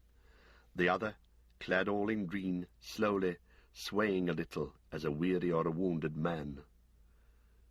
Pippin pressed forward as they passed under the lamp beneath the gate arch, and when he saw the pale face of Faramir, he caught his breath. It was the face of one who has been assailed by a great fear or anguish, but has mastered it and now is quiet. Proud and grave he stood for a moment as he spoke to the guard, and Pippin, gazing at him, saw how closely he resembled his brother Boromir, whom Pippin had liked from the first, admiring the great man's lordly but kindly manner. Yet suddenly for Faramir his heart was strangely moved with a feeling that he had not known before. Here was one with an air of high nobility such as Aragorn at times revealed, less high perhaps, yet also less incalculable and remote, one of the kings of men born into a later time, but touched with the wisdom and sadness of the elder race. He knew now why Beregond spoke his name with love. He was a captain that men would follow, that he would follow, even under the shadow of the black wings. "Faramir!" he cried aloud with the others. "Faramir!" And Faramir, catching his strange voice among the clamour of the men of the city, turned and looked down at him and was amazed. "Whence came you?" he said. "A halfling? And in the livery of the tower? Whence?" But with that Gandalf stepped to his side and spoke. "He came with me from the land of the halflings," he said. "He came with me. But let us not tarry here. There is much to say and to do, and you are weary. He shall come with us. Indeed he must, for if he does not forget his new duties more easily than I do, he must attend on his lord again within this hour. Come, Pippin, follow us." So at length they came to the private chamber of the lord of the city. There deep seats were set, about a brazier of charcoal, and wine was brought, and there Pippin, hardly noticed, stood behind the chair of Denethor, and felt his weariness little, so eagerly did he listen to all that was said. When Faramir had taken white bread and drunk a draught of wine, he sat upon a low chair at his father's left hand. Removed a little upon the other side sat Gandalf, in a chair of carven wood, and he seemed at first to be asleep. For at the beginning Faramir spoke only of the errand upon which he had been sent out 10 days before, and he brought tidings of Ithilien, and of the movements of the enemy and his allies, and he told of the fight on the road, when the men of Harad and their great beast were overthrown, a captain reporting to his master such matters as had often been heard before, small things of border war that now seemed useless and petty, shorn of their renown. Then suddenly Faramir looked at Pippin. "But now we come to strange matters," he said. "For this is not the first halfling that I have seen walking out of the northern legends into the southlands." At that Gandalf sat up and gripped the arms of his chair, but he said nothing, and with a look stopped the exclamation on Pippin's lips. Denethor looked at their faces and nodded his head, as though in sign that he had read much there before it was spoken. Slowly, while the others sat silent and still, Faramir told his tale, with his eyes for the most part on Gandalf, though now and again his glance strayed to Pippin, as if to refresh his memory of others that he had seen. As his story was unfolded, of his meeting with Frodo and his servant, and of the events at Henneth Arnoon, Pippin became aware that Gandalf's hands were trembling as they clutched the carven wood. White they seemed now, and very old, and as he looked at them, suddenly with a thrill of fear, Pippin knew that Gandalf himself, was troubled, even afraid. The air of the room was close and still.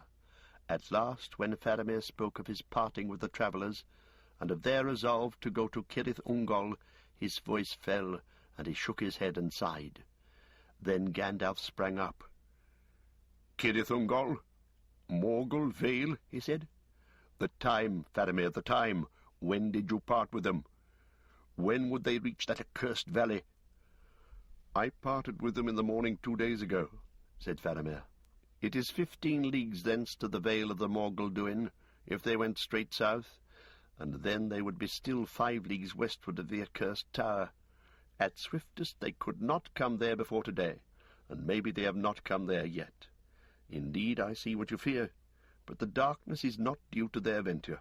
It began yestereve, and all Ithilien was under shadow last night. It is clear to me that the enemy has long planned an assault on us, and its hour has already been determined before ever the travellers left my keeping." Gandalf paced the floor. "The morning of 2 days ago, nigh on 3 days of journey. How far is the place where you parted?" "Some 25 leagues as a bird flies," answered Faramir.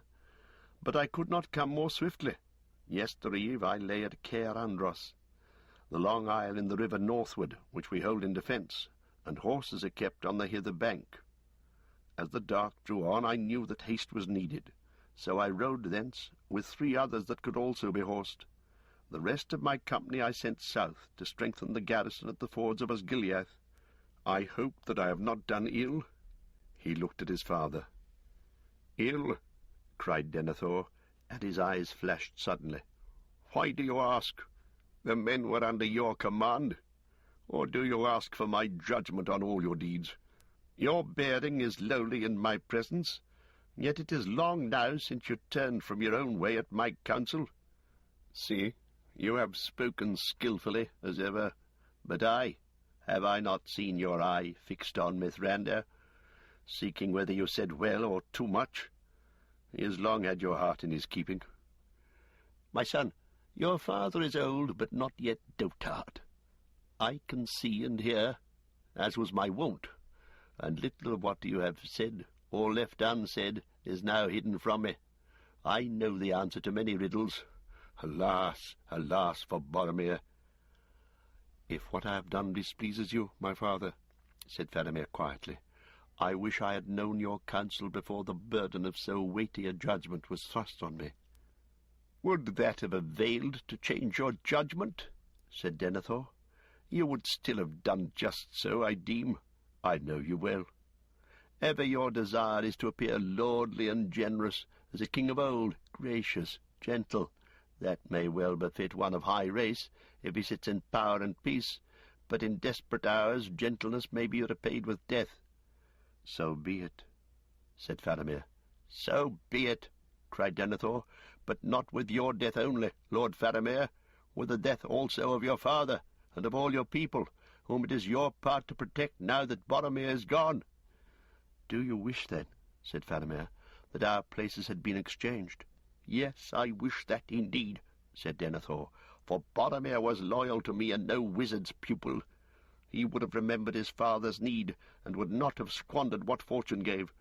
He would have brought me a mighty gift." For a moment Faramir's restraint gave way. "I would ask you, my father, to remember why it was that I, not he, was in Ithilien. On one occasion at least your counsel has prevailed, not long ago. It was the lord of the city that gave the errand to him."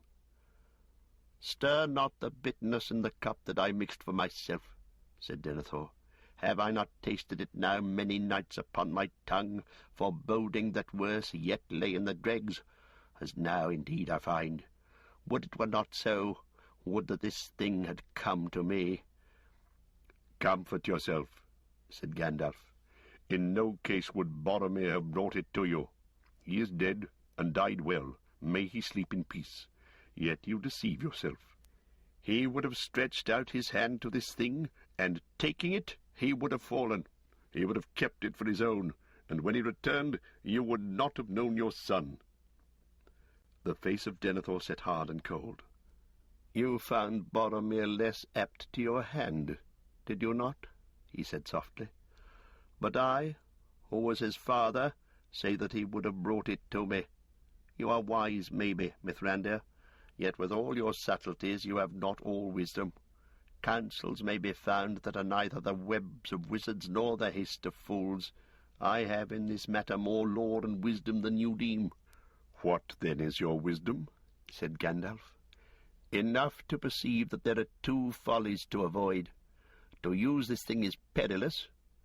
At this hour, to send it in the hands of a witless halfling into the land of the enemy himself, as you have done, and this son of mine, that is madness."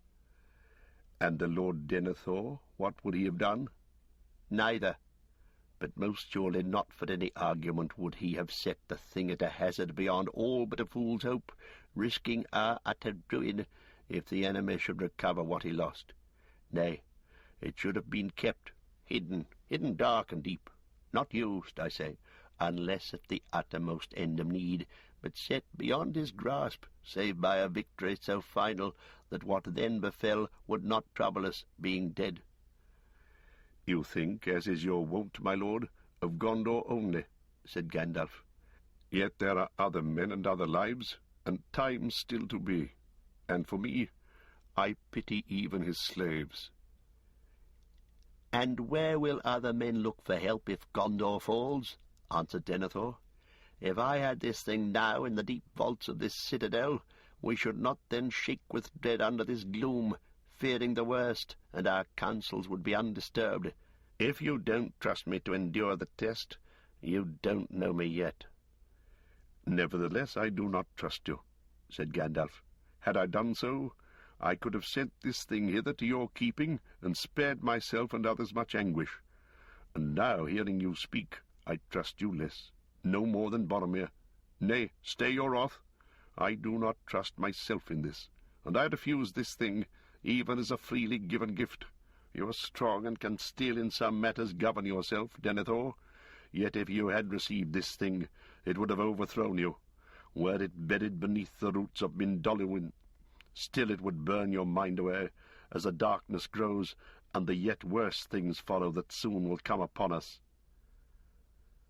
For a moment the eyes of Denethor glowed again as he faced Gandalf, and Pippin felt once more the strain between their wills. But now almost it seemed as if their glances were like blades from eye to eye, flickering as they fenced.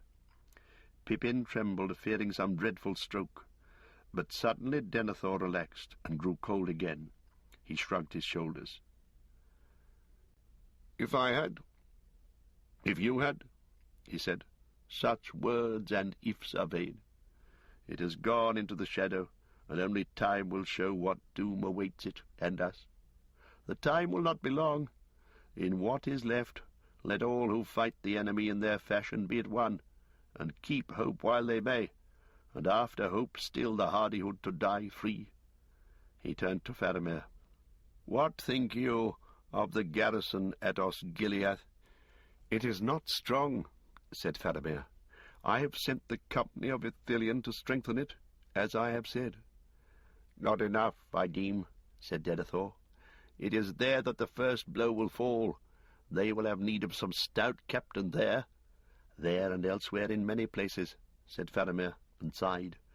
"Alas for my brother, whom I too loved." He rose. "May I have your leave, father?" And then he swayed and leaned upon his father's chair. "You are weary, I see," said Denethor. "You have ridden fast and far, and under shadows of evil in the air, I am told." "Let us not speak of that," said Faramir. "Then we will not," said Denethor. "Go now and rest as you may. Tomorrow's need will be sterner." All now took leave of the lord of the city, and went to rest while they still could. Outside there was a starless blackness as Gandalf, with Pippin beside him bearing a small torch, made his way to their lodging. They did not speak until they were behind closed doors. Then at last Pippin took Gandalf's hand. "Tell me," he said, "is there any hope? For Frodo, I mean, or at least mostly for Frodo." Gandalf put his hand on Pippin's head. "There never was much hope," he answered. "Just a fool's hope, as I've been told. And when I heard of Cirith Ungol—" He broke off and strode to the window, as if his eyes could pierce the night in the east. "Cirith Ungol," he muttered.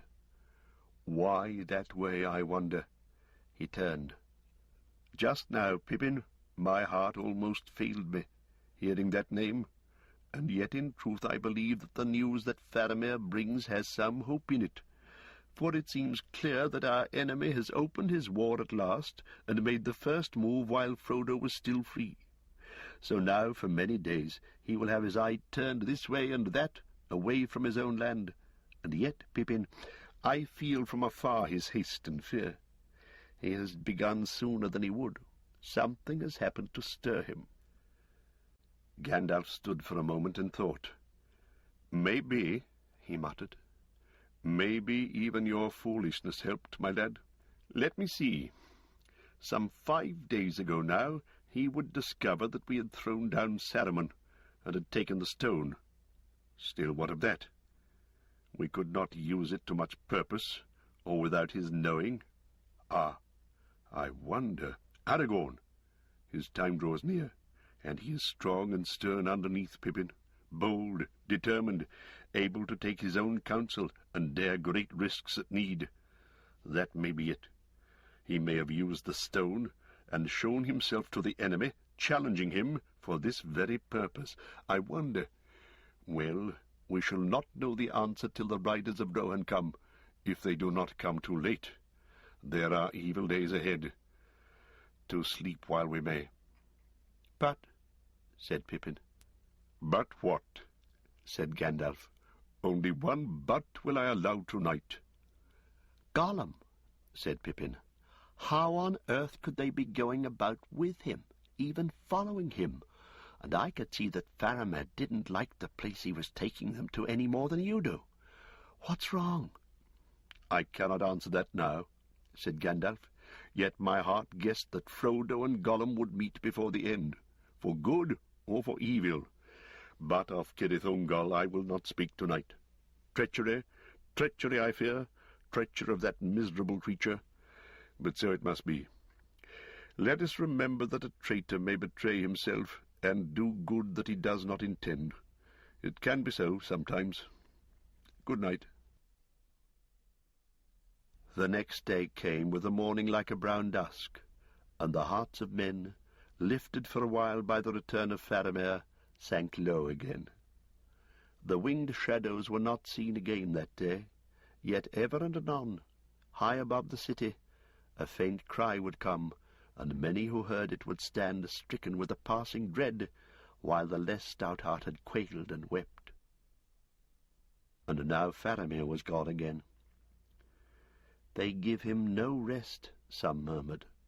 "The Lord drives his son too hard, and now he must do the duty of two, for himself and for the one that will not return." And ever men looked northward, asking, "Where are the riders of Rohan?" In truth, Faramir did not go by his own choosing, but the lord of the city was master of his council, and he was in no mood that day to bow to others. Early in the morning the council had been summoned. There all the captains judged that because of the threat in the south, their force was too weak to make any stroke of war on their own part, unless perchance the riders of Rohan yet should come. Meanwhile they must man the walls and wait. "Yet," said Denethor, "we should not lightly abandon the outer defences. The ram is made with so great a labour, and the enemy must pay dearly for the crossing of the river." "That he cannot do in force to assail the city, either north of Caer Andros because of the marshes, or southwards towards Lebanon because of the breadth of the river that needs many boats. It is at Osgiliath that he will put forth his weight, as before when Boromir denied him the passage." "That was but a trial," said Faramir. "Today we may make the enemy pay 10 times our loss at the passage, and yet rue the exchange. For he can afford to lose a host better than we to lose a company, and the retreat of those that we put out far afield will be perilous if he wins across in force." "And what of Caer Andros?" said the prince. "That too must be held, if Osgiliath is defended. Let us not forget the danger on our left. The Rohirrim may come, and they may not. But Faramir has told us of great strength drawing ever to the Black Gate. More than one host may issue from it, and strike for more than one passage." "Much must be risked in war," said Denethor. "Caer Andros is manned, and no more can be sent so far. But I will not yield the river and the Pelennor unfought, not if there is a captain here who has still the courage to do his lord's will." Then all was silent, but at length Faramir said, "I do not oppose your will, sire. Since you are robbed of Boromir, I will go and do what I can in his stead, if you command it." "I do so," said Denethor. "Then farewell," said Faramir. "But if I should return, think better of me." "That depends on the manner of your return," said Denethor. Gandalf it was that last spoke to Faramir ere he rode east. "Do not throw your life away rashly or in bitterness," he said. "You will be needed here, for other things than war. Your father loves you, Faramir, and will remember it ere the end. Farewell." So now the Lord Faramir had gone forth again, and had taken with him such strength of men as were willing to go or could be spared. On the walls some gazed through the gloom towards the ruined city, and they wondered what chanced there, for nothing could be seen, and others, as ever, looked north and counted the leagues to Theoden in Rohan. "Will he come?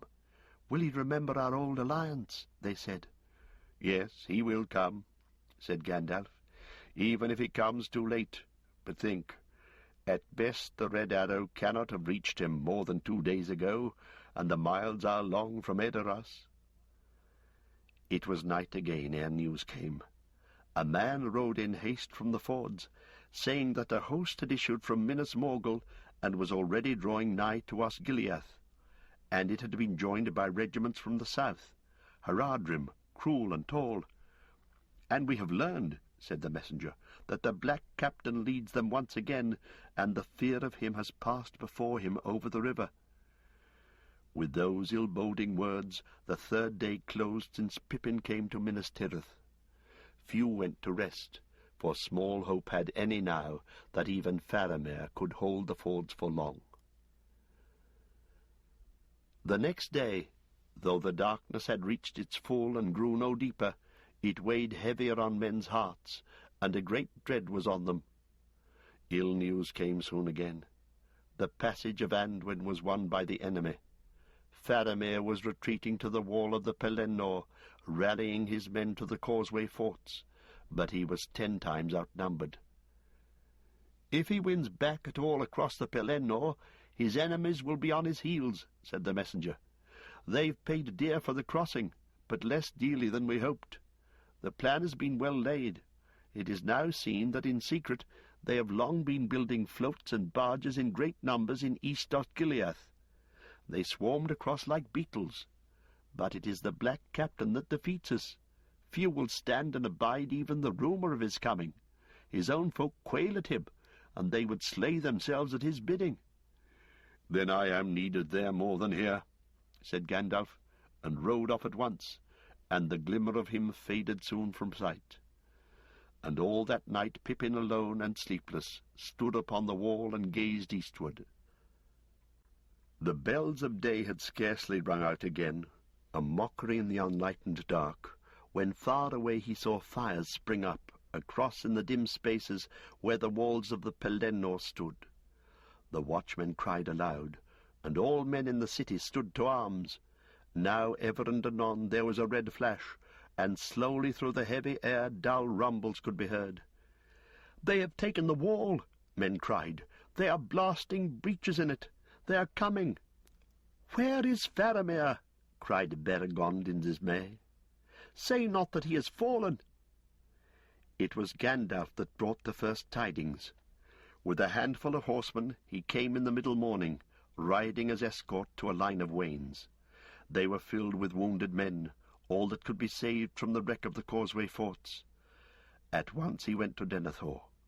The lord of the city now sat in a high chamber above the hall of the White Tower, with Pippin at his side, and through the dim windows, north and south and east, he bent his dark eyes, as if to pierce the shadows of doom that ringed him round. Most to the north he looked, and would pause at whiles to listen, as if by some ancient art his ears might hear the thunder of hoofs on the plains far away. "Is Faramir come?" he asked. "No," said Gandalf, "but he still lived when I left him. Yet he is resolved to stay with the rearguard, lest the retreat over the Pelennor become a rout. He may, perhaps, hold his men together long enough, but I doubt it. He is pitted against a foe too great, for one has come that I feared." "Not the Dark Lord!" cried Pippin, forgetting his place in his terror. Denethor laughed bitterly. "Nay, not yet, Master Peregrine. He will not come save only to triumph over me when all is won. He uses others as his weapons. So do all great lords, if they are wise, Master Halfling. Or why should I sit here in my tower and think and watch and wait, spending even my sons, for I can still wield a brand?" He stood up and cast open his long black cloak, and behold, he was clad in mail beneath, and girt with a long sword, great hilted in a sheath of black and silver. "Thus have I walked, and thus now for many years have I slept," he said, "lest with age the body should grow soft and timid.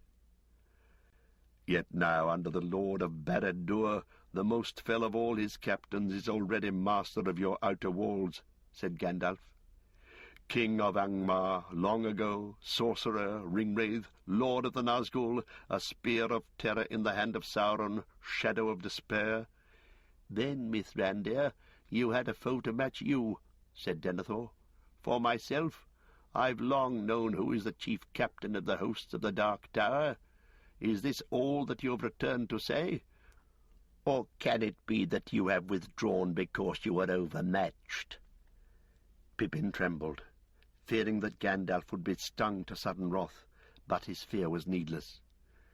"It might be so," Gandalf answered softly, "but our trial of strength is not yet come, and if words spoken of old be true, not by the hand of man shall he fall, and hidden from the wise is the doom that awaits him. However that may be, the captain of despair does not press forward yet. He rules rather according to the wisdom that you have just spoken, from the rear, driving his slaves in madness on before. Nay, I came rather to guard the hurt men that can yet be healed, for the Ramas is breached far and wide, and soon the host of Morgul will enter in at many points, and I came chiefly to say this. Soon there will be battle on the fields, a sortie must be made ready. Let it be of mounted men. In them lies our brief hope, for in one thing only is the enemy still poorly provided. He has few horsemen. And we also have few. Now would the coming of Rohan be in the nick of time, said Denethor. We are likely to see other newcomers first, said Gandalf. Fugitives from Caer Andros have already reached us. The isle has fallen. Another army has come from the Black Gate, crossing from the northeast. Some have accused you, Mithrandir, of delighting to bear ill news, said Denethor. But to me this is no longer news. It was known to me ere nightfall yesterday. As for the sortie, I had already given thought to it. Let us go down. Time passed. At length watchers on the walls could see the retreat of the out-companies. Small bands of weary and often wounded men came first with little order. Some were running wildly as if pursued. Away to the eastward the distant fires flickered, and now it seemed that here and there they crept across the plain. Houses and barns were burning. Then from many points little rivers of red flame came hurrying on, winding through the gloom, converging towards the line of the broad road that led from the city gate to Osgiliath. "The enemy," men murmured. "The dike is down. Here they come, pouring through the breaches, and they carry torches, it seems. Where are our own folk?" It drew now to evening by the hour, and the light was so dim that even far-sighted men upon the citadel could discern little clearly out upon the fields, save only the burnings that ever multiplied, and the lines of fire that grew in length and speed. At last, less than a mile from the city, a more ordered mass of men came into view, marching, not running, still holding together. The watchers held their breath. "Faramir must be there," they said. "He can govern man and beast. He will make it yet." Now the main retreat was scarcely 2 furlongs distant. Out of the gloom behind, a small company of horsemen galloped, all that was left of the rear guard. Once again they turned at bay, facing the oncoming lines of fire. Then suddenly there was a tumult of fierce cries. Horsemen of the enemy swept up. The lines of fire became flowing torrents, file upon file of orcs bearing flames, and wild Southron men with red banners, shouting with harsh tongues, surging up, overtaking the retreat. And with a piercing cry, out of the dim sky fell the winged shadows, the Nazgul stooping to the kill. The retreat became a rout. Already men were breaking away, flying wild and witless here and there, flinging away their weapons, crying out in fear, falling to the ground. And then a trumpet rang from the citadel, and Denethor at last released the sortie. Drawn up within the shadow of the gate, and under the looming walls outside, they had waited for his signal. All the mounted men that were left in the city. Now they sprang forward, formed, quickened to a gallop, and charged, with a great shout. And from the walls an answering shout went up, for foremost on the field rode the swan knights of Dol Amroth, with their prince and his blue banner at their head. "Amroth for Gondor!" they cried. "Amroth to Faramir!" Like thunder they broke upon the enemy on either flank of the retreat. But one rider outran them all, swift as the wind in the grass. Shadowfax bore him, shining, unveiled once more, a light starting from his upraised hand. The Nazgûl screeched and swept away, for their captain was not yet come to challenge the white fire of his foe. The hosts of Morgul, intent on their prey, taken at unawares in wild career, broke, scattering like sparks in a gale. The out-companies, with a great cheer, turned and smote their pursuers. Hunters became the hunted. The retreat became an onslaught. The field was strewn with stricken orcs and men, and a reek arose of torches cast away, sputtering out in swirling smoke. The cavalry rode on. But Denethor did not permit them to go far. Though the enemy was checked, and for the moment driven back, great forces were flowing in from the east. Again the trumpet rang, sounding the retreat. The cavalry of Gondor halted. Behind their screen the out-companies reformed. Now steadily they came marching back. They reached the gate of the city and entered, stepping proudly. And proudly the people of the city looked on them, and cried their praise, and yet they were troubled in heart, for the companies were grievously reduced. Faramir had lost a third of his men, and where was he? Last of all he came. His men passed in, the mounted knights returned, and at their rear the banner of Dol Amroth and the prince. And in his arms before him on his horse he bore the body of his kinsman, Faramir, son of Denethor, found upon the stricken field. "Faramir! Faramir!" men cried, weeping in the streets. But he did not answer, and they bore him away up the winding road to the citadel and his father. Even as the Nazgûl had swerved aside from the onset of the White Rider, there came flying a deadly dart, and Faramir, as he held at bay a mounted champion of Harad, had fallen to the earth. Only the charge of Dol Amroth had saved him from the red Southland swords that would have hewed him as he lay. The Prince Imrahil brought Faramir to the White Tower, and he said, "Your son has returned, Lord, after great deeds." And he told all that he had seen. But Denethor rose and looked on the face of his son, and was silent. Then he bade them make a bed in the chamber, and lay Faramir upon it, and depart. But he himself went up alone into the secret room under the summit of the tower, and many who looked up thither at that time saw a pale light that gleamed and flickered from the narrow windows for a while, and then flashed and went out. And when Denethor descended again, he went to Faramir and sat beside him without speaking, but the face of the Lord was grey, more death-like than his son's. So now at last the city was besieged, enclosed in a ring of foes. The Rammas was broken, and all the Pelennor abandoned to the enemy. The last word to come from outside the walls was brought by men flying down the northward road ere the gate was shut.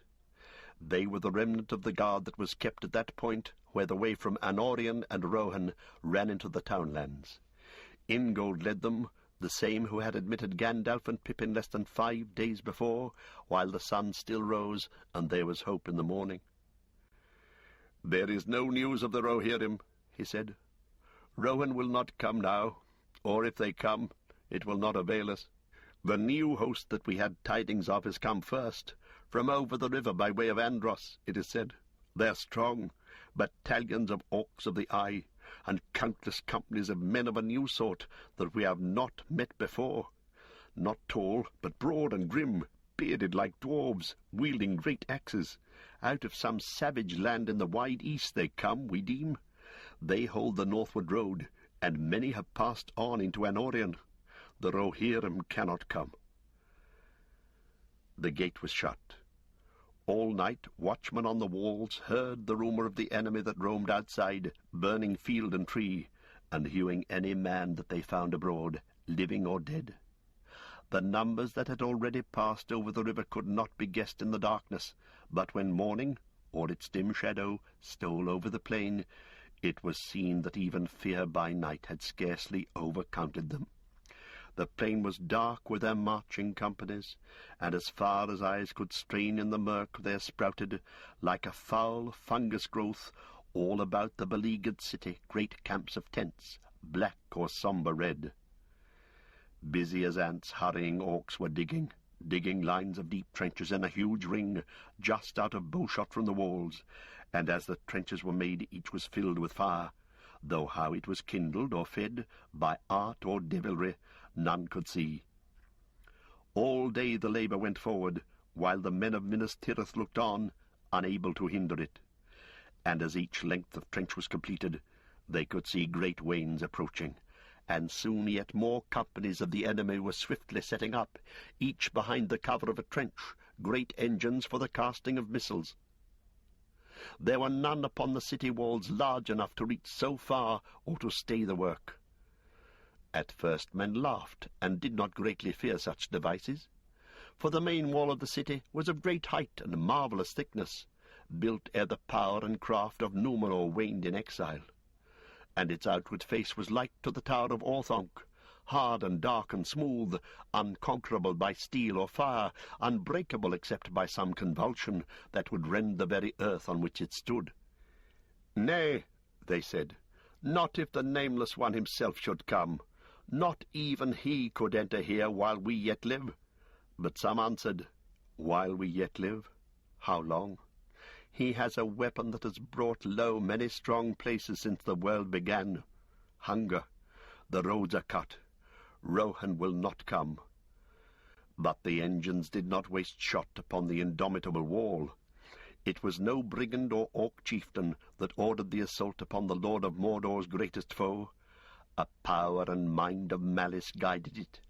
As soon as the great catapults were set, with many yells and the creaking of rope and winch, they began to throw missiles marvellously high, so that they passed right above the battlement and fell thudding within the first circle of the city, and many of them, by some secret art, burst into flame as they came toppling down.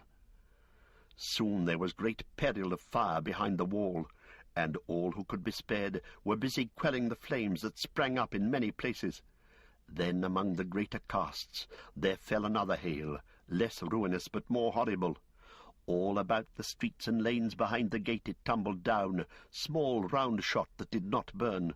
But when men ran to learn what it might be, they cried aloud or wept, for the enemy was flinging into the city all the heads of those who had fallen fighting at Osgiliath, or on the Rammas, or in the field. They were grim to look on, for though some were crushed and shapeless, and some had been cruelly hewn, yet many had features that could be told, and it seemed that they had died in pain, and all were branded with a foul token of the lidless eye. But marred and dishonoured as they were, it often chanced that thus a man would see again the face of someone that he had known, who had walked proudly once in arms, or tilled the fields, or ridden in upon a holiday from the green vales in the hills. In vain men shook their fists at the pitiless foes that swarmed before the gate. Curses they heeded not, nor understood the tongues of western men, crying with harsh voices like beasts and carrion birds. But soon there were few left in Minas Tirith who had the heart to stand up and defy the hosts of Mordor. For yet another weapon, swifter than hunger, the Lord of the Dark Tower had, dread and despair. The Nazgul came again, and as their dark lord now grew and put forth his strength, so their voices, which uttered only his will and his malice, were filled with evil and horror. Ever they circled above the city, like vultures that expect their fill of doomed men's flesh.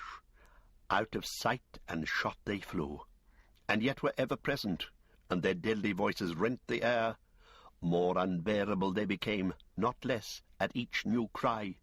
At length even the stout-hearted would fling themselves to the ground as the hidden menace passed over them, or they would stand, letting their weapons fall from nerveless hands, while into their minds a blackness came.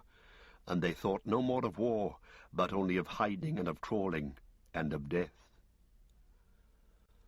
During all this black day, Faramir lay upon his bed in the chamber of the White Tower, wandering in a desperate fever.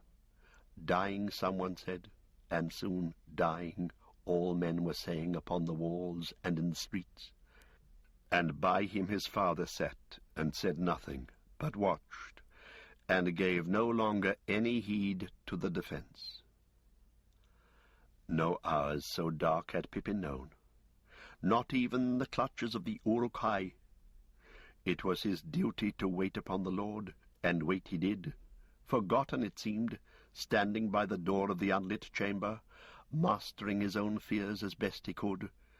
And as he watched, it seemed to him that Denethor grew old before his eyes, as if something had snapped in his proud will, and his stern mind was overthrown. Grief, maybe, had wrought it, and remorse. He saw tears on that once tearless face, more unbearable than wrath. "Do not weep, Lord," he stammered. "Perhaps he will get well. Have you asked Gandalf?" "Comfort me not with wizards," said Denethor. "The fool's hope has failed. The enemy has found it, and now his power waxes. He sees our very thoughts, and all we do is ruin us. I sent my son forth, unthanked, unblessed, out into needless peril, and here he lies with poison in his veins. Nay, nay, whatever may now betide in war, my line too is ending. Even the house of the stewards has failed. Mean folk shall rule the last remnant of the kings of men, lurking in the hills until all are hounded out." Men came to the door, crying for the lord of the city. "Nay, I will not come down," he said. "I must stay beside my son. He might still speak before the end, but that is near. Follow whom you will, even the grey fool, though his hope has failed. Here I stay." So it was that Gandalf took command of the last defence of the city of Gondor. Wherever he came, men's hearts would lift again, and the winged shadows pass from memory. Tirelessly he strode from citadel to gate, from north to south about the wall, and with him went the Prince of Dol Amroth in his shining mail. For he and his knights still held themselves like lords in whom the race of Númenor ran true. Men that saw them whispered, saying, "Belike the old tales speak well. There is elvish blood in the veins of that folk, for the people of Nimrodel dwelt in that land once long ago." And then one would sing amid the gloom some staves of the Lay of Nimrodel, or other songs of the Vale of Anduin out of vanished years. And yet, when they had gone, the shadows closed on men again, and their hearts went cold, and the valour of Gondor withered into ash. And so slowly they passed out of a dim day of fears into the darkness of a desperate night. Fires now raged unchecked in the first circle of the city, and the garrison upon the outer wall was already in many places cut off from retreat. But the faithful who remained there at their posts were few. Most had fled beyond the second gate. Far behind the battle the river had been swiftly bridged, and all day more force and gear of war had poured across. Now at last, in the middle night, the assault was loosed. The vanguard passed through the trenches of fire by many devious paths that had been left between them. On they came, reckless of their loss as they approached, still bunched and herded, within the range of bowmen on the wall. But indeed there were too few now left there to do them great damage, though the light of the fires showed up many a mark for archers of such skill as Gondor once had boasted. Then, perceiving that the valour of the city was already beaten down, the hidden captain put forth his strength. Slowly the great siege towers built in Osgiliath rolled forward through the dark. Messengers came again to the chamber in the White Tower, and Pippin let them enter, for they were urgent. Denethor turned his head slowly from Faramir's face, and looked at them silently.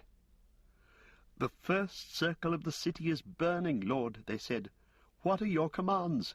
You are still the lord and steward. Not all will follow Mithrandir. Men are flying from the walls and leaving them unmanned." "Why? Why do the fools fly?" said Denethor. "Better to burn sooner than late, for burn we must. Go back to your bonfire, and I will go now to my pyre. To my pyre. No tomb for Denethor and Faramir. No tomb. No long slow sleep of death embalmed. We will burn like heathen kings before ever a ship sailed hither from the west. The west has failed. Go back and burn." The messengers, without bow or answer, turned and fled. Now Denethor stood up and released the fevered hand of Faramir that he had held. "He is burning, already burning," he said sadly. "The house of his spirit crumbles." Then, stepping softly towards Pippin, he looked down at him. "Farewell," he said. "Farewell, Peregrine, son of Paladin. Your service has been short, and now it is drawing to an end. I release you from the little that remains. Go now, and die in what way seems best to you, and with whom you will, even that friend whose folly brought you to this death. Send for my servants, and then go. Farewell." "I will not say farewell, my lord," said Pippin, kneeling. And then suddenly, hobbit-like once more, he stood up and looked the old man in the eyes. "I will take your leave, sir," he said, "for I want to see Gandalf very much indeed. But he's no fool, and I will not think of dying until he despairs of life. But from my word and your service I do not wish to be released while you live, and if they come at last to the citadel, I hope to be here and stand before you and earn, perhaps, the alms that you have given me."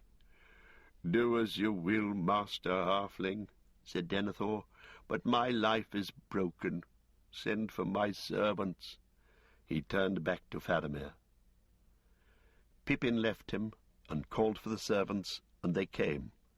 6 men of the household, strong and fair, yet they trembled at the summons.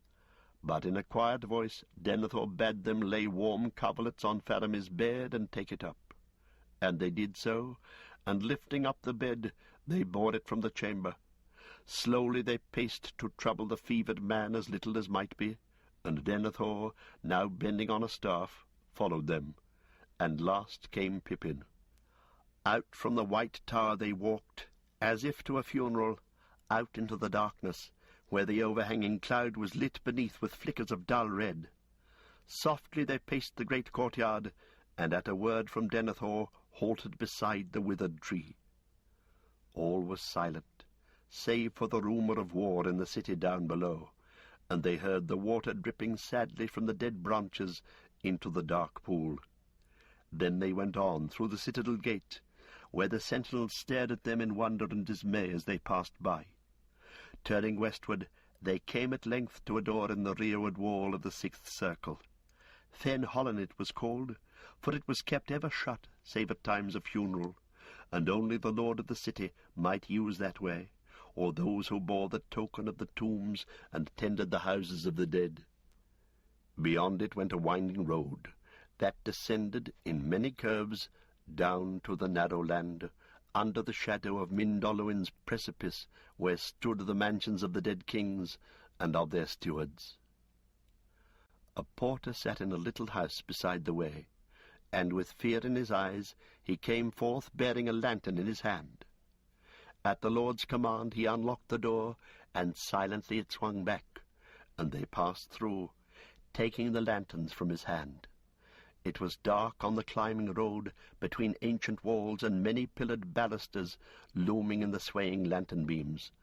Their slow feet echoed as they walked down, down, until at last they came to the silent street, Rath Dinen, between pale domes and empty halls and images of men long dead, and they entered into the house of the stewards and set down their burden. There Pippin, staring uneasily about him, saw that he was in a wide vaulted chamber, draped, as it were, with the great shadows that the little lantern threw upon its shrouded walls, and dimly to be seen were many rows of tables, carved of marble, and upon each table lay a sleeping form, hands folded, head pillowed upon stone. But one table near at hand stood broad and bare. Upon it, at a sign from Denethor, they laid Faramir and his father side by side, and covered them with one covering, and stood then with bowed heads, as mourners beside a bed of death. Then Denethor spoke in a low voice. "Here we will wait," he said, "but send not for the embalmers. Bring us wood quick to burn, and lay it all about us, and beneath, and pour oil upon it. And when I bid you thrust in a torch, do this and speak no more to me. Farewell." "By your leave, Lord," said Pippin, and turned and fled in terror from the deathly house. "Poor Faramir," he thought. "I must find Gandalf. Poor Faramir. Quite likely he needs medicine more than tears. Oh, where can I find Gandalf? In the thick of things, I suppose, and he will have no time to spare for dying men or madmen." At the door he turned to one of the servants who had remained on guard there. "Your master is not himself," he said. "Go slow. Bring no fire to this place while Faramir lives. Do nothing until Gandalf comes." "Who is the master of Minas Tirith?" the man answered. "The Lord Denethor, or the Grey Wanderer?" "The Grey Wanderer, or no one, it would seem," said Pippin, and he sped back and up the winding way as swiftly as his feet would carry him, past the astonished porter, out through the door, and on, till he came near the gate of the citadel. The sentinel hailed him as he went by, and he recognized the voice of Beregond. "Whither do you run, Master Peregrine?" he cried. "To find Mithrandir," Pippin answered. "The Lord's errands are urgent, and should not be hindered by me," said Beregond. "But tell me quickly, if you may, what goes forward? Whither has my lord gone? I've just come on duty, but I heard that he passed towards the closed door, and men were bearing Faramir before him." "Yes," said Pippin, "to the silent street." Beregond bowed his head to hide his tears. "They said that he was dying," he sighed, "and now he is dead." "No," said Pippin, "not yet. And even now his death might be prevented, I think. But the lord of the city, Beregond, has fallen before his city is taken. He is fey and dangerous." Quickly he told of Denethor's strange words and deeds. "I must find Gandalf at once." "Then you must go down to the battle." "I know. The Lord has given me leave. But, Beregond, if you can, do something to stop any dreadful thing happening." "The Lord does not permit those who wear the black and silver to leave their post for any cause, save at his own command." "Well, you must choose between orders and the life of Faramir," said Pippin. "And as for orders, I think you have a madman to deal with, not a lord. I must run. I will return if I can." He ran on, down towards the outer city. Men flying back from the burning passed him, and some, seeing his livery, turned and shouted, but he paid no heed. At last he was through the second gate, beyond which great fires leapt up between the walls, yet it seemed strangely silent. No noise or shouts of battle or din of arms could be heard. Then suddenly there was a dreadful cry and a great shock, and a deep echoing boom. Forcing himself on against a gust of fear and horror that shook him almost to his knees, Pippin turned a corner opening on the wide place behind the city gate. He stopped dead. He had found Gandalf, but he shrank back, cowering into a shadow. Ever since the middle night the great assault had gone on. The drums rolled. To the north and to the south, company upon company of the enemy pressed to the walls. There came great beasts, like moving houses in the red and fitful light, the Mumakil of the Harad dragging through the lanes amid the fire's huge towers and engines. Yet their captain cared not greatly what they did or how many might be slain. Their purpose was only to test the strength of the defence, and to keep the men of Gondor busy in many places. It was against the gate that he would throw his heaviest weight. Very strong it might be, wrought of steel and iron, and guarded with towers and bastions of indomitable stone, yet it was the key, the weakest point in all that high and impenetrable wall. The drums rolled louder. Fires leapt up. Great engines crawled across the field, and in the midst was a huge ram, great as a forest tree 100 feet in length, swinging on mighty chains. Long had it been forging in the dark smithies of Mordor, and its hideous head, founded of black steel, was shaped in the likeness of a ravening wolf. On its spells of ruin lay. Grond they named it, in memory of the hammer of the underworld of old. Great beasts drew it, orcs surrounded it, and behind walked mountain trolls to wield it. But about the gate resistance still was stout, and there the knights of Dol Amroth and the hardiest of the garrison stood at bay. Shot and dart fell thick, siege towers crashed or blazed suddenly like torches. All before the walls on either side of the gate the ground was choked with wreck and with bodies of the slain, yet still driven as by a madness more and more came up. Grond crawled on. Upon its housing no fire would catch, and though now and again some great beast that hauled it would go mad and spread stamping ruin among the orcs innumerable that guarded it, their bodies were cast aside from its path, and others took their place. Grond crawled on. The drums rolled wildly. Over the hills of slain a hideous shape appeared, a horseman, tall, hooded, cloaked in black. Slowly, trampling the fallen, he rode forth, heeding no longer any dart. He halted and held up a long, pale sword, and as he did so a great fear fell on all, defender and foe alike, and the hands of men drooped to their sides, and no bow sang. For a moment all was still. The drums rolled and rattled. With a vast rush, Grond was hurled forward by huge hands. It reached the gate. It swung. A deep boom rumbled through the city, like thunder running in the clouds. But the doors of iron and posts of steel withstood the stroke. Then the black captain rose in his stirrups and cried aloud in a dreadful voice, speaking in some forgotten tongue words of power and terror to rend both heart and stone. Thrice he cried.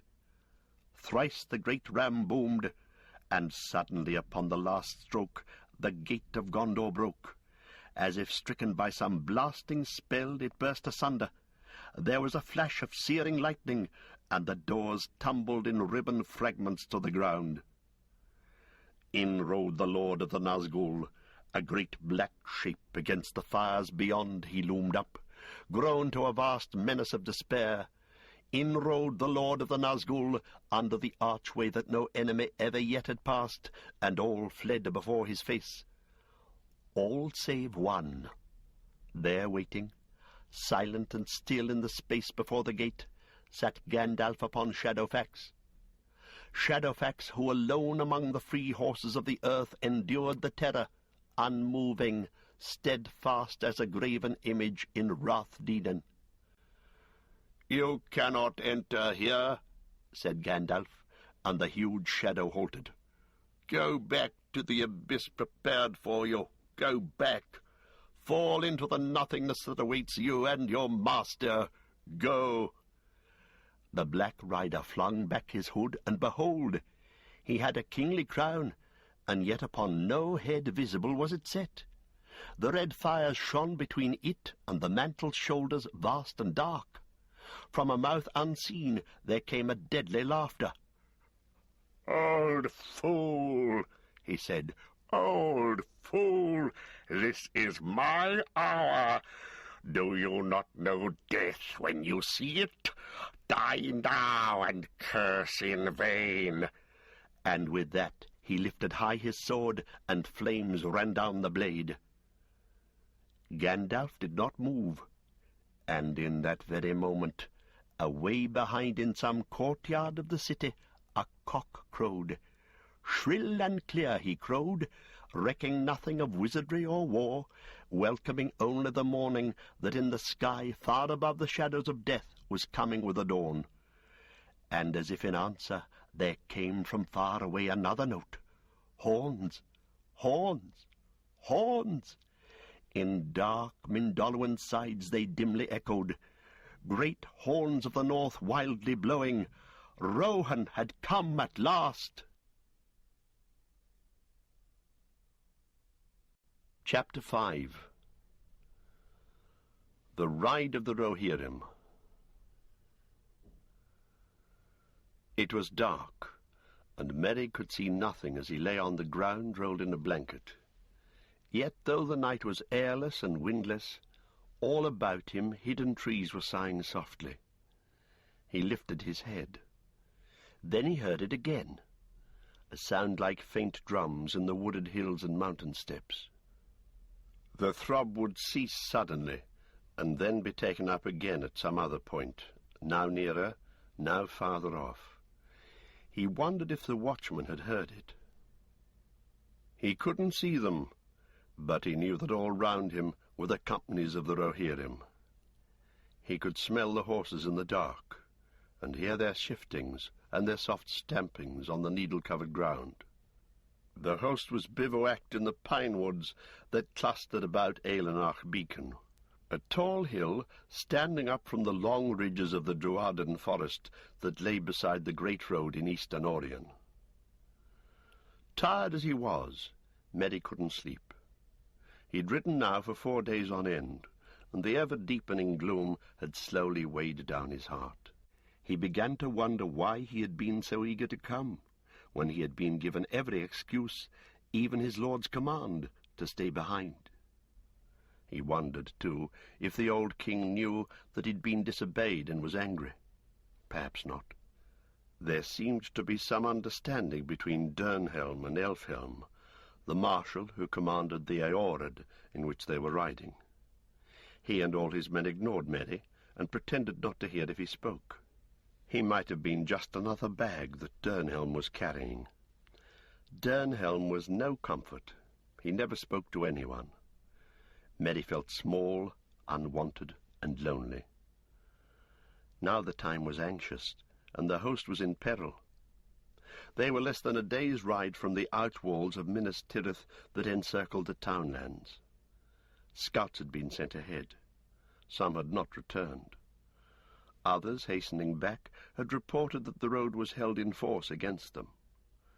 A host of the enemy was encamped upon it, 3 miles west of Armondine, and some strength of men was already thrusting along the road and was no more than 3 leagues away.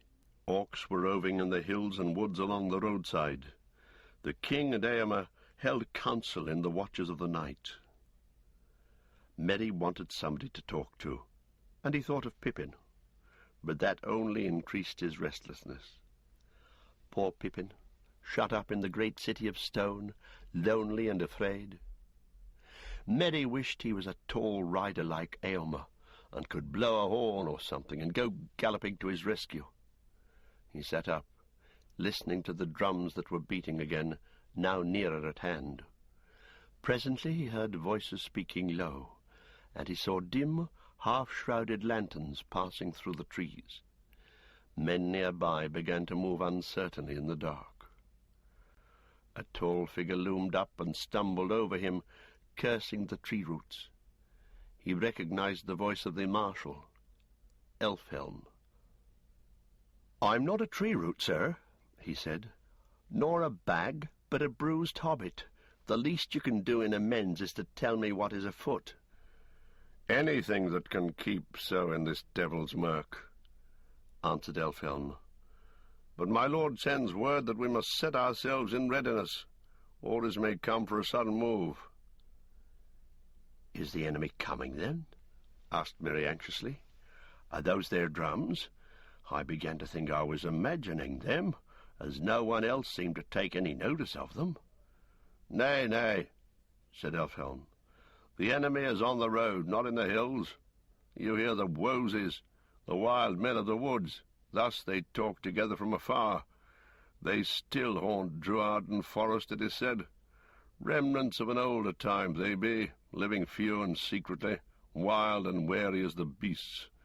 They go not to war with Gondor or the Mark, but now they're troubled by the darkness and the coming of the orcs.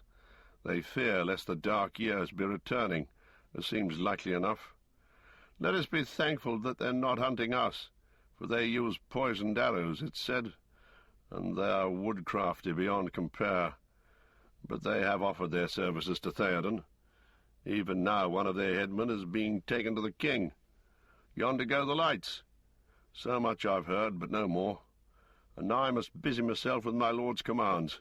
Pack yourself up, Master Bag." He vanished into the shadows. Meddy didn't like this talk of wild men and poisoned darts, but quite apart from that, a great weight of dread was on him. Waiting was unbearable. He longed to know what was going to happen. He got up, and soon was walking warily in pursuit of the last lantern before it disappeared among the trees. Presently he came to an open space where a small tent had been set up for the king under a great tree. A large lantern, covered above, was hanging from a bough and cast a pale circle of light below. There sat Theoden and Eomer, and before them on the ground sat a strange squat shape of a man, gnarled as an old stone, and the hairs of his scanty beard straggled on his lumpy chin like dry moss. He was short-legged and fat-armed, thick and stumpy, and clad only with grass about his waist.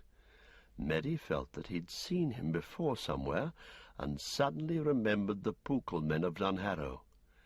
Here was one of those old images brought to life, or maybe a creature descended in true line through endless years from the models used by the forgotten craftsmen long ago. There was a silence as Meddy crept nearer, and then the wild man began to speak, in answer to some questions, it seemed. His voice was deep and guttural, yet to Meddy's surprise he spoke the common speech, though in halting fashion, and uncouth words were mingled with it. "No, father of horsemen," he said, "we fight not, hunt only, kill Gorgon in woods, hate orc folk." "You hate Gorgon too. We help as we can. Wild men have long ears and long eyes, know all parts. Wild men live here before stone houses, before tall men come up out of water." "But our need is for aid in battle," said Eomer. "How will you and your folk help us?" "Bring news," said the wild man. "We look out from hills. We climb big mountain and look down. Stone city is shut. Fire burns there outside, now inside too. You wish to come there? Then you must be quick. But Gorgon and men out of far away." He waved a short, gnarled arm eastward. "Sit on horse road. Very many, more than horsemen." "How do you know that?" said Eomer. The old man's flat face and dark eyes showed nothing, but his voice was sullen with displeasure. "Wild men are wild, free, but not children," he answered. "I am great headman, Han Burihan. I count many things, stars in sky, leaves on trees, men in the dark. You have a score of scores counted 10 times and 5. They have more. Big fight, and who will win? And many more walk round walls of stone houses." "Alas, he speaks all too shrewdly," said Theoden. "And our scouts say that they've cast trenches and stakes across the road. We cannot sweep them away in sudden onset." "And yet we need great haste," said Eomer. "Munburg is on fire." "Let Han Burihan finish," said the wild man. "More than one road he knows. He will lead you by road where no pits are, no Gorgon walk, only wild men and beasts. Many paths were made where stonehouse folk were stronger. They carved hills as hunters carve beast flesh. Wild men think they ate stone for food. They went through Druaden to Rimmon with great wains. They go no longer. Road is forgotten, but not by wild men. Over hill and behind hill it lies still under grass and tree. There behind Rimmon and down to Dean, and back at the end to Horsemen's Road. Wild men will show you that road. Then you will kill Gorgon and drive away bad dark with bright iron, and wild men can go back to sleep in the wild woods." Eomer and the king spoke together in their own tongue. At length Theoden turned to the wild man. "We will receive your offer," he said, "for though we leave a host of foes behind, what matter? If the stone city falls, then we shall have no returning. If it is saved, then the Orc host itself will be cut off. If you are faithful, Han Burihan, then we will give you rich reward, and you shall have the friendship of the Mark forever." "Dead men are not friends to living men, and give them no gifts," said the wild man. "But if you live after the darkness, then leave wild men alone in the woods, and do not hunt them like beasts any more. Han Burihan will not lead you into trap. He will go himself with father of horsemen, and if he leads you wrong, you will kill him." "So be it," said Theoden. "How long will it take to pass by the enemy and come back to the road?" asked Eomer. "We must go at foot-pace if you guide us, and I doubt not the way is narrow." "Wild men go quick on feet," said Han. "Way is wide for 4 horses in Stone Wain Valley yonder." He waved his hand southwards. "But narrow at beginning and at end. Wild man could walk from here to Dean between sunrise and noon." "Then we must allow at least 7 hours for the leaders," said Eomer. "But we must reckon rather on some 10 hours for all. Things unforeseen may hinder us, and if our host is all strung out, it will be long ere it can be set in order when we issue from the hills. What is the hour now?" "Who knows?" said Theoden. "All is night now." "It is all dark, but it is not all night," said Han. "When sun comes we feel her, even when she is hidden. Already she climbs over east mountains. It is the opening of day in the sky fields." "Then we must set out as soon as may be," said Eomer. "Even so, we cannot hope to come to Gondor's aid today." Merry waited to hear no more, but slipped away to get ready for the summons to the march. This was the last stage before the battle. It didn't seem likely to him that many of them would survive it. But he thought of Pippin and the flames in Minas Tirith, and thrust down his own dread. All went well that day, and no sight or sound had they of the enemy waiting to waylay them. The wild men had put out a screen of wary hunters, so that no orc or roving spy should learn of the movements in the hills. The light was more dim than ever as they drew nearer to the beleaguered city, and the riders passed in long files, like dark shadows of men and horses.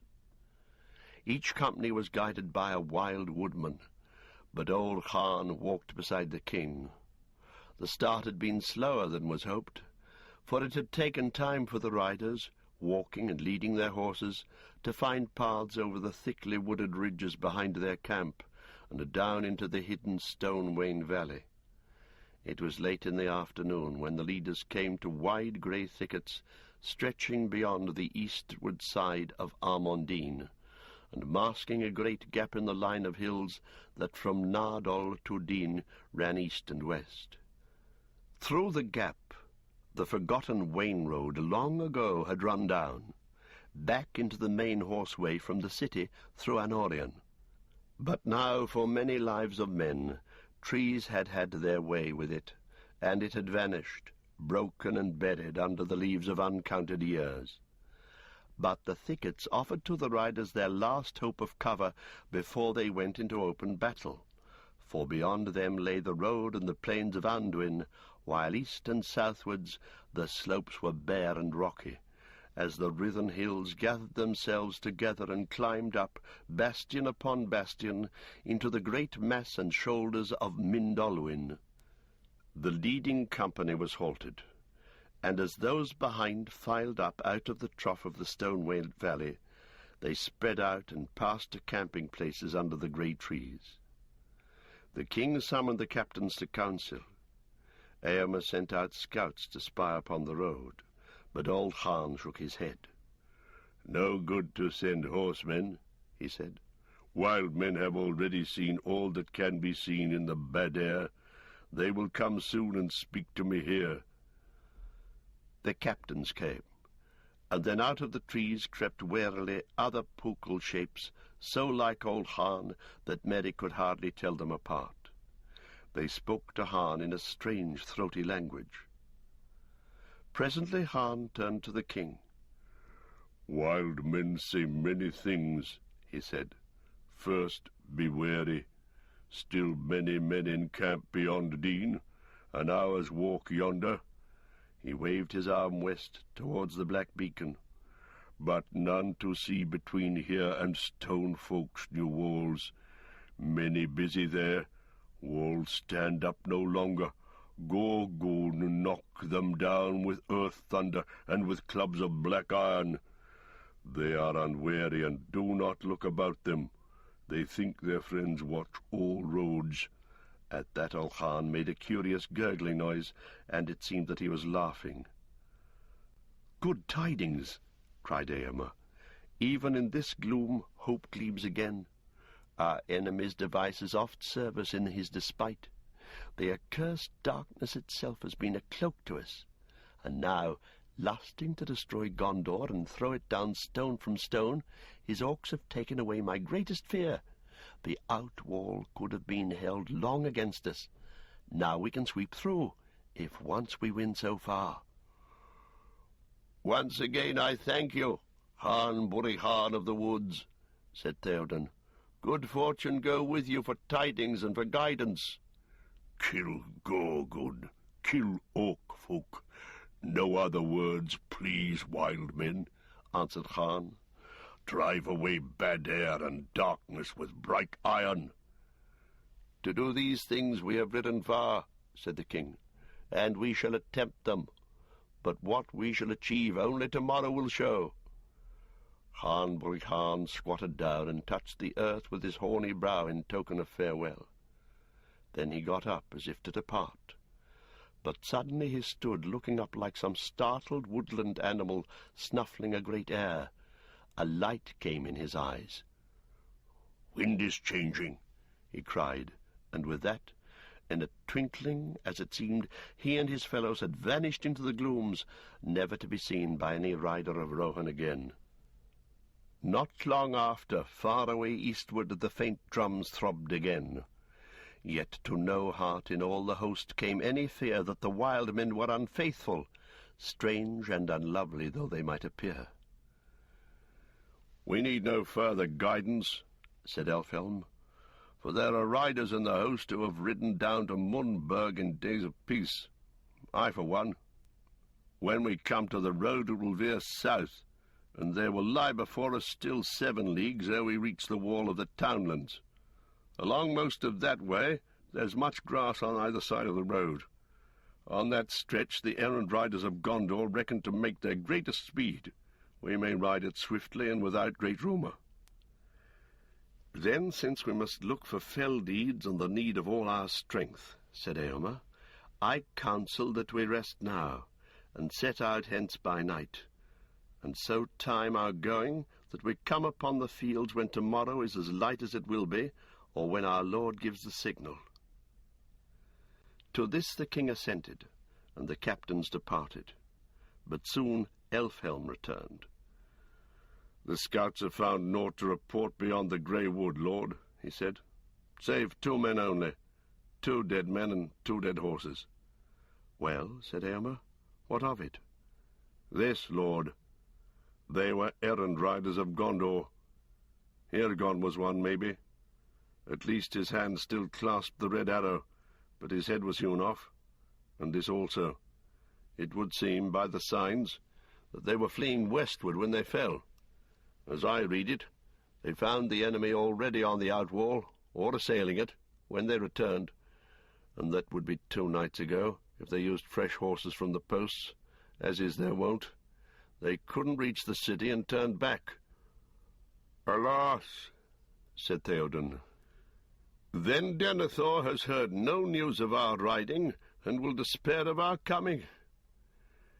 "Need brooks no delay, yet late is better than never," said Eomer, and mayhap in this time shall the old saw be proved truer than ever before, since men spoke with mouth. It was night. On either side of the road the host of Rohan was moving silently. Now the road, passing about the skirts of Vindolwyn, turned southward. Far away and almost straight ahead there was a red glow under the black sky, and the sides of the great mountain loomed dark against it. They were drawing near the Ramas of the Pelennor, but the day was not yet come. The king rode in the midst of the leading company, his household men about him. Elfhelm's Eored came next, and now Merry noticed that Dernhelm had left his place and in the darkness was moving steadily forward, until at last he was riding just in rear of the king's guard. There came a check. Merry heard voices in front speaking softly. Outriders had come back, who had ventured forward almost to the wall. They came to the king. "There are great fires, lord," said one. "The city is all set about with flame, and the field is all full of foes, but all seem drawn off to the assault. As well as we could guess, there are few left upon the outwall, and they are heedless, busy in destruction." "Do you remember the wild man's words, lord?" said another. "I live upon the open wold in days of peace. Weedfarer is my name, and to me also the air brings messages. Already the wind is turning. There comes a breath out of the south. There is a sea tang in it, faint though it be. The morning will bring new things. About the reek it will be dawn when you pass the wall." "If you speak truly, Weedfarer, then may you live beyond this day in years of blessedness," said Theoden. He turned to the men of his household who were near, and he spoke now in a clear voice, so that many also of the riders of the first Eored heard them. "Now is the hour come, riders of the mark, sons of Eol. Foes and fire are before you, and your homes far behind. Yet, though you fight upon an alien field, the glory that you reap there shall be your own forever. Oaths ye have taken, now fulfill them all, to lord and land and league of friendship." Men clashed spear upon shield. "Eomer, my son, you lead the first Eored," said Theoden, "and it shall go behind the king's banner in the centre. Elfhelm, lead your company to the right when we pass the wall, and Grimbold shall lead his towards the left. Let the other companies behind follow these three that lead, as they have chance. Strike wherever the enemy gathers. Other plans we cannot make, for we know not yet how things stand upon the field. Forth now, and fear no darkness." The leading company rode off as swiftly as they could, for it was still deep dark, whatever change Weedfarer might forebode. Merry was riding behind Dernhelm, clutching with the left hand, while with the other he tried to loosen his sword in its sheath. He felt now bitterly the truth of the old king's words, "In such a battle what would you do, Meriadoc?" Just this, he thought. Encumber a rider, and hope at best to stay in my seat and not be pounded to death by galloping hooves. It was no more than a league to where the outwalls had stood. They soon reached them, too soon for Merry. Wild cries broke out, and there was some clash of arms, but it was brief. The orcs busy about the walls were few and amazed, and they were quickly slain or driven off. Before the ruin of the north gate in the Ramas, the king halted again. The first Eored drew up behind him and about him on either side.